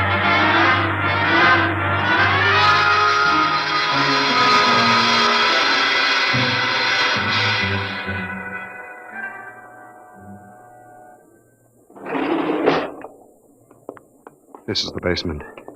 Come on. Keep to the side. Yes, sir. Shh. Here's the car. All right, Henry. You open the garage door, then jump into the car. We'll make a dash for it. Where can we go? I have a farm outside Chevy Chase. It's private, miles from the nearest neighbor and completely hidden by trees. We'll run for that. Go ahead, start the door up. All right, Mr. Wade. Quick, jump in. Yes, sir.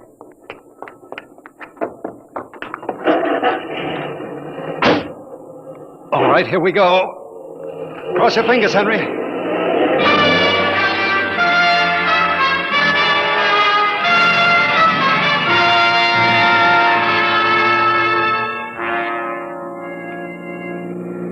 We made it out all right. Anything doing? Well, there's a blue coupe behind us. It seems to be following. I'll cut up Pennsylvania Avenue and out Route 1 toward Baltimore. It is following. He turned with us. Can you go faster? Not much faster. He's gaining on us. I've got an idea.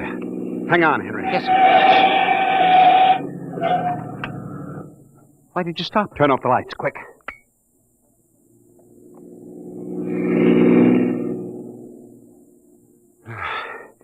It worked. He shot right past us. Now we'll double back and go out another route. I think everything's going to be all right now. We can be at my farm in less than an hour.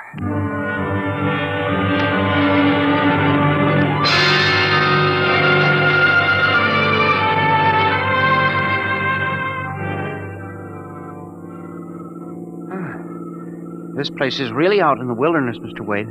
You can stay here indefinitely till we figure out the next move. Just up this dirt road now, there's a big abandoned wheat silo on my ground. It's down in a hollow where it can't be seen except from the air. And even then, the oak trees shield it. We'll hide you out there. Now we can leave the car here. We'll leave it to sing. Come on. How did you ever find this place, Mr. Wade? I've always liked seclusion. Came up here to get away from it all. There's the silo. Well, it's certainly well hidden. There's a small door around the side. Come on. Yes, sir. Oh, careful of those bushes. Hard to see them in the dark. Do you suppose Philo will find us? I assure you, Henry, that Mr. Philo will never find us here. Not in a million years. Here's the door.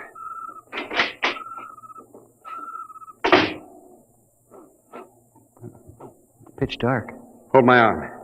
I know the way. Just a few steps up, then another door. Yes, sir.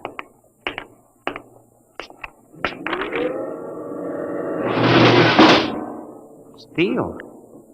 This is an unusual silo. Double walls, wood outside, steel inside. Completely fireproof. An army couldn't wreck it. We're inside the inner shell. Careful. You're in a circular room. Stay here a moment. I'll go outside and see if the coast is clear. In a moment, your eyes will become accustomed to the darkness. I'll bring back some food and water. Well, don't be long, Mr. Wade. This place gives me the willies. I'll just be a moment. Yes, sir.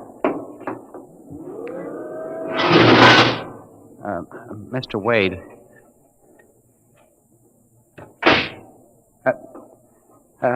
Mr. Wade. I swear I hear something.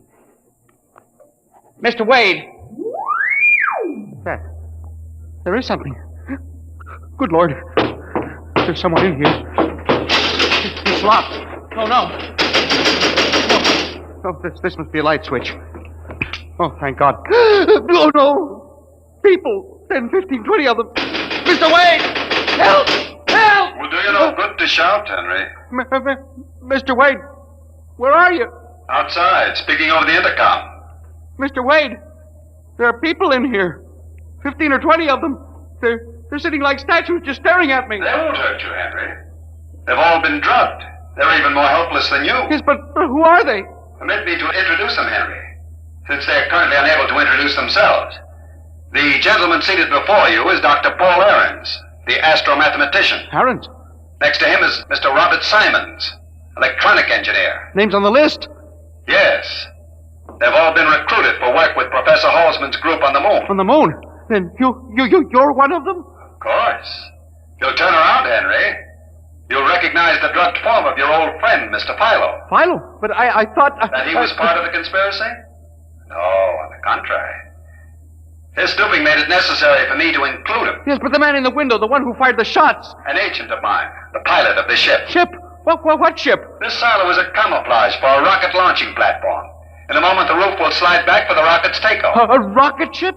In exactly 70 hours, you and your companion will join Professor Otterburn on the moon. But you can't do this to me. We have done it, Henry. No! You see, there was another name omitted from that list, which I carelessly mixed up with your papers. That of Henry Timken. No! Bon voyage. I won't let you do this. You can't. Please let me out.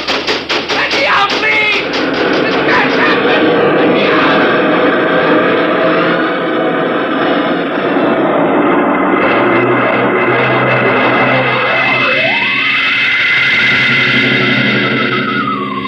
Attention.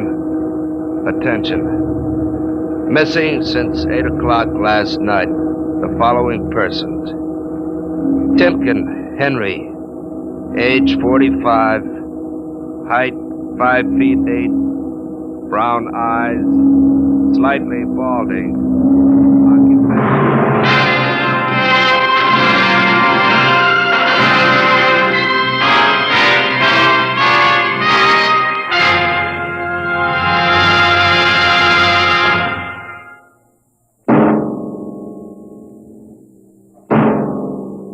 Tonight, Dimension X has presented The Man in the Moon, an original story by George Lefferts.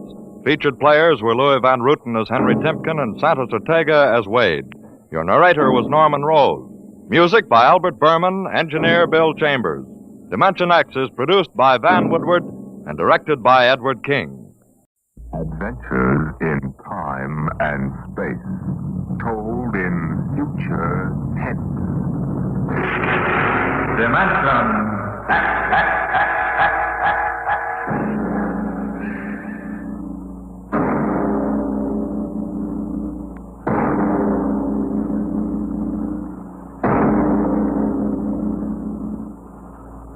Man has always dreamed of conquering the barrier of the atmosphere. The problem is on the drawing boards of aeronautical engineers and atomic physicists. They can calculate the power needed, the trajectories, and the equipment. On the sound stages of Hollywood, the engineers and special effects men have combined to bring that day to life. The day when the first rocket leaves Earth for outer space. Now a radio play taken from the advanced screenplay of the George Pal Technicolor production, Destination Moon. On the vast concrete strip at Dry Wells, Texas, the form of the rocket towers above the cranes, the loading machinery, and the scuttling trucks and jeeps. The fuel lines snake across the concrete to the rocket. It's Destination Moon. A small pursuit plane circles in for a landing on the runway, turns and taxis toward the prefab buildings at the edge of the strip. Here comes General Fair. Got those reports, Dr. Cargrave? All ready, Barnes. Oh, you made good time. Hi there, General. Over here. Barnes, I've got to talk to you. Hey, you just made it, General. Everything's running smooth as a clock. We ground test in 20 minutes. Come on over to the office. What's the matter? Come on, Barnes. Something happened in Washington? Something always happens in Washington. Let's have it straight, General. Our application for a test license was denied. Denied? I'll quote. In the opinion of the commission, should the engine fail structurally, the dispersal of radioactive material would mean danger to the surrounding area. But we've evacuated the blast No area. use, Barnes. The commission is pretty sensitive about public opinion. The Galavan newspaper chain has been after our scalp. They got mine anyway. What do you mean? I've been retired. Fair. You got a job for next general? Pretty handy with a lug wrench. They can't do that. Where would the Air Force be if you hadn't kicked them into using the jet fuel jet engine on pursuits? It's not as simple as all that. One-star generals can't go into the Department of Defense and pound desks. I did. Some of those old mossbacks would still be using horse cavalry if they could get away with it. Now, this ship will work. I know. I built it. I don't suppose we'll ever know. The mission won't reverse itself. Wait a minute. Cargraves, ship's all ready, isn't it? Except for minor installations, yes. General, I've been building and flying ships by the seat of my pants since they had piano wire between the wings. Now, this baby either works the first time or she doesn't. What do you mean, Bond? The commission refused permission to ground test, right? Yeah? All right. We won't ground test. Cargraves, what's the next astronomical optimum? 3:47 tomorrow morning. We better get busy then. You've got just 17 hours to get that ship ready. And then we take off for the moon.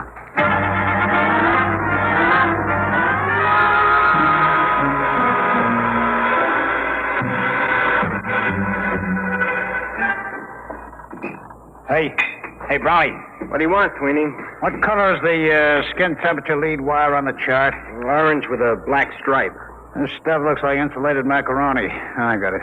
Hurry up, will you? We're running behind. What's your rush? You're going along on this clam bake, aren't you?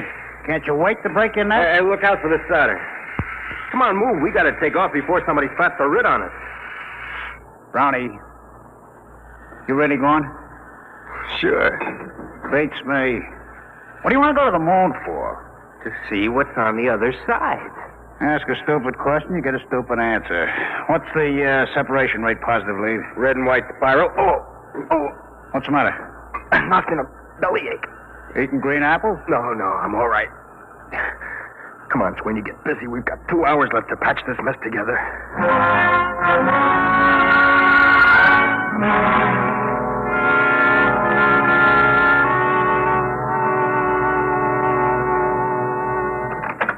Mr. Bond. What is it, Sweeney? Brown. They just took him to the hospital. They what? Well, is he all right? He will be after they cut out his appendix. There goes our radio, man. There's no chance of finding a substitute? No, it's special equipment. Brown installed it himself. I've got it. Barnes here. What? Well, we'll have to delay the takeoff a month. Okay, goodbye. We can't, General. That was Hastings at Dry Wells. There's a United States Marshal driving over. Something leaked, and he's got a court order forbidding the takeoff. We were so close. Yeah. $1 million gone up the flue.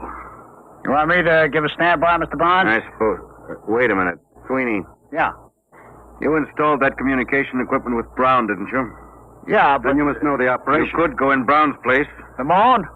Oh, no, not me. It's an important project, Sweeney. The scientific advance... There's the military aspect, Sweeney. I had 4 years of the military aspect, General. That's enough. Afraid? You're darn tootin'. That ship is safe. Maybe, maybe not. But, Sweeney... Look, you guys aren't going to get anywhere pressuring me. Maybe you got reasons to go to the moon. You, Mr. Barnes, you got $1 million tied up in the ship. It's your scientific baby, Doc, and the General's out on a limb in Washington. Well, what's in it for me? Now, that's no way to talk, Sweeney. It's an important advance for the whole world. You pardon the expression, baloney. Sweeney.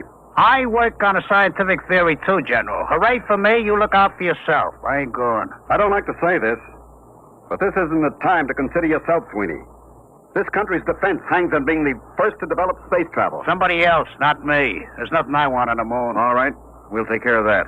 Sweeney, I'll offer you $10,000 bonus and a 10% royalty on the ship patents out of my cut. Barnes. It's no use to me unless we get off before that marshal gets here from Dry Wells.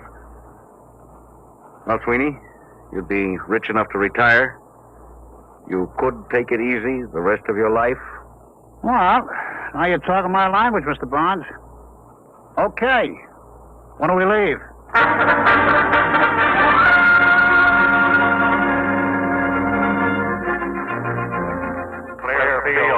Clear field for firing. Clear field for firing. All set, Hastings. Right. I'll be tracking you from Control Center. Hey, what's that car doing? He's coming right out on the field. Marshal, Doc, General, Sweeney, inside. Hey! Hey, Barnes! Button her up. Hey! Hey there, commander of that ship. I've got a court order. You can't take off. Stop, mister. You can't do this. Hey! Hey! Save your knuckles, fella. You couldn't get in that ship with a blowtorch. Barnes can't do this. Suppose you tell him all about it when he gets back from the moon.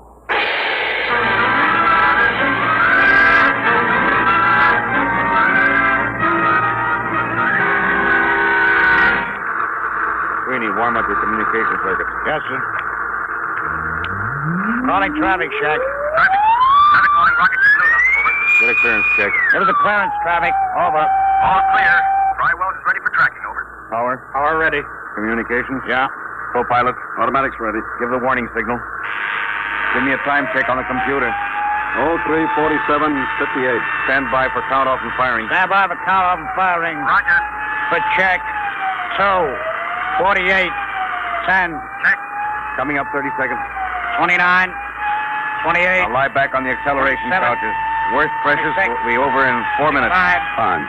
General. 4. I don't like having a man along who isn't with it. Sweeney, it's too late now. Make it pretty tough. If he's half-hearted We'll now... worry about that later. 7. 6. 5. 4. 3. 2. Fire.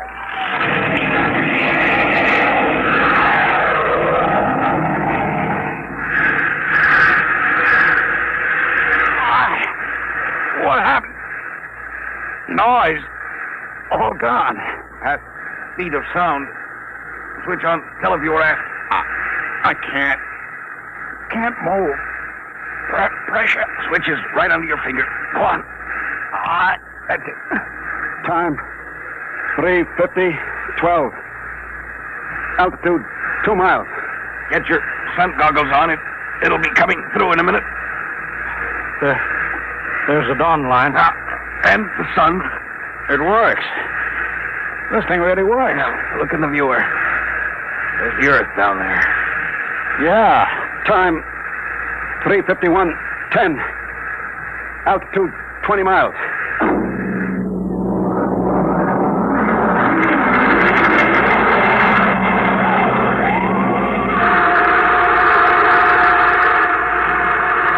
Time.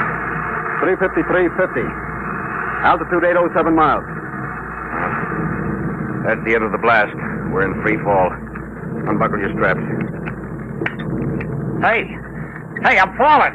I'm falling up! There's no gravity up here. We don't weigh anything. I don't feel so good. How do I get down from the ceiling?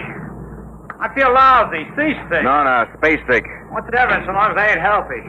There's a bottle of pills under the head pad. They ought to settle your stomach. I'll break out the magnetic shoes. Then we can at least keep our feet down on the floor plates. Here, sweetie, you put these on. Hand them up. All right. Here. Now you can walk down the wall. Try it. Like this? Hey, like a human fly. You know, this is the second time I ever walked on a ceiling. Only this time I'm sober.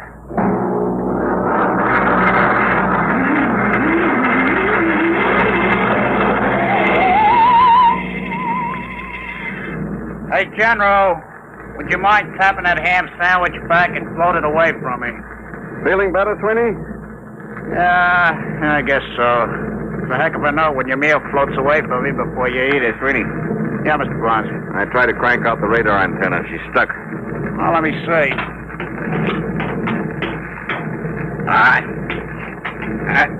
Stuck all right. I don't understand it. I greased it good. Grease? Well, no wonder it's stuck. It's exposed to outer space. It must be frozen solid. What's the idea, Sweeney? Didn't you read the engineering manual? Yeah, and a flush fitting gets greased. Don't jump on me. Well, if we can't get that radar mast cranked out, we can't land on the moon. Well, it's all right by me. Don't you realize that half the value of this trip is in the landing? Geological surveys, radiation tests. Look, General, I told you before I started, this whole thing is slug nutty to me. Who wants the moon? They're trying to be first with the old Brooklyn Battery Tunnel. Sweeney, this isn't getting that mast fixed. Well, we've got to go outside in spacesuits and chip it loose. Outside? You mean outside the ship? You can't fall. You'll be in the same trajectory as the ship. Worst that could happen would be to drift away. Drift away? Don't bother getting one of them monkey suits for me. I'm comfortable in here. Sweeney, we've taken enough from you. We can't let one man endanger the whole project. You get out there in a spacesuit, or we shove you out without one. All right. Oh, that's settled. You got us into this mess, you're going to help get us out. General, break out the spacesuits.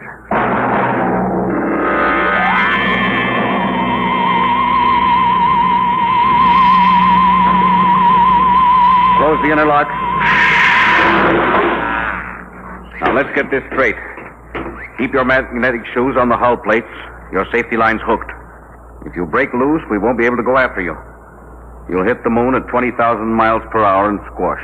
Hey, wait a minute. How come General Thayer don't go? That's right. He doesn't go. He's co-pilot. Okay. I just asked. All right. Now, let's make sure our intercom walkie-talkies are warmed up. All set. Check. All right. Fasten helmets. Hello, Doc. I hear you, Barnes. I'm okay. Check instruments. I'm going to pump out the lock.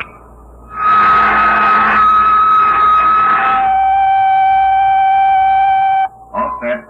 Open the outer door, Doc.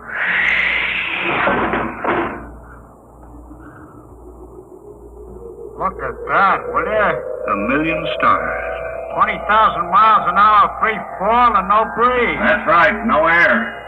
And we haven't got time for the scenery. Let's get to work. Can you two handle it? I want to go aft to see how the firing tube's held up. All right, Doc. Come on, sweetie. Let's get to work.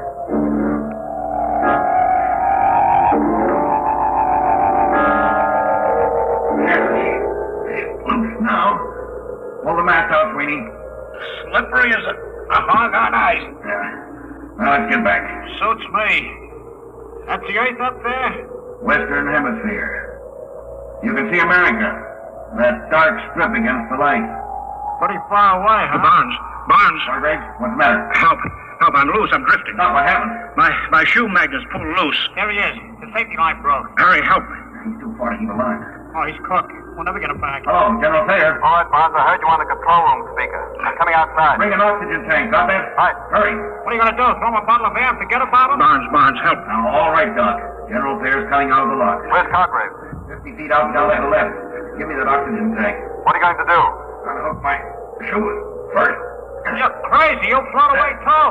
I can use the pressure in the oxygen tank for a jet. Maybe I can ride the tank out there if there's enough power from the nozzle. Just turn the bell. There. What was that? Recoil's making my helmet light shake. I'll try it again. Hey, it works. Like an outboard motor. Keep going, Barnes. About 30 feet more. Swing a little to the left. All right. A couple more shots. There. Now, reach out for me, Doc. You're too far. I can't. Hang on, Doc. One more shot. There. Hang on. Can you get back, Barnes? If we don't, we tour the universe together.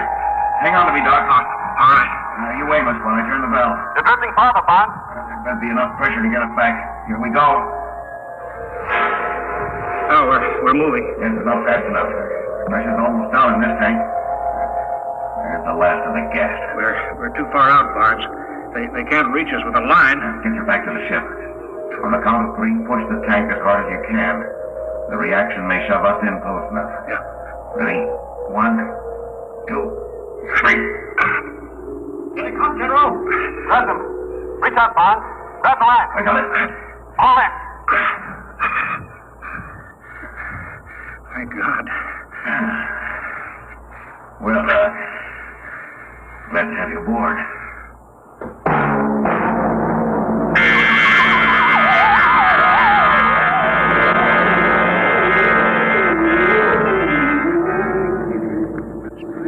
There she is.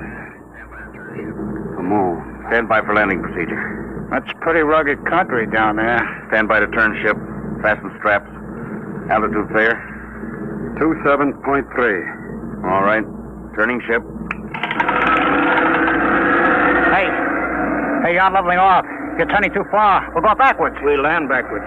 Use the jets for brakes. Holy smokes, you mean sit down on the tail? Ground speed 1.52. Stand by for deceleration.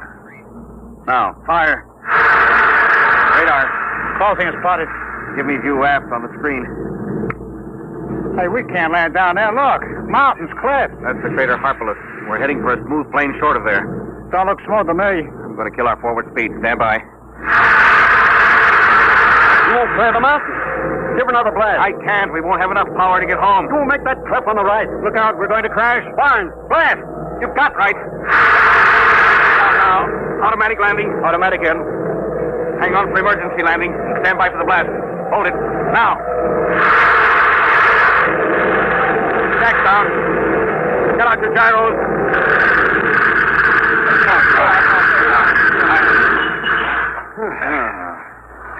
That was a lousy landing. Darn safe. Yes, but I wasted reaction mass we'll need to get home. We'll worry about that later. Right now, I want to get out there and plant my feet on the moon. The moon.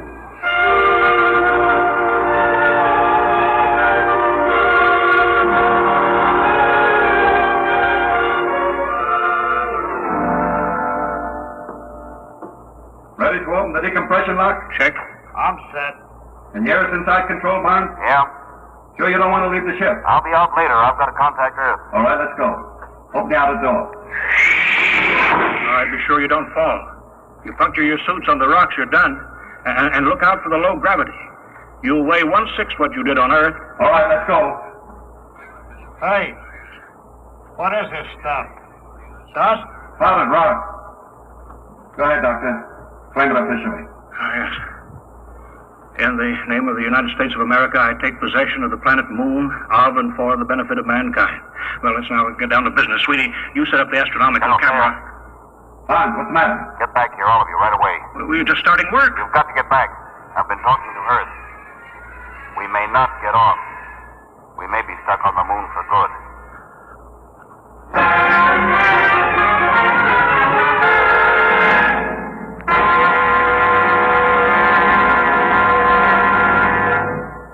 Hello. Hello, Earth. Reaction mass down to 0.8672. Wasted power in a bad landing. Request new figures for return trip. Earth to lunar. Looks bad, Mr. Barnes. I'll have to run it through the machine. In the meantime, dump everything you can. I'll check back with the results. I'll be standing by. Roger. Out. Well, Barnes? Well, we wasted too much power on that lousy landing. Hastings checked the figures. We've got the lightened ship. We've got just 4 hours to get off. If we miss that, we don't get another chance to hit the Earth for another month. But we don't have more than 10 days' oxygen supply. Exactly. Come on, we better start dumping, and we better pray we can get rid of enough weight.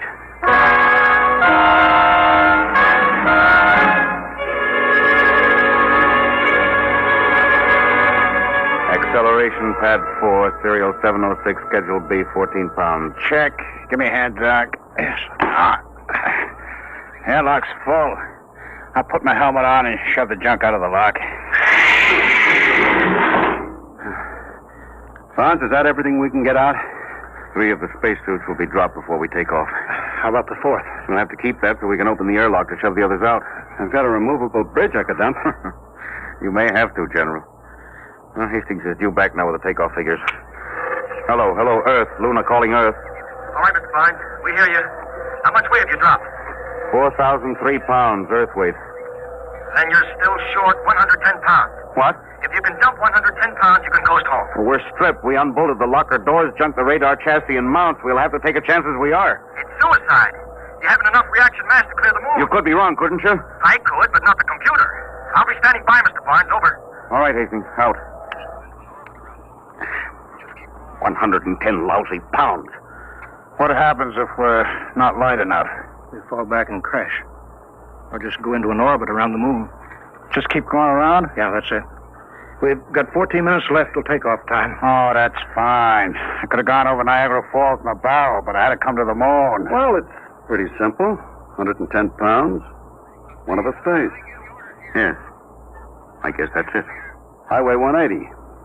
That's plenty. Now, wait a minute, General. I'm the oldest one here. Yeah, and I'm the captain of this ship. If anyone stays, That has I nothing to give do- the orders here.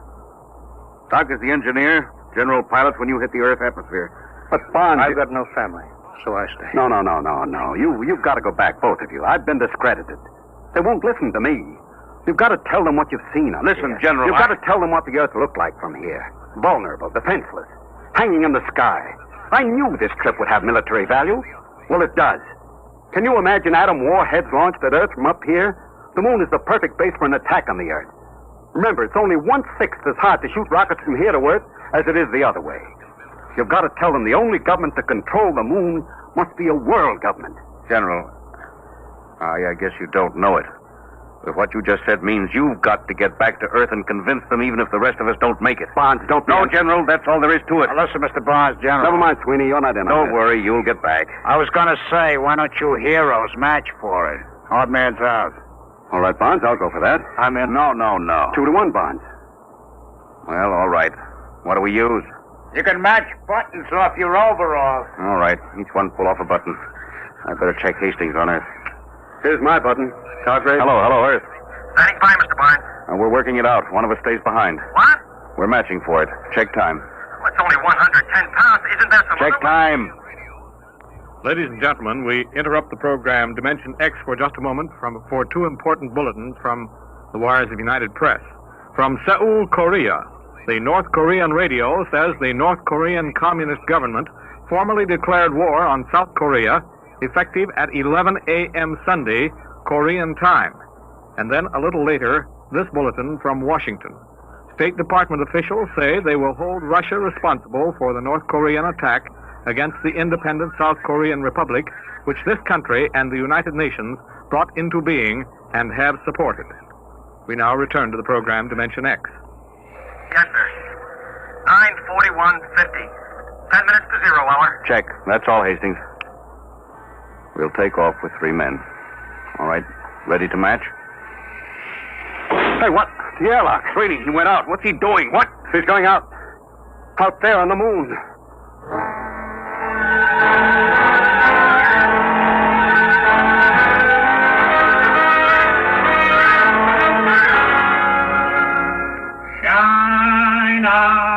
Shine on, harvest. Hello, Sweeney. Can you hear me?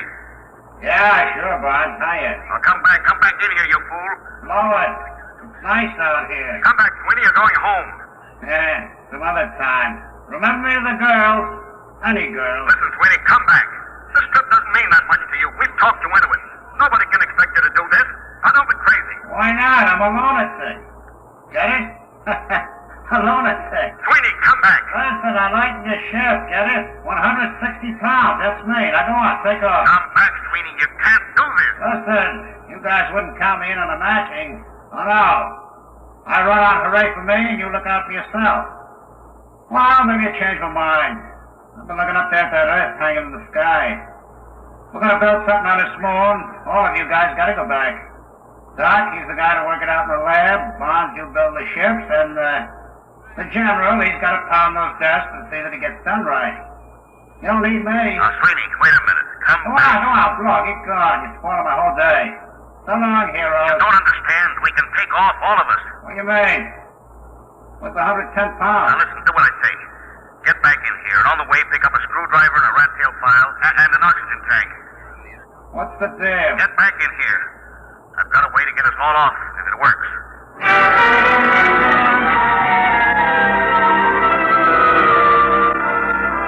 Now, Sweeney, we're reading you clear on the intercom speaker. You in the airlock yet? Yeah. Now, your spacesuit weighs around 70 pounds. Radio weighs 50.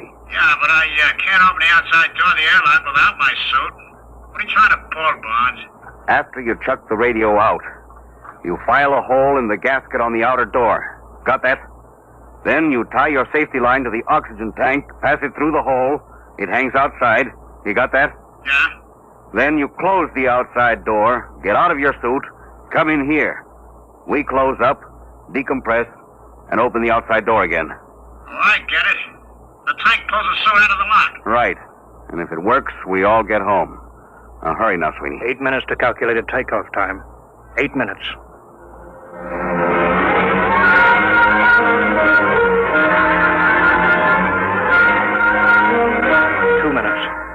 Two minutes. All set, Sweeney? Yeah, I shut the radio out. Close the outer door. Air pressure up. I'm getting out of my suit. This doorway's pretty narrow, Bonds. If the suit don't clear, we're sunk. We'll have to take that chance. All right, here I come. All set. Close the inner door.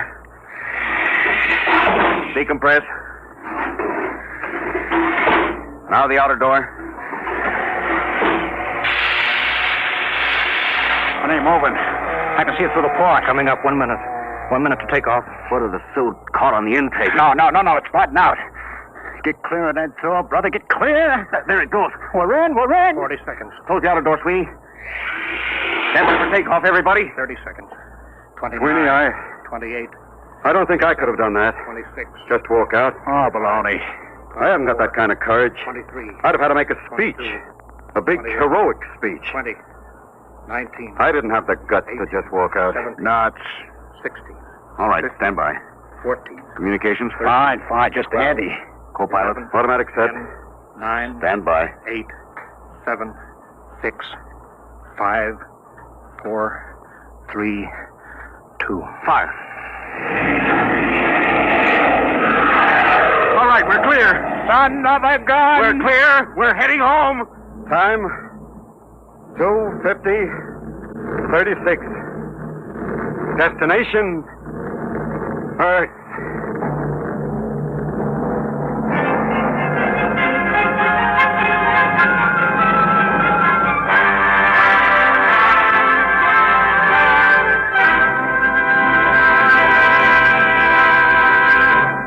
You have just heard another adventure into the unknown world of the future. Adventures in time and space, told in future tense. Dimension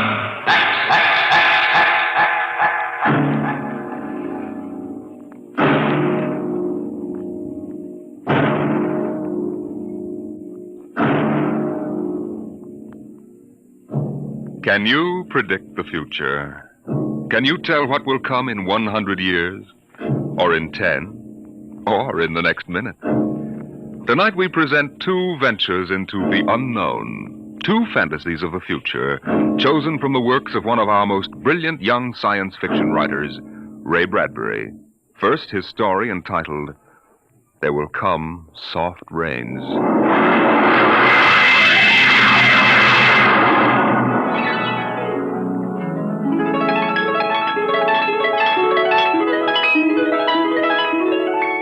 The house was a good house, planned and built to be lived in the year 1980. The real estate agent had told them all about it. Now, this is the bedroom. course, it contains all the latest devices, self-warming blankets, and there's a brand new feature. Beds, which make themselves. Now, if you'll just step this way through the library, we can see the latest in talking book recorders, self-building fireplace, self-cleaning robot dust disposal. Oh, these little mouse-like things come out of the wall and take away all the dirt. Now, over this way. There's a complete robot kitchen, of course. Just set the menu for the week and the stove does the rest. Then there's the automatic hydroponic garden, self-sprinkling fire protection. See, the house is fully automatic. Why, you could go away for a year and it would run itself.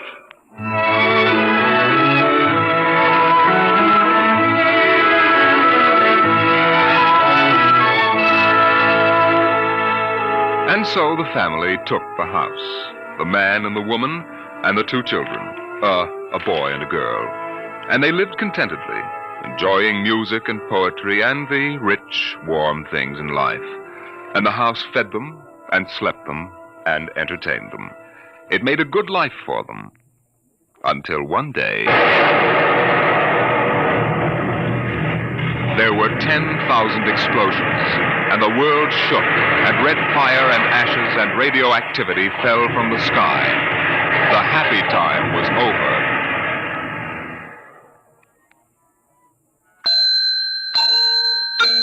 Tick-tock, 7 o'clock. Time to rise. Open your eyes. Tick-tock, 7 o'clock. Time to rise. Open your eyes. But the house lay empty. The clock talked to the empty morning. In the kitchen, the stove sighed and ejected from its warm interior 8 eggs, sunny side up, 12 bacon slices, 2 coffees, and 2 cups of hot cocoa. 7-9, breakfast time. Come and dine. 7-9. Today is April 28th, 1985. Today, remember, is Mr. Featherstone's birthday. Insurance, gas, atom heat, and electricity bills are due. In the walls, relays clicked. Memory tapes glided under electric eyes. Recorded voices moved beneath steel needles. It's 1, run, off to school, off to work, run, tick-tock, 8 o'clock, 8 o'clock. But no doors slammed. No carpets took the quick tread of rubber heels. At 8:30, the eggs began to shrivel. An aluminum wedge scraped them into the sink. 9:15, time to clean. 9:15, time to clean. Out of the wall, hundreds of tiny mechanical mice darted. The rooms were acrawl with small cleaning animals, all rubber and metal. They sucked up the hidden dust and dirt and popped back into their burrows.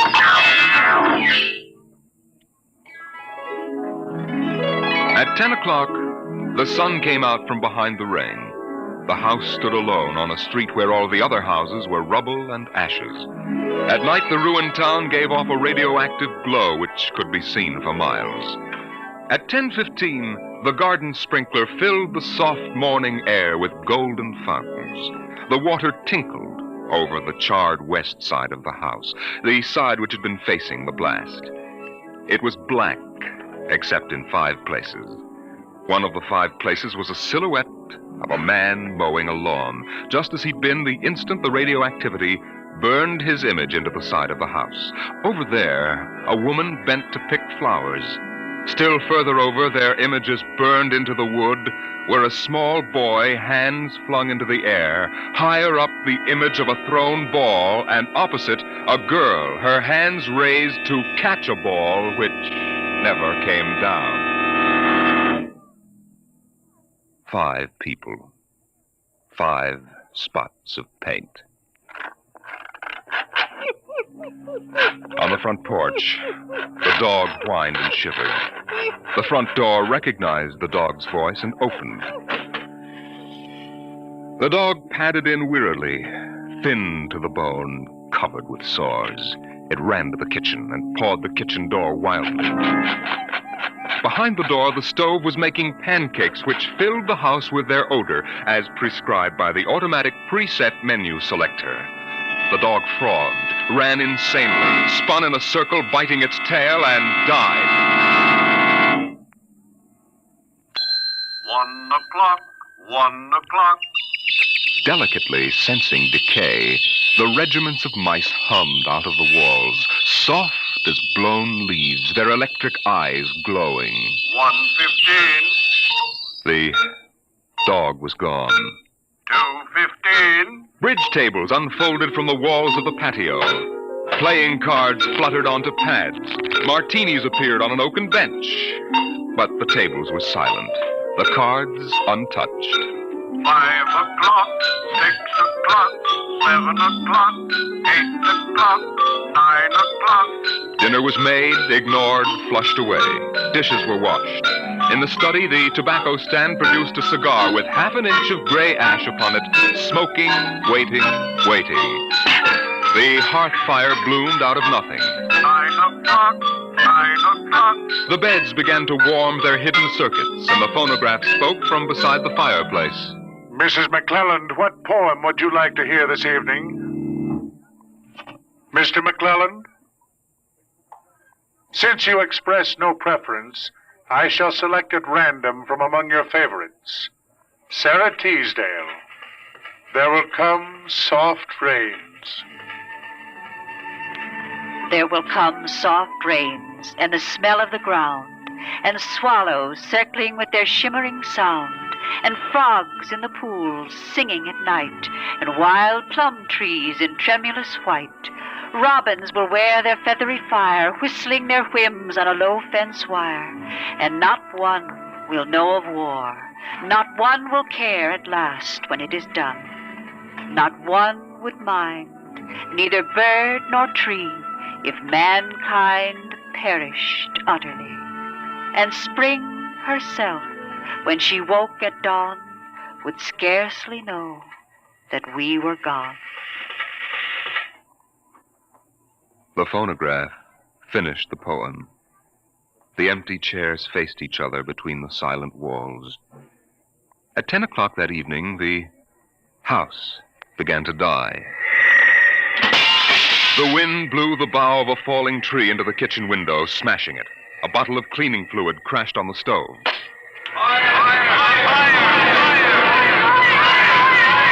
Water pumps shot down from the ceiling. But the solvent spread onto the doors, making fire as it went. Other voices in other rooms taking up the alarm. The windows broke with the heat, and the wind blew in to help the fire. The fire crackled upstairs at paintings, lay hungrily on the beds, devoured the rooms. The house began to shudder.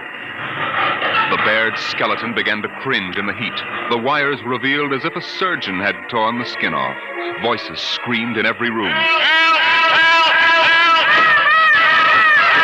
Windows snapped open and shut like undecided mouths. Time is now 10:10.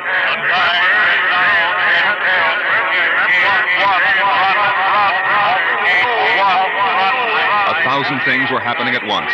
Like the interior of a clock shop at midnight, all the clocks were striking, making a merry-go-round of squeaking, whispering, and rushing. In the kitchen, the stove hissing hysterically was making breakfasts at a psychopathic rate. 10 dozen pancakes, 6 dozen loaves of toast. Then, there was silence. The film spools were burned out. The wires withered and the circuits cracked. Then the house began to breathe its last. The beams began to give at the foundations. Long cracks appeared in the concrete. The seams were burst from the heat. And finally, with a huge rumble, it crashed into dust and rubble.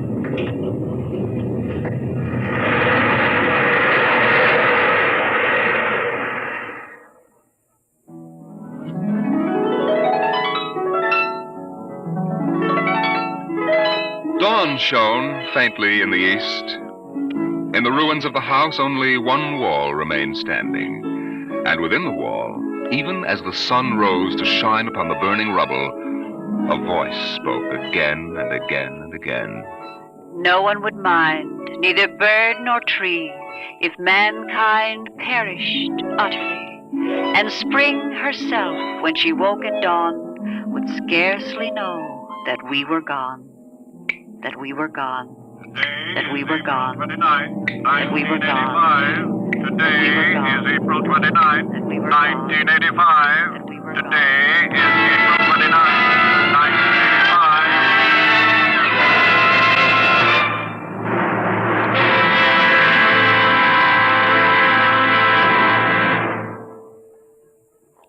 Strange are the uses of Providence. Is this how the end will come for mankind, with 10,000 explosions and a flash of radioactive gas? Or will destruction come more subtly, extended to us gently and innocently in, let's say, the hand of a child? Who knows in what manner 0 hour may arrest the world we know?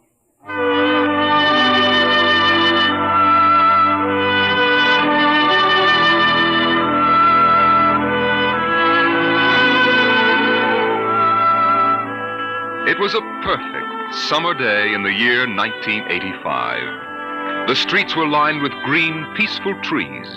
Businessmen sat in their quiet offices, taping their voices or watching televisors. Rockets hovered like darning needles in the blue sky. There was the universal quiet conceit and easiness of men accustomed to peace, quite certain that there would never be war or trouble again. There were no traitors among men, no unhappy ones, no disgruntled ones. The world was upon stable ground. Sunlight illumined the suburbs, and the town drowsed on a tide of warm, sunlit air. On the lawns, the children played, catapulting this way and that across the green grass, shouting at each other, holding hands, flying in circles, climbing trees, and laughing. And in the homes, busy mothers prepared for the evening arrival of their husbands. Excuse me, Mom. Good heavens, Mick, what's all the excitement? We're playing a game, Mommy, the most exciting game ever. What are you doing in that cabinet? I need some tools from Daddy's kit. Your father may not like... Oh, I'll take good care of them, Mom, I promise. Very well. Don't you lose anything. Oh, thank you, Mom. You want a glass of milk? Can't stop now, Mom. What's the name of the game, Mink? Invasion. Invasion. What will they think of next?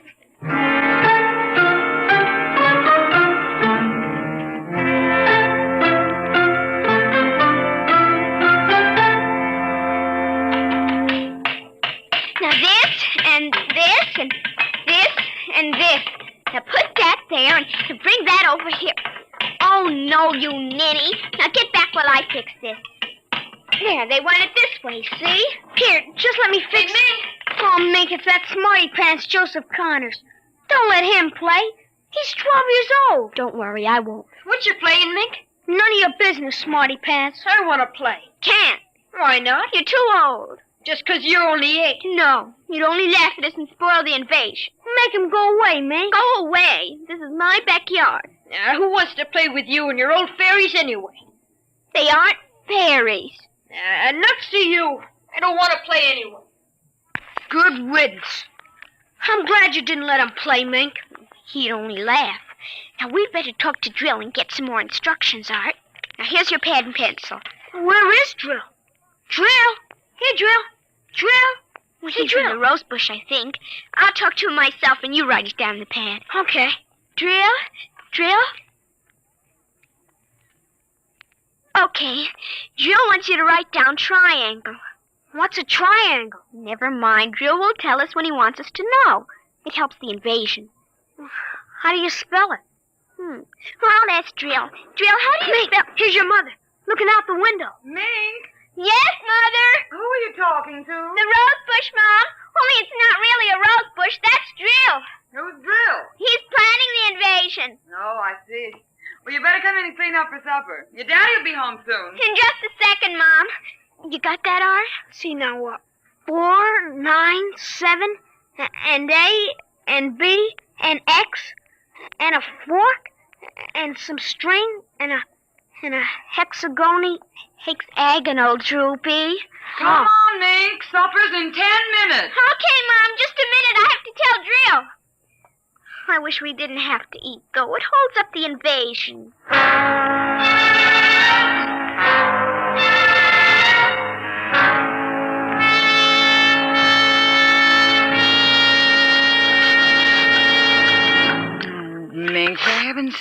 slow down. You'll choke on that soup. I can't, Mom. It's a matter of life and death. What's a matter of life and death? The invasion. What invasion is that? Oh, just some silly game the children have been playing. Well, whatever it is, Mink, it'll wait until you've finished your supper, I'm sure. I don't want any more.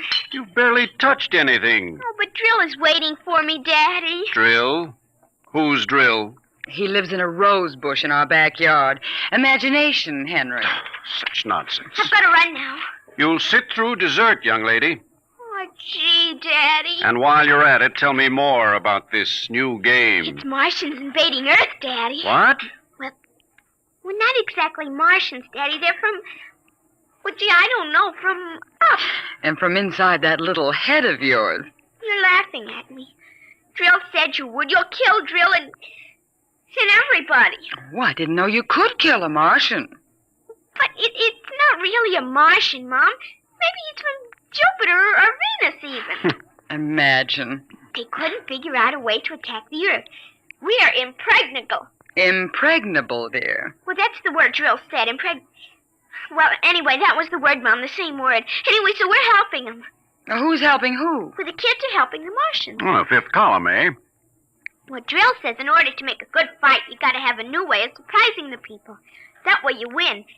And he says also you gotta have help from your enemy. Pretty slick, those Martians, using the kids for a fifth column, eh, Mary? And hiding under rose bushes, too, Henry. Don't forget that. Well, that's because grown-ups never look under rose bushes. Only kids. Oh, I see. Well, finish your fruit, darling. You can play for an hour afterward. Mary. Oh, it's so nice out, Henry, and there's no school tomorrow. Very well. Till 8 o'clock. Drill says after the invasion, we can stay up as late as we want. No more bets, either. Oh, is that so? We can watch all the grown-up televisor shows. I don't wonder this invasion has caught on among the kids. Well, some of the kids are giving us trouble, like Dale Brits and Petey Jarrett. They're growing up, so they won't believe in the invasion. They make fun, worse than parents, even. I hate them worst. We'll kill them first. I hope you're saving your father and me for last. But Drill says you're dangerous. What? But I think they'll let me keep you because I'm helping so much. I'll talk to Drill. Maybe we won't have to kill you. Mary, I think this nonsense has gone far enough. Can I go out now, please? Run along, dear. Don't worry, Dad. I won't let them hurt you. Mary, I think the child's taking this game entirely too seriously. Invasion. Now, Henry, you know how Mink is. Besides, all children have their aggressions. Better to get them out in the open, I suppose. Maybe you're right. I was wondering about bridge with the Jacksons tonight, Mary. All right. But, you look tired, dear. Why don't you sit in the relaxer for a while and get a massage? I'll sew for a while until it's time to... Oh, I wanted to call my sister Helen. Oh, good. Find out when her husband's going to return my golf clubs.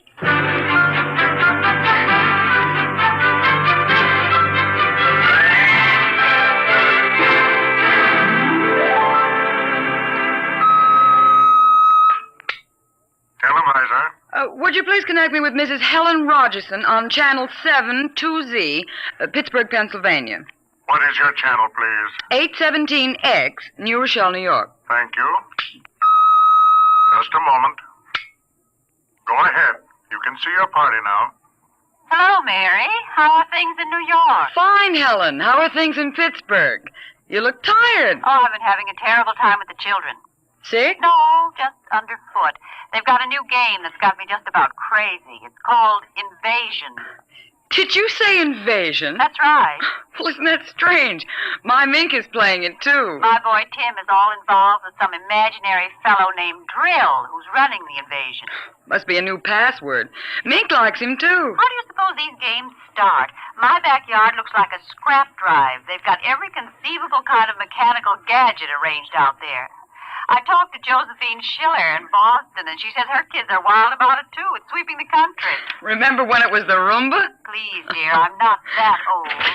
Mommy! Oh, please, Minky, I'm on the televisor. Come on, see your Aunt Helen. Hello, Mink. Hi, Aunt Helen. Look what I've got. What is it, honey? Well, it's a yo-yo. Look when I unroll it. See? Well, Helen, look, it vanished. Where did it go? Into another dim... She means dimension. I say the darndest thing. My Timmy brought one home, too. I Can't figure out how they work. Make it reappear, honey. There. See, it's easy. Oh, where'd you get it, dear? Jill gave it to me, Mom. Mink? Bye, Aunt Helen. Gotta run now. Mink, you come back here. I want to talk to you. Can't, Mom. 0 hours, 5 o'clock. Mink! Bye! Oh, I can't understand it. The child's never been so unruly. Helen, do you suppose that... What? Nothing. Just a wild thought that... Say, the reason I called, I want to get that black and white cake recipe, and Henry wants his golf clubs. I don't know what he'll do. What was that? I don't know. One of the children must have been hurt. I'll have to run and see. Call me back tonight, will you? All right, Mary. Bye. Mink, come here. Yes, Mom. What is it? Who screamed? Peggy Ann. All right, what happened? Well, she got scared and went home. Did you hit her? No, she just got scared. She's a scare baby anyway. We won't let her play anymore. She's getting too old. Now, Mink, tell me why she cried. No, I can't. Mink, you'll answer me this instant or come inside. I've had enough of this nonsense. Gee, I can't quit now, Mom. It's almost 0 hour. Then tell me what frightened Peggy Ann. Okay, she saw Drill. Drill? He almost came through. He was just testing. Through what? Those pipes and things we set up. She looked into one of the pipes and screamed. I guess she saw Drill. And no one hit her? Very well, Mink. I'll call Peggy Ann's mother and see how she is. And I'll call you for your bath in half an hour. Your father and I want to go out tonight. You won't be able to go out, Mom. Why not? 0 hours, 5 o'clock, Mom.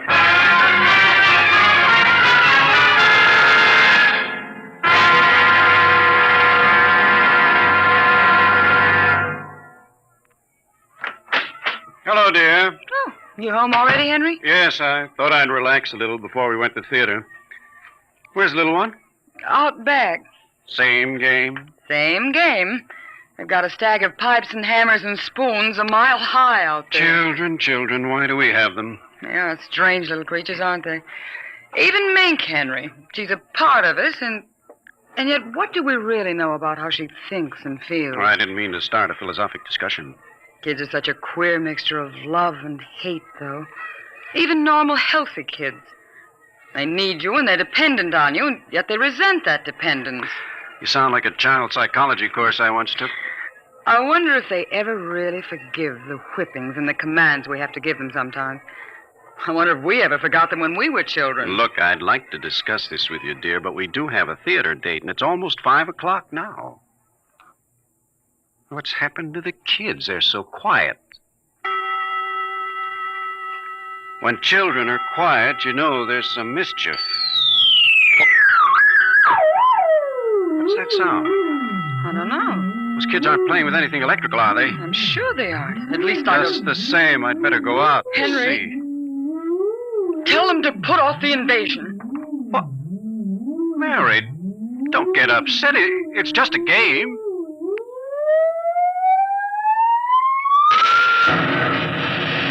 Good Lord, what's that? Look out the window, Mary. What is it? Where are the children? Mary, why are you shaking? What did you see? Henry, quick. Up to the attic. They aren't in the attic. Yes, the attic. Quick. Mary, come back here. Mary! Mary, don't go up. They aren't up there. Mary, you out of your mind? There's no one up here. Quick, shut the door. Lock it. But there's nothing up here. What is wrong with you? Mary, come to your senses. What are you talking about? I saw it through the window, Henry. It was horrible. What? It is an invasion. Well, for heaven's sake, let's get down out of this attic and talk this over sensibly. I want to find out if Mink is all right. She's all right. I saw her. She was leading them around the corner of the house. Leading who? The kids? Shh. It's nothing. Oh, listen. Huh? The front door. They're coming. Good Lord, those kids sound like 50 men with boots on. Not men.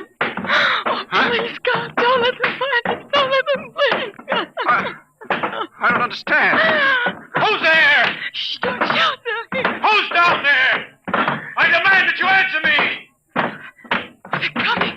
The whole house is shaking. Who's there?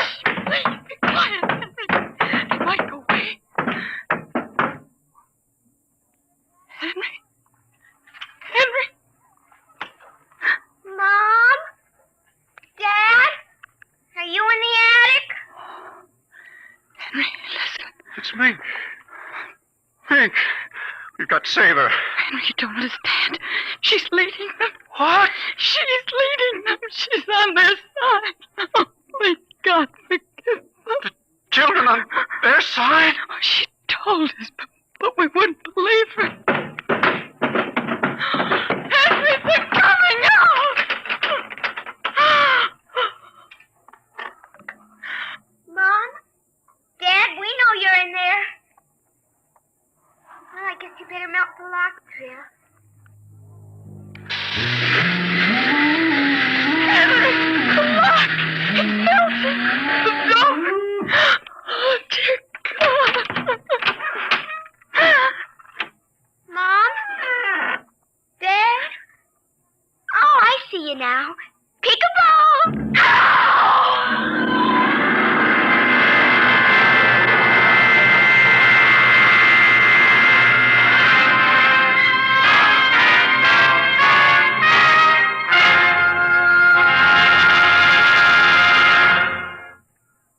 You have just heard another adventure into the unknown world of the future, the world of Dimension X.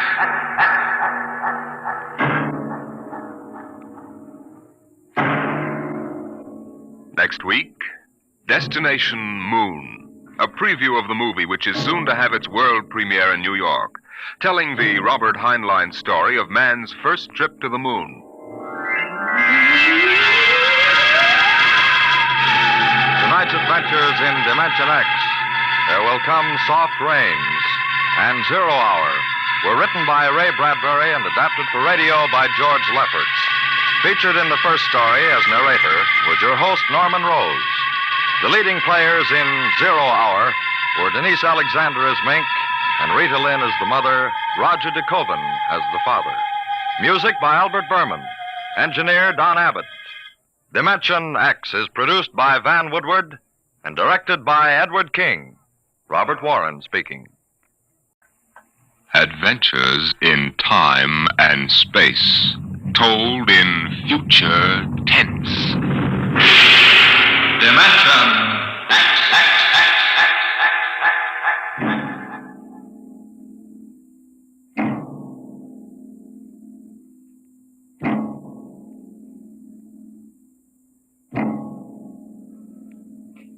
Out of the infinitude of stars and planets in the solar system and other systems in the universe, it is almost mathematically certain that there exist other forms of life on other worlds. Someday, in the future, in 1,000 years, or in the next 10 minutes, daring travelers through space will make contact with the inhabitants of another world. But the question is, will we contact them first, or will they contact us?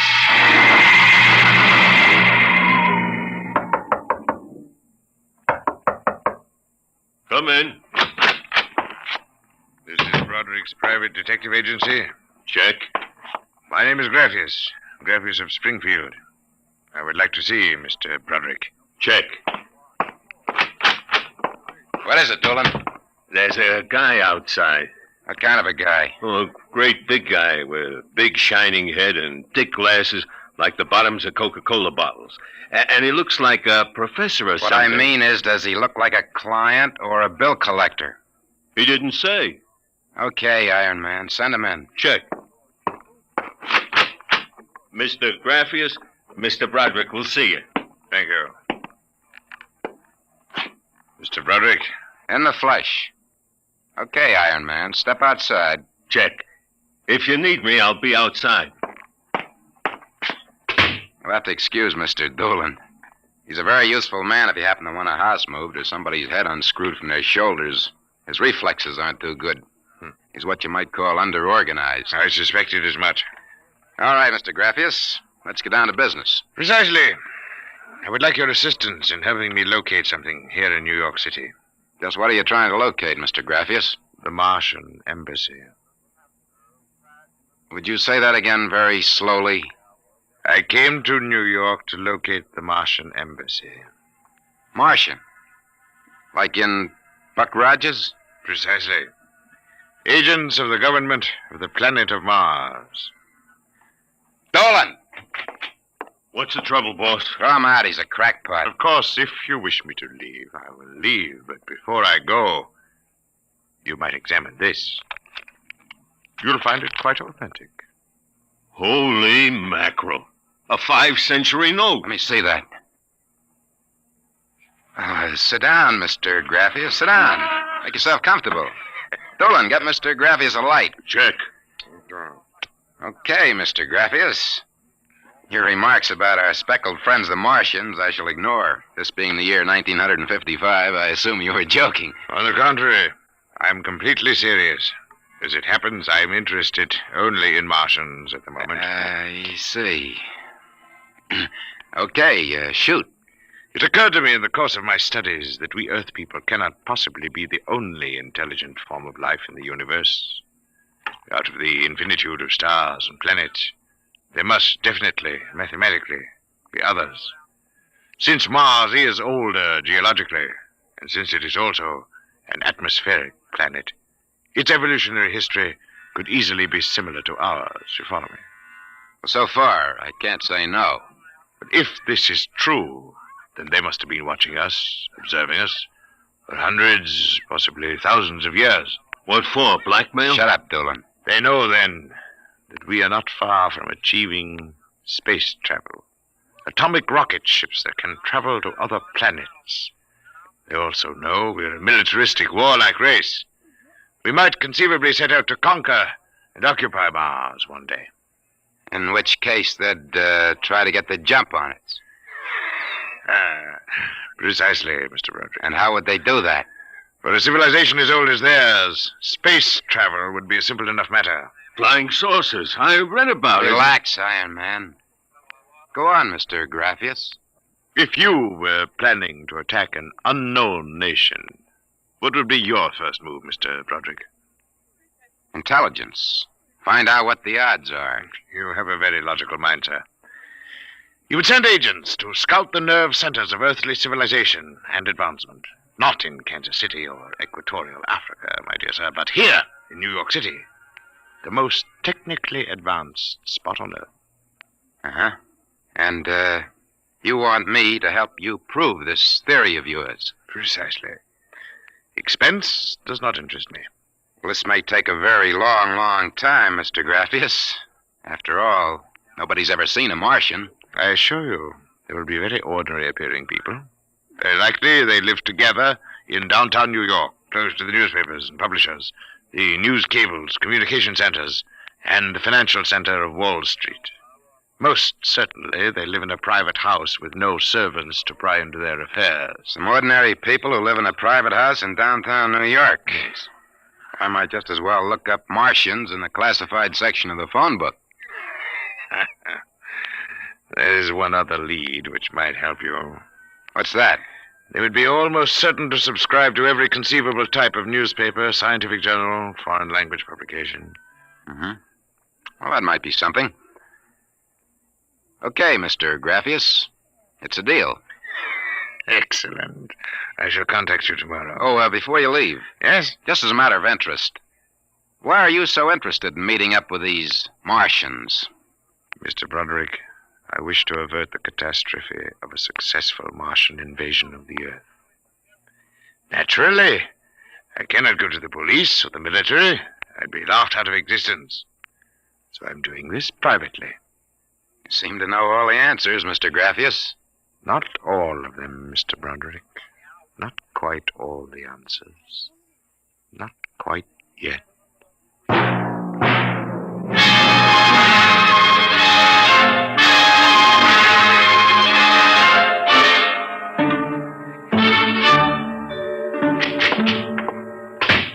Hey, boss.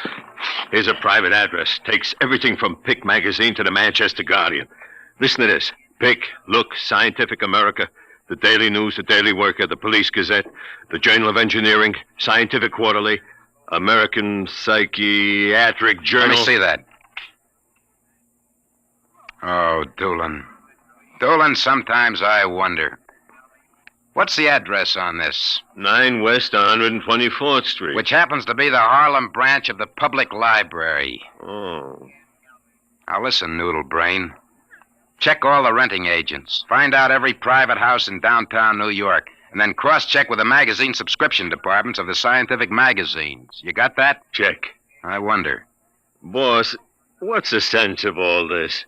We know there ain't no Martian embassy in New York. This crackpot is paying us $100 a day, and we got to keep him happy. You understand? Yeah. Also, I've got a hunch that Mr. Graffius isn't looking for any Martian embassies. He's looking for something quite different. Now start making with a telephone.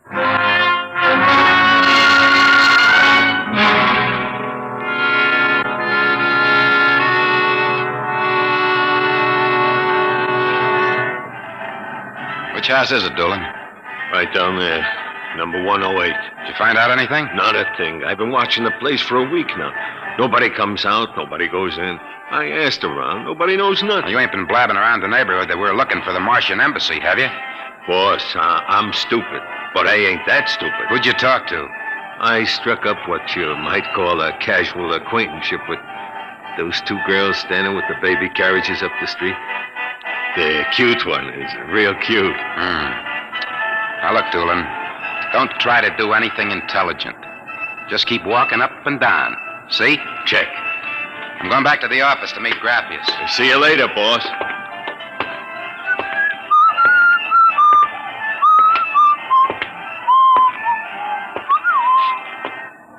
Hiya, beautiful. Hiya, Flatfoot. How did you know I was a detective? Your socks are bagging at the arches. Well, stick around, beautiful. I'll be back in a few minutes, and we can make some beautiful music together. Listen to Romeo, Helen. The name is Doolin, honey. Iron Man Doolin. Your line is getting rusty, Iron Man. What do you want to fool around with him for? He reminds me of my husband. Just a big, good-natured slob. Helen, look! Oh, hey, Doolin! Doolin, look out! Look out!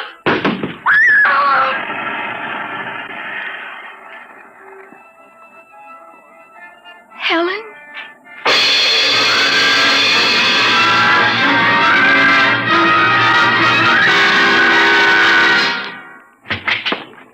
Sorry to kept you waiting, Mr. Graffius. Not at all. Doolin found a house down in Greenwich Village, privately rented.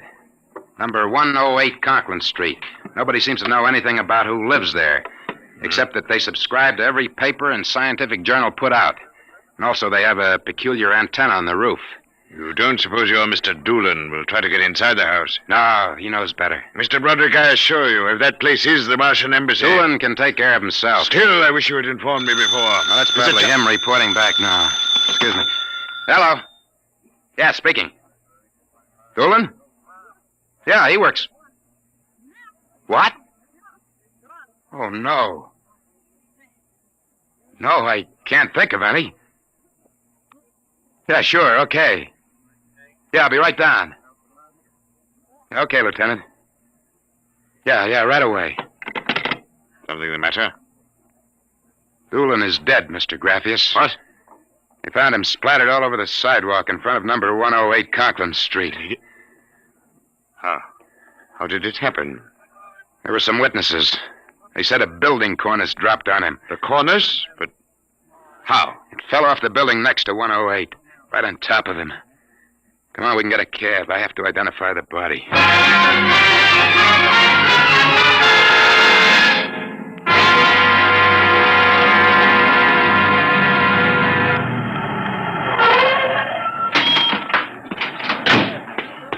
Lieutenant, I'm Broderick. Oh, there's your boy, Broderick. Not very pretty. Oh, Mother in heaven. That's a 1,000-pound hunk of concrete. Where did it come from? Dropped off the roof of 106. Anybody see it? Yes, a couple of maids pushing baby carriages. One was so shaken we had to send her to the hospital. The other one is hysterical, but she can talk. Can't seem to get any sense out of her, though. Do you mind if I talk to her? Not at all.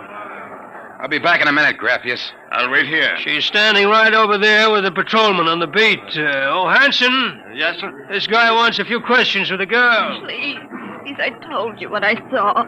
How many times I gotta tell you? Miss, the dead man was a personal friend of mine. Would you tell me what happened, please? Helen and I were standing in front of Rathman's candy store up on the corner. We both had the babies up. I worked for Mrs. Gillian on Washington Square North. He said hello and joked a little. Then he walked down the street just like he's been doing all week. Hadn't taken more than a few steps when... Please, miss. It's very important. I tell them, but they don't believe me. What do you tell them? How it happened. Tell me. It's too awful. Please. Well,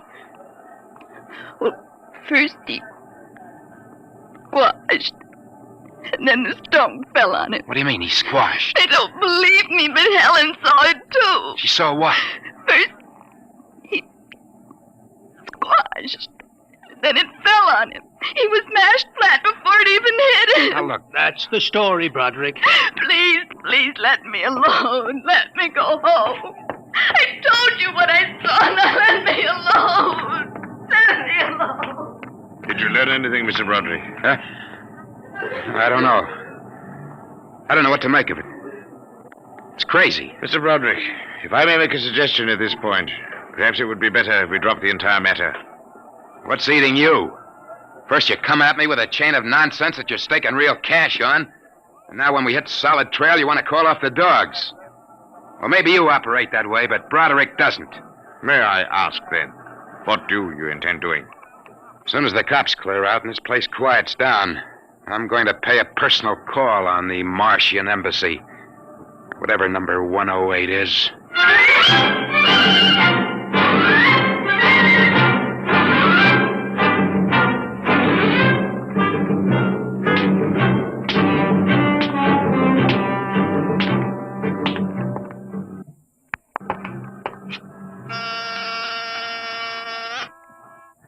Whatever you are, open that door. You got 2 heads or 10 fingers, and I'll drill you like a platoon of rookies. Yes? Oh. Well, young man? Excuse me, ma'am. Is the lady of the house at home? I'm the lady of the house. Well, my name is Broderick. I represent the Manhattan Child Adoption Center. We're soliciting funds and clothing for stranded and unadopted children. I wondered if... Oh, won't you come inside? Well, we don't usually... Oh, nonsense. I'm old enough to be your grandmother. Besides, my son, Lauren, is working at home. Your son? He's a bibliographer. He writes summaries of articles and books from scientific journals and publications for libraries and universities. I see. Well, sit down, Mr. Broderick. We get so few calls, and I do like to visit. Oh, thank you. Now, what was it you wanted to talk to us about? Oh, well, I wondered if you or your son... There's nobody else living here. No, just Lauren and I.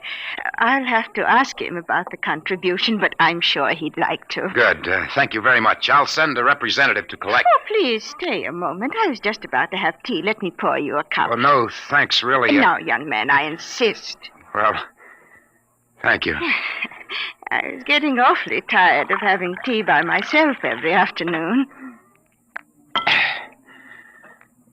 You know, I'm not very much of a tea drinker, but this seems to have a strange taste. It's my own recipe. The secret is in the brewing.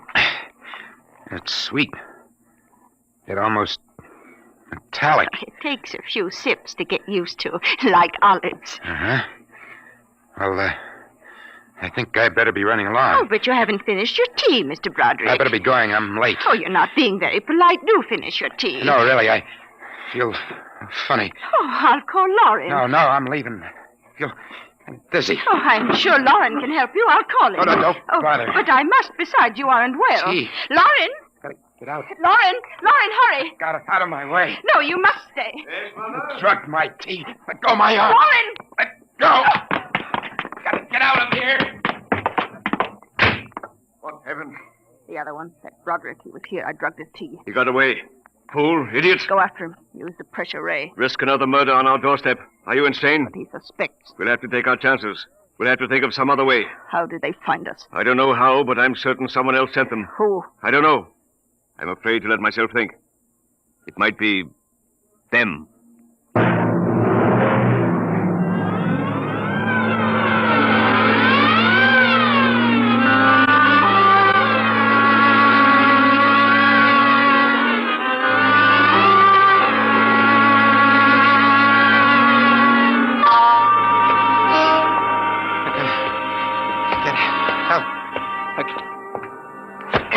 Watch where you're going, you drunken fool. Please, Get away from me. Stay away from me. Look out. Miss, please. Let go of me. Help. Please. Help, officer. You don't understand. What's the trouble here? This drunkard is insulting people. I saw him come out of that house there. 108? That's the one. He bumped into a gentleman, and then he pulled at my arm. All right, miss. I'll take care of it. Come along, mister. I'm going to give you a break and take you back to the wife and kids. No, you can't. I'm sick. Sick, is it? What's the matter? Drugged. They drugged me. Who drugged you? Number 108. Martians. Who? Martians. Number 108. It's a Martian embassy. Well, I've seen them with pink elephants, rabbits, and mice, but you're the first one who's got Martians. That's true, I tell you. Uh-huh. Come along. Now, listen. Don't take me back there. They'll kill me. Look, I gotta make you understand. Here, I'll help you up the steps. Please, my name is Broderick. I'm a private dick. We'll find out about this. Here, don't try any tricks. Officer, please listen. I'll give you anything. I'll give you $1,000. Please listen. For God's sake, listen. Yes, officer. Why, Broderick. You know this lush, Granny? Why, that's my son, Broderick. No. Martian. He's in pretty bad shape. You better get him to bed. Oh, dear. He was doing so well at the Alcoholic Society. He must have gotten off again. Looks like he's ready to pass out. Lauren! What is it, Mother? Oh. Your brother, Broderick, has been drinking again. Look out, he's passed out. I'll take care of him, officer. We've handled this sort of thing before. Can you manage okay? We'll be fine, thank you. You've been very kind, officer. Nothing at all, Granny. I know how it is with these alkies. Well, I'll be seeing you.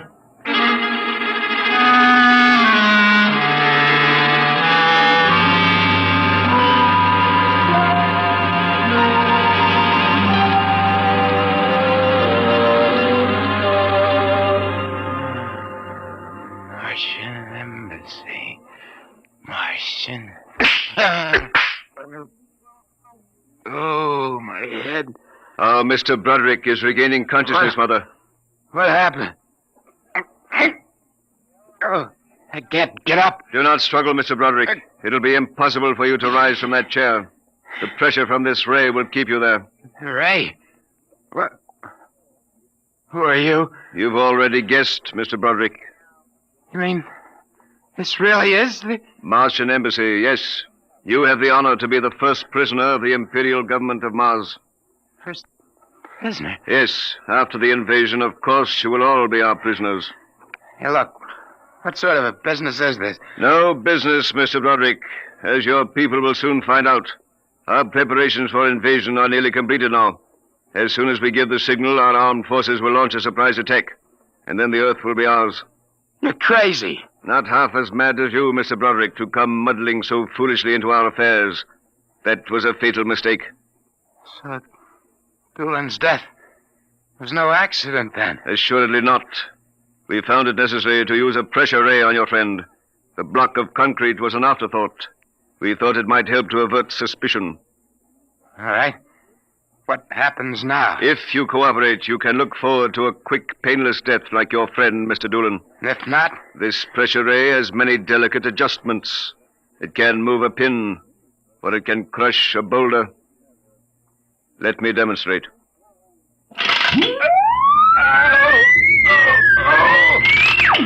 You see, Mr. Broderick, as if an invisible vice were crushing you. What do you want? The name of your client. We are interested in knowing who is so anxious to locate the Martian embassy. The names of my clients are confidential. Oh, well. All right. Turn it off, Mother. Mr. Broderick has seen the wisdom of speech. His name is Graphius. Graphius? Yeah. An unusual name for an Earthman. Describe him. Well, I don't know if I really can. Mother. Oh! Describe him. He's tall. Got a big forehead. And about 60. He wears thick glasses. He's bald. Lauren, sounds like one of them. Yes, it does. Contact the planet. Tell them we suspect that our plans are known. Ask for an acceleration of invasion day. At once. What about me? I am sorry, Mr. Broderick, but I am afraid you know too much now. In exactly 5 seconds, you will feel the full impact of the ray which faces you. I would suggest that you relax and meet your fate calmly. Now, wait a minute. You will feel no pain, just a wall of force engulfing Oh, you. listen, 5. No, you can't do this. 4. It isn't human. I know, but we are not human. 3. Yeah, but... 2. No! 1. Mother in heaven. Now. Lauren. It didn't work. Something's happened. The magnetic field is dead. Get it working. We've got to get rid of this one. Now, listen. Listen, Be you quiet. two. I can't understand what's gone wrong with the ray. Why would it suddenly stop like that? Perhaps I can explain. What? Graphius. It's you. Yes. Lauren. Stand back from the pressure ray, please. It will not function anyway. I have decontrolled your field. Lauren, it's one of them. They found us. Did you think we wouldn't? I trust you have not harmed my friend, Mr. Broderick. He's been very useful to me. Brother, am I very glad to see you. Talk about the Marines landing in the nick of time. You're free to move now, Mr. Broderick. I don't know how you got in here, Graphius, but stick around. These babies are really Martians, just like you said. They're planning to invade the Earth and take over. There will be no Martian invasion. You keep these characters covered. I'll get the police. There will be no need for the police. I intend to handle them myself. Yeah, but the police will Do not call the police. Why not? You fool of an Earthling. Don't you realize with whom you are dealing? The invasion of Earth by Mars will be like child's play compared... Lauren! Holy mackerel. They just flattened out. Like your friend, Mr. Doolan. I detest the use of violence where the intellect can rule. But unfortunately, the Martians are a threat to us. It must be destroyed. I believe you now. Another 5 seconds, they'd have finished me. I'm glad you didn't waste any time. There is little time to waste. The Martian invasion was to have taken place next week. Yeah, Hey. They never said that. How do you know? You would not comprehend. Wait a minute. There are some things here I do understand. A second ago, that pressure ray didn't work. Now you're using it like it was a toy. How did you get in here, anyway? Who are you? Another one of those Martians? No, Mr. Broderick. I happen to be a Venusian. What? A representative of the planet Venus. Venus? That's impossible. Not at all. The Martians are really an inferior race. We Venusians are much farther advanced. As much as we are over you, Mr. Broderick. The Martians would simply have conquered and enslaved your people. We Venusians felt compelled to exterminate you completely. That's impossible. Oh, no. Now that we have disposed of the Martian threat, what is there to stop us? Our invasion begins tomorrow at noon. By nightfall, the Earth will be ours. Brother in heaven. Either I'm completely cuckoo or... Oh, well, this is really on the level. You needn't edge toward the door, Mr. Broderick. You're thinking of running for help, aren't you now? I can read your thoughts quite clearly. Suppose you're going to knock me off like our Martian friends. On the contrary. Go ahead. Leave? Why not? Why don't you try it, Mr. Broderick? Because the minute I turn my back, you're going to let me have it. Suppose you try it and see. I have no interest in stopping you. Go ahead. All right, Buster, you asked for it. It will do you no good. No good! You'll see! You let me go. Here, where do you think you're running to? Hey, officer, listen to me. Oh, it's you, the one with the marsh. Yeah, that's right. Now listen. That story is true. They're inside that house, inside number 108. He killed them. Who killed? Graphius. He's the leader of the Venusian invasion. Venusian invasion? That's right. Tomorrow at noon, they're going to take over the Earth. Now listen, go in that house. Martians, now Venusians, eh? Okay, that's enough for me. Come along. Good. We haven't got much time. Hey, wait. Where you taking me?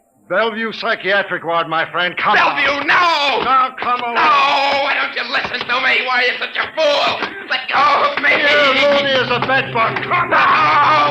I tell you, there's going to be an invasion!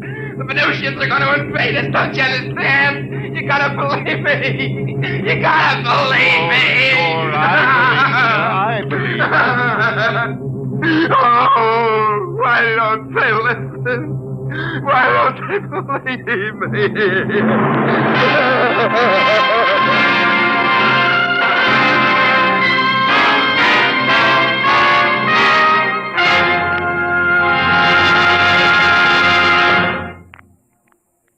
You have just heard another adventure into the unknown world of the future, the world of Dimension X.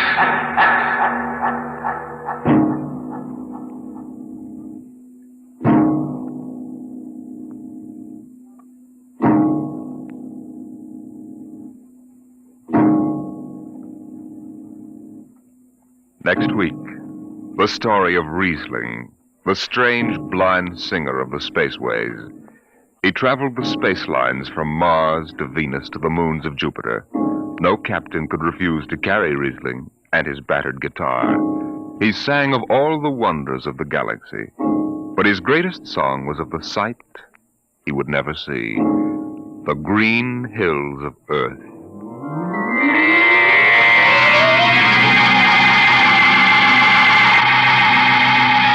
Tonight, Dimension X has presented The Embassy, a story by Donald A. Wollheim, as adapted for radio by George Lefferts. Joseph Julian was heard as Broderick, Barry Kroger as Graphius. Your narrator was Norman Rose. Music by Albert Berman, engineer Don Abbott. Dimension X is produced by Van Woodward and directed by Edward King.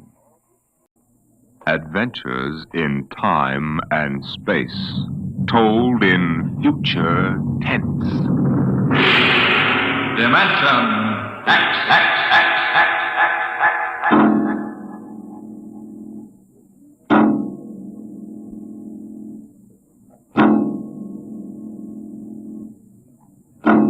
Time is an interesting phenomenon. A ticking clock, the running sands of an hourglass, all these have captured the imagination of men. But time is more. It exists now, and then, and in the future. Suppose we are in the year 1950. Coexistent in time may be worlds we have never seen, the worlds of the past and of the future.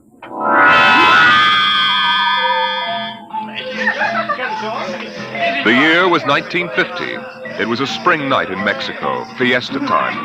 The fireworks shot up into the clear, dark sky, and a papier-mâché bull ran about the plaza chasing boys and laughing men. Mr. and Mrs. William Travis stood on the edge of the yelling crowd, smiling.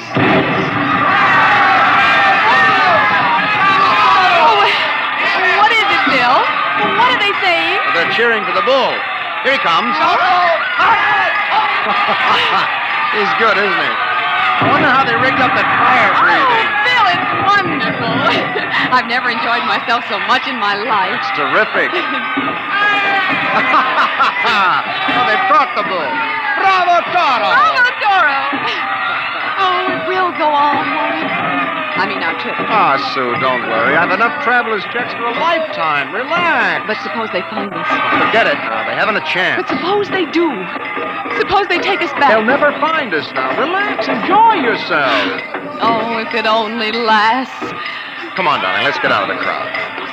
I think you need a drink. All right. Let's try something different this time. I want to try every drink there is in the world. Oh, don't worry, darling. There's no rush. We've plenty of time now. All right, in here. Oh, there's a table over there. Come on. Bill. What's the matter? Don't Don't look right away, but over your left shoulder, right by the end of the bar, that man. What is it? I saw him this morning in the plaza. Well, darling, take it easy. The town is full of tourists. But he was at Juarez in Tasco. Bill, I'm afraid. Well, now, don't stare at him. Come on. I know it's the same man. He was wearing the same white suit. Sit down, Sue. All right, now, come on, dear. Smile. Act natural. Bill, he's been following us. He's a searcher. I know he is. Quiet. Oh, boy. Here, boy. Si, senor. Si. Benedictine and brandy. Two. Si. Si, senor. He's watching us, Bill. Will you quit worrying, darling? The chances are 1 in 1,000 that they found us. Probably it's just a coincidence.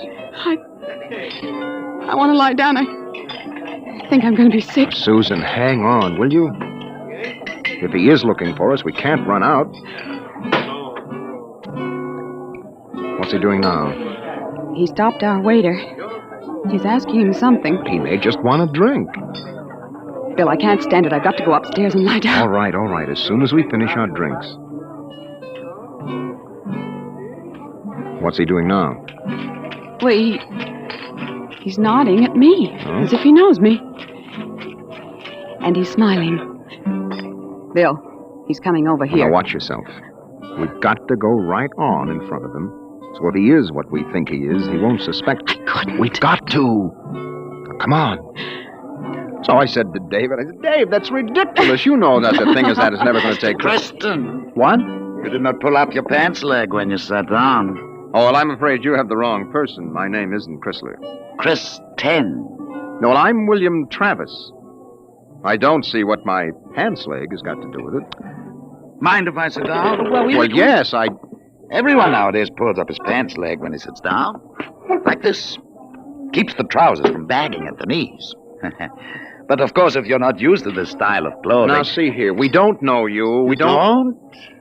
I'm sorry. I thought I knew you. Look, this is our table. If you don't mind... You see, I'm looking for 2 friends of mine. A man and his wife, very much like you. The man is an atomic scientist. The wife, a bacteriologist.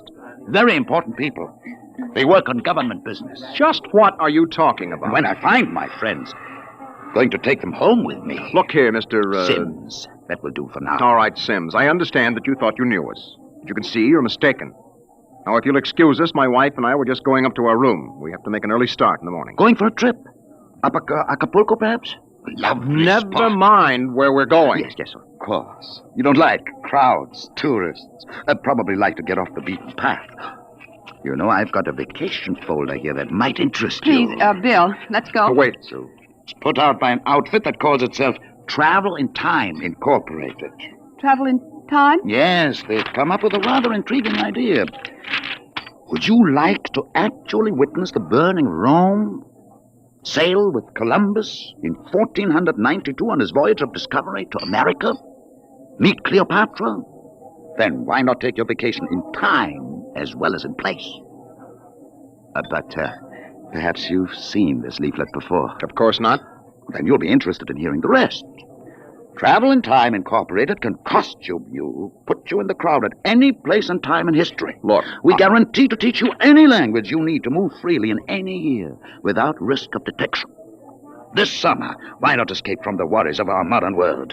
Take your vacation in time. Oh, that's impossible, of course. But think what it would mean. A chance to escape all the tensions of an unpleasant life. War, insecurity, fear. Sims, Suppose you were a scientist working on a dangerous bomb project. Or you, Mrs. Travis, suppose you were a bacteriologist working on disease cultures. And you had a chance to escape all that. To take a vacation 200 years in the past. Would be wonderful, wouldn't it? Escape to a more peaceful world? A trip back to, 1950. 1950? But you said a vacation in the past. So I did. But you see, 1950 is the past if you come from the year 2155. 2155? Mm-hmm. Terrible times. Most unpleasant. A war raging, an atomic bacteriological war. Terrible times. With none of the little comforts we enjoy today, like this fine Havana cigar. Bill, I want to go upstairs. I want to lie down. If you were living then, think of how wonderful it would be to take a vacation in time. Back to now. Oh, you're crazy. I don't know what you're talking about. Suppose a young couple like yourselves took a trip to 1950 and didn't want to come back. You know what would happen? The government sends a searcher back to look for them. This is all fantastic nonsense. The searcher finds them and brings them back. Well, do you think I'll find my two friends, Mr. Travis? Bill, please take me upstairs. I don't feel well. Oh, is the lady feeling a bit sick? How unfortunate. Here are the drinks, senor. Well, shall we drink a toast to 2155? To the future.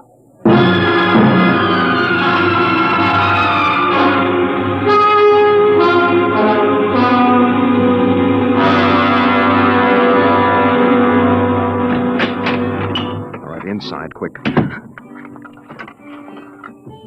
Bill, what are you doing? Shoving a chair into the doorknob. He knows.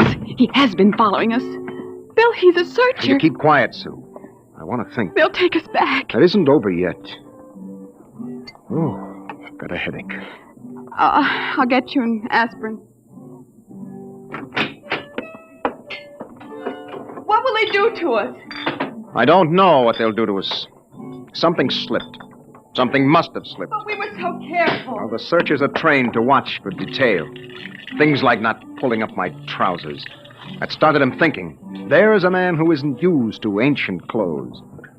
Could kill myself for giving it away. No. It was my walk. These high heels. Careful now, Ken. Here. Thank you. Bill, I won't go back. I won't go on filling tubes with typhoid and bubonic plague. Now, take it easy, Sue. There must be some way. We don't have to go back to 2155, do we? The nerve of that Sim sitting there looking us up and down like animals smoking those stinking cigars. That's how I first noticed him at Tasco. He had 4 bottles of liqueurs and a pile of chocolate. Yes, well, he still hasn't gotten over that first greedy hunger. We've got to look out for that, Sue. It's the sure sign of somebody from the future, trying to make up for a lifetime of shortages by stuffing themselves sick. Remember our first night? Bill, I can't stand it. We've got to get out of here. What are you doing? Packing. Getting the suitcases out. That's no use, Sue. What do you mean? We can get to Acapulco by morning. Don't you think he's watching us? We could get away. No, we've got to sit tight. We've got to wait right here for a break. I don't know what, but something has got to break. Darling, I'm afraid. No. Maybe he isn't sure of us yet. Maybe we can still figure out some way to escape. Come on now. We better try to get some sleep.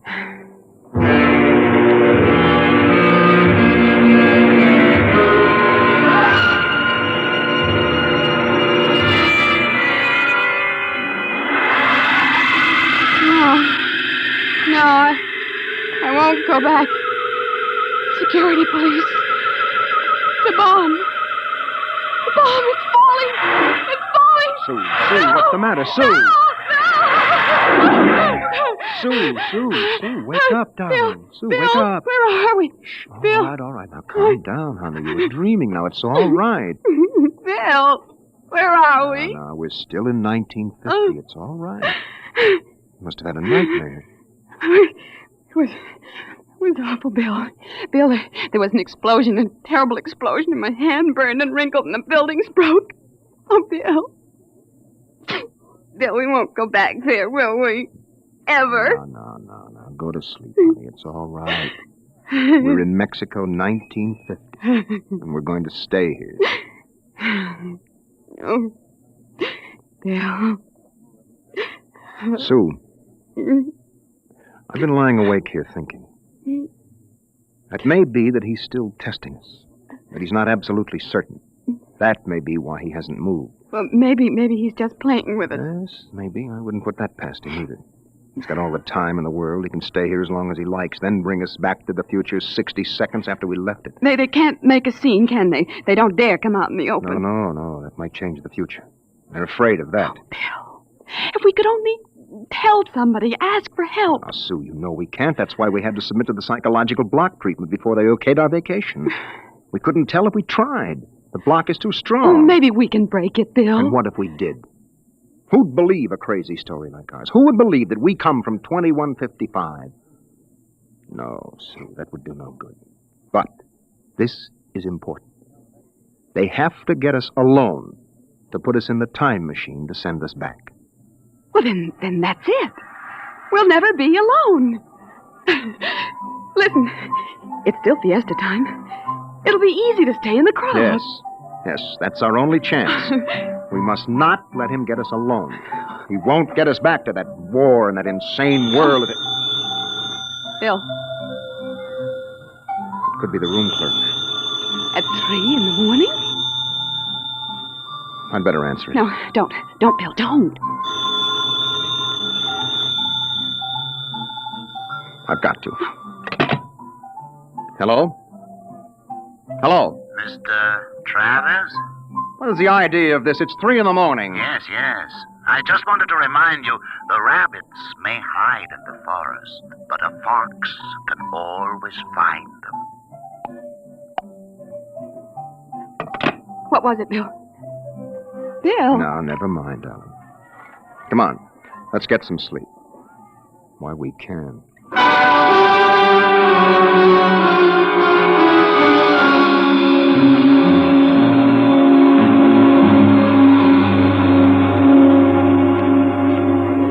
Buenos dias, senor. Good morning, Senor Gomez. I trust you are spending pleasant days in my hotel. Fiesta time is the best. Oh, it's been lovely. Your special table is all ready for breakfast. Oh, fine. Where blazes is the hotel? Hey, you, Buster, where's the hotel in this godforsaken sinkhole of a What is all that racket? Great excitement, very great. Why, what is it? They come with 4 trucks and innumerable automobiles. A motion picture company from Hollywood. Oh, what are they doing down here? They make pictures of our fiesta for the backgrounds. Oh, yes. We have a very beautiful town. Beautiful. Yes, very beautiful. That fat man, the one with the most colorful shirt, he is the chief, the director. The manager, where's the manager of this adobe flea bag? Coming, senor, coming. You will excuse me. Oh, I hope the table is satisfactory. Coming, senor, coming. Sue, this is a break. That movie company will draw crowds, and that helps But us. when can we leave, Bill? Well, not today. We'd be sure then. It'd be easy to catch us above on the road. We better stay and try to lull Sims. Okay, kids, end of the line. Chow! Get it up, Buster. Lay out the pepper. I gotta know. There's Sims, Bill. Across the dining room. Well, we can't do anything now, not with these actors coming in. Okay, follow me, kiddies. Hey, Gloria, you sit next to Papa. Hey, Max, make sure nobody monkeys with the trucks and the gear. Right, Shane? Do we have to eat at this crummy joint, Joe? Cheer up, sweetie. Your mere presence makes this chasins and the truck rolled into one. Not this early in the morning, Joe. I couldn't stand it. Okay. They look happy, you want, don't they? laddies, is on the dear Look, old Susan. expense account. Maybe I could hire 2 of them. I could say it was a joke. Oh, why? We could dress them in our clothes, have them drive off in our car sometime when Sims couldn't see their faces. Where would that get us? Well, with him off on their trail, we might make it to Mexico City. It'd take years to find us there. Bill, that movie man's coming over here. Oh, excuse me. You folks are Americans, aren't you? Yes, that's right. Boy, am I glad to see you. Yeah, I'm so sick of hearing Spanish I could kiss you. Hey, come on over and eat with us, huh? Oh, well, I don't think we should intrude. Come on. Misery loves company. I'm Misery, and that's the company. We're from Hollywood. Yes, so I understand. Yeah, and boy, would I like to be there now. We're down here for some preliminary shots on some Technicolor clam bake, you know. Real turkey, stinkeroo. Oh, that's too bad. But we've got an expense account. Oh, that's a lovely thing. I'm Joe Melton. I'm the unit director. Oh, well, I'm William Travis. This is my wife, Susan. Mutual. Oh, come over, kids. Join the party. Cheer us up. Only no tamales. I burned out 3 kidneys on tamales since I came over the border. Hey, am I funny? Oh, wonderful. Oh, come on over. Hey, kitty. I got new blood here, brother. Oh! Just a moment, Mr. Travis. I thought you might be breakfasting with me. Alone. Sorry. Oh, no. I got him first, Mac. You want to join us? No, I've already ordered. Mr. Travis, I think you'd better talk with me now. Hey, is this guy giving you trouble? It's all right. Well, you say the word. I'll have Max pitch him out on his ear. No. It's all right. We'll be right over, Mr. Melton. Oh, Bill. We'll talk to Mr. Sims. Mr. Melton, sort of keep an eye on us, huh? After all, you found us first. Yeah, sure. Well, come on over soon, kids. Sit down, Mr. Travers. I hope you slept well. Did you? I'm not used to spring mattresses. But there are compensations. I stayed up half the night trying new cigarettes and foods. A whole new spectrum of sensation. Well, what are you talking about? Still acting, huh? But it's no use. You can't stay in crowds all the time.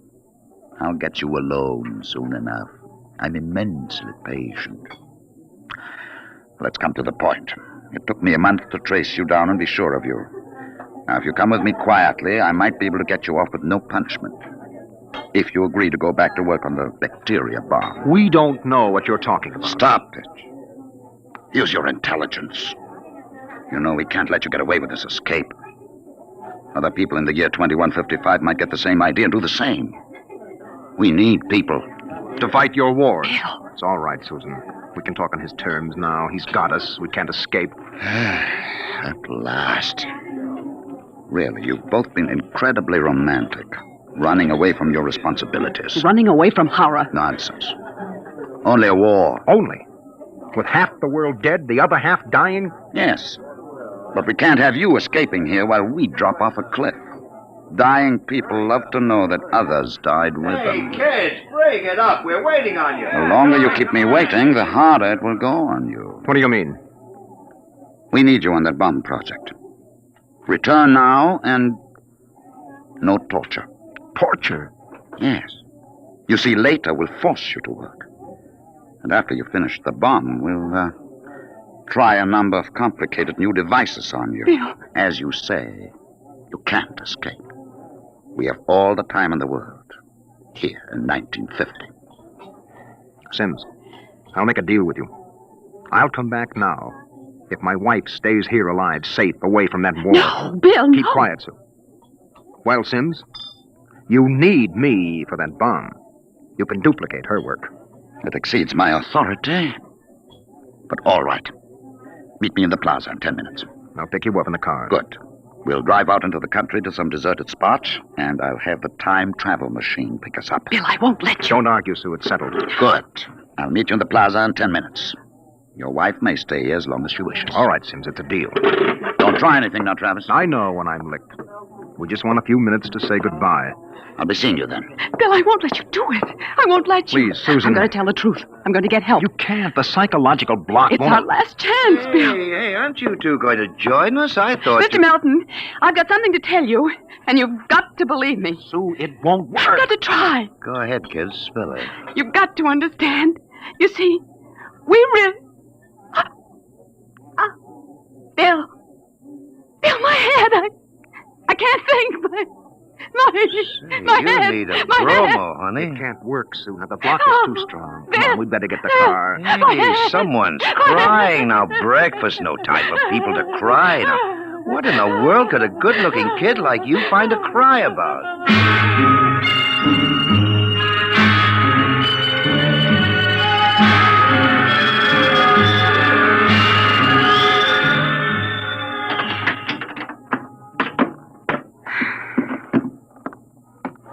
Bill, I won't let you do it. Don't make it harder, I'll Susan. let me go back with you. We'll get through some way. You think I'm going to let you go back to that war? Sue, please stop. We haven't got much time. It was so wonderful here, Bill. Oh, Bill. And there he is, smoking those cigars of his, waiting for us. Oh, there must be some way that we can both stay here. Maybe there is.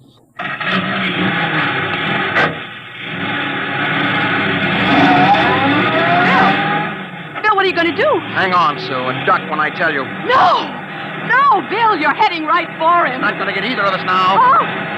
Down, Sue, down.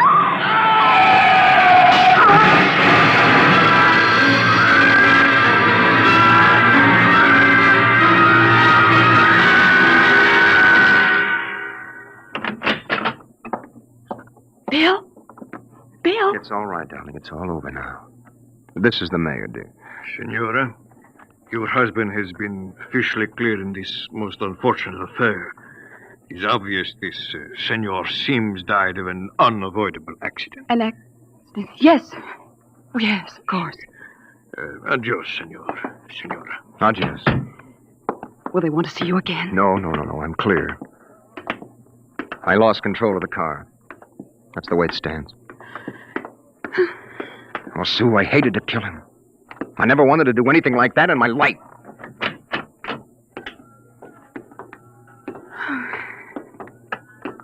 Where will we go now?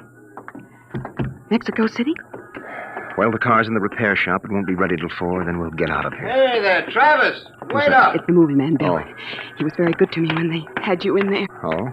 Hey, I heard what happened. They sprung you, huh? Great, Yes. great. It was an accident. Well, it's lucky you didn't get hurt yourselves. Everything okay now? Yes, I think so. That's fine, but you both look a little rocky. So you want to get your mind off your troubles? We're through for the day. Cloud's fouled up our shooting schedule, so we're going to put a header on it up at the hotel. Well, I don't think we'd better. You've got to wait till your car's fixed, don't you?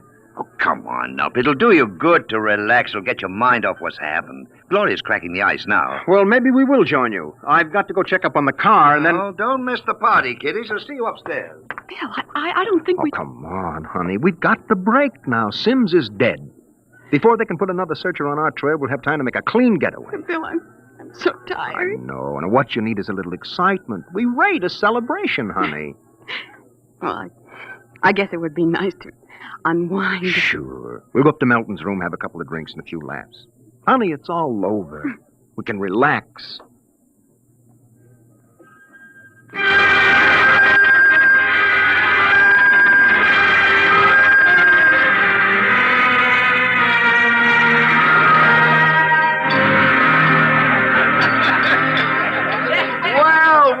Well, kiddies. Well, we thought we'd join you, Mr. Melton. Oh, great. Call me Joe. Hey, Gloria, yank another cork. We got company. Here you are, kids. Thank you. You kids ready to drink? That was a pretty messy business, but it's all over now, huh? Yes, it's all over. Yes, well, it's time to unlax. Grab a glass, honey. Well, thank you. Hey, quiet, everybody. Quiet.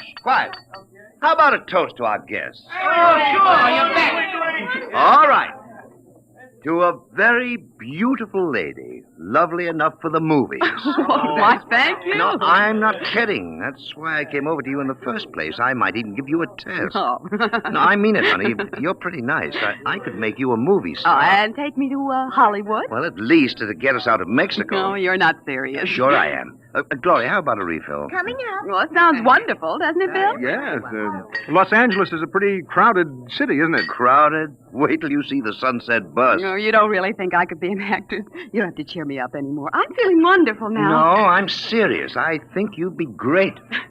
I want to do a suspense story. Sort of a war story, you know. Gloria, pour Mr. Travis another glass. Okay, Joe. A suspense story. Yes, dear, yes. A story about a man and a wife who live in a little house. Now, I'm just ad-libbing this, you understand? Oh, yeah, sure. Go on. Well, there's a war on, see? A terrible war, you see. They live in the year 2155. Now, here's the gimmick. They escape into the past, and they kill a man who follows them to bring them back. Gloria, honeypot, get Mr. Travis another glass. Well, sir, this couple takes refuge with a group of movie people. Safety in numbers, they figure. Bill. But the story goes on. This couple is terribly important for a new project. Let's call it a bacteria bomb. So the searchers figure out a way that they can get them alone in a hotel room. Shove a chair under the doorknob, Max. Yes, sir. You see, the searchers may work alone or in groups, so that if one of them's killed, the rest carry on. Don't you think that would make a wonderful picture, huh, Susan? Don't you, Bill? You're not going to get us, Melton. Stand still. Put that gun down, Travis. Who is it? The manager. Grab that gun, Max. Let go of me. Now make things worse, Mr. Travis. The manager, he heard us. Let's get going. Let go of me. Let go. He'll break down the door in a minute. Max, get ready to travel. Take a good look, Mr. Travis. Take a good look at 1950. You won't be seeing it anymore. Throw the switch.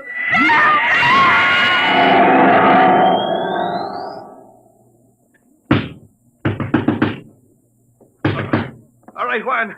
Break down the door. Where are they? I was at the door. I heard them inside. They're gone. windows. No, the iron bars are undisturbed. What happened to them, Juan? They just disappeared, all of them. Nuestro Padre Cielo. All right, Juan. Pray later. Senor, I think you'd better send for the priest and holy water. Later, Juan. Hey, they just disappeared. Look here in the closet. See? Hey, bottles, hundreds of bottles. Chartreuse, cognac, absinthe, tequila, Turkish cigarettes, and boxes of pure Havana cigars. These crazy Americanos. Why should anyone leave all this behind? Juan, never question providence. There is enough here to last us both for a month. Juan, I think we can look forward to a most happy future.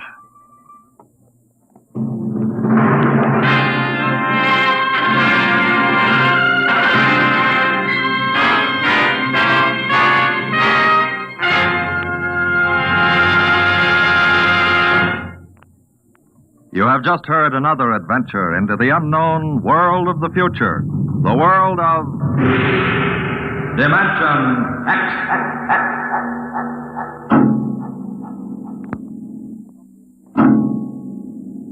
Now, about next week. Suppose that you were a private detective, and into your office walked a strange-looking client. Would you believe him if he told you that there was a Martian embassy hidden somewhere in New York, where spies from the Martian planet were preparing for the invasion of Earth? We'll tell you about it next week. Tonight's adventure in Dimension X was the Ray Bradbury story To the Future, as adapted for radio by Ernest Kenoy.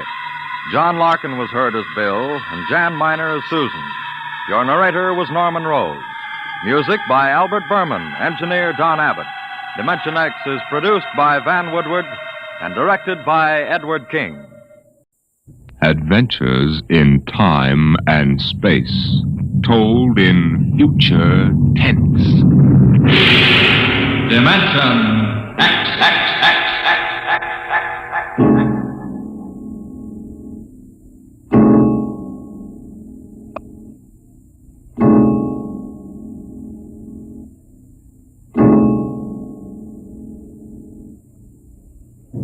When man first crossed the vast distances of outer space to land on strange worlds, he found that someone had been there before him.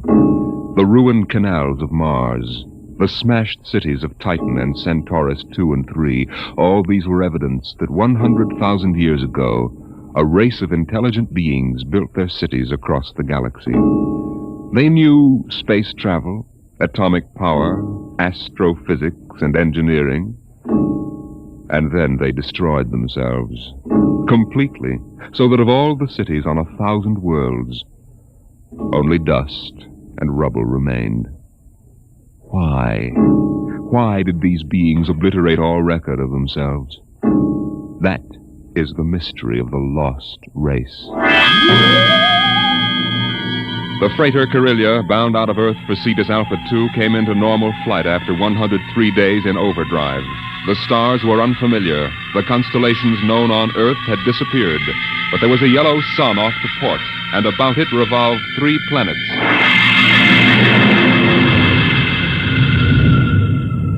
What do you make of it, Briggs? It isn't on any of the star charts, Captain Wharton. I checked through. 1 and 3 are dead, all right. Have to take a closer look at number 2. Turn up the vision scale. Polar ice caps. She's green around the belt. Let's take her down to a 5-mile orbit. Swing around her for a look. Alert for deceleration. Aye, sir. Throw in the manuals. Power room. Power room, aye. We're going down to have a look at something. Give us just enough power to keep her under control. All right, Briggs. Hang on to your stomach.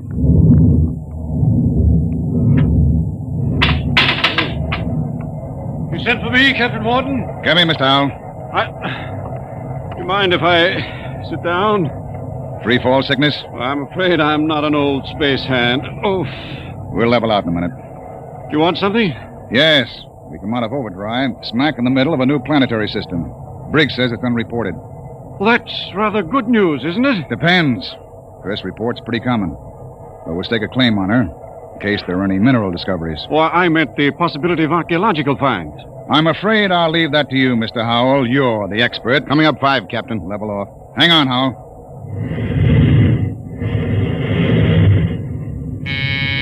Power room. Hold her steady she goes. We'll orbit at slow cruising speed. All right. Clear the scope, Briggs. Aye, sir. Nice-looking piece of real estate. Well, the Space Guard requires I check up for radioactives, gold, and lost race rooms. You're landing? Landing? I've got a schedule to keep, Mr. Howell. I can't sit down on every lump of dirt I run into. We'll do a spectroscope check, and I figured you'd spot any ruins. All right. Wait a minute. There in the lower quadrant. What? That bald spot in the vegetation. Those are ruins, all right. Are you sure, Howell? Yes. I've seen the lost race rubble on Centaurus 2. There. You can see it plainly, dust and rubble. Oh, that's what I get for calling in an expert. Briggs, stand by to take it down to 5,000 feet. Aye, sir. All this stinking luck. There goes my schedule.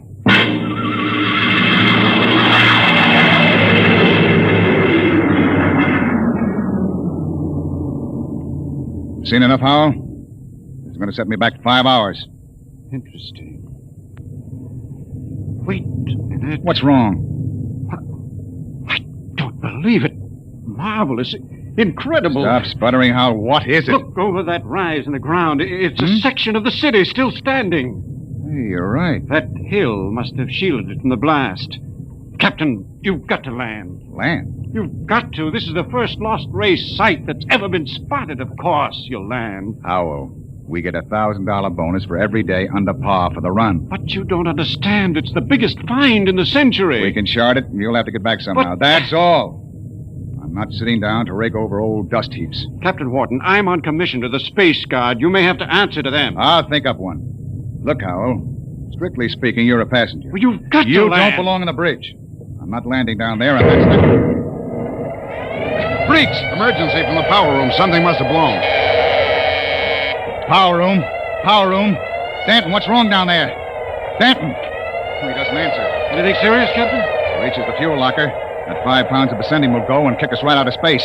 Stanton! Stanton! Power room, aye. What happened? What blew? Main tube coupling. She's secured What's now. the damage? The main tube's burnt out. The bearing, the coupling, the injector valve, and the needle gauge. Can you make repairs? Not in flight. Can you raise enough power to land? I don't know, Captain. The wiring's shot. It's bad like a tomcat. I might be able to get something from the deceleration auxiliaries. Get a jury rig on her. We'll try to set her down. Aye, sir. Briggs. Yes, sir. Alert for crash landing. Signal room. Signal room. Signal, aye. Langston, get off a position fix and SOS standby. Aye, sir. Well, Mr. Howell, I guess you're going to join your friends in the lost race. I just hope it's not permanently.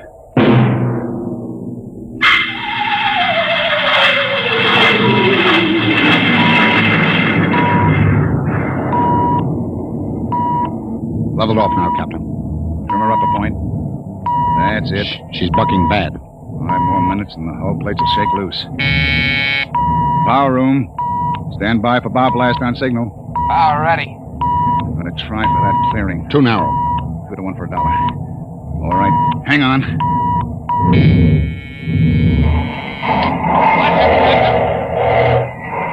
Briggs! Briggs!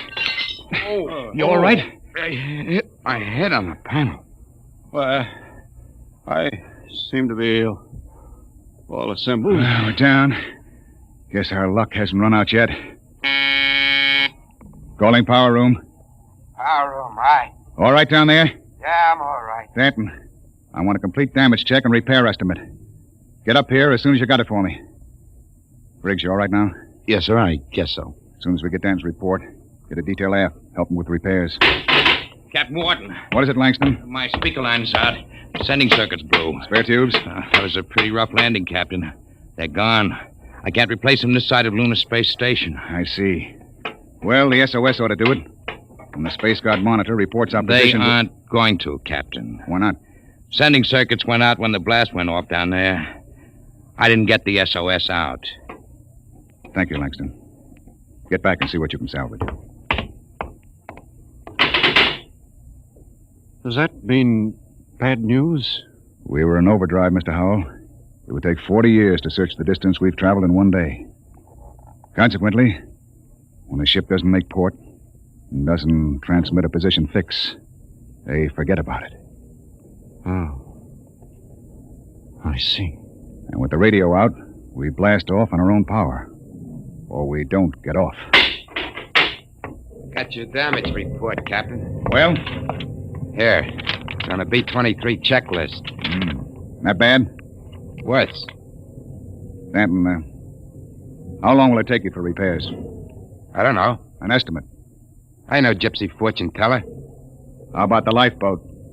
For deep space? What are they teaching at Sands Point now? Basket weaving? Stanton, lifeboat couldn't lift half a light year off this here mud heap. Stanton, I'll take just so much. Look. Can it be converted to Bessendium drive? Converter links were mashed when we came down. How long is it going to take you to repair the main drive? Look, Captain, I got 2 hands. You want me to hold a lug wrench in my teeth? See here, Stanton. You see here, Captain. The whole lousy crew's been spitting all over me ever since we blasted off. Now you can all wait on me. Who do you think you are, Stanton? The only power man on this ship, that's who. Ain't satisfied with the way I'm working, go hire yourself another boy. The woods are lousy with him. I'll take my own sweet time. What's the matter with him? Got a bug in his ear? Space fatigue, Captain. He's been locked up in the power room 4 days. Oh, we don't have enough trouble. Briggs, remind me to slug the psychotechnician when we get back. Don't tell me nobody gets into deep space who isn't emotionally stable. What are you going to do about him, Captain? Nothing. Stay off his back. Oh, but you can't. Captain's the only man who can get us out of here. We want to hit the cradle at New York Spaceport again. We've got to keep him happy. Captain Wharton, as long as we're landed, and we do have to wait for the engines to be fixed, I suppose we can explore the lost race ruins. Look, Mr. Howell, I can't spare the men. We are now stuck tight until Danton gets those engines fixed. And if he can't, which is entirely possible, we are stuck, period. Oh. Briggs, I want you to keep a careful eye on the men. Space fatigue is nothing compared to what we might run up against now. Captain Wharton. Captain, I've got it. Is there any circuits? No, sir, but I picked up the incoming video band. Well, that's something. Can you get the mail call through? The men could use a little lift right now. Well, the scheduled one-way personals are due at 23:30 Greenwich. Good. That ought to help morale. Langston, rig the receiving booth. Aye, sir. Howell, this is a break. Seeing the folks at home may be enough to keep everybody on an even keel. I know I'll be glad to see that kid of mine.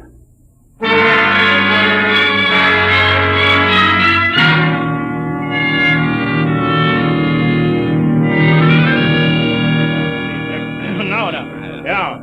Mr. Langston, get Hanson out of the booth. You wear the glass right off the tube. Take it easy, Williams. Everybody gets 3 minutes. Hey, Kelly, I bet that dame of yours burned up the circuits, huh? How'd you know it was his girl? You can't tell through the booth. Well, who else would call that 8? What'd you say, Kelly? Oh, nothing. She don't have to. She just stands in front of the pickup tube and, oh, brother. I can just see that. Hey, it's a boy. A boy. Alice had a boy. They're going to show him to me in the circuit tomorrow. Congratulations. Who's next, Mr. Langston? The last call's coming through now on ticker. It's for Williams. Well, wait a minute, Williams. Hey, let go of my arm. What happened to my call? No call today, Dad. You're a liar, Langston. Hey. My girl calls in every scheduled circuit. That must be mine. Let go, Dad. Maybe Janie was busy waiting tables at the lunchroom. What do you know about her, Hanson? You kidding? She's a swell kid. Everybody at New York Spaceport knows her. Yeah, I've seen you hanging around Jane, too. Now, wait a minute, Danton. Take it easy, Danton. You and Williams made this up between you, didn't you? You're going to take my call, huh, Williams? You're space happy. You used to hang around with her before I cut you out. Now, listen, Danton, you were lucky enough to get her. Let well enough alone. You bet I got her all right, and you're not going to steal her back. Williams, I'm going to... Are you crazy? Danton! Get him off! You lying. Get him off! Hey, what's going on in here? Let him fight! I'm going to kill you, double-crossing. Behind my back. Grab him, Hanson. Get us on. Oh, me. Nobody took your call. Now, calm down, Danton. I'll fix all this. Look out. He's got a wrench. Danton! He's nuts. Nobody gets a call. Nobody. How do you like that, Williams? You ain't going to hear from Janie no more. How do you like that? After him. Kelly! Hanson! The airlock. He's left the ship. Let him go, the jealous screwball. Sure. But that's the only man who can get us off of here.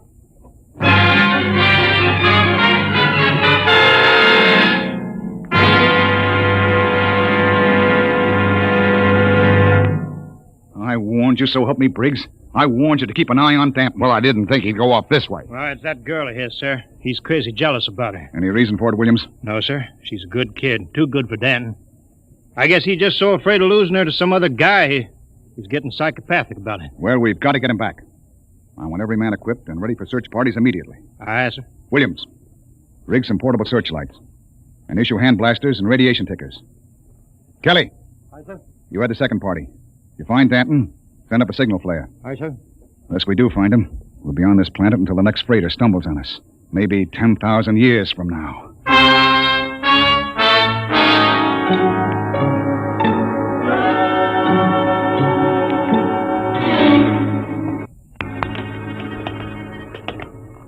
Hold that light up, Hanson.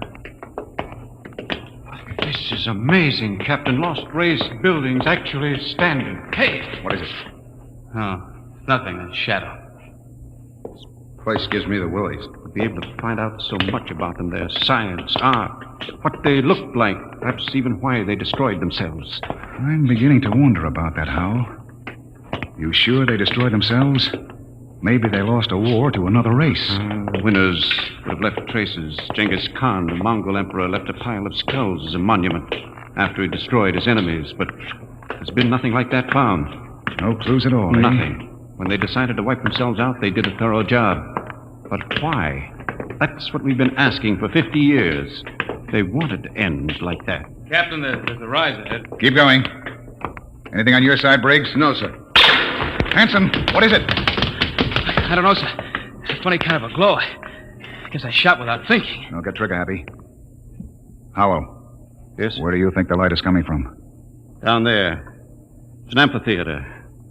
Stone seats and a hood. It looks like a band shell. What's up, Captain? Wait a minute. Well, Howell? Don't know. That's the Lost Race sign on the hood. A what? A sort of hieroglyphic. The only thing we'd ever found before. One in each ruin. What does it mean? Some kind of a warning, I think. Come on. We're going down there. Careful now. There's a platform of some kind down there. Looks like a lecture platform, doesn't it? Or an altar. This might have been a temple. Perhaps the Lost Race sign had a religious significance. It looks like a throne to me. A throne 5 feet high. Briggs, climb up there. And see if there are any controls for this machinery. Aye, sir. This wasn't meant for any man to sit on. There's a lever up here. Shall I try it? Sure, go ahead. Hey, what's that mist? It's like a steam bath. I wonder if Kelly and Williams ran into anything Kelly, like... hold that light up. Shut up and keep looking for Danton. What? Look there, in the hood. It's Williams and Kelly. That crazy jet jockey. When I find him, I'm going to beat his brains out. You could see him, a three-dimensional image. Some kind of television. Get down, Briggs. Aye, sir. Did you see it, Skipper? I was just thinking about him, and there he was. And we all saw it. Out of the way. I'm going to try it. This thing can pick up Earth. It'll replace the receiver Danton smashed. Just throw the lever, eh?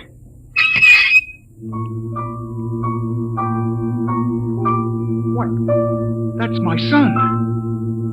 I'll be darned. His music lesson. Say, it reaches Earth all right. What? Imagine. Television without a transmitter. Looks like the Lost Race was ahead of us in more ways than one. Go up and try it, Howell.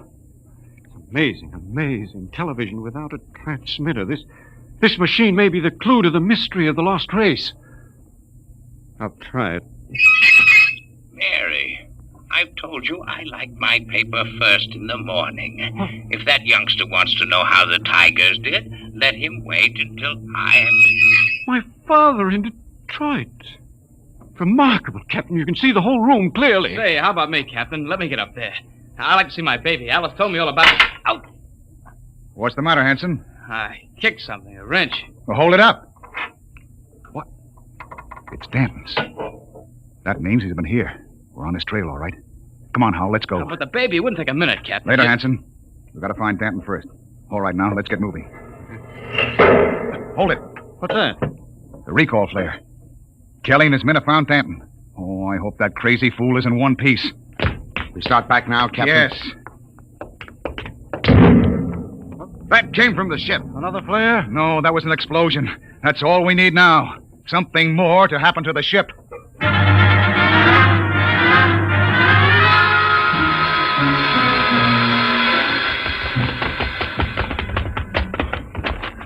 Oh, it's the main jets. Smashed flat.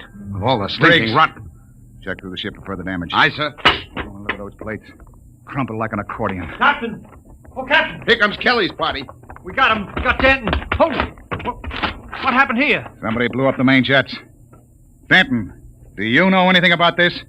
No, sir. Not much, he doesn't. He's crazy enough to blow us all up. Listen, Hanson, I admit I went off my head tonight, but I'm not crazy enough to commit suicide. The jets are smashed. We're all marooned up the same creek. I still think he's got something to do with it. Lay off, Hanson. We found him wandering up in the hills. And he was with us when the blast went off. Yes, that's right. We saw your recall flare before the explosions. Oh, I guess that puts Stanton in the clear. Well, then who did it, Captain? I don't know, Howell.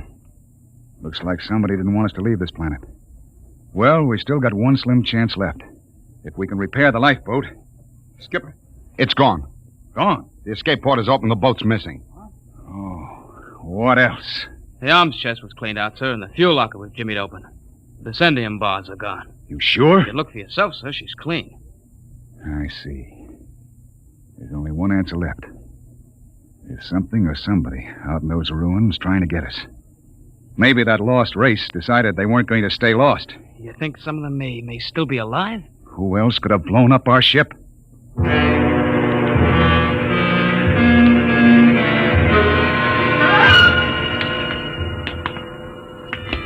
Keep your blaster up, Hal.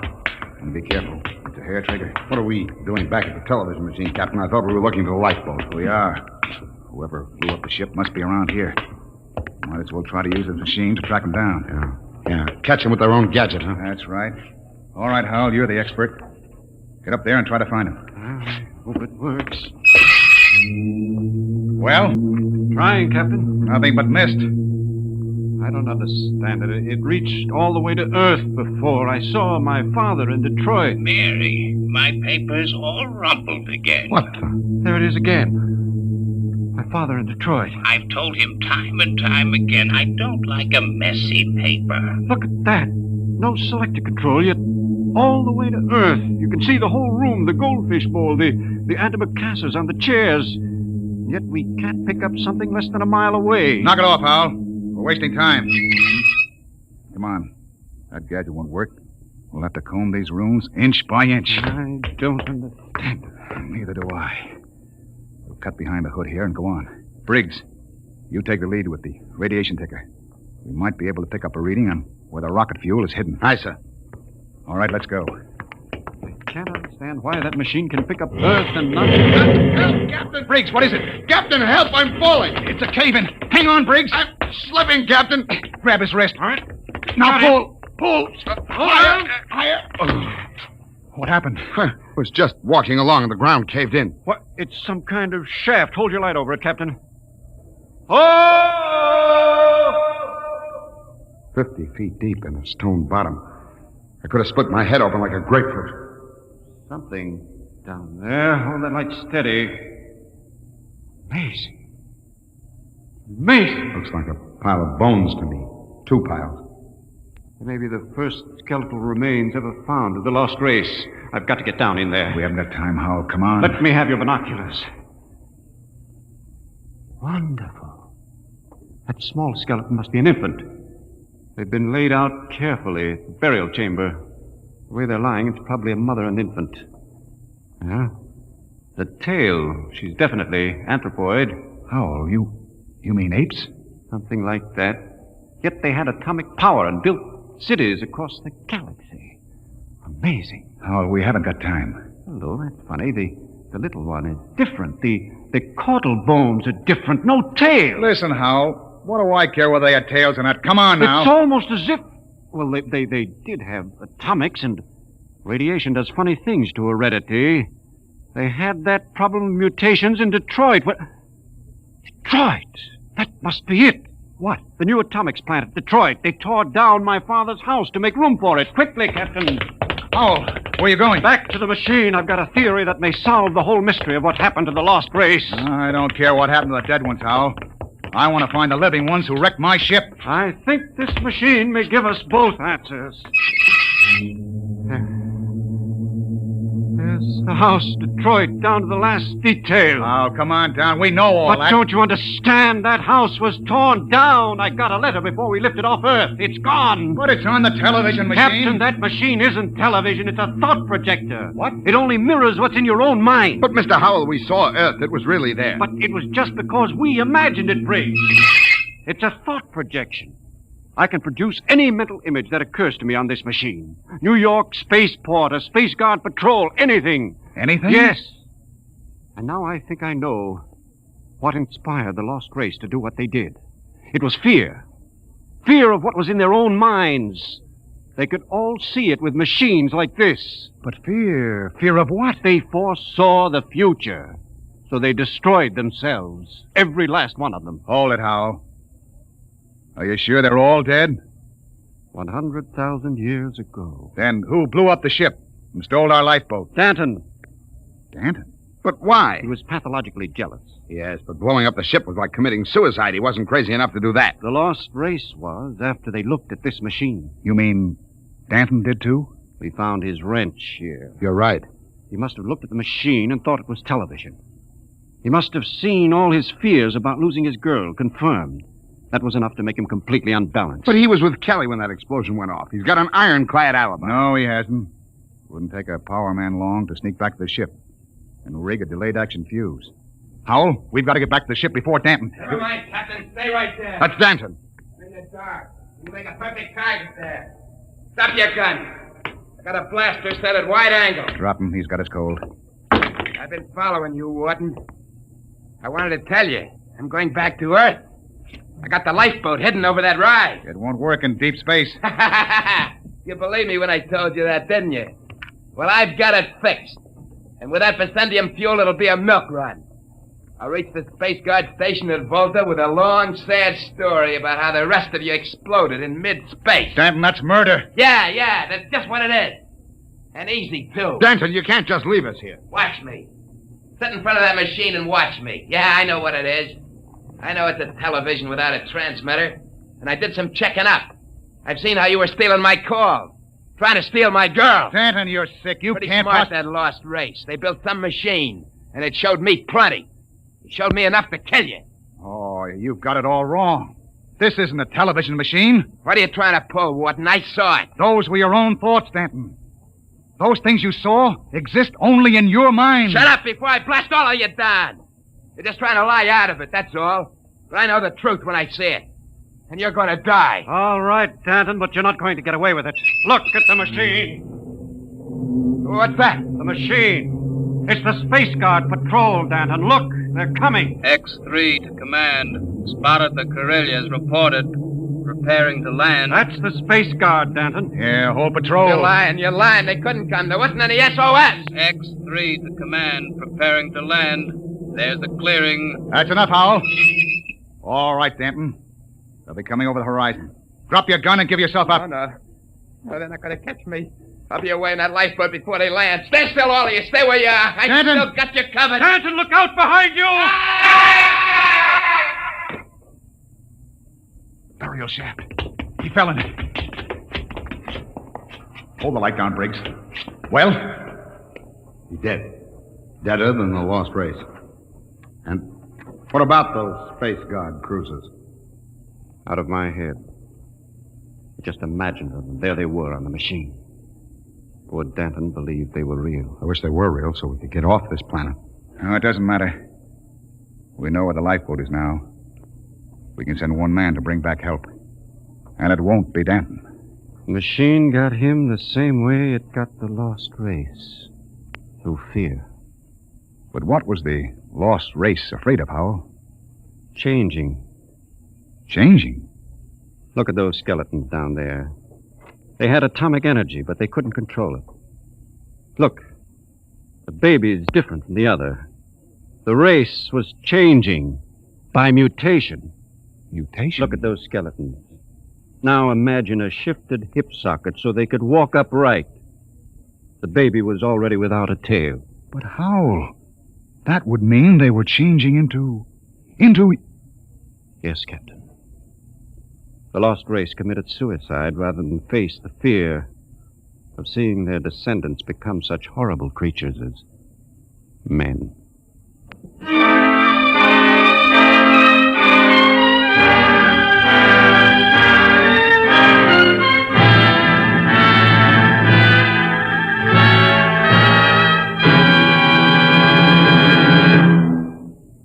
You have just heard another adventure into the unknown world of the future, the world of Dimension X. And now, about next week. William Travis and his wife thought they had escaped, but they were wrong. They were being searched out by men from another world, men who wanted them to return. Where? I'll tell you next week. Tonight's drama was based on the Murray Leinster story, The Lost, and was adapted for radio by Ernest Kenoy. Featured in the cast were Matt Crowley as Captain Wharton, Roger DeKoven as Howell, and Joseph Julian as Danton. Your host was Norman Rose. Adventures in time and space, told in future tense. Dimension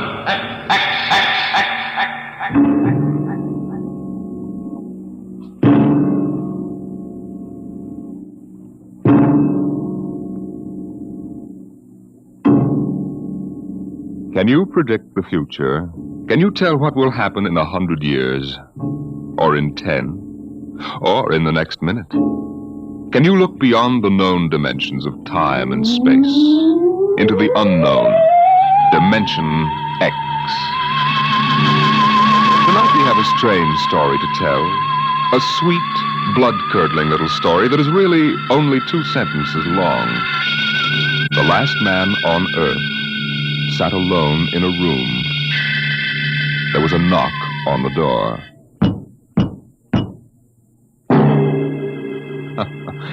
Think it over. Suppose you were the last man alive on Earth, in the universe for that matter. The last man sitting alone in a room, and suddenly there was a knock on the door. What knocked on the door? You wonder, don't you? Your mind, faced with the unknown, supplies something vaguely horrible. But it isn't horrible, really. You'll see. The last man on Earth sat alone in a room. There was a knock on the door. What? Oh, what's that? Good morning, man. What? Who are you? You have regained consciousness. Who are you? I am Azan. Maybe if I close my eyes, it'll go away. I will not go away, man. No, I guess I am awake. Who?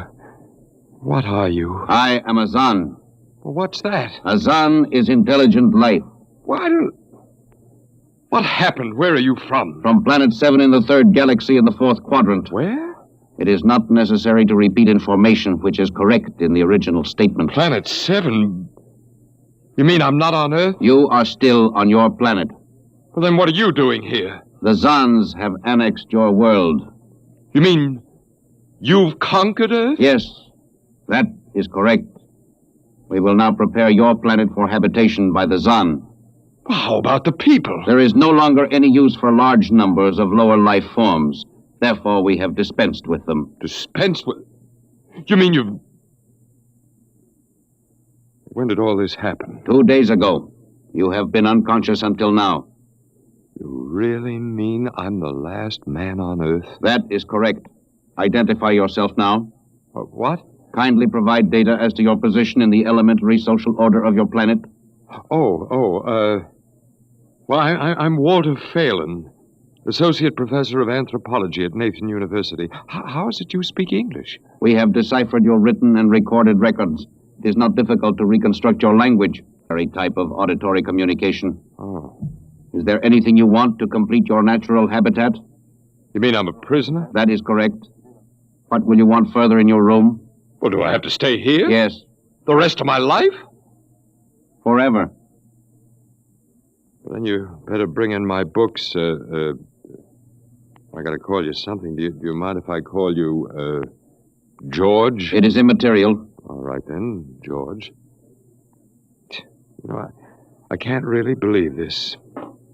That is a characteristic of low life form. I'm trying to take this in without going off balance completely. I will be back, Associate Professor of Anthropology. It's all right, George. Just call me Walter. Very well, Walter. I will be back with your books. All right, George. I'll be seeing you around. You will not be around, Walter. You will be here.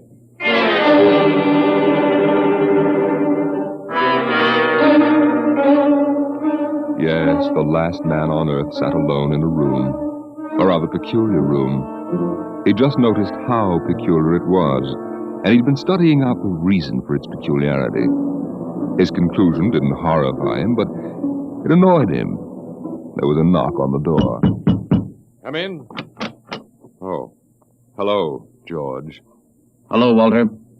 What can I do for you? Point one, you will please henceforth sit with your chair pointed the other way. I thought so. That plain wall is different from the other sides, isn't it? That is correct. It is transparent. That's what I thought. I'm in a zoo, right? That is correct. I knew it. And if I persist in sitting with my back to it, what then? You'll kill me, I ask, hopefully? No, we will not kill you.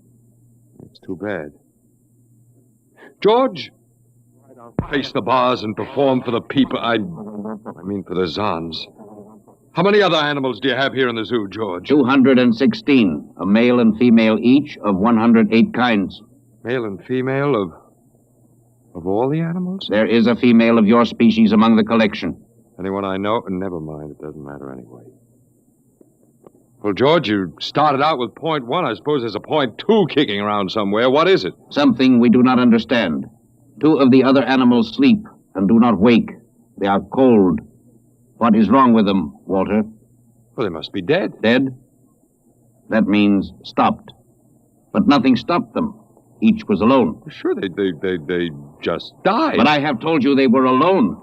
Nothing stopped them. George, do you mean to tell me that you don't know what natural death is? Death is when a being is killed, stopped from living. Maybe these animals just died of old age. Old age?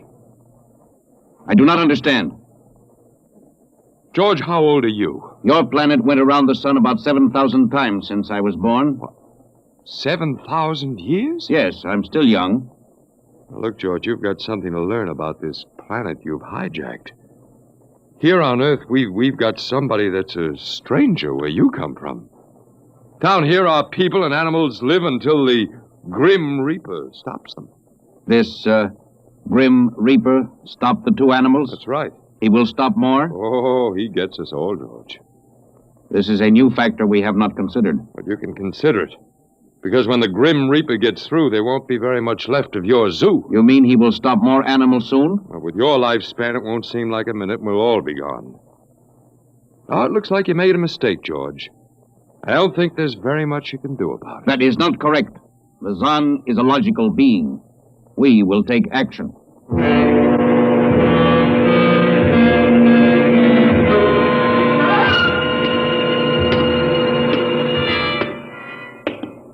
Where are you taking me, George? We will be there shortly. You mean, it's moving day? That is correct. We are here now. You will live here now, Walter. It is a larger room. Well, be it ever so humble. Go inside. Be careful with those books, George. Don't lose... Excuse me. Who are you? What are you doing here? Well, I guess George didn't explain. George tries to be polite, but he hasn't quite caught on yet. I'm Walter Phelan. My name is Grace Evans, Mr. Phelan. What is all this about? Why did they bring me here? I think I know why. Why? You see, I've been talking to George. George? Well, that's what I call them, all of them. There's no way to tell them apart anyway. There aren't many of them here, yet. They come from outside the solar system, sort of an advanced scouting party. Yes, I saw their spaceship.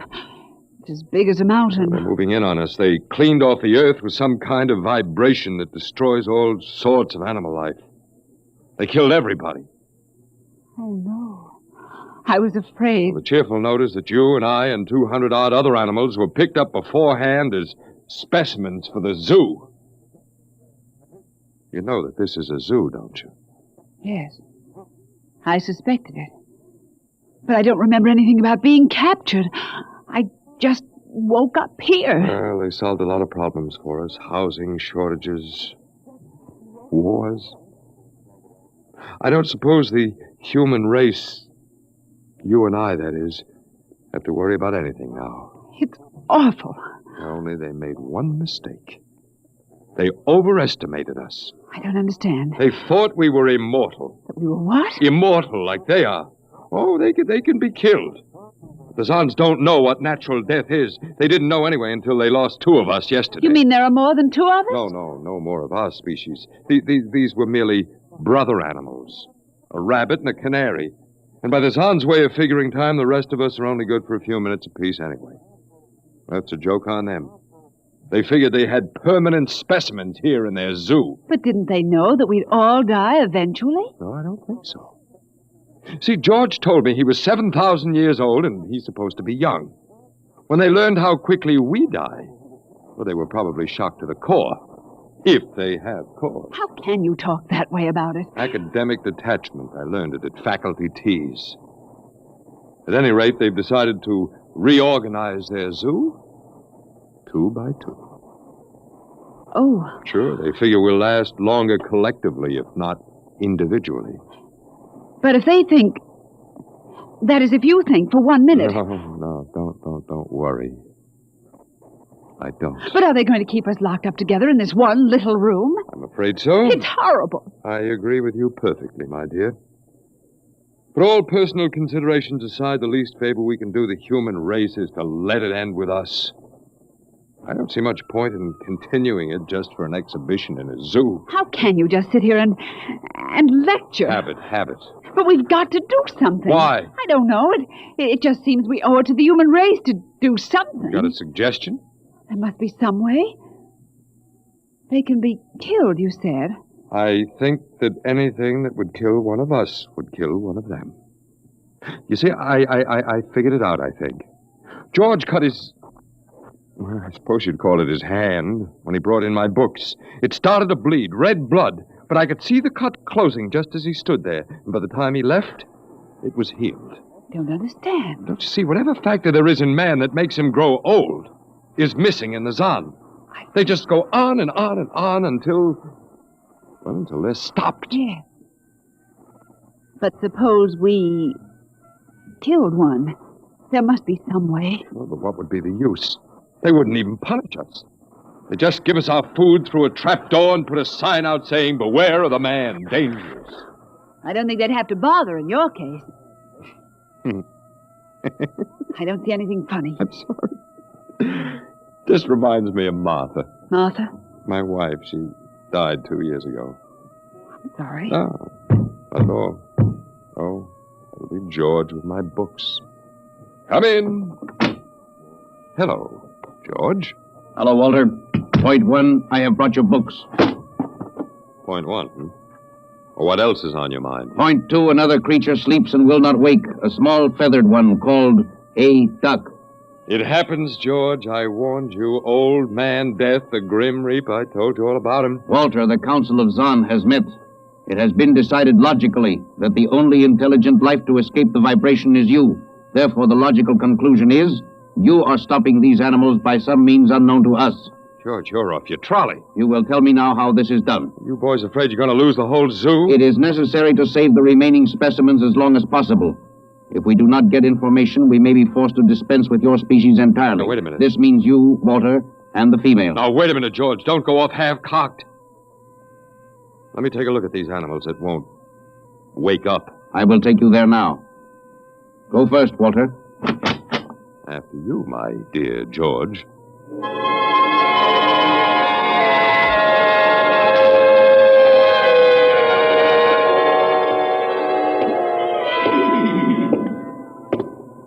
This is the weasel. There should have got him in the winter, George. The fur's worth more then. Then it's an ermine. This is the reptile cage. Here are the ducks. This is the male. The female has been stopped.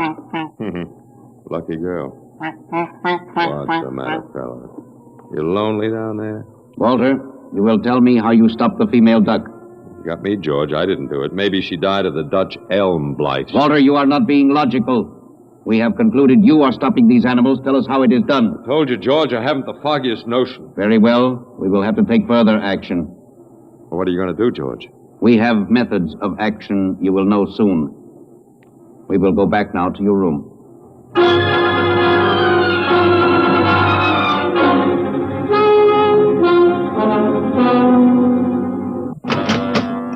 What happened, Mr. Phelan? You can call me Walter. After all, George does, and we have more in common. Oh, please, what happened? Just a duck, a dead duck. George thinks I killed her by remote control. He thinks I'm holding out on him. Good. What? Well, at least we can get back at them. At least we can do something to them. Well, why? After all, George isn't a bad fellow, if you like an ant mentality. How can you say that? They've wiped out the whole human race. They've murdered everybody. I suppose they have, but we can't change that now, so why think about it? Well, we can't just sit here and do nothing. I fail to see how we can do anything else. Oh, of all the men in the world they had to pick. Don't you want to fight back? Don't you want to keep on fighting until the end? It hadn't occurred to me. But we've got to, Walter. Why? Well, I can't really explain, but Walter, if there was any good in man at all, it was that he kept on, struggling against nature and in the end even against himself. But at least he kept on fighting for what he thought was right, and we're all that's left. Walter, we just can't end it by giving up. We've got to keep on fighting. You know, you do remind me of Martha. Oh, look, there isn't much left for us, but we could beat them in this one small thing. We can pretend that there's a secret about death, and we could refuse to tell them anything. There isn't anything to tell. Well, they don't know that. Promise me you won't give in. I suppose the worst they can do is to kill us. Oh, Walter. All right, Miss Evans. Hello, George. Hello, Walter. Now, you will tell us how these animals are stopped?